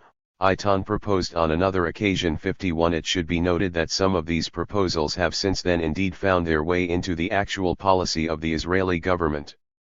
In its thinly disguised pro-transfer political platform for the 1988 election, 52. Tzamet urges that the Israeli law be imposed on Judea. 174. Samaria and Gaza, which are the land of the Jewish people, it views the solution to the Palestinian problem to the east of the Jordan and demands that the refugee camps dwellers within the boundaries of the land of Israel be rehabilitated in Arab countries as part of any peace settlement. After the legal annexation of the territories, their Arab inhabitants would remain Jordanian citizens, in effect, with the legal status of resident alien. Moreover, in order to achieve the national objective of increasing the demographic gap between the Jewish population and the Arab minority in the land of Israel, Tzamet urges, inter alia, the encouragement of high birth rates among the Jews, and that the State of Israel facilitates the emigration of the Arab residents of Israel to any place they would choose. It has already been shown that most advocates of the whole land of Israel, and virtually all extreme right-wing Zionists, view Arab transfer/emigration as the only solution to the perceived demographic problem. And like all the far-right parties, Tzamet makes little distinction between the Palestinian citizens of Israel and those of the West Bank and Gaza. Tzamet asserts, echoing the notoriously racist document of Cohen in the mid-1970s, that a demographic time bomb exists in the impressive increase in the weight of the non-Jewish community within the Green Line that numbers today approximately 800,000. The data of the last 20 years indicates clearly that this community constitutes the real demographic bomb. 53. As a result, Tzamet wants additional restrictions to be imposed on the Israeli Arabs, as well as deportation measures and an active state policy to encourage emigration. Among these restrictions, a. The banning of Arab political parties which undermine and do not recognize the State of Israel as the state of the Jewish people. B. The transfer of state lands to the Jewish National Fund as a means of ending the Arabs' takeover of state lands. C. Any Arab in the land of Israel who acts on behalf of the terrorist organization or on his independent initiative to undermine the state's existence will be considered as enemy. His Israeli citizenship will be revoked, his property confiscated, and he will be expelled from the country. D. The Arab population in the land of Israel must know that its residence in the country is conditional on its full upholding of the state's laws, and in case of uprising it risks revocation of citizenship and the transfer of this population to outside the country's borders. E. The State of Israel facilitate the emigration of the Arab 175 residents of Israel to any place they would choose. 54. If these transfer proposals were to find their way into the government's policies, particularly the revocation of the citizenship of Israeli Arabs and their deportation, they would constitute a radical new departure from the existing approach of avoiding the use of administrative and forcible means to remove Arab citizens from the country. Eitan has been a MK since 1984 and a member of the influential Knesset Foreign Affairs and Security Committee and the State Control Committee. He served in the Shamir cabinet from 1990 to early 1992, when, together with Molday, he left the Likud coalition, in protest at perceived concessions to Palestinians. In 1994, three Tzamet MKS, led by Ganon Segav, broke away to form a new party, Yehudi, which subsequently joined the Labor coalition. On February 8, 1996, Eitan and Likud leader Benjamin Netanyahu announced a pact between the two parties. Under the terms of the agreement, Tzamet would be guaranteed 8 seats in a joint Knesset list, while Eitan would get a leading cabinet post. In return, Eitan agreed not to stand in the first direct elections for the prime ministership, instead he would throw his weight behind Netanyahu's candidacy. 55 From mid-1996 to May 1999, Eitan served as Minister of Agriculture and Environment in Netanyahu's cabinet. In the 1999 elections, Tzamet failed to get elected to the Knesset. However, it is still too early to judge whether Tzamet's decline will bring an end to Eitan's political career. General Zvi and Moldeh. Moldeh is the most radical right-wing party in Israel. The party was established in the summer of 1988 by General Rehavam Zvi, then aged 65, and since then it has been waging a single-minded, strident public campaign for the removal of the Palestinians from the entire land of Israel. The party appears to have been first conceived in March 1987, several months before the Palestinian Intifada erupted in November of that year, at a meeting held in the town of Herzliya, which was attended by Zvi himself, Reserve General Yehoshua Sagai, Professor Yair Sprintsak, Eliezer Schweid, a Hebrew University professor and one of the most articulate publicists of Greater Israel, Tzvi Bar, the mayor of Ramat Gan, and Tzvi Shaloa, who later became a co-founder and ideologue of the new party upon its formal establishment. Inspired by the increasing polarization of the Israeli public since the beginning of the Intifada, Zvi then organized a symposium to debate the transfer solution at the Zionist Organization of America House in Tel Aviv on February 22, 1988. Initially Zvi wanted the conference to be held secretly, and the guests were requested not to transfer their invitation cards to other people. Cameras and tape recorders were banned at the conference. However, the attempts to keep the conference confidential failed, and even the IDF radio advertised it one day before it was held. 56 among the 150 to 200 people who attended the conference were former General Officer Commanding Northern Command General Yuri Orr, and the former head of the prison service, General David Maimon, a former intelligence chief, Shlomo Gazit, and Professor Arnon Sofer of Haifa University.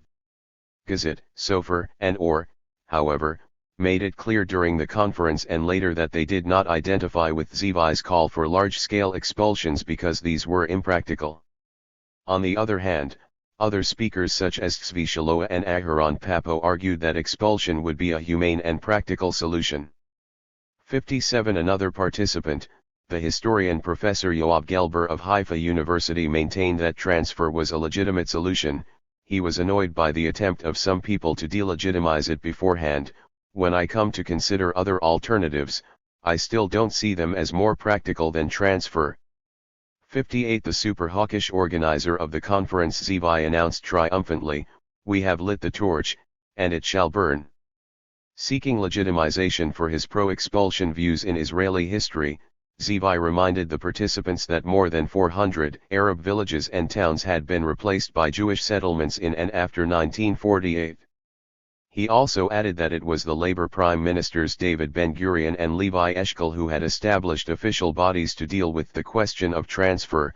Ben-Gurion set up a transfer committee in 1948, and Eshkol a special unit after the 1967 war. 59 Zvi, however, was vague as to how the mass expulsions should be carried out. When pressed by other participants, he advocated making life difficult for the Palestinian Arabs. In the first stage, if 177 they face economic hardship, unemployment, shortage of land and water, then in a legitimate way, and in accordance with the Geneva Convention, we can create the necessary conditions for separation. 60 The Israeli journalist Haggai Esht, criticizing Zvi's proposal, wrote in Davar on July 17, 1987. The very idea of raising this proposal.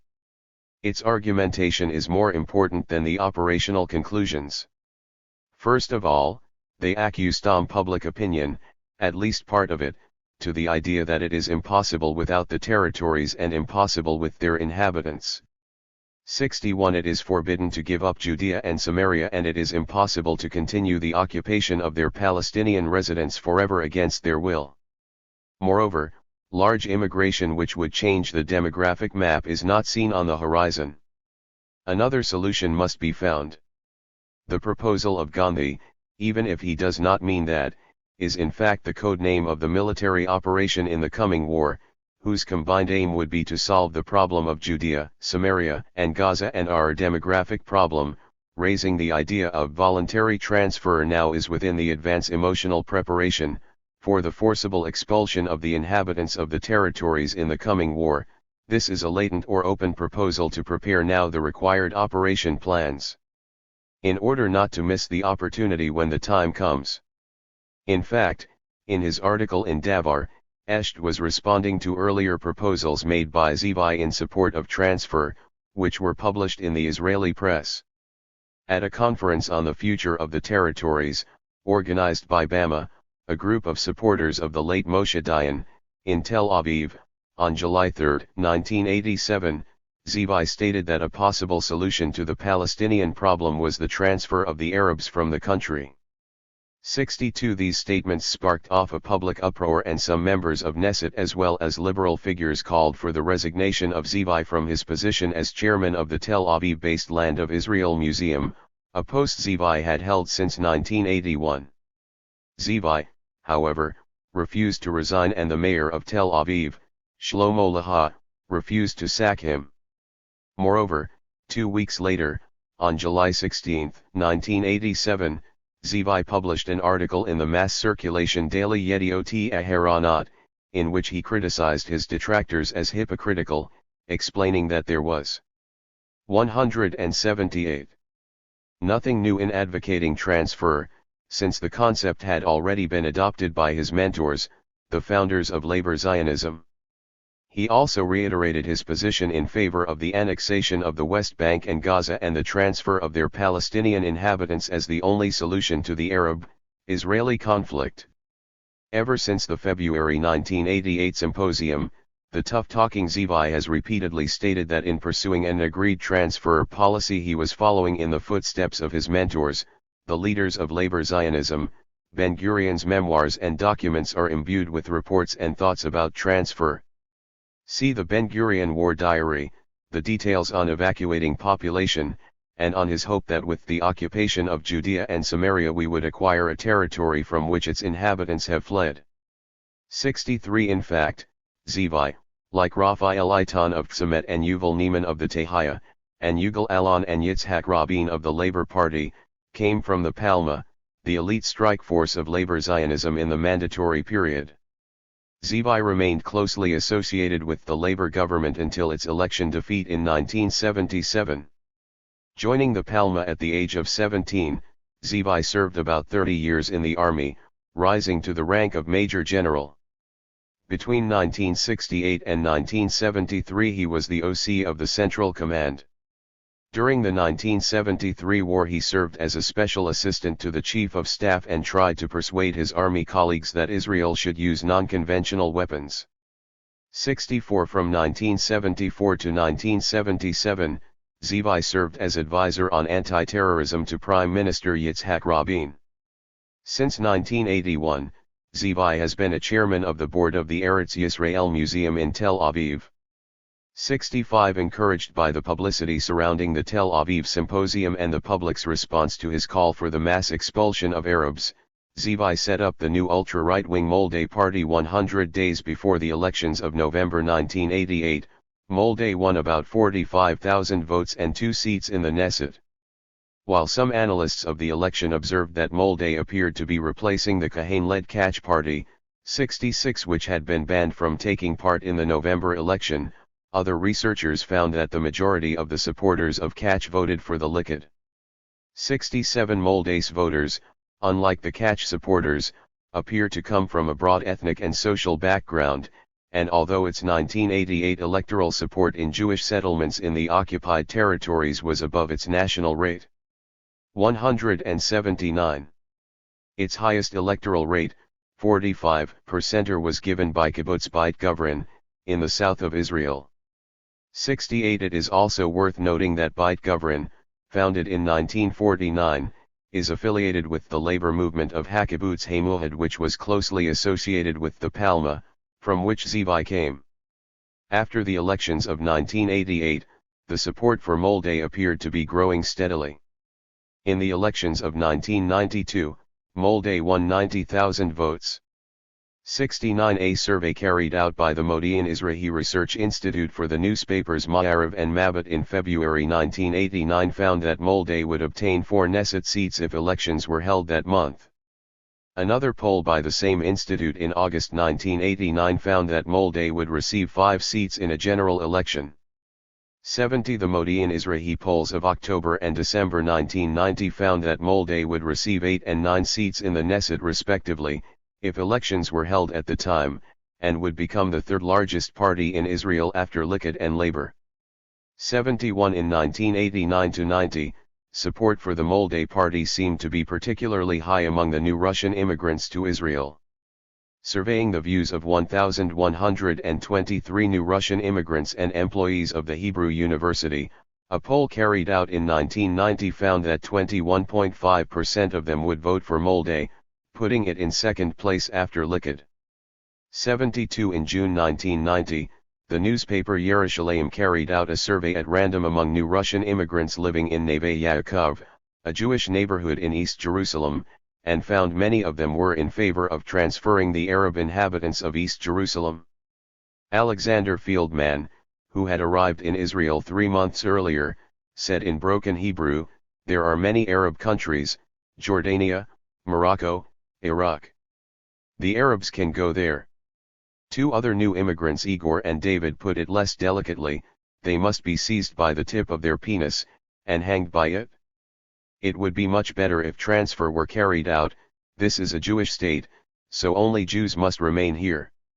73. However, many new immigrants from the former Soviet Union seem to have voted for the Labour Party in the elections of 1992 in protest against the immigration absorption policies of the Likud coalition, which resulted in high unemployment among the new immigrants. 74. The increased public support for Molday after the success of its list in the elections of 1988 was, in part, due to the fact that the Knesset provided the new party with constitutional immunity and an ideal pulpit for propagating its message, consequently bolstering the legitimacy of its solution in the public eye. Indeed, the Molday 180. MKS Rehavam Zevi and Yair Sprintsak made very effective use of this pulpit for hammering home the issue, making endless statements in defense of Arab removal in numerous Knesset debates.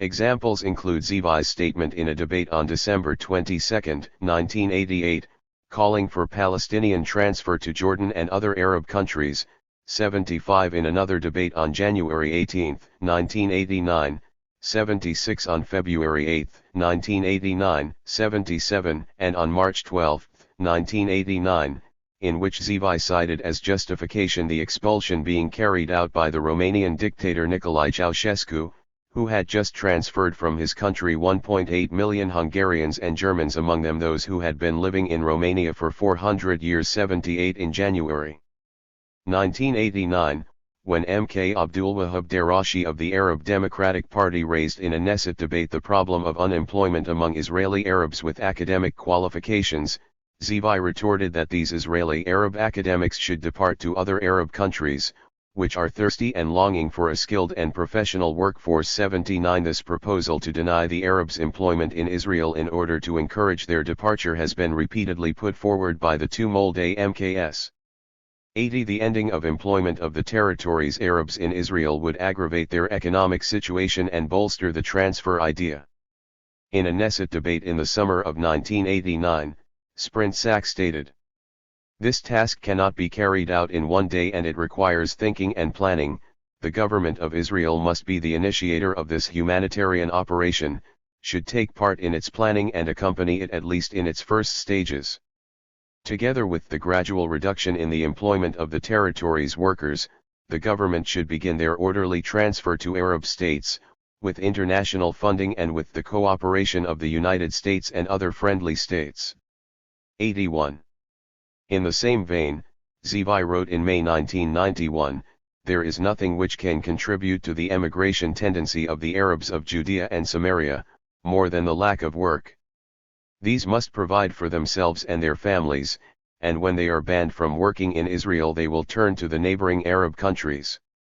82 However, it is not as though Molde was content with voluntary emigration of individuals or communities as a result of the denial of employment. As Sprint-Sack put it, in the political program of Molde, emphasis has been put on agreed transfer.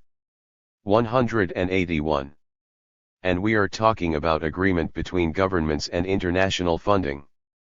83. As for individuals and indeed the whole Palestinian population, their agreement would not be necessary, they would have to be forcibly removed. The Molde MKS do not provide any original argument in justification of such forced removal but rather rehash standard Zionist apologia in this regard. As Zivi put it in an open letter to Prime Minister Yitzhak Shamir in May 1989, the majority of the Arabs of the Israel arrived in our country and multiplied following the Zionist settlement. They came from Arab countries and to these they must return. 84. The Molde Party has branches in all major Israeli cities. While its actual membership is not known, the number of its youth movement's activists was estimated in March 1989 as being between 200 and 400, operating in 21 towns and settlements, including Tel Aviv, Jerusalem, Beersheba, Petah Tikva, and the West Bank. In the Tel Aviv youth branch, there were 50 activists, who came largely from affluent, middle-class Ashkenazi backgrounds. 85. The above proposals were published in Molde, the official organ of the Molde Party.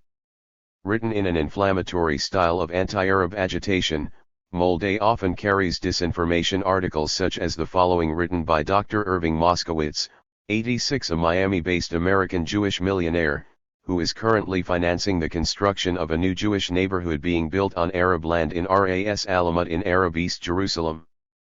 This housing program, designed exclusively for Jewish settlers, was approved by the Netanyahu government in December 1996. 87. Moskowitz, who is a regular contributor to Molde and a supporter of transfer, wrote in February 1990, a pro-Israeli source in the American Congress leaked lately to the Jewish lobby people that American officials are secretly discussing a new approach to the Arab-Israeli conflict. According to this approach, population transfer should be carried out between Israel and its Arab neighbors. According to Moskowitz, only one sole option has been left to American policymakers, to come up with a completely new approach. This so-called new approach is euphemistically termed by Moskowitz as population exchange. The idea of population exchange is currently being rediscussed by the State Department policymakers. This is the only realistic way for bringing bloodshed to an end. The American dependence on Arab oil has decreased substantially and the U.S. is 182 in a position which enables it to exercise pressures on Arab countries regarding the question of refugees. The resettlement of the refugees from Judea and Samaria in Jordan as well as Syria and Iraq, in a well-planned form and with international financial assistance, will neutralize the Arab-Israeli conflict, because it will remove the hostile Arab elements from the theater of conflict. What remains for us is only to hope that the discussions currently conducted in Washington will bear fruit, because a humanitarian pattern for the Arab refugees is the real hope for a durable solution of the Arab-Israeli conflict. 88. Molde's open campaign for Arab removal intensified in the second half of 1990 against the background of the unfolding crisis in the Persian Gulf in the wake of the Iraqi invasion of Kuwait in August. In October 1990, Zivi stated that the impending war in the Gulf has also chances which are worthwhile considering already now, and that the forthcoming war should be exploited to get rid of the Palestinians. We must make preparations for carrying out the transfer of the Arabs from Judea and Samaria to east of the Jordan, if we are attacked. And if this deterrent will not work and we are attacked from the east, it will be a supreme operational need to get rid of the fifth column, the Palestinians of the Intifada. 89. The same proposal was reiterated by Zivi in a Knesset debate on January 16, 1991. If Iraq attacks from the east, we would have no option but to drive the Arabs of Judea and Samaria out, as we have done in wartime. We also have a fifth column called Palestinians. The achievements of the war would be the removal of the Iraqi threat and evacuating the Arabs from Judea and Samaria, so that the land of Israel would remain an inheritance of the people of Israel, and only the people of Israel. 90. The appointment of Zivi as a minister without portfolio and member of the Ministerial Committee for Defense in the Shamir government in January 1991 gave an added impetus to the single-issue campaign of Molday, which had by then become a fully fledged legitimate member of the Israeli establishment. The Molday magazine reported that the Prime Minister asked Mk Rehavam Zivi upon joining the government to engage in the preparations for setting up a team which the Prime Minister will run for permanent professional advice in fields of national security. 91. 183. Several months earlier, on August 22, 1990, Zivi's colleague Meir Lifshitz had revealed that Prime Minister Shamir had offered the environment portfolio to Zivi, but the latter demurred, insisting on being entrusted with the police portfolio. Lifshitz was even more euphoric regarding the prospects of exploiting the forthcoming Gulf War for driving the Palestinians out, and believed that Prime Minister Shamir was best placed to preside over such mass expulsion. Shamir, the commander of Lehi in the 1940s, Lifshitz wrote, had not changed and had remained a transferist ever since. Although he did not reveal the secrets of his heart publicly, there was sufficient evidence for proving his general tendencies. According to Lifshitz, for many years the picture of the next war has been set in his mind. He has no doubt or illusion. This is our opportunity to solve once and for all the problem. Together with the trampling of tanks and the aircraft engines' thunder, the trucks will be put in operation. The big and final transfer will acquire acceleration. The territories' Arabs will be the first evacuees, and after them will come who hold Israeli identity cards. Shamir, Lifshitz went on, is an original Zivi. If this thing were to be dependent on him, he would not only carry out the idea of voluntary transfer, but would work out a method of forcible expulsion. Give him only a sufficient pretext and you will see how Jordan would be turned overnight into the only Palestinian state. Lifshitz thought that Saddam Hussein's actions were serving Zionism's aims in a wonderful way.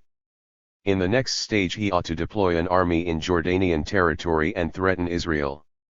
For Lifshitz, a war against Iraq is a real duty. If it is possible to make provocation, we must carry this out immediately. Such a golden opportunity in a convenient international situation falls into our hand once every 100 years.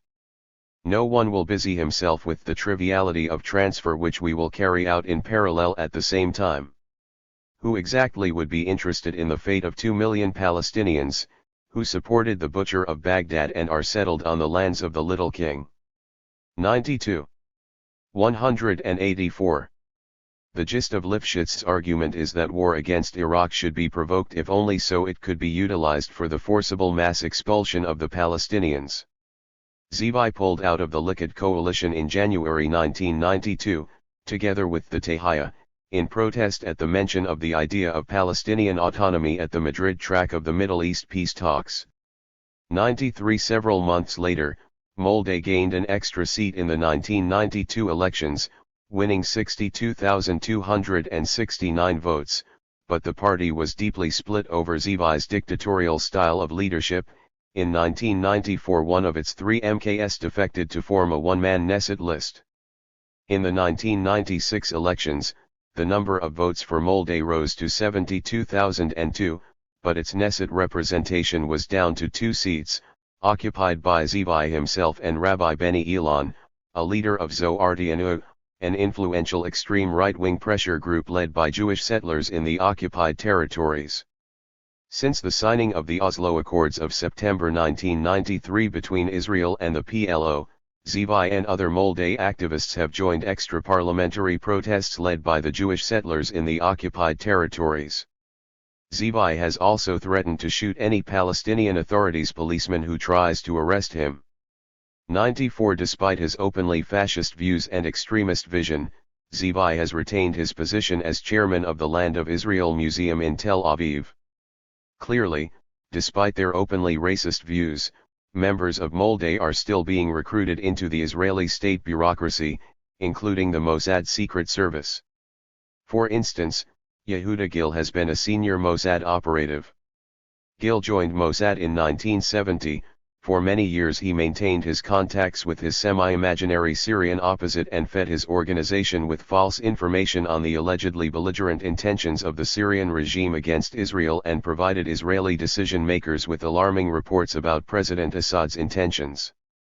This almost led to skirmishes with Syria which could have exploded into a real war. 4 years ago, Gil retired from the secret agency and became the organizational secretary of the Molday Party. Gil's association with Molday's extremist views did not prevent Mossad chiefs from re-employing him. Gil deliberately misled his Mossad bosses and the Israeli government and made a war with Syria more likely.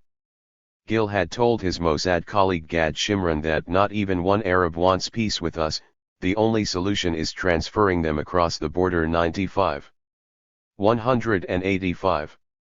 Ora Shemur and the National Circle. Ora Shemur is a well-known Polish-born journalist in Israel and contributes a regular column to the mass circulation daily Yediot Aharonot.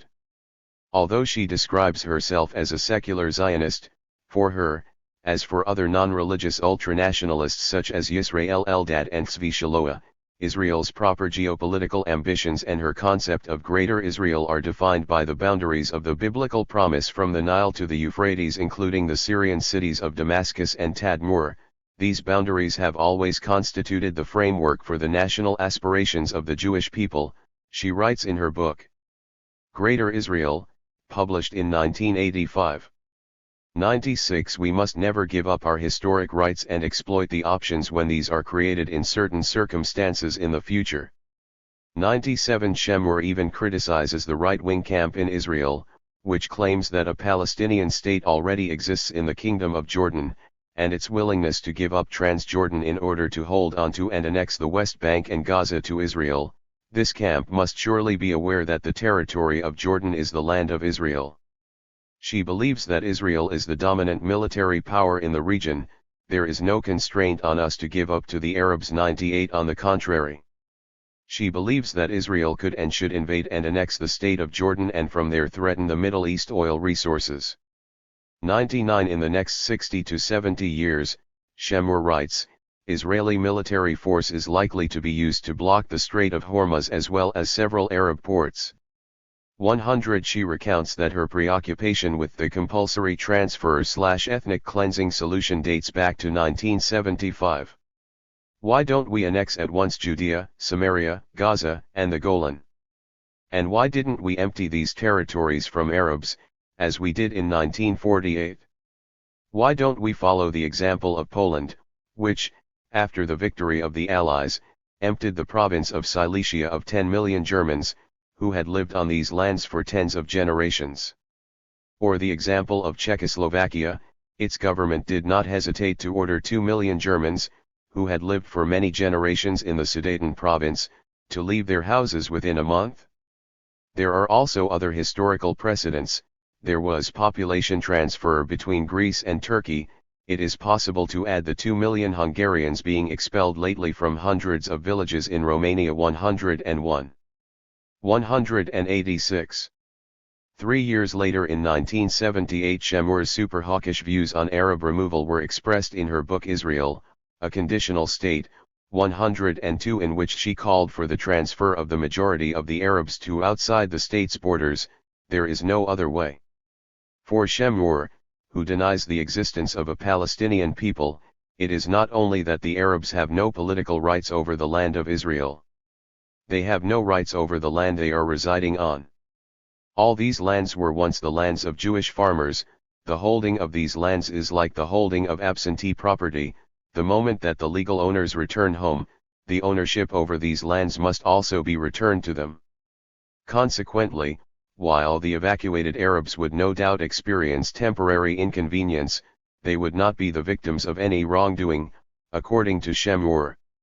Notwithstanding the euphemism of evacuation, Shemur is explicitly talking about dispossession and outright mass expulsion.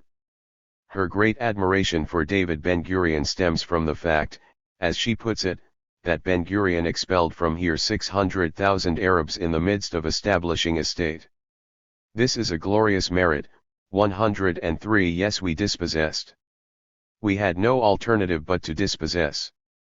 and in this way we rose on the ruins of their cities. Acre, Haifa, Beersheba, Ramel, Jaffa, Jerusalem were Arab cities in the pre-1948 period. 104 I stand for the transfer of the Arabs from the country without their agreement. 105 Soon after the publication of her book Israel, A Conditional State, Shemur emerged as one of the most extremist public campaigners for Arab expulsion from Israel and the occupied territories.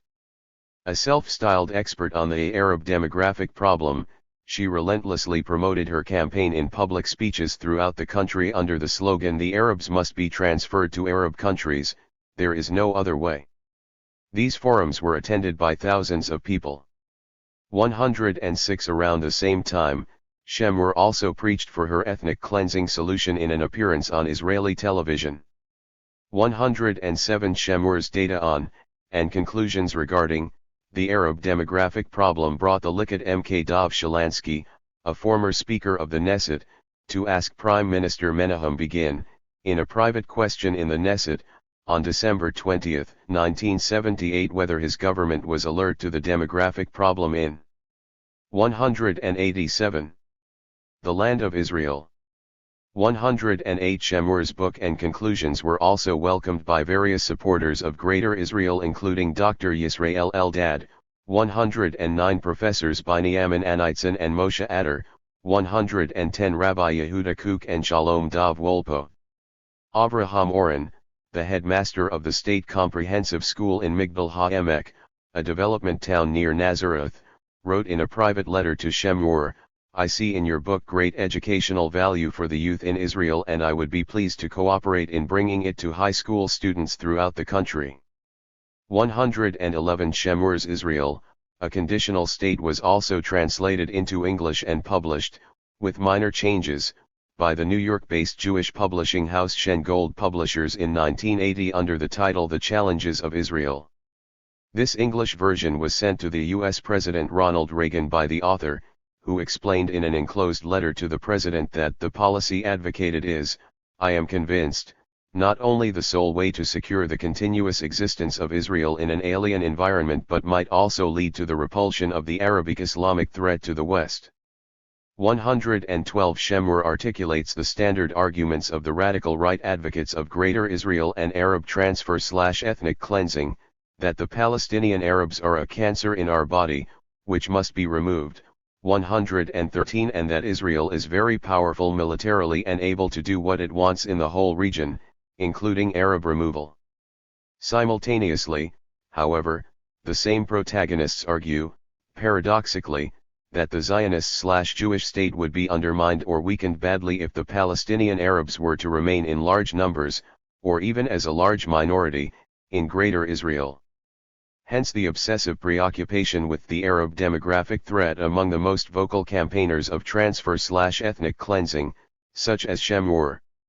Moreover, it is not only that Shemur makes no distinction between the Arab citizens of Israel and those of the occupied territories, she asserts that the demographic problem emanating from the existence of the Arab citizens of Israel is far more threatening and would continue to be so even if Israel gave up the territories in order to avoid such a problem.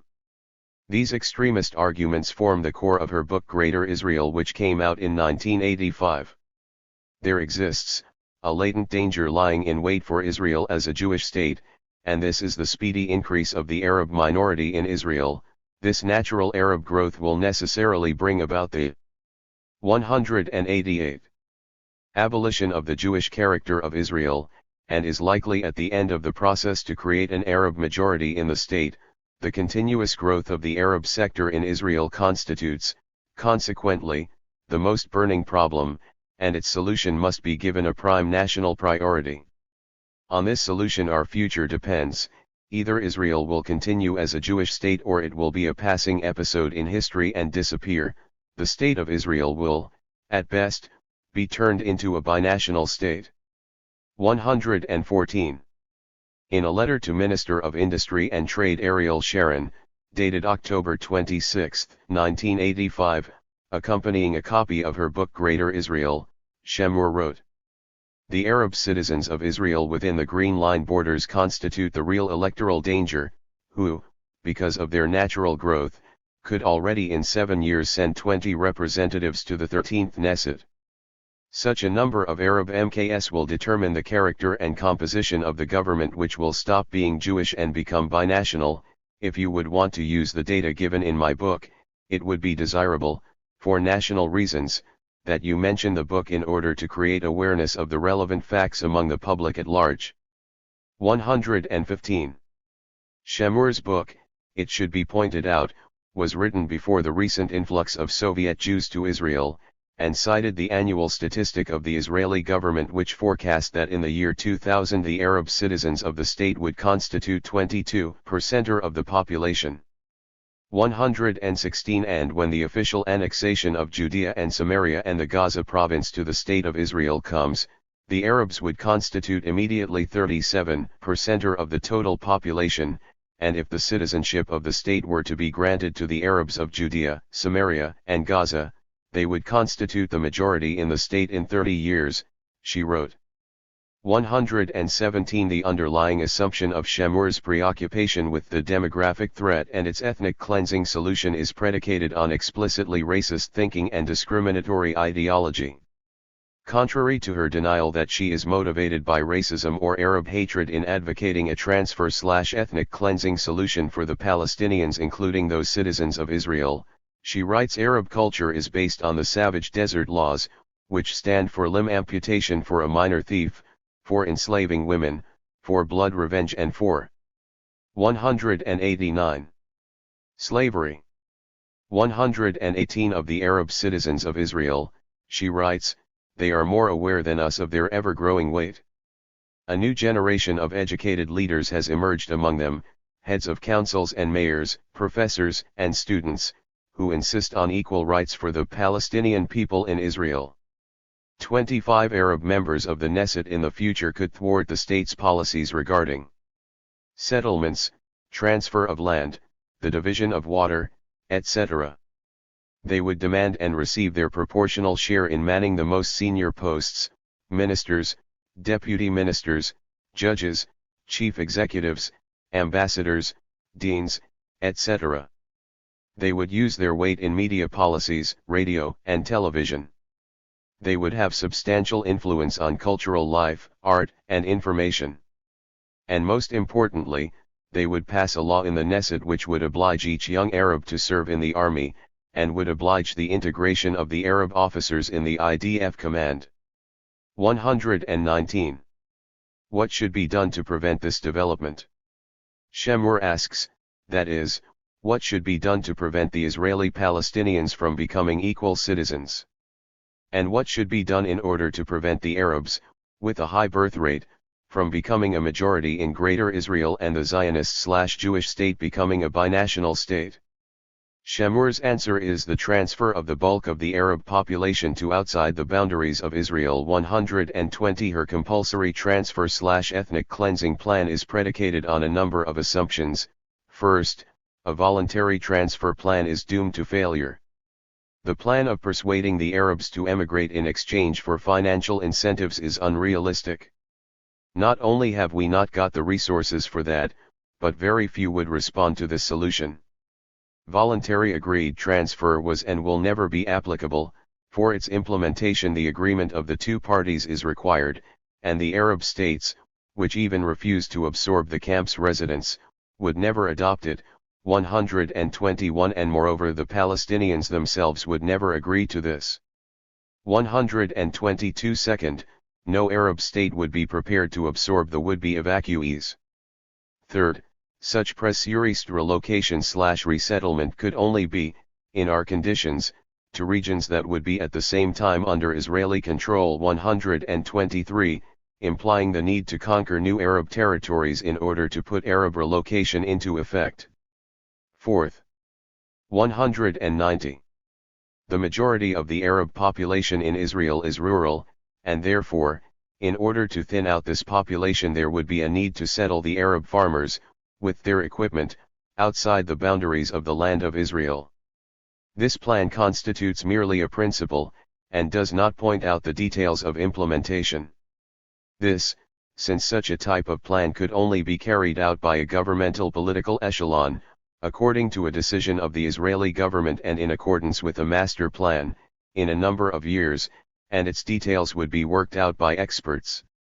It is reasonable to assume that such a plan could be operated within the framework of agrarian reform, which means the redivision of the agricultural lands.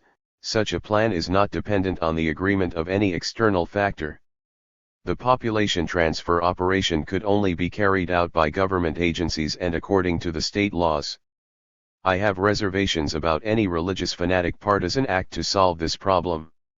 Such partisan acts have no practical purpose and they are likely to cause damage to the orderly implementation of the operation. 124.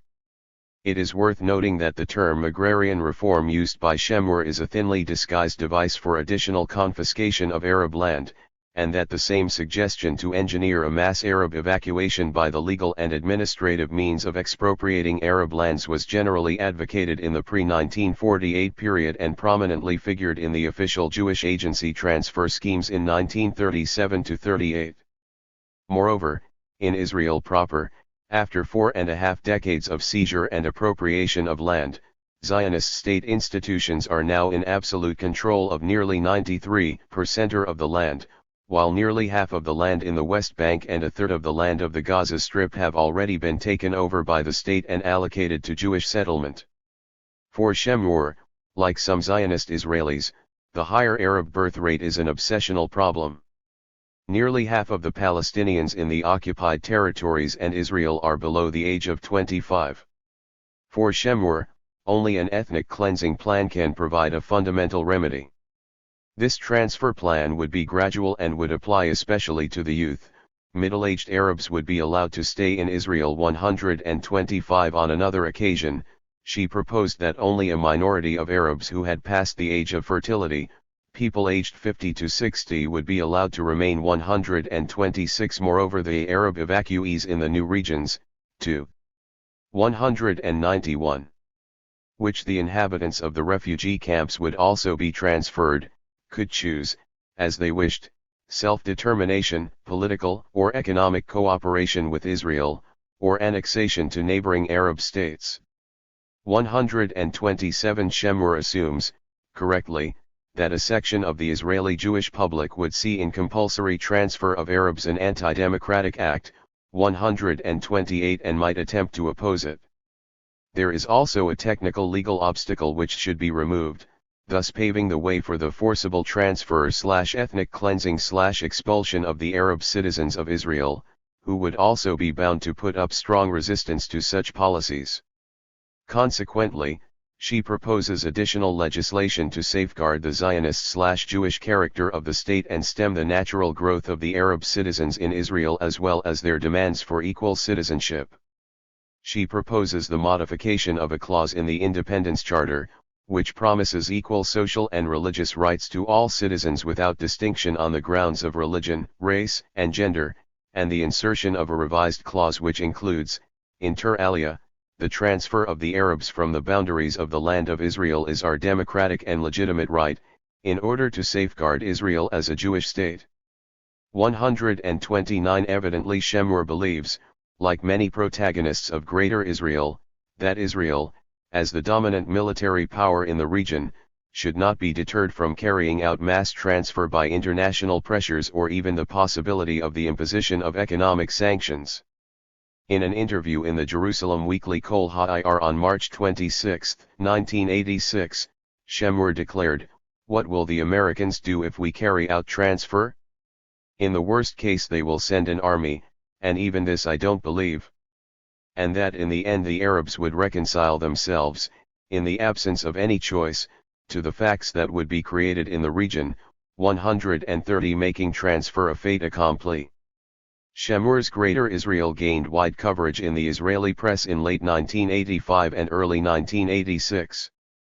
The journalist Yaron London commented in the Tel Aviv-based Weekly Ha'ir on the similarity between Shemur's plan and that of Meir Kahane, but also observed the fact that the author avoids explaining how the transfer would be carried out, by trucks, as proposed at one time by Gideon Pat, or by other transport means. 131. Shortly after her book was published, Shemur was interviewed on the state-run Voice of Israel radio by David Margalit and was asked, "Should we buy trucks and expel the Arabs in them?"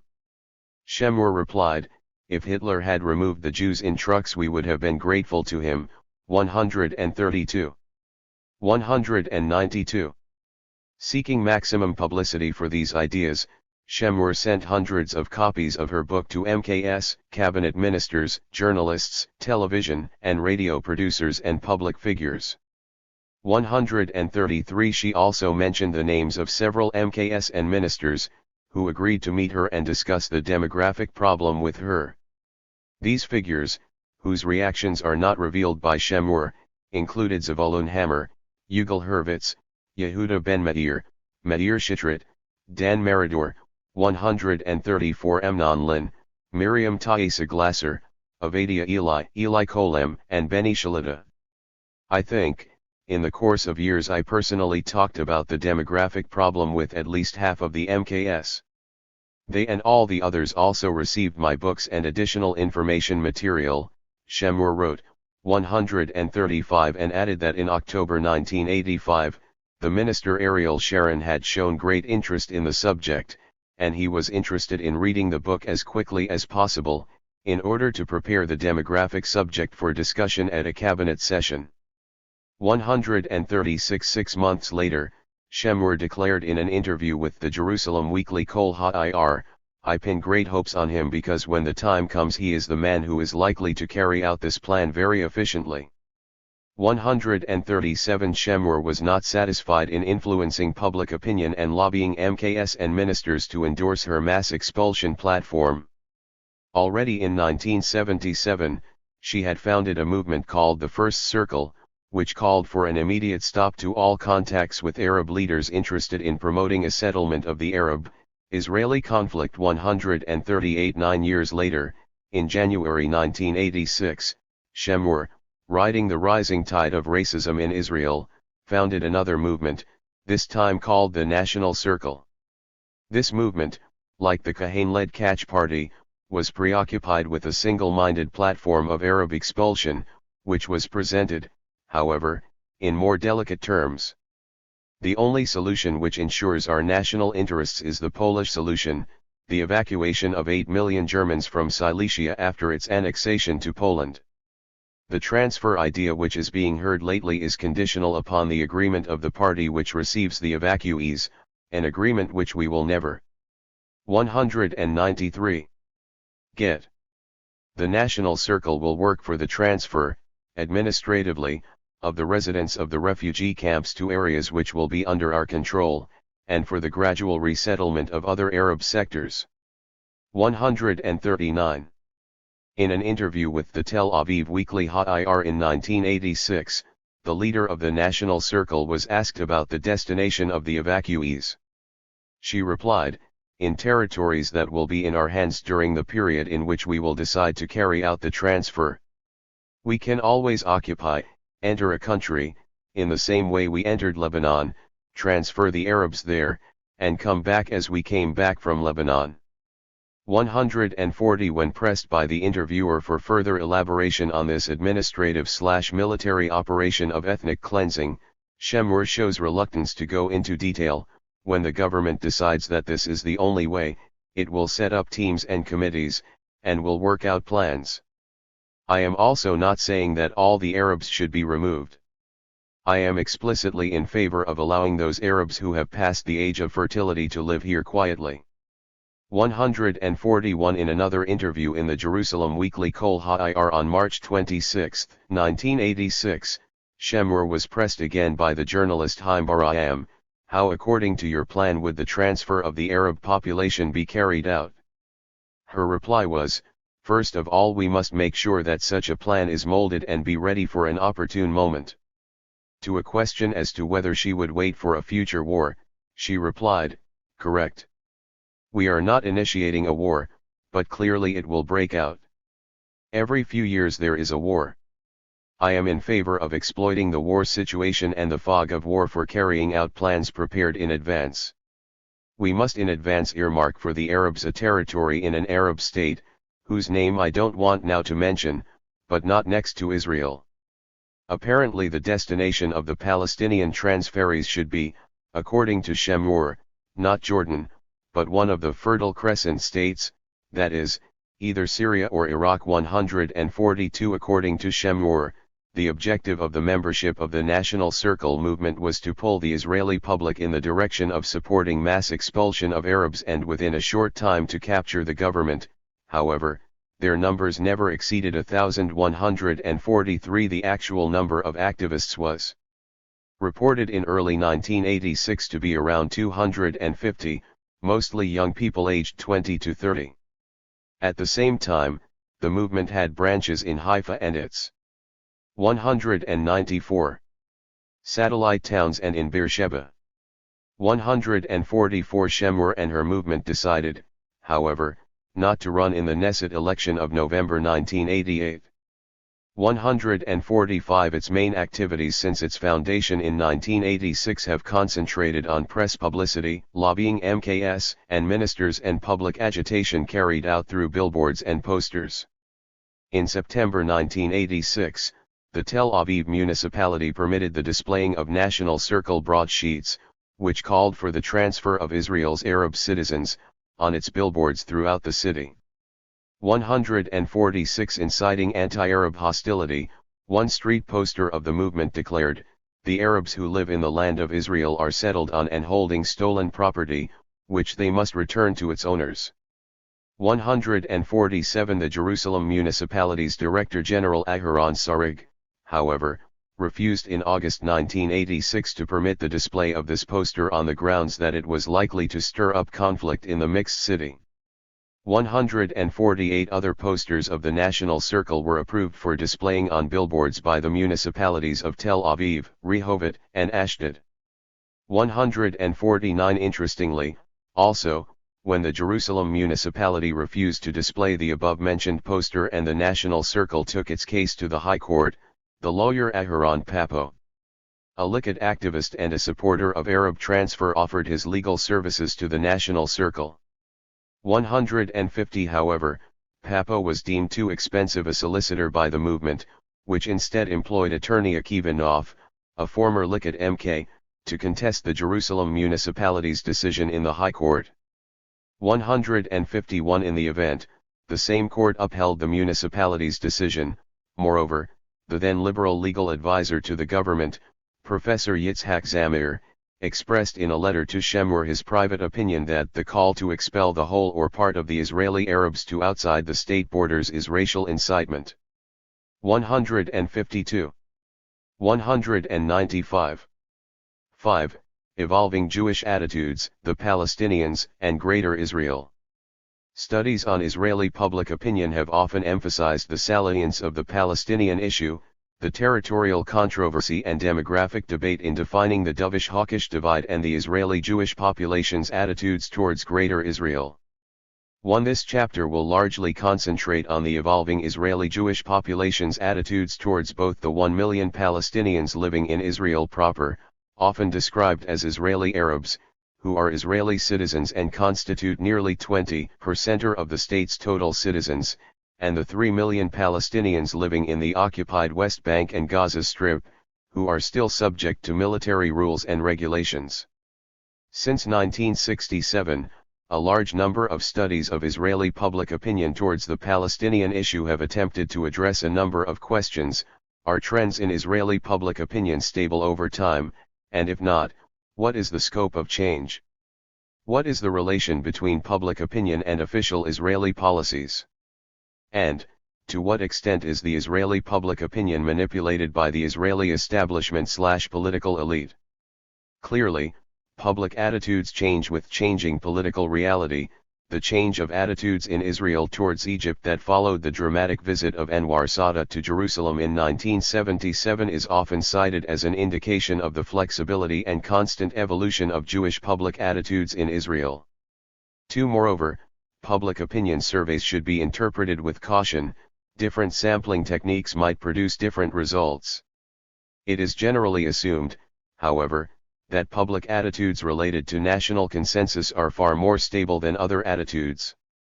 3. Also, the attitudes and decisions of political leaders do reflect the country's political culture and principal social and political myths. 4. The discussion below will attempt to address these questions as well as show that, throughout the 1970s and most of the 1980s, studies on Israeli public opinion, most of which focused on the 196 Palestinian issue and the fate of the West Bank and Gaza, observed a relatively stable hawkish trend. However, several recent studies have also observed a greater polarization of the Israeli public and a growing dovish trend over time since the end of the 1980s, primarily a result of the general impact of the Palestinian Intifada on Israeli society. 5. Since then, the Israeli public has displayed a greater willingness to negotiate with the PLO and, in particular since the Oslo Accords of September 1993, there has been a greater inclination to part with some of the occupied territories. Nonetheless, despite the significant changes occurring over time in the Jewish population's attitudes on certain questions relating to the occupied territories and the Palestinians in general, the anti-Arab attitudes of the Israeli public remain deeply worrying. Throughout the 1970s and most of the 1980s, there was relative stability in the Israeli public's attitudes on most issues relating to the Palestinians in the West Bank and Gaza Strip, with the exception of the transfer issue for which population support rose from a quarter in 1967 to around 1 in 2 in the late 1980s. At the same time, however, polls conducted in the mid-1980s detected rational and strong skepticism among the Jewish public regarding the feasibility of such a solution. For example, in 1987, one public opinion poll showed that only 14.4% believed that this solution was practicable. 6. The data discussed in this chapter will also show that much of the Jewish population has been closely behind the policies pursued by all Israeli governments towards the Arab citizens of Israel: land alienation, the Judaization of Galilee project, exclusionary domination, economic dependency, and political control. The public opinion/transfer debate has figured prominently in the post-June 1967 period. The importance of this public debate lay not in the likelihood that any of the proposals of mass transfer would soon be implemented, but rather in the widening of the parameters of acceptable political discourse to include the mass expulsion of Palestinians as a publicly discussable option.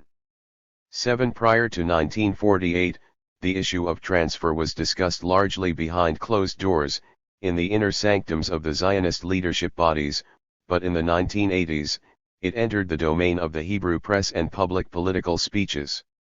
Thus, leading right-wing figures and supporters of Greater Israel, some of whom were members of the Israeli politico-military establishment, openly pronounced themselves in favor of mass transfer of the Palestinians from the occupied territories. The 197 Greater Israel camp graduated from whispering and hinting to discussion of this solution in closed meetings and even open forums. Public opinion polls carried out in the mid to late 1980s also showed that close to 50% of the Jewish population pronounced themselves in favor of expelling the Palestinians of the West Bank and Gaza. This proportion was particularly alarming in view of the asymmetrical power relationship between the Israelis and the Palestinians. It is extremely important to remember, however, that, although the 1980s witnessed a sharp increase in public support for the transfer of the Palestinians from the West Bank and Gaza Strip, that support was not entirely the result of the Likud coalition's domination between 1977 and 1992, as many liberal Zionist writers in Israel and the West would like us to believe. Opinion polls conducted in the mid-1960s and published in the early 1970s, showed that a staggering majority of 90% of the Jews sampled preferred to see fewer Arab citizens remain in Israel. About the same proportion said that the Arabs understand only force, and 80% believed that Arabs will not reach the level of progress of the Jews.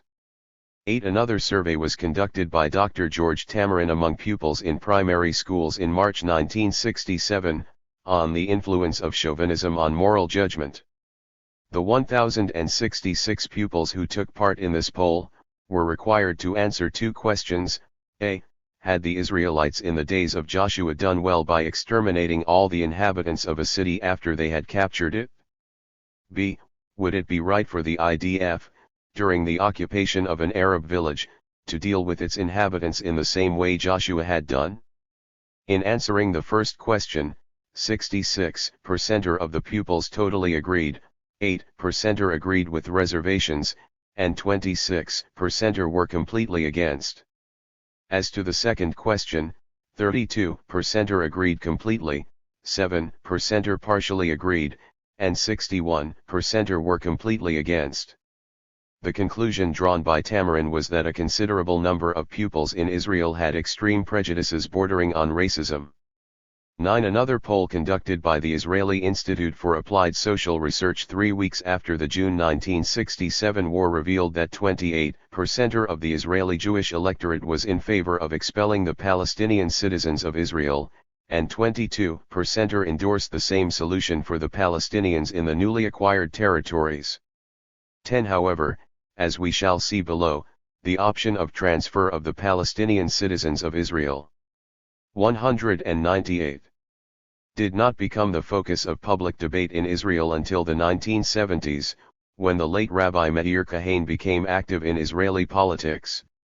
Over the years, a relative stability in the Jewish public's attitudes on certain questions relating to the Palestinian citizens of Israel was much in evidence.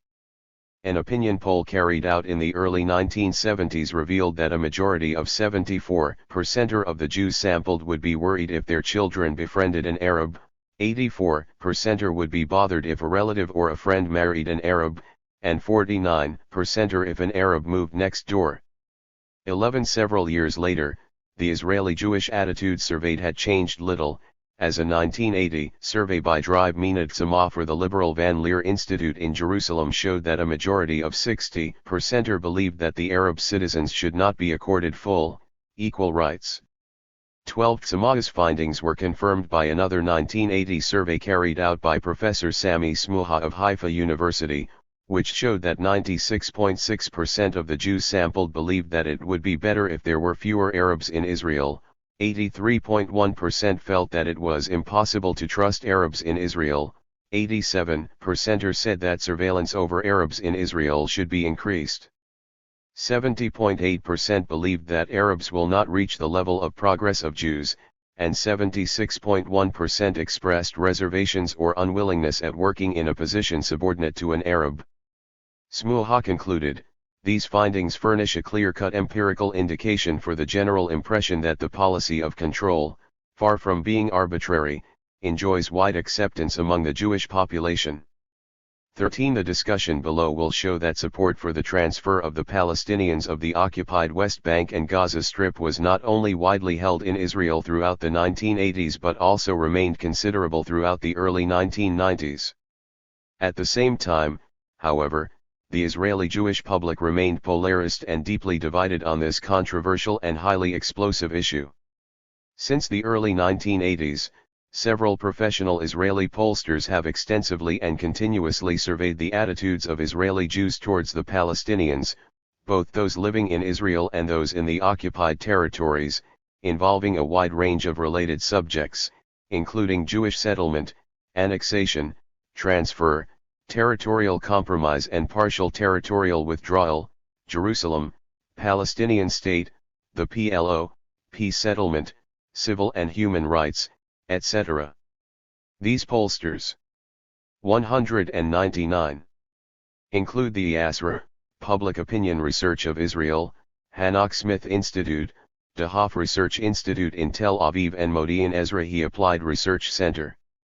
The findings of some of the polls conducted by these professional bodies will be presented and analyzed in the following discussion, while focusing on the anti-Arab and transfer/demographic debates rather than assessing the attitudes of the Israeli public on a whole range of related questions at the heart of the Palestinian-Israeli conflict. The demographic threat debate. Since the occupation of the West Bank and Gaza, with their solid Palestinian population, demography, and the so-called Arab demographic threat has obsessed leaders in Israel. After June 1967, there was a slight rise in net immigration, and in 1990 to 1991 there was a mass immigration of Jews from the former Soviet Union. Yet the demographic concern remained an ever-present subject in public debates and political speeches. Some Israelis openly proposed a blatant discriminatory approach on demography and Arab birth control. In an editorial in Ma'ariv, Israel's largest circulation newspaper, Shmuel Schnitzer, a prominent journalist and supporter of Greater Israel, suggested on September 29, 1967 the encouragement of large Jewish families and birth control measures for the Palestinians in Israel and the occupied territories, as well as the adoption of an open policy of encouraging Palestinians to emigrate to countries overseas. Since 1967, the recurring theme in the demographic threat debate in Israel has been that a large Arab proportion could not be integrated into the Israeli state. Some Israeli leaders have even viewed the natural increase of the Arab minority in Israel as an obstacle to Jewish immigration and to the settlement and dispersion of a Jewish population throughout the country, and consequently as a threat to the Zionist Jewish character of the state. The declining Jewish birth rate is often contrasted with the high natural growth among the Arab citizens of Israel. Israeli labor politicians have also warned about the demographic threat, implying that annexation of the densely populated areas of the West Bank and Gaza would mean the end of the Jewish state. 14 Yet Zionist labor demographic threat arguments only reinforce the notion that an integralist Jewish state with few Arabs was and remains Zionism's basic aim. 200. And that the cardinal problem of annexation and Greater Israel was that it might bring more Arabs into the Jews' midst. These arguments only exacerbated the alienation of Palestinian citizens of Israel, who now make up about a sixth of the population, and who will, according to various forecasts, be 20 to 25% by 2020. Moreover, Zionist liberal demographic criteria not only made the values of secularism and democracy irrelevant but also contributed to the fact that part of the Israeli public's comprehension of this racist notion led it to favor the further consolidation of the apartheid system and the alien residency status of Palestinians in the occupied territories and transfer, rather than compromise and withdrawal from the territories. Throughout the 1980s, demography remained a major topic of public debate in the Hebrew media and in political speeches.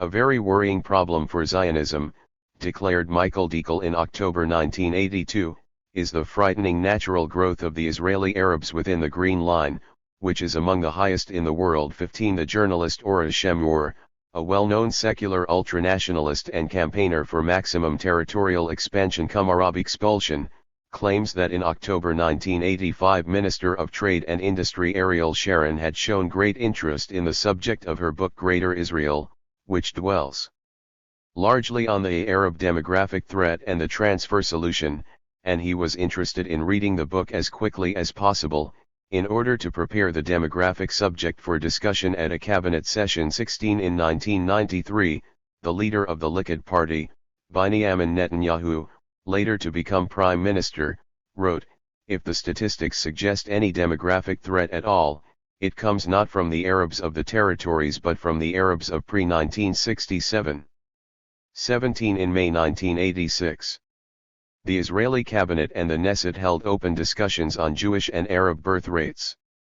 18 On May 11, 1986, the Israeli government devoted a special session to the demographic problem of Jews and Arabs in Israel. Shortly after, the government established an official working group whose members included representatives of various ministries and the Jewish Agency and coordinated by the Demographic Center to prepare a program for demographic policies.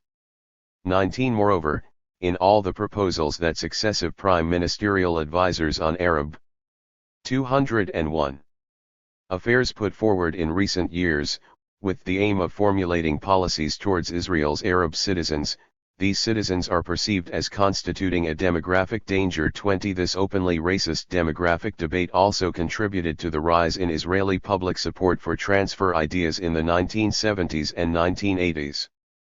By the 1980s, the pro-transfer camp of Greater Israel had been emboldened by the fact that the solution of transferring the Palestinians of the occupied territories was not only widely held in Israel, but was steadily growing throughout most of the 1980s.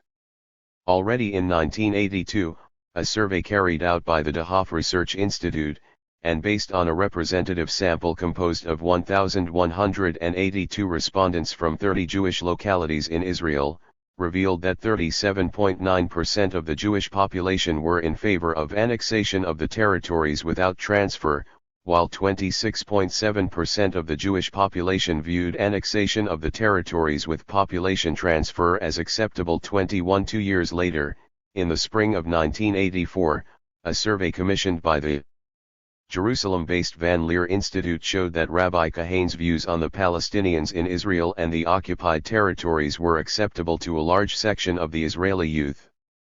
Kahane himself won a parliamentary seat in 1984 and his views were generally described in Israel as outright racist. As many as 42.1% of the Israeli adolescents interviewed were in favor of Rabbi Kahane's solution of expelling the Palestinians, including those Arab citizens of Israel. The survey revealed that the Jewish youth were even more intolerant than their elders. The liberal Van Leer Institute, which appeared to consider these findings abhorrent and embarrassing, decided to suppress them, but they were leaked to the Hebrew daily Yediot Aharonot, which broke the story. The same newspaper conducted its own poll which confirmed the Van Leer's findings. 22 In the wake of these revelations in Yediot Aharonot, the Van Leer's findings were also raised and discussed in Israel television's weekly program Moked. Yediot Aharonot of June 28, 1985 published an investigative article by 3 Israeli journalists, entitled, "The Youth is Swept Towards Kahanism."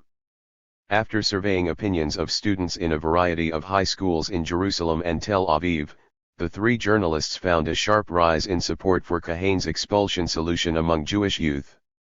In one survey by Yediot Aharonot in a vocational high school in 202 Jerusalem, in which 75 students took part, 58.7% said that they agreed with Kahane's views towards the Arab citizens in Israel, while 41.3% disagreed. In another survey in 3 high schools in affluent North Tel Aviv, in which 64 students took part, 27.7% said that they agreed with Kahane's views towards Israel's Arab citizens, while 72.3% disagreed. In his book The Tragedy of Zionism, Bernard Avishai cites a paper by Dr. Minat Sama and Ruth Sin, presented to the Van Leer Institute in conjunction with the De Hoff Research Institute in September 1984, showing that 57% of the Israeli youth interviewed, aged 15 to 18, thought that the inhabitants of the West Bank and Gaza who refused Israeli citizenship should be expelled and that 60% would support the curtailment of the rights of the Arab citizens of Israel. 23 only marginally improved results were produced by a public opinion survey conducted among 612 Jewish youth in May 1987 by the De Hoff Research Institute for the Van Leer Institute.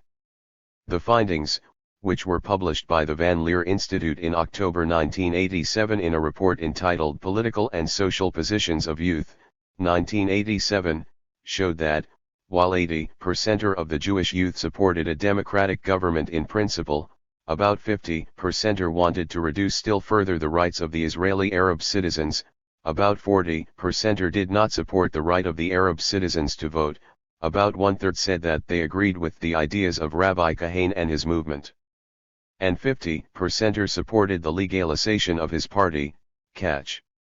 24 A number of polls carried out by the Hanoch Smith Institute over a 2-year period indicated that in August 1985, 35% of those questioned agreed with the statement, "I support anyone who acts to get the Arabs to leave Judea and Samaria."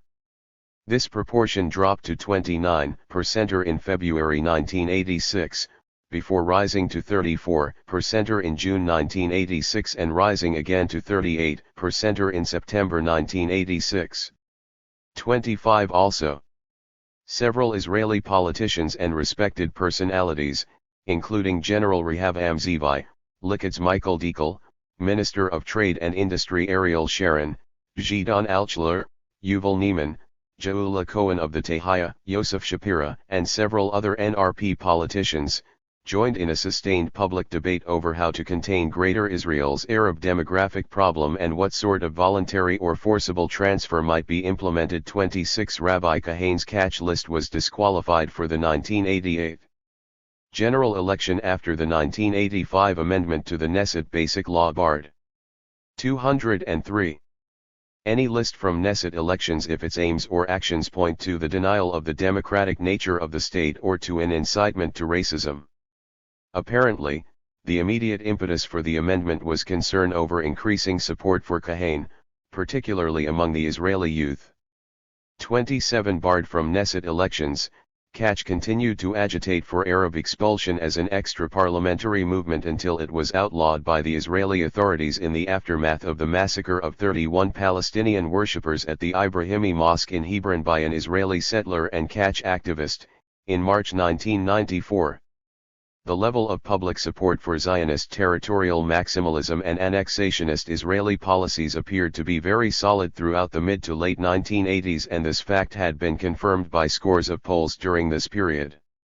In a poll taken in April 1987, some 62% of Israeli Jews interviewed indicated that they were against the evacuation of settlements in Judea and Samaria, even in exchange for a peace agreement.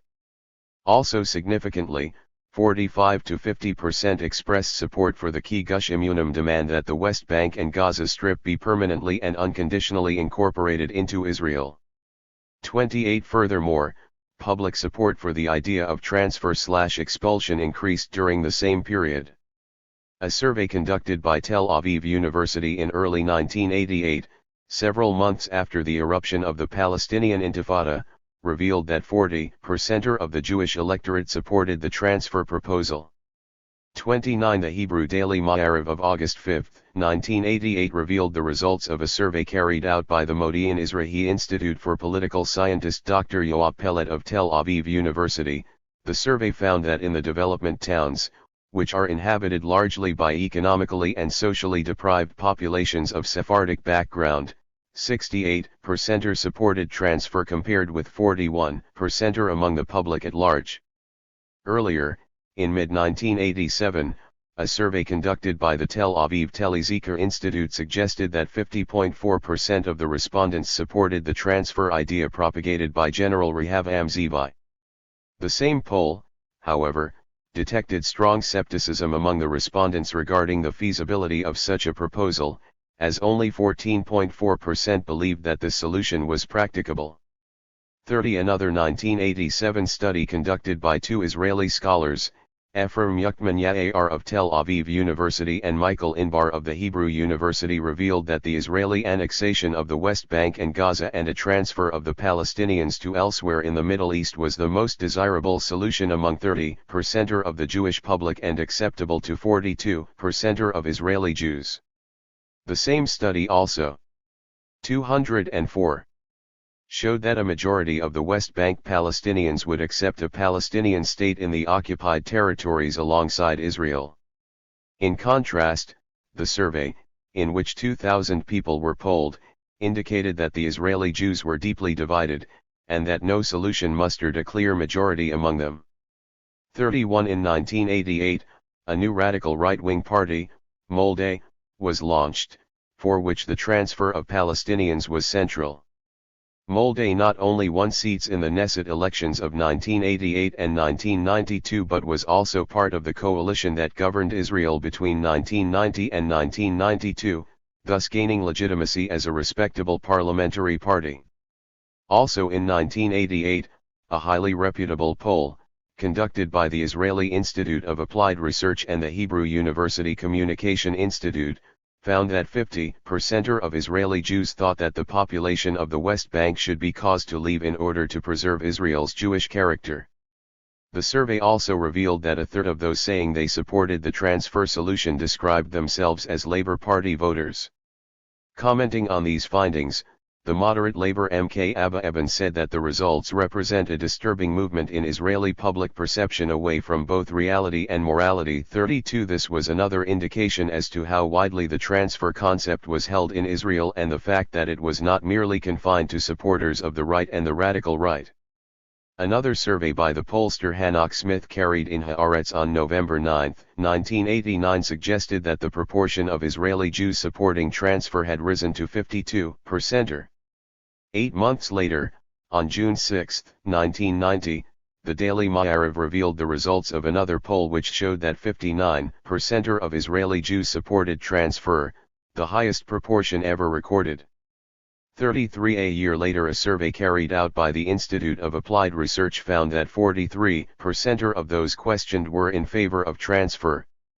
34 However, 2 years later, in March 1993, 10 months after the election of the Labor Meretz government, a public opinion survey regarding Israel's handling of the Palestinian Intifada, carried out by the Israeli political scientists Gad Barzilai and Ephraim Inbar, found that public support for the massive uses of force against the entire Palestinian population and their expulsion did not exceed 30.7%. In socio-economic terms, respondents in this extreme hawkish group were generally less educated, non-secular, of lower income, Sephardi and, more often, male. 35 From the findings of these numerous polls, it would be possible to suggest that from the mid-1980s until the eruption of the Intifada in 205. Late 1987, there existed a solid public quorum of between 30 to 40% in favor of transfer, and from then up to 1992 that proportion rose to about 1 in 2 Israeli Jews, but by 1993 had declined to about 30%. The general rise in Israeli public opinion support for transfer during the 1980s and the proximity of such development with frequent statements from some Likud government officials and ministers, in favor of Arab removal is noteworthy. Moreover, since Likud assumed power in 1977, there has been, in conjunction with the growing polarization of the Israeli public and the increase in public support for transfer, a coarsening of political rhetoric towards, and a stirring up of racism against, the Palestinian population. The relative proximity of hostile public attitudes towards the Palestinians, including those who are citizens of Israel, to the government's repressive and discriminatory policies is also reinforced by the countless number of remarks from ministers and army generals referring to the Palestinians as two-legged animals, drugged insects, a cancer in the flesh of the country, Arab scum, foreigners and aliens. When Defense Minister Sharon ordered army officers to tear off balls, 36 Binyamin Gurari, a former Prime Minister's advisor on Arab affairs, stated that this disease cannot be cured as the war continues and the PLO rises on an international level. This propagation of dehumanizing and contemptuous anti-Arab attitudes, replete with racist metaphors and overtones, against the intended Arab victims, became increasingly pronounced after the Lebanese War of 1982. It also had a pernicious influence and was a prerequisite for public support for, and acquiescence in, the apartheid system in the occupied territories. Against the background of this political culture, 206, and the constant erosion towards the right, even the extreme right, the view that there was no room for two peoples in Greater Israel was heard increasingly in Israel throughout the 1980s. In her book Land or Peace, Whither Israel?, Israeli political scientist Yael Yishai showed that opinions regarding the West Bank remained generally very hawkish, although some changes in the direction of moderation did occur over time.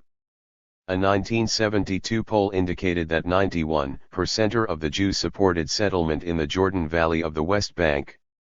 In 1974, there was still a huge majority of 85.9% backing settlement in the Jordan Valley.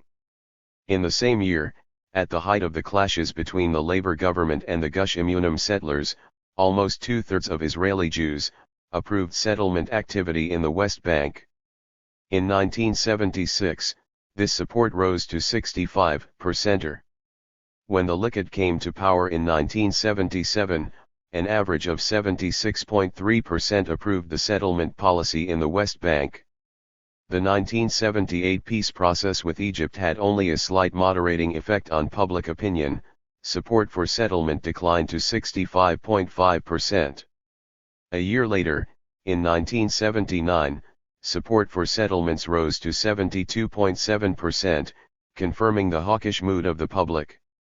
In 1987, Professor Yishai wrote, "The public clung tenaciously to those lands regarded as either vital to Israel's security or sanctified by divine promise." 37 She concluded, for the time being public opinion in Israel inclines sharply toward hawkish attitudes. Although changes have occurred over time, most people continue to cling to the remaining territory and are unwilling to hand it over even in return for peace.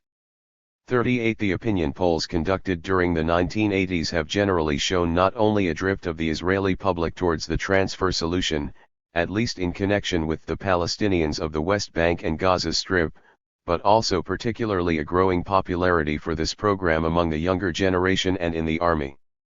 As shown by opinion polls, the younger generation was in fact more vociferous in its support for mass transfer of Palestinians from the West Bank and Gaza.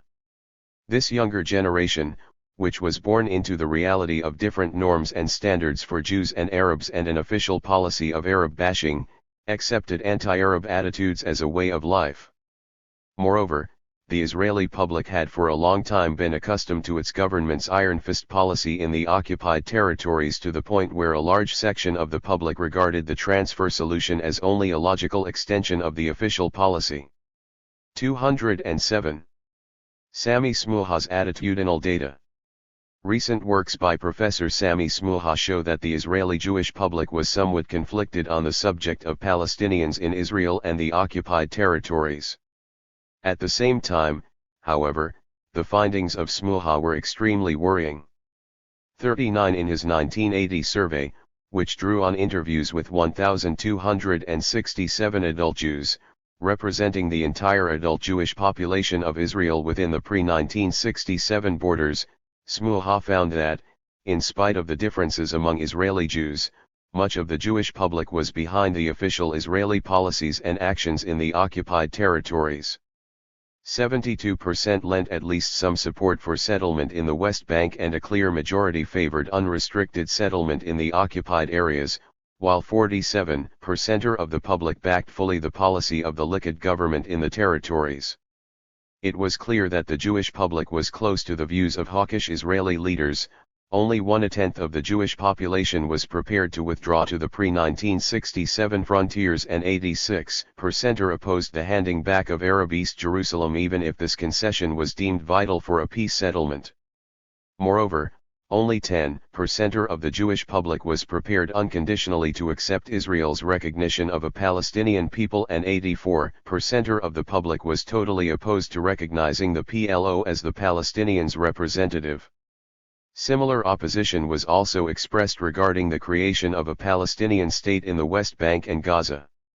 On these questions, the public was very much behind the official positions taken by all Israeli governments since 1967. 40 Regarding the Palestinian citizens of Israel, the 1980 poll carried out by Smuha revealed that around 2/3 of Israeli Jews were unwilling to have an Israeli Arab citizen as their own personal doctor or a superior in a job. Most Israeli Jews thought that most Arabs in Israel were primitive. In addition, 41% of Israeli Jews regarded the Arab citizens as a real danger, 43% a certain danger. Only 16.5% of the Jewish public saw no danger. Moreover, 65% felt that Israel should increase its surveillance over the Arab citizens, while 68% wanted further security. 208. Restrictions imposed on them as long as the Arab-Israeli conflict continued. 25% of Israeli Jews wanted some restrictions imposed on the Arab citizens, while only 7% were against such restrictions. 41 According to Smuha, the Jewish public feared, among other things, that the high birth rate among, and population growth of, Israeli Palestinians might undermine the dominant Jewish majority, that Arab land holdings hinder the state settlement policies, that the Arab citizens might subvert Israel's ethnic democracy. To avert these undesirable possibilities, Smuha explained, most Jews in the survey support or at least do not oppose such measures as a ban on rika, seizure of opportunities encourage Arabs to leave the country, and expropriation of Arab land for Jewish development projects. 42 While Smuha observed in the 1980 poll a growing polarization among the Jewish public as well as the political parties on the question of the Arab minority in Israel, 43 his data was still very alarming. 50.3% of the Jewish population believed that Israel should seek and use any opportunity to encourage Israeli Arabs to leave the state, while 30.8% had reservations about this and only 18.8% disagreed. 44 The Israeli Palestinians themselves acknowledge that the Israeli element in their cultural identity has increased. They function easily in Hebrew and tend to read it as much as Arabic. Their political identity is cast increasingly in joint Palestinian-Israeli terms. However, they feel quite alienated from the Israeli state, which continues to treat them as second-class, unwanted citizens. As Smuha showed in 1980, over two-thirds of the Israeli Palestinians felt they could not be equal citizens, and believed Zionism was racist or at least immoral. 45 With the aim of continuously monitoring developments among the Israeli public, Smuha conducted two polls, in 1985 and more recently in April 1988, that is, about 4 or 5 months after the eruption of the Palestinian Intifada. The 1985 poll drew on interviews with 1,205 Jews as well as 144 Israeli Jewish public figures, and the April 1988 survey consisted of 1,209 Jews, but it did not include leaders.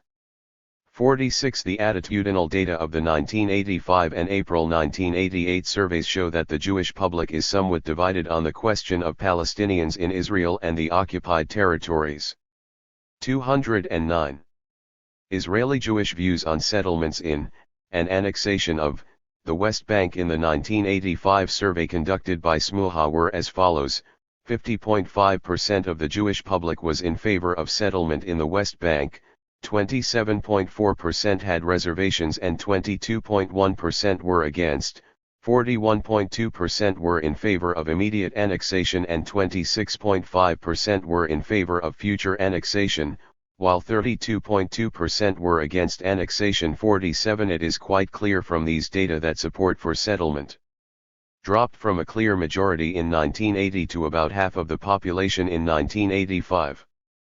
According to Smuha's 1985 data, the Jewish public was confused, divided, and ambivalent on the crucial questions of whether the Palestinians constituted a nation and whether they had a right to self-determination and an independent state in the West Bank and Gaza Strip, to which all Israeli governments had always been strongly opposed. Between 1980 and April 1988, there was some softening of the Jewish public's hardline views on territorial concessions in the West Bank and Gaza Strip. Opposition to a Palestinian state alongside Israel fell from 77% in 1980 to 71% in 1985 to 54% in April 1988. However, the April 1988 poll, carried out a few months after the outbreak of the Intifada, revealed that only 18% of the Jewish public favored a two-state solution and the establishment of a Palestinian state in the West Bank and Gaza. The Jewish population remained internally divided on the questions of settlement and annexation, but was still largely united in rejecting the Palestinians' demands for self-determination and the establishment of an independent state in the occupied territories. Consequently, according to the 1988 poll carried out by Smuha, basic stands had not been fundamentally changed regarding the overall solution to the Palestinian problem. 48 Commenting on the data of the 1988 survey, Smuha writes, "It is noteworthy that 56% of the Jews would prefer continued Jewish domination with the possibility of driving out those Palestinians who resist their rule." 49 With regard to the question of the Arab citizens of Israel, Smuha's 1985 poll revealed that 70% of the Jewish public favored the continuation of the status quo of Jewish domination or even its reinforcement by increasing the state's surveillance over its Arab citizens. 50 In comparison, in the 1980 poll, 65% of the Jewish public felt that the state should increase its surveillance over the Arab citizens. In the 1985 survey, 21.9% of the Jewish public, 210, believed that the most appropriate solution to the Arab minority problem was that the Arabs will be forced to live outside Israel. In the same survey, 33.5% of the Jewish public thought that the Arabs will live in Israel only if they are resigned to their minority status in a state designed for Jews. In Smuha's April 1988 survey, 20.4% of the Jewish public believed that the Arabs will be forced to live outside Israel, and 23.6% thought that the Jews will rule, and Israeli Arabs who refuse to accept this will have to keep quiet or leave the country, showing only a marginal softening of views in this respect. At the same time, 43% endorse the principle of offering the minority a choice between subordination and voluntary transfer. 51 Smuha's data of 1985 and 1988 showed that most Israeli Jews approved of the state's active discrimination against the Arab citizens. In the 1985 survey, between 56% and 87% were against the idea of equal budgets for Arab and Jewish local authorities and schools. A striking majority of the Jewish public was in favor of an increase in the restrictions imposed on Israeli Arabs, which would result in further discrimination against them. A majority of 3/4 of the Jews partly or fully endorse the outlawing of rika and the Progressive List for Peace, the seizing of any opportunity to encourage Arabs to leave the country, and the expropriation of Arab lands within the Green Line for Jewish development. 52 On the other hand, according to Smuha, Israeli Jewish leaders were divided on this question and all opposed the banning of rika. Labor and Likud leaders, Smuha writes, disagreed on the need to continue expropriating Arab lands, and the propriety of pushing Arab citizens to resettle outside Israel. 53 On the whole, both the Israeli public and the Israeli leaders were divided on the question of whether Israel should pursue an active policy of encouraging the Arab citizens of Israel to leave the country.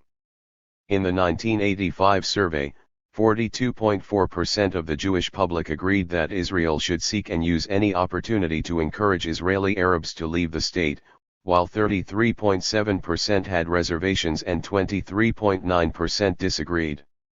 Israeli Jews who favored without reservations an active policy of encouraging the Arab citizens to leave the country seemed to have declined from about 50% in 1980 to about 40% in 1988. 54 However, this fact was of 211 little consolation, since the figures throughout the 1980s were still very alarming indeed. Both in the 1985 and April 1988 polls, a majority of 3/4 of the Jews with and without reservations endorsed the idea that Israel should encourage its Arab citizens to depart. Only a minority of less than a quarter clearly disagreed. 55 According to Smuha, among Israeli Jewish leaders, however, the picture was less grim. They were much more divided and expressed relatively less hardline views on this question than the Israeli public. In the 1985 poll, 20.6% of the Likud camp leaders agreed that Israel should seek and use any opportunity to encourage Israeli Arabs to leave the state, 50% had reservations and only 29.4% disagreed. On the other hand, among labor leaders, the vast majority disagreed, while only 2.6% agreed and 13.2% had reservations. As expected, the best results came from the leaders of the small Mapam citizen rights movement camp, which currently forms the bulk of Meretz. 88.2% disagreed, while 11.8% had reservations. 56 However, when it came to the question of confiscating lands from the Arab citizens for the benefit of Jewish settlements, the views among Jewish leaders got worse. In the 1985 survey, 37.5% of the Likud camp leaders approved of expropriation of Arab lands within the Green Line for Jewish development, 43.8% had reservations, while only 18.8% disagreed.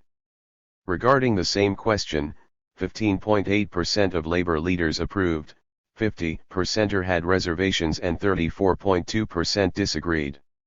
As for the leaders of the small liberal camp of Mapam CRM, 14.7% agreed, 17.6% had reservations and 67.6% disagreed. The views of the Jewish public on this issue are closer to Likud's than to Labor's. 57 According to Smuha, both Labor and Likud were clearly divided on this issue. There was a methodological problem with the way Smuha used the responses to his questions, which consisted of 3 categories: agree, with reservations, and disagree. The with reservations category was both problematic and ambiguous, and was used by Masalha with either of the first or the third category whenever it suited his conclusions that the Jewish population was becoming more accommodating and less intransigent in the 1980s. In fact, the conclusions deduced depended on how one interpreted and used the with reservations category, if with reservations, as opposed to 212. Disagreeing, meant partial approval of land seizure from the Arab citizens for Jewish use. Then there was in the mid-1980s a clear majority among both Labour and Likud leaders approving with and without reservations the premise of land appropriation from Israeli Arab citizens, who between 1948 and 1990 lost close to 1 million acres of land. 58. On the other hand, if this category is incorporated with the disagree one, then the opposite conclusion is deduced. It should be pointed out that there was a general consensus among all Zionist parties in Israel, left, right and center, behind the project of Judaization of Galilee and the confiscation of the lands of the Negev Bedouin in the late 1970s and the 1980s. 59. In essence, this consensus stems from Zionist ideological premises that the state's policies are designed to fulfill the Jewish majority's aspirations, not those of the Arab citizens. The Jewish majority's attitudes, which tend to endorse land confiscation from the Arab minority, are closely linked to the state's land policies and administrative legal drive to ensure total control of land for meeting the needs of the Jewish settler population. While Masalha is reticent about the general consensus mentioned above, the data of his April 1988 survey showed that as many as 58% of all Israeli Arabs and 75% of all land-owning Israeli Arabs reported having lands expropriated by Israel. Moreover, the proportion of Israeli Arabs reporting land confiscation had risen sharply, from 57% in 1976 to 75% in April 1988. 60. This sharp rise was due to two main reasons. First, the continuation of the Judaization policies in the Galilee, including the establishment of more than 50 settlements since the late 1970s and the setting up of Jewish regional authorities with jurisdiction over large tracts of Arab lands in Galilee.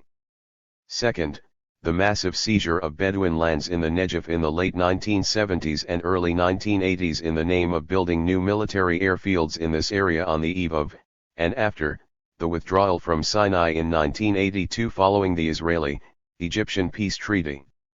According to Masalha's poll of April 1988, the Intifada had a mixed effect on the attitudes of the Israeli Jewish population towards the Palestinians in Israel. On the one hand, the growing polarization among the Jewish population reduced slightly its political intolerance, and on the other hand, demonstration of solidarity by Israeli Palestinians with their brothers and sisters in the occupied territories shocked many Israeli Jews to the point that support for 213. Disenfranchising the Israeli Palestinians increased dramatically from 24% in 1985 to 43% in April 1988. 61. In his 1992 book Arabs and Jews in Israel, Volume 2, Masalha argued that since the late 1980s the Jewish public had become more tolerant and less intransigent towards the Palestinians in general and Arab citizens in Israel in particular. There are, however, some discrepancies between the figures mentioned in the second volume of Arabs and Jews in Israel, and the figures revealed by Masalha himself in a symposium held on June 4, 1990 at Haifa University entitled Education Against Hatred, which were cited in the Hebrew Daily Hadashot on June 5, 1990. According to the figures cited in Hadashot, the April 1988 survey showed that 58% of the adult Jewish population would disenfranchise all Israeli Arab citizens, 74% were in favor of active discrimination by the state against the Arab citizens in all areas of life, 75% would not be prepared to work under an Israeli Arab boss, and 59% supported the transfer of Palestinians. 62. However, whether Masalha's figures were 43% or 58% for those who would disenfranchise all the Arab citizens, this proportion was very alarming, especially taking into consideration that at the same time about 40% of the Jewish public believed that Israel should seek and use any opportunity to encourage Israeli Arabs to leave the state. 63 Hadashot of June 5, 1990 quoted Smuha as explaining at the Haifa University Symposium that the intolerance stems from the structure of the state, from the centrist forces, not from the periphery. According to Hadashot, Smuha also suggested a number of conditions which were reinforcing the Jewish population's hostility towards the Arab citizens. 1. Jewish society lives in a hostile environment, and it is only natural that hatred towards the Arab citizens should develop. 2. In order to rule over the occupied territories, Israel has no alternative but to deny the Palestinians human and civil rights. 3. Israel was still an ideological society with no room for compromise. 4. Israel is a second-class democracy with no civil rights anchored in law, and it is a state in which the Jews have a privileged position. 64. 214. Looking carefully at the tables produced by Smuha in Arabs and Jews in Israel, Volume 2, clearly the situation was only marginally better in 1988 than in 1980. In 1988, 57.5% of the Israeli Jews were still not prepared to accept an Israeli Arab citizen as their personal doctor, and as many as 68% as their superior in a job. 65 However, Smuha himself argues that during the 1980s the Israeli Jews became somewhat more tolerant, less certain, and more confused in their attitudes towards the Palestinian citizens of Israel.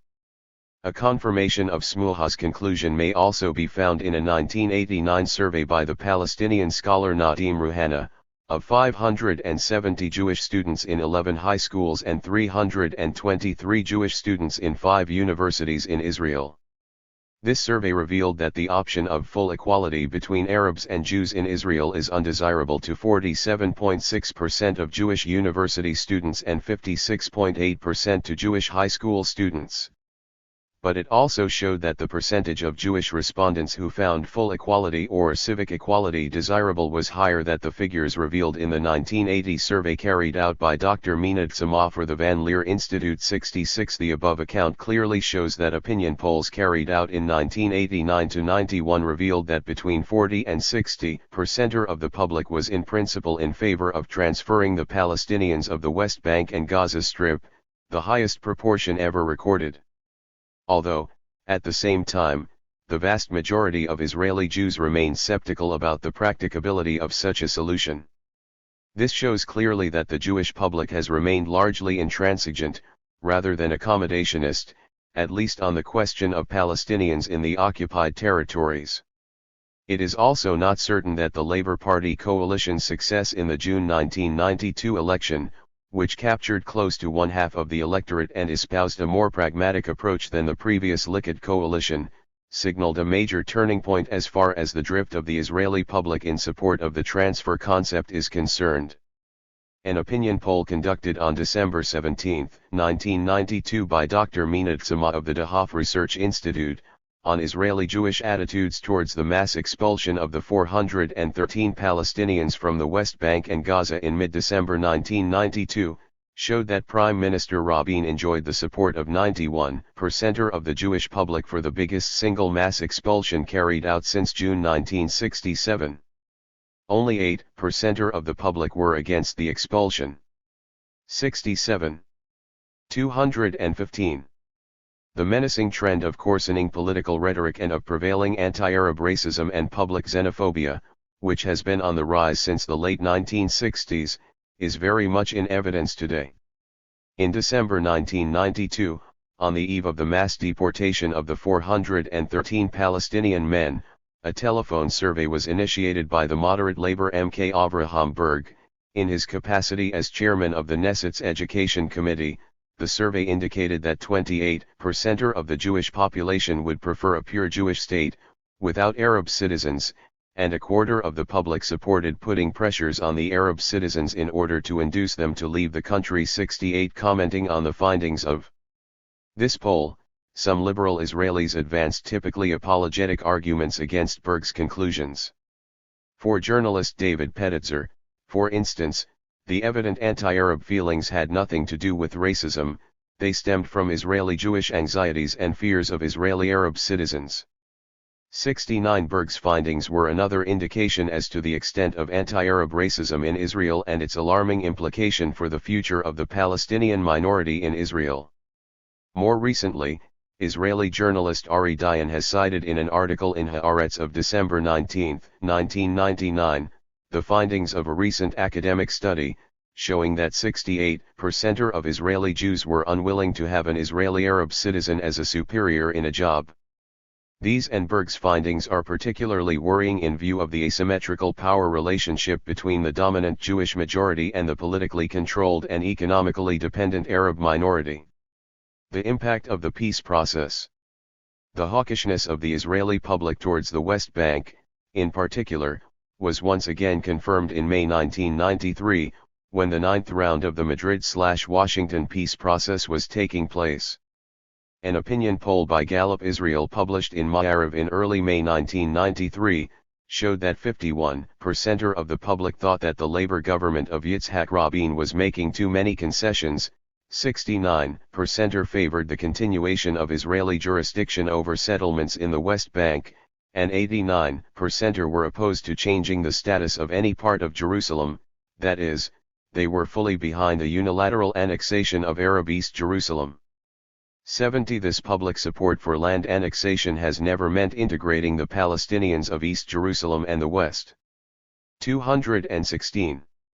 Bank into Israel. When the Rabin government sealed off Israel's borders with the occupied territories on March 30, 1993, thus throwing at least 100,000 Palestinians out of work, the Israeli Jewish public was strongly behind it. Judging by opinion pollsters and commentators, although the Rabin government relaxed the initial ban on Palestinians crossing into Israel proper, both this government and the overwhelming majority of public opinion support social and economic separation between Israeli Jews and the Palestinians of the territories. 71 Support for both land annexation and economic and social separatism could increase public endorsement of latent and discrete transfer, such as in the case of the current policies in Arab Jerusalem. On the other hand, real progress in the Israeli PLO talks, leading to a recognition of the Palestinians' right to self-determination and a readiness on the part of Israel to withdraw from the West Bank and Gaza, could potentially have the effect of diminishing public support for territorial expansion cum transfer, at least as far as the Palestinians of the occupied territories were concerned. On the whole, it would be impossible to predict the effects of the establishment of a Palestinian entity in the West Bank and Gaza on the status and future of the large and increasing Palestinian minority in Israel, which by 2020 is expected to be at least a quarter of the total population and could reach 35 to 40% of the population by the middle of the 21st century. 72 In any event, however, because the desire for more land and less Arabs is so deeply rooted in Zionism, there is little hope that the themes of territorial expansion and Arab transfer would completely disappear from public debate.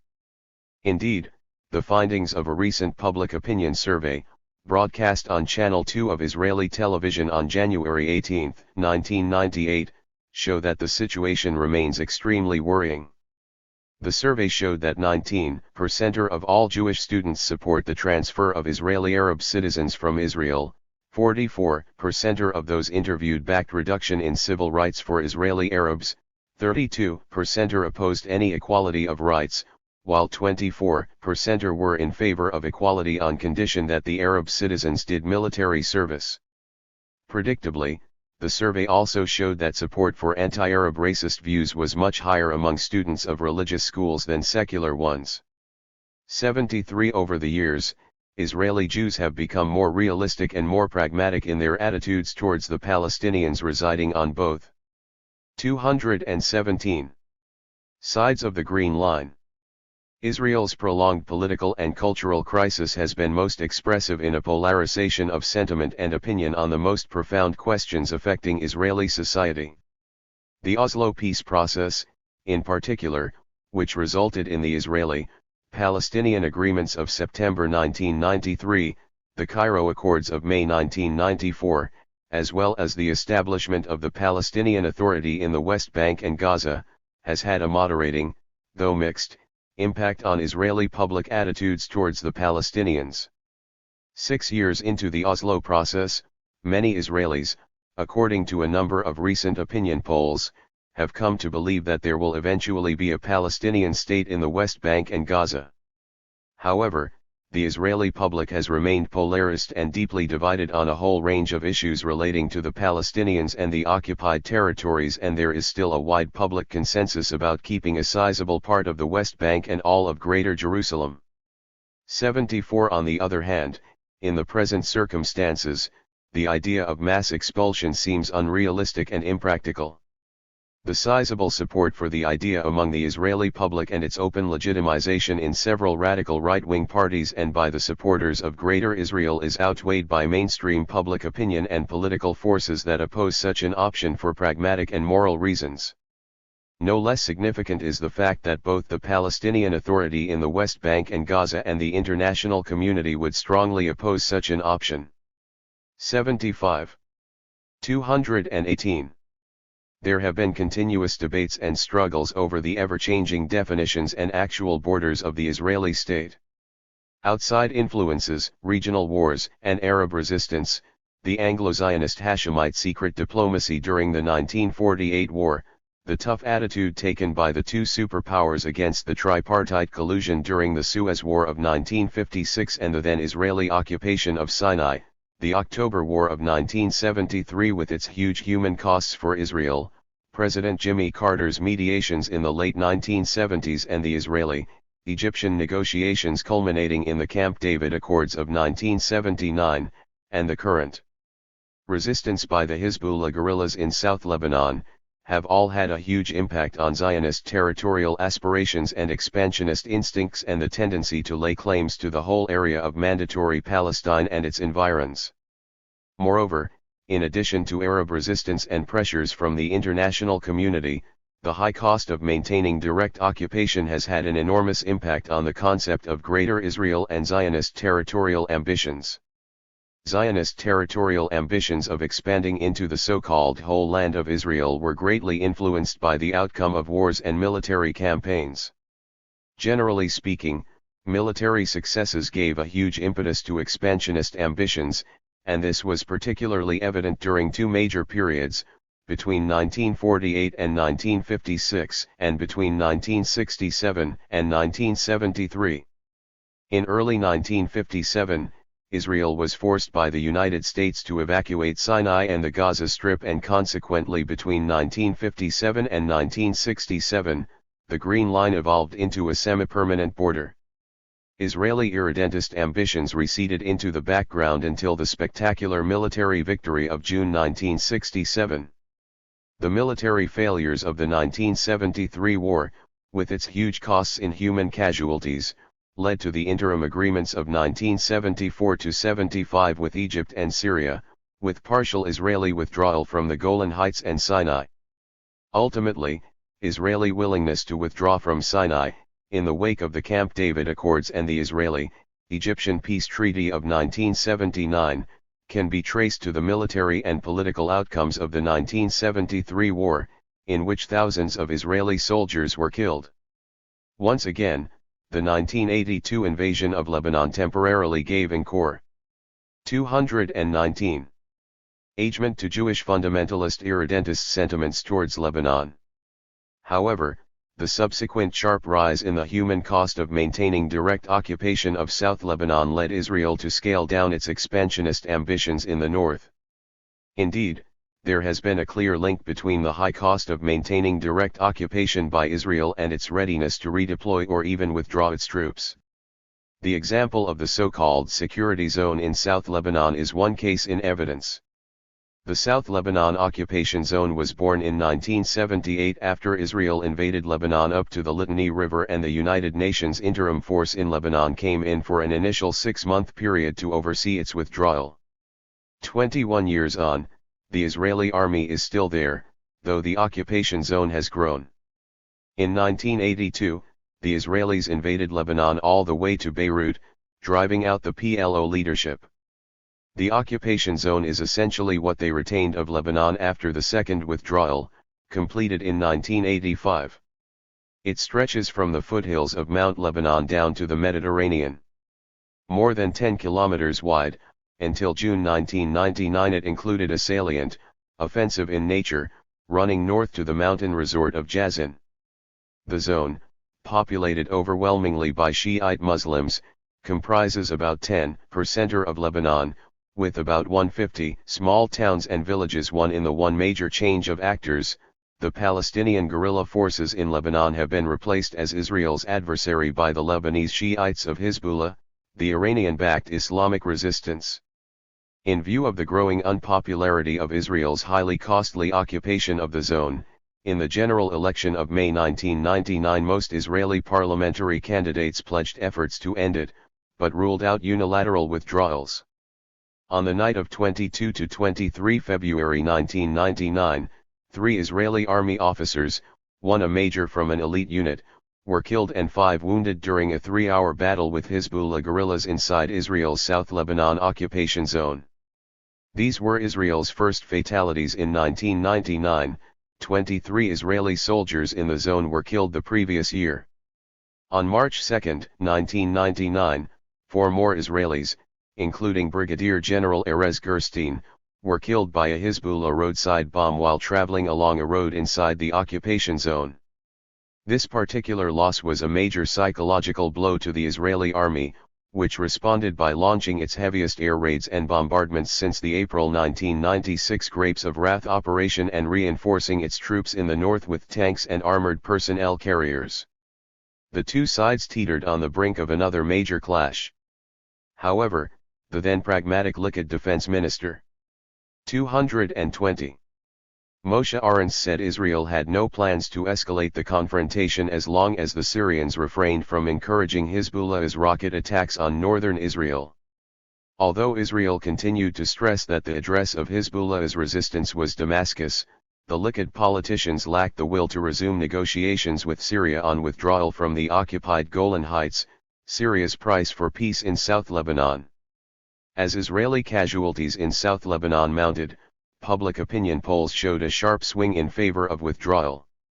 In March, Labour's Ehud Barak pledged that, if elected prime minister, he would have the army out of Lebanon within a year and would revive the Israeli-Syrian negotiations track, which had remained dormant throughout Netanyahu's tenure. From mid-1998 onwards, the Israeli army began debating a plan involving a withdrawal from the Jazan salient and a redeployment to new fixed positions along the south bank of the Litani River. As this would concentrate troops along a shorter front and reduce the number of outposts, fewer Israeli troops would be targets of Hezbollah's guerrillas.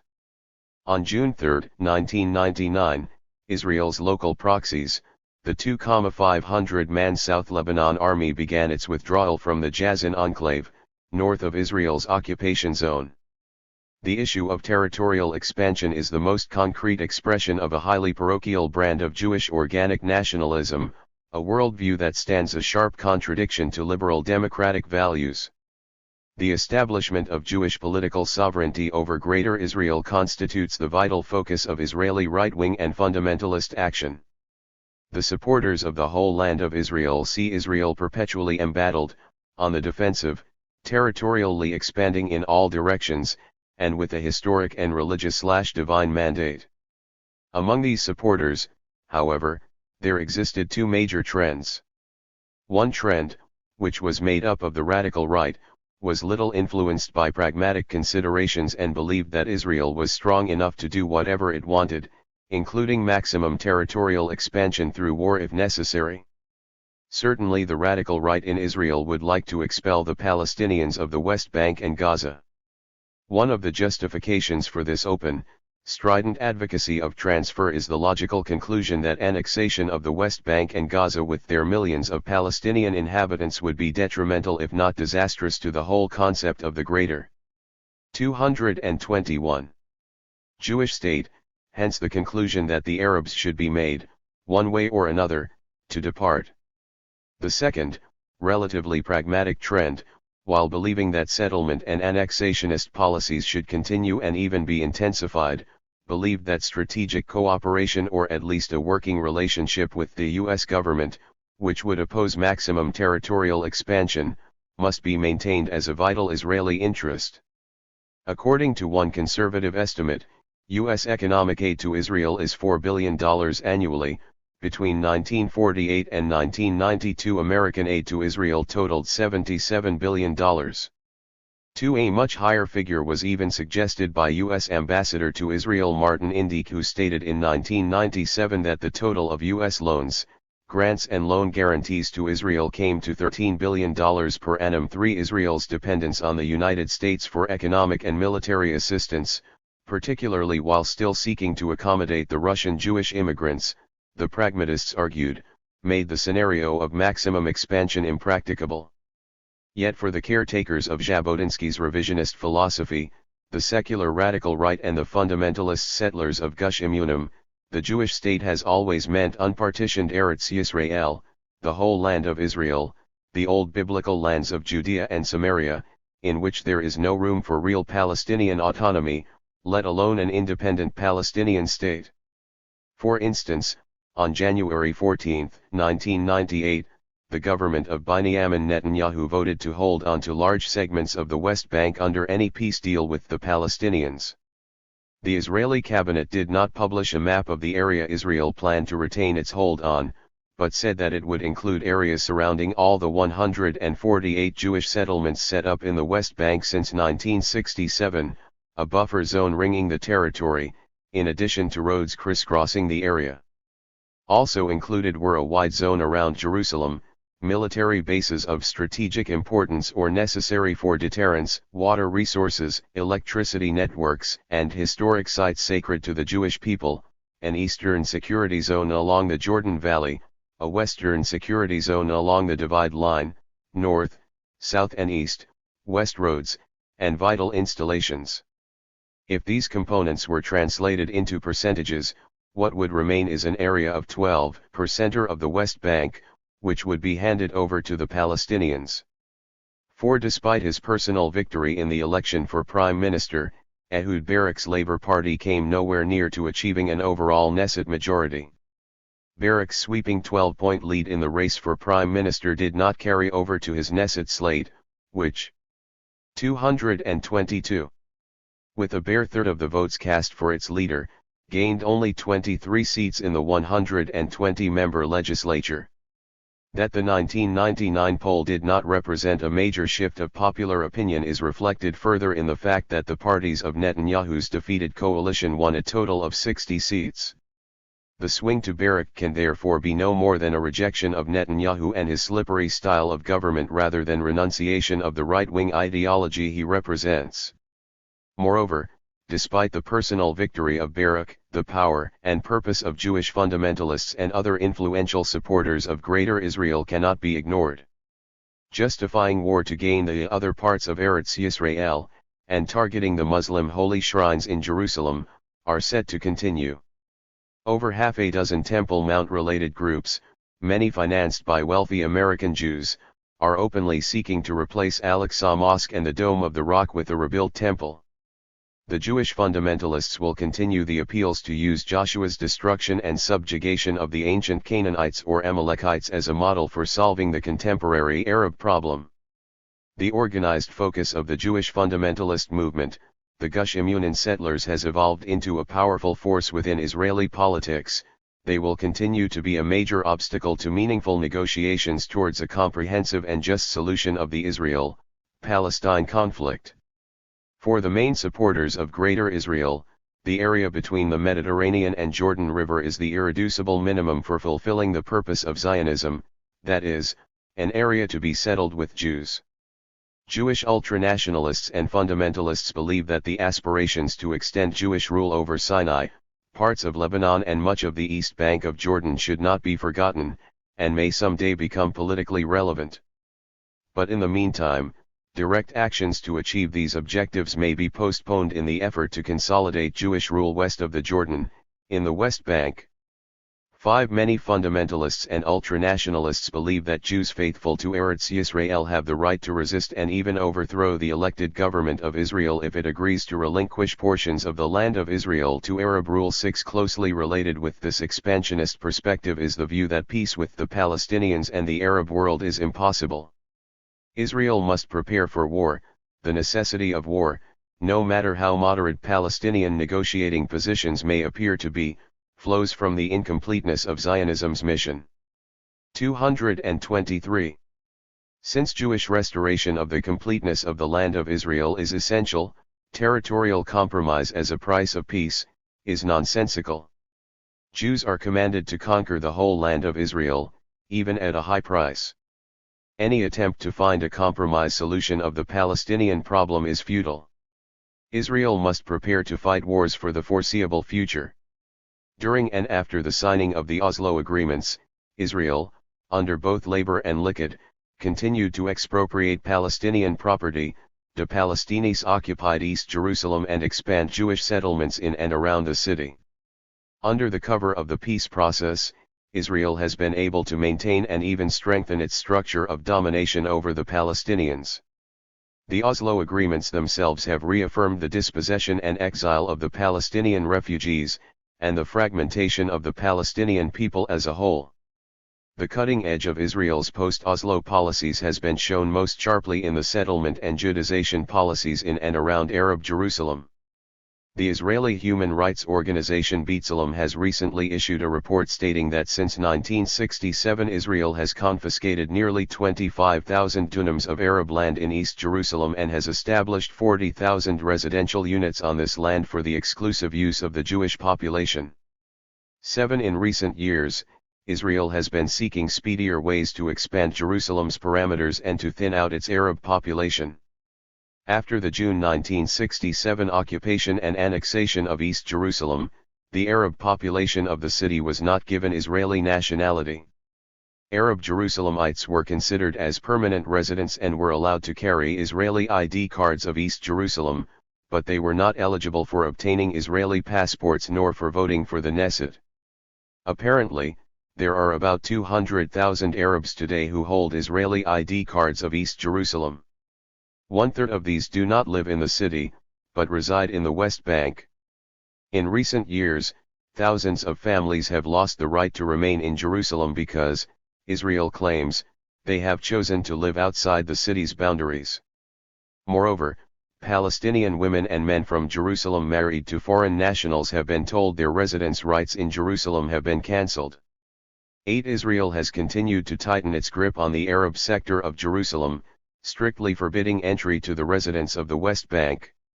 Israeli practices of denying Palestinians building permits and levying high municipality taxes are also driving thousands of Palestinians out of the city in search of a more affordable place to live. 224. One of the victims of Israel's ethnic cleansing policy in East Jerusalem has been Professor Musa Budayri, a political scientist at Al-Quds University in Jerusalem and a resident in East Jerusalem. A native of Jerusalem, his family has lived there for centuries. He was recently given a tourist visa, valid for several weeks, and told that he would have to leave the city by August 22, 1999. Budayri is one of thousands of other Palestinians in a similar situation who do not share his academic or international connections. They are all subject to the threat of being turned into tourists in their birthplace. According to the Israeli Ministry of the Interior, 2,200 Jerusalem ID cards of Arab families were confiscated between 1996 and May 1999. The Orient House Center for Civil and Social Rights in East Jerusalem is handling the cases of 10,287 Palestinians who were deprived of their Jerusalem ID cards between early 1994 and the end of May 1999. According to CCSR, some 1,260 Arab Jerusalemites were deprived of the Jerusalem ID cards in the first half of 1999. 9. The Ministry of the Interior uses the following pretexts for the confiscation: a prolonged absence from Jerusalem, and the holding of foreign nationality. Yet many Israeli Jewish citizens residing in Jerusalem hold dual nationality without ever running the risk of being expelled from their homes. The measures of the Ministry of Interior cannot but be seen as part of a general strategy to free Jerusalem from its Arab population. They talk about ethnic cleansing in Jerusalem.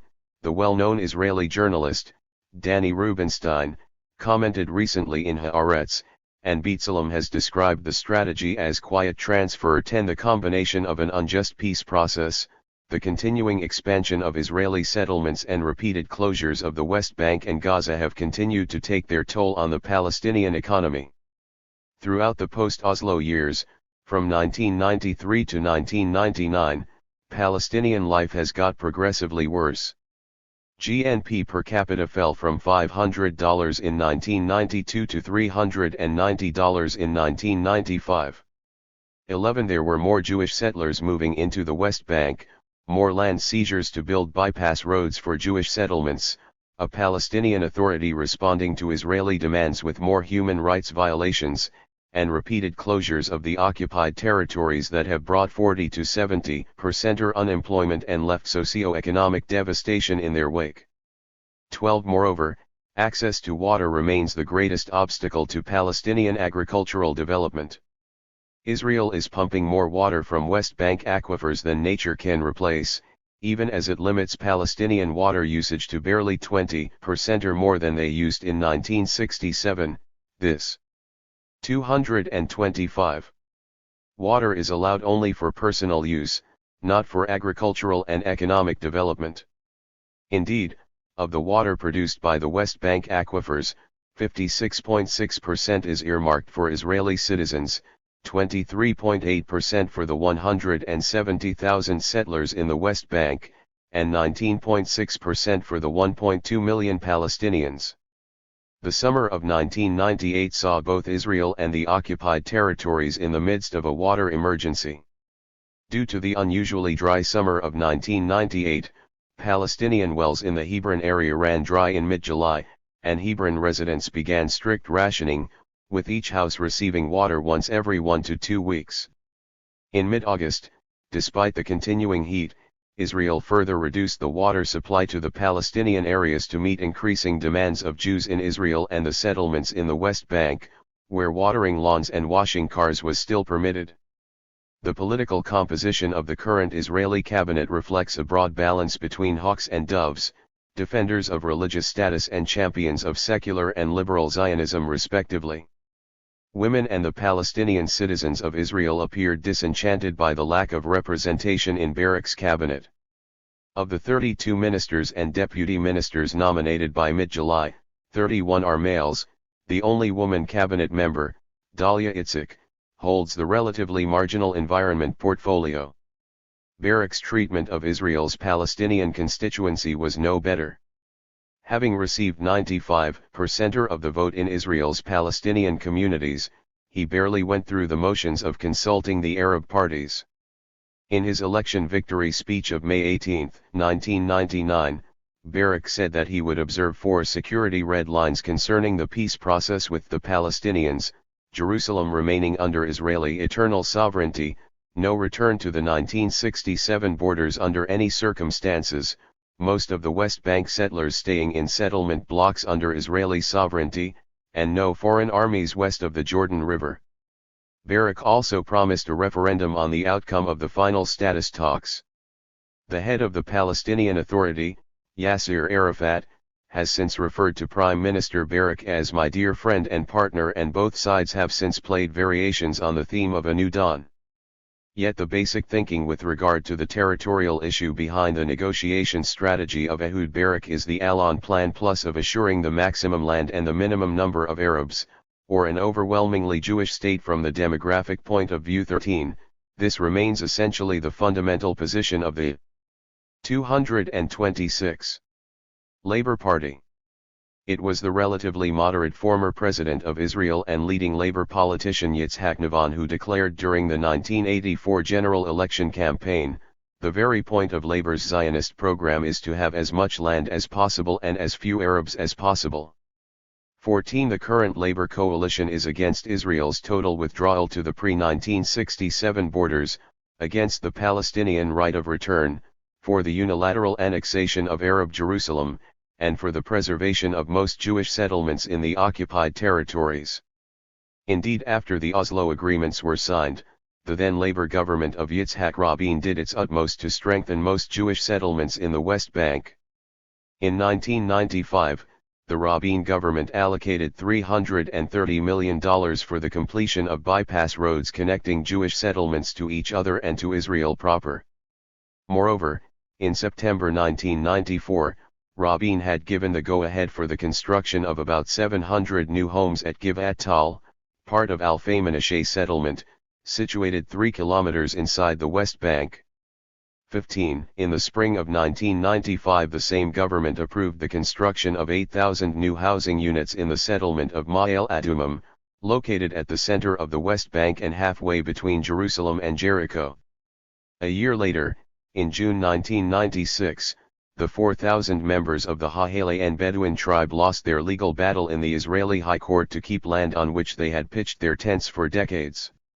They were forced by the Labor government and the Israeli court to make way for 20,000 Jewish settlers who wanted to expand their Ma'ale Adumim settlement by confiscating Arab property. 16. Moreover, the Jerusalem Weekly Kol Ha'ir revealed on October 13, 1995 that Prime Minister Rabin had instructed the Ministry of Housing to expropriate Arab land in order to expand the city limits of Jerusalem to the east, to unite it with Ma'ale Adumim.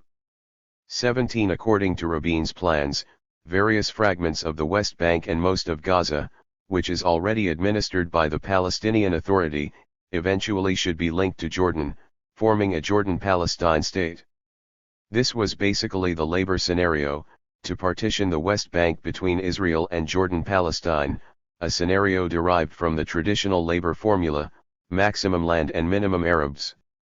For the pragmatists of Labor Zionism, responsive to the constraints exercised by the Western powers on Israel's territorial expansion, and sensitive to Western public opinion, the possibility of more land for Israel was also bound to come up against the hard. 227. Reality of Palestinian demographics and Palestinian resistance. To incorporate Palestinian population centers would alter the very fundamentals of the Zionist enterprise. To incorporate millions of disaffected Palestinians into some kind of Greater Israel would eventually transform the Jewish state into a binational state of Israel/Palestine. What was required was strict physical and political separation of Jews and Palestinians, the latter policed by the Palestinian Authority, while at the same time keeping the structures of domination and inequalities intact. Indeed, for the Palestinians, under Ehud Barak, the current labor strategy of peace negotiations has little changed the facts on the ground. Redeployment and withdrawal of troops in parts of the West Bank have only strengthened the long-standing labor policy of seeking maximum lands for Jewish settlers, while leaving Palestinian population centers outside Jewish control. Over the years, Israeli Jews became more realistic in their attitudes towards the Palestinians in the occupied territories. The Zionist liberal camp sees the peace process helping to maintain Israel as a Jewish state, territorially limited, secure within the framework of peace agreements with its neighbors. 6 years into the Oslo process, many Israelis, according to recent opinion polls, believe there will be a Palestinian state in the West Bank and Gaza. However, judging by the continuous and relentless expansion of Jewish settlement throughout the West Bank and in Greater Jerusalem and the enormous power asymmetry between Israel and the Palestinians, the most likely outcome of this process would be the transformation of Israel's direct military occupation of the West Bank and Gaza into some kind of informal empire. For Labor, the post-Oslo agreements do not preclude the annexation of over one-third of the West Bank and Greater Jerusalem. This outcome is unlikely to result in bringing an end to the occupation and of decolonizing the West Bank and Gaza. It will not solve the Palestinian refugee problem or provide some sense of justice for the Palestinians. A mini-Palestinian state, created in 2/3 of the West Bank and Gaza, and controlled by and dependent on Israel, could not absorb the Palestinian refugees of the occupied territories along with refugees from Lebanon and Jordan and elsewhere. The Oslo Final Status talks are supposed to deal with the core issues of refugees, Jerusalem, settlements, and the borders of a future Palestinian entity. Israel's settlement expansion is part of an attempt to determine the final status borders. But both the Palestinians and the Israelis are aware. 228. That among the toughest core issues of the final status negotiations will be the territorial issue, especially as the new Israeli government appears ready to give falls well short of the least the Palestinian leadership could accept.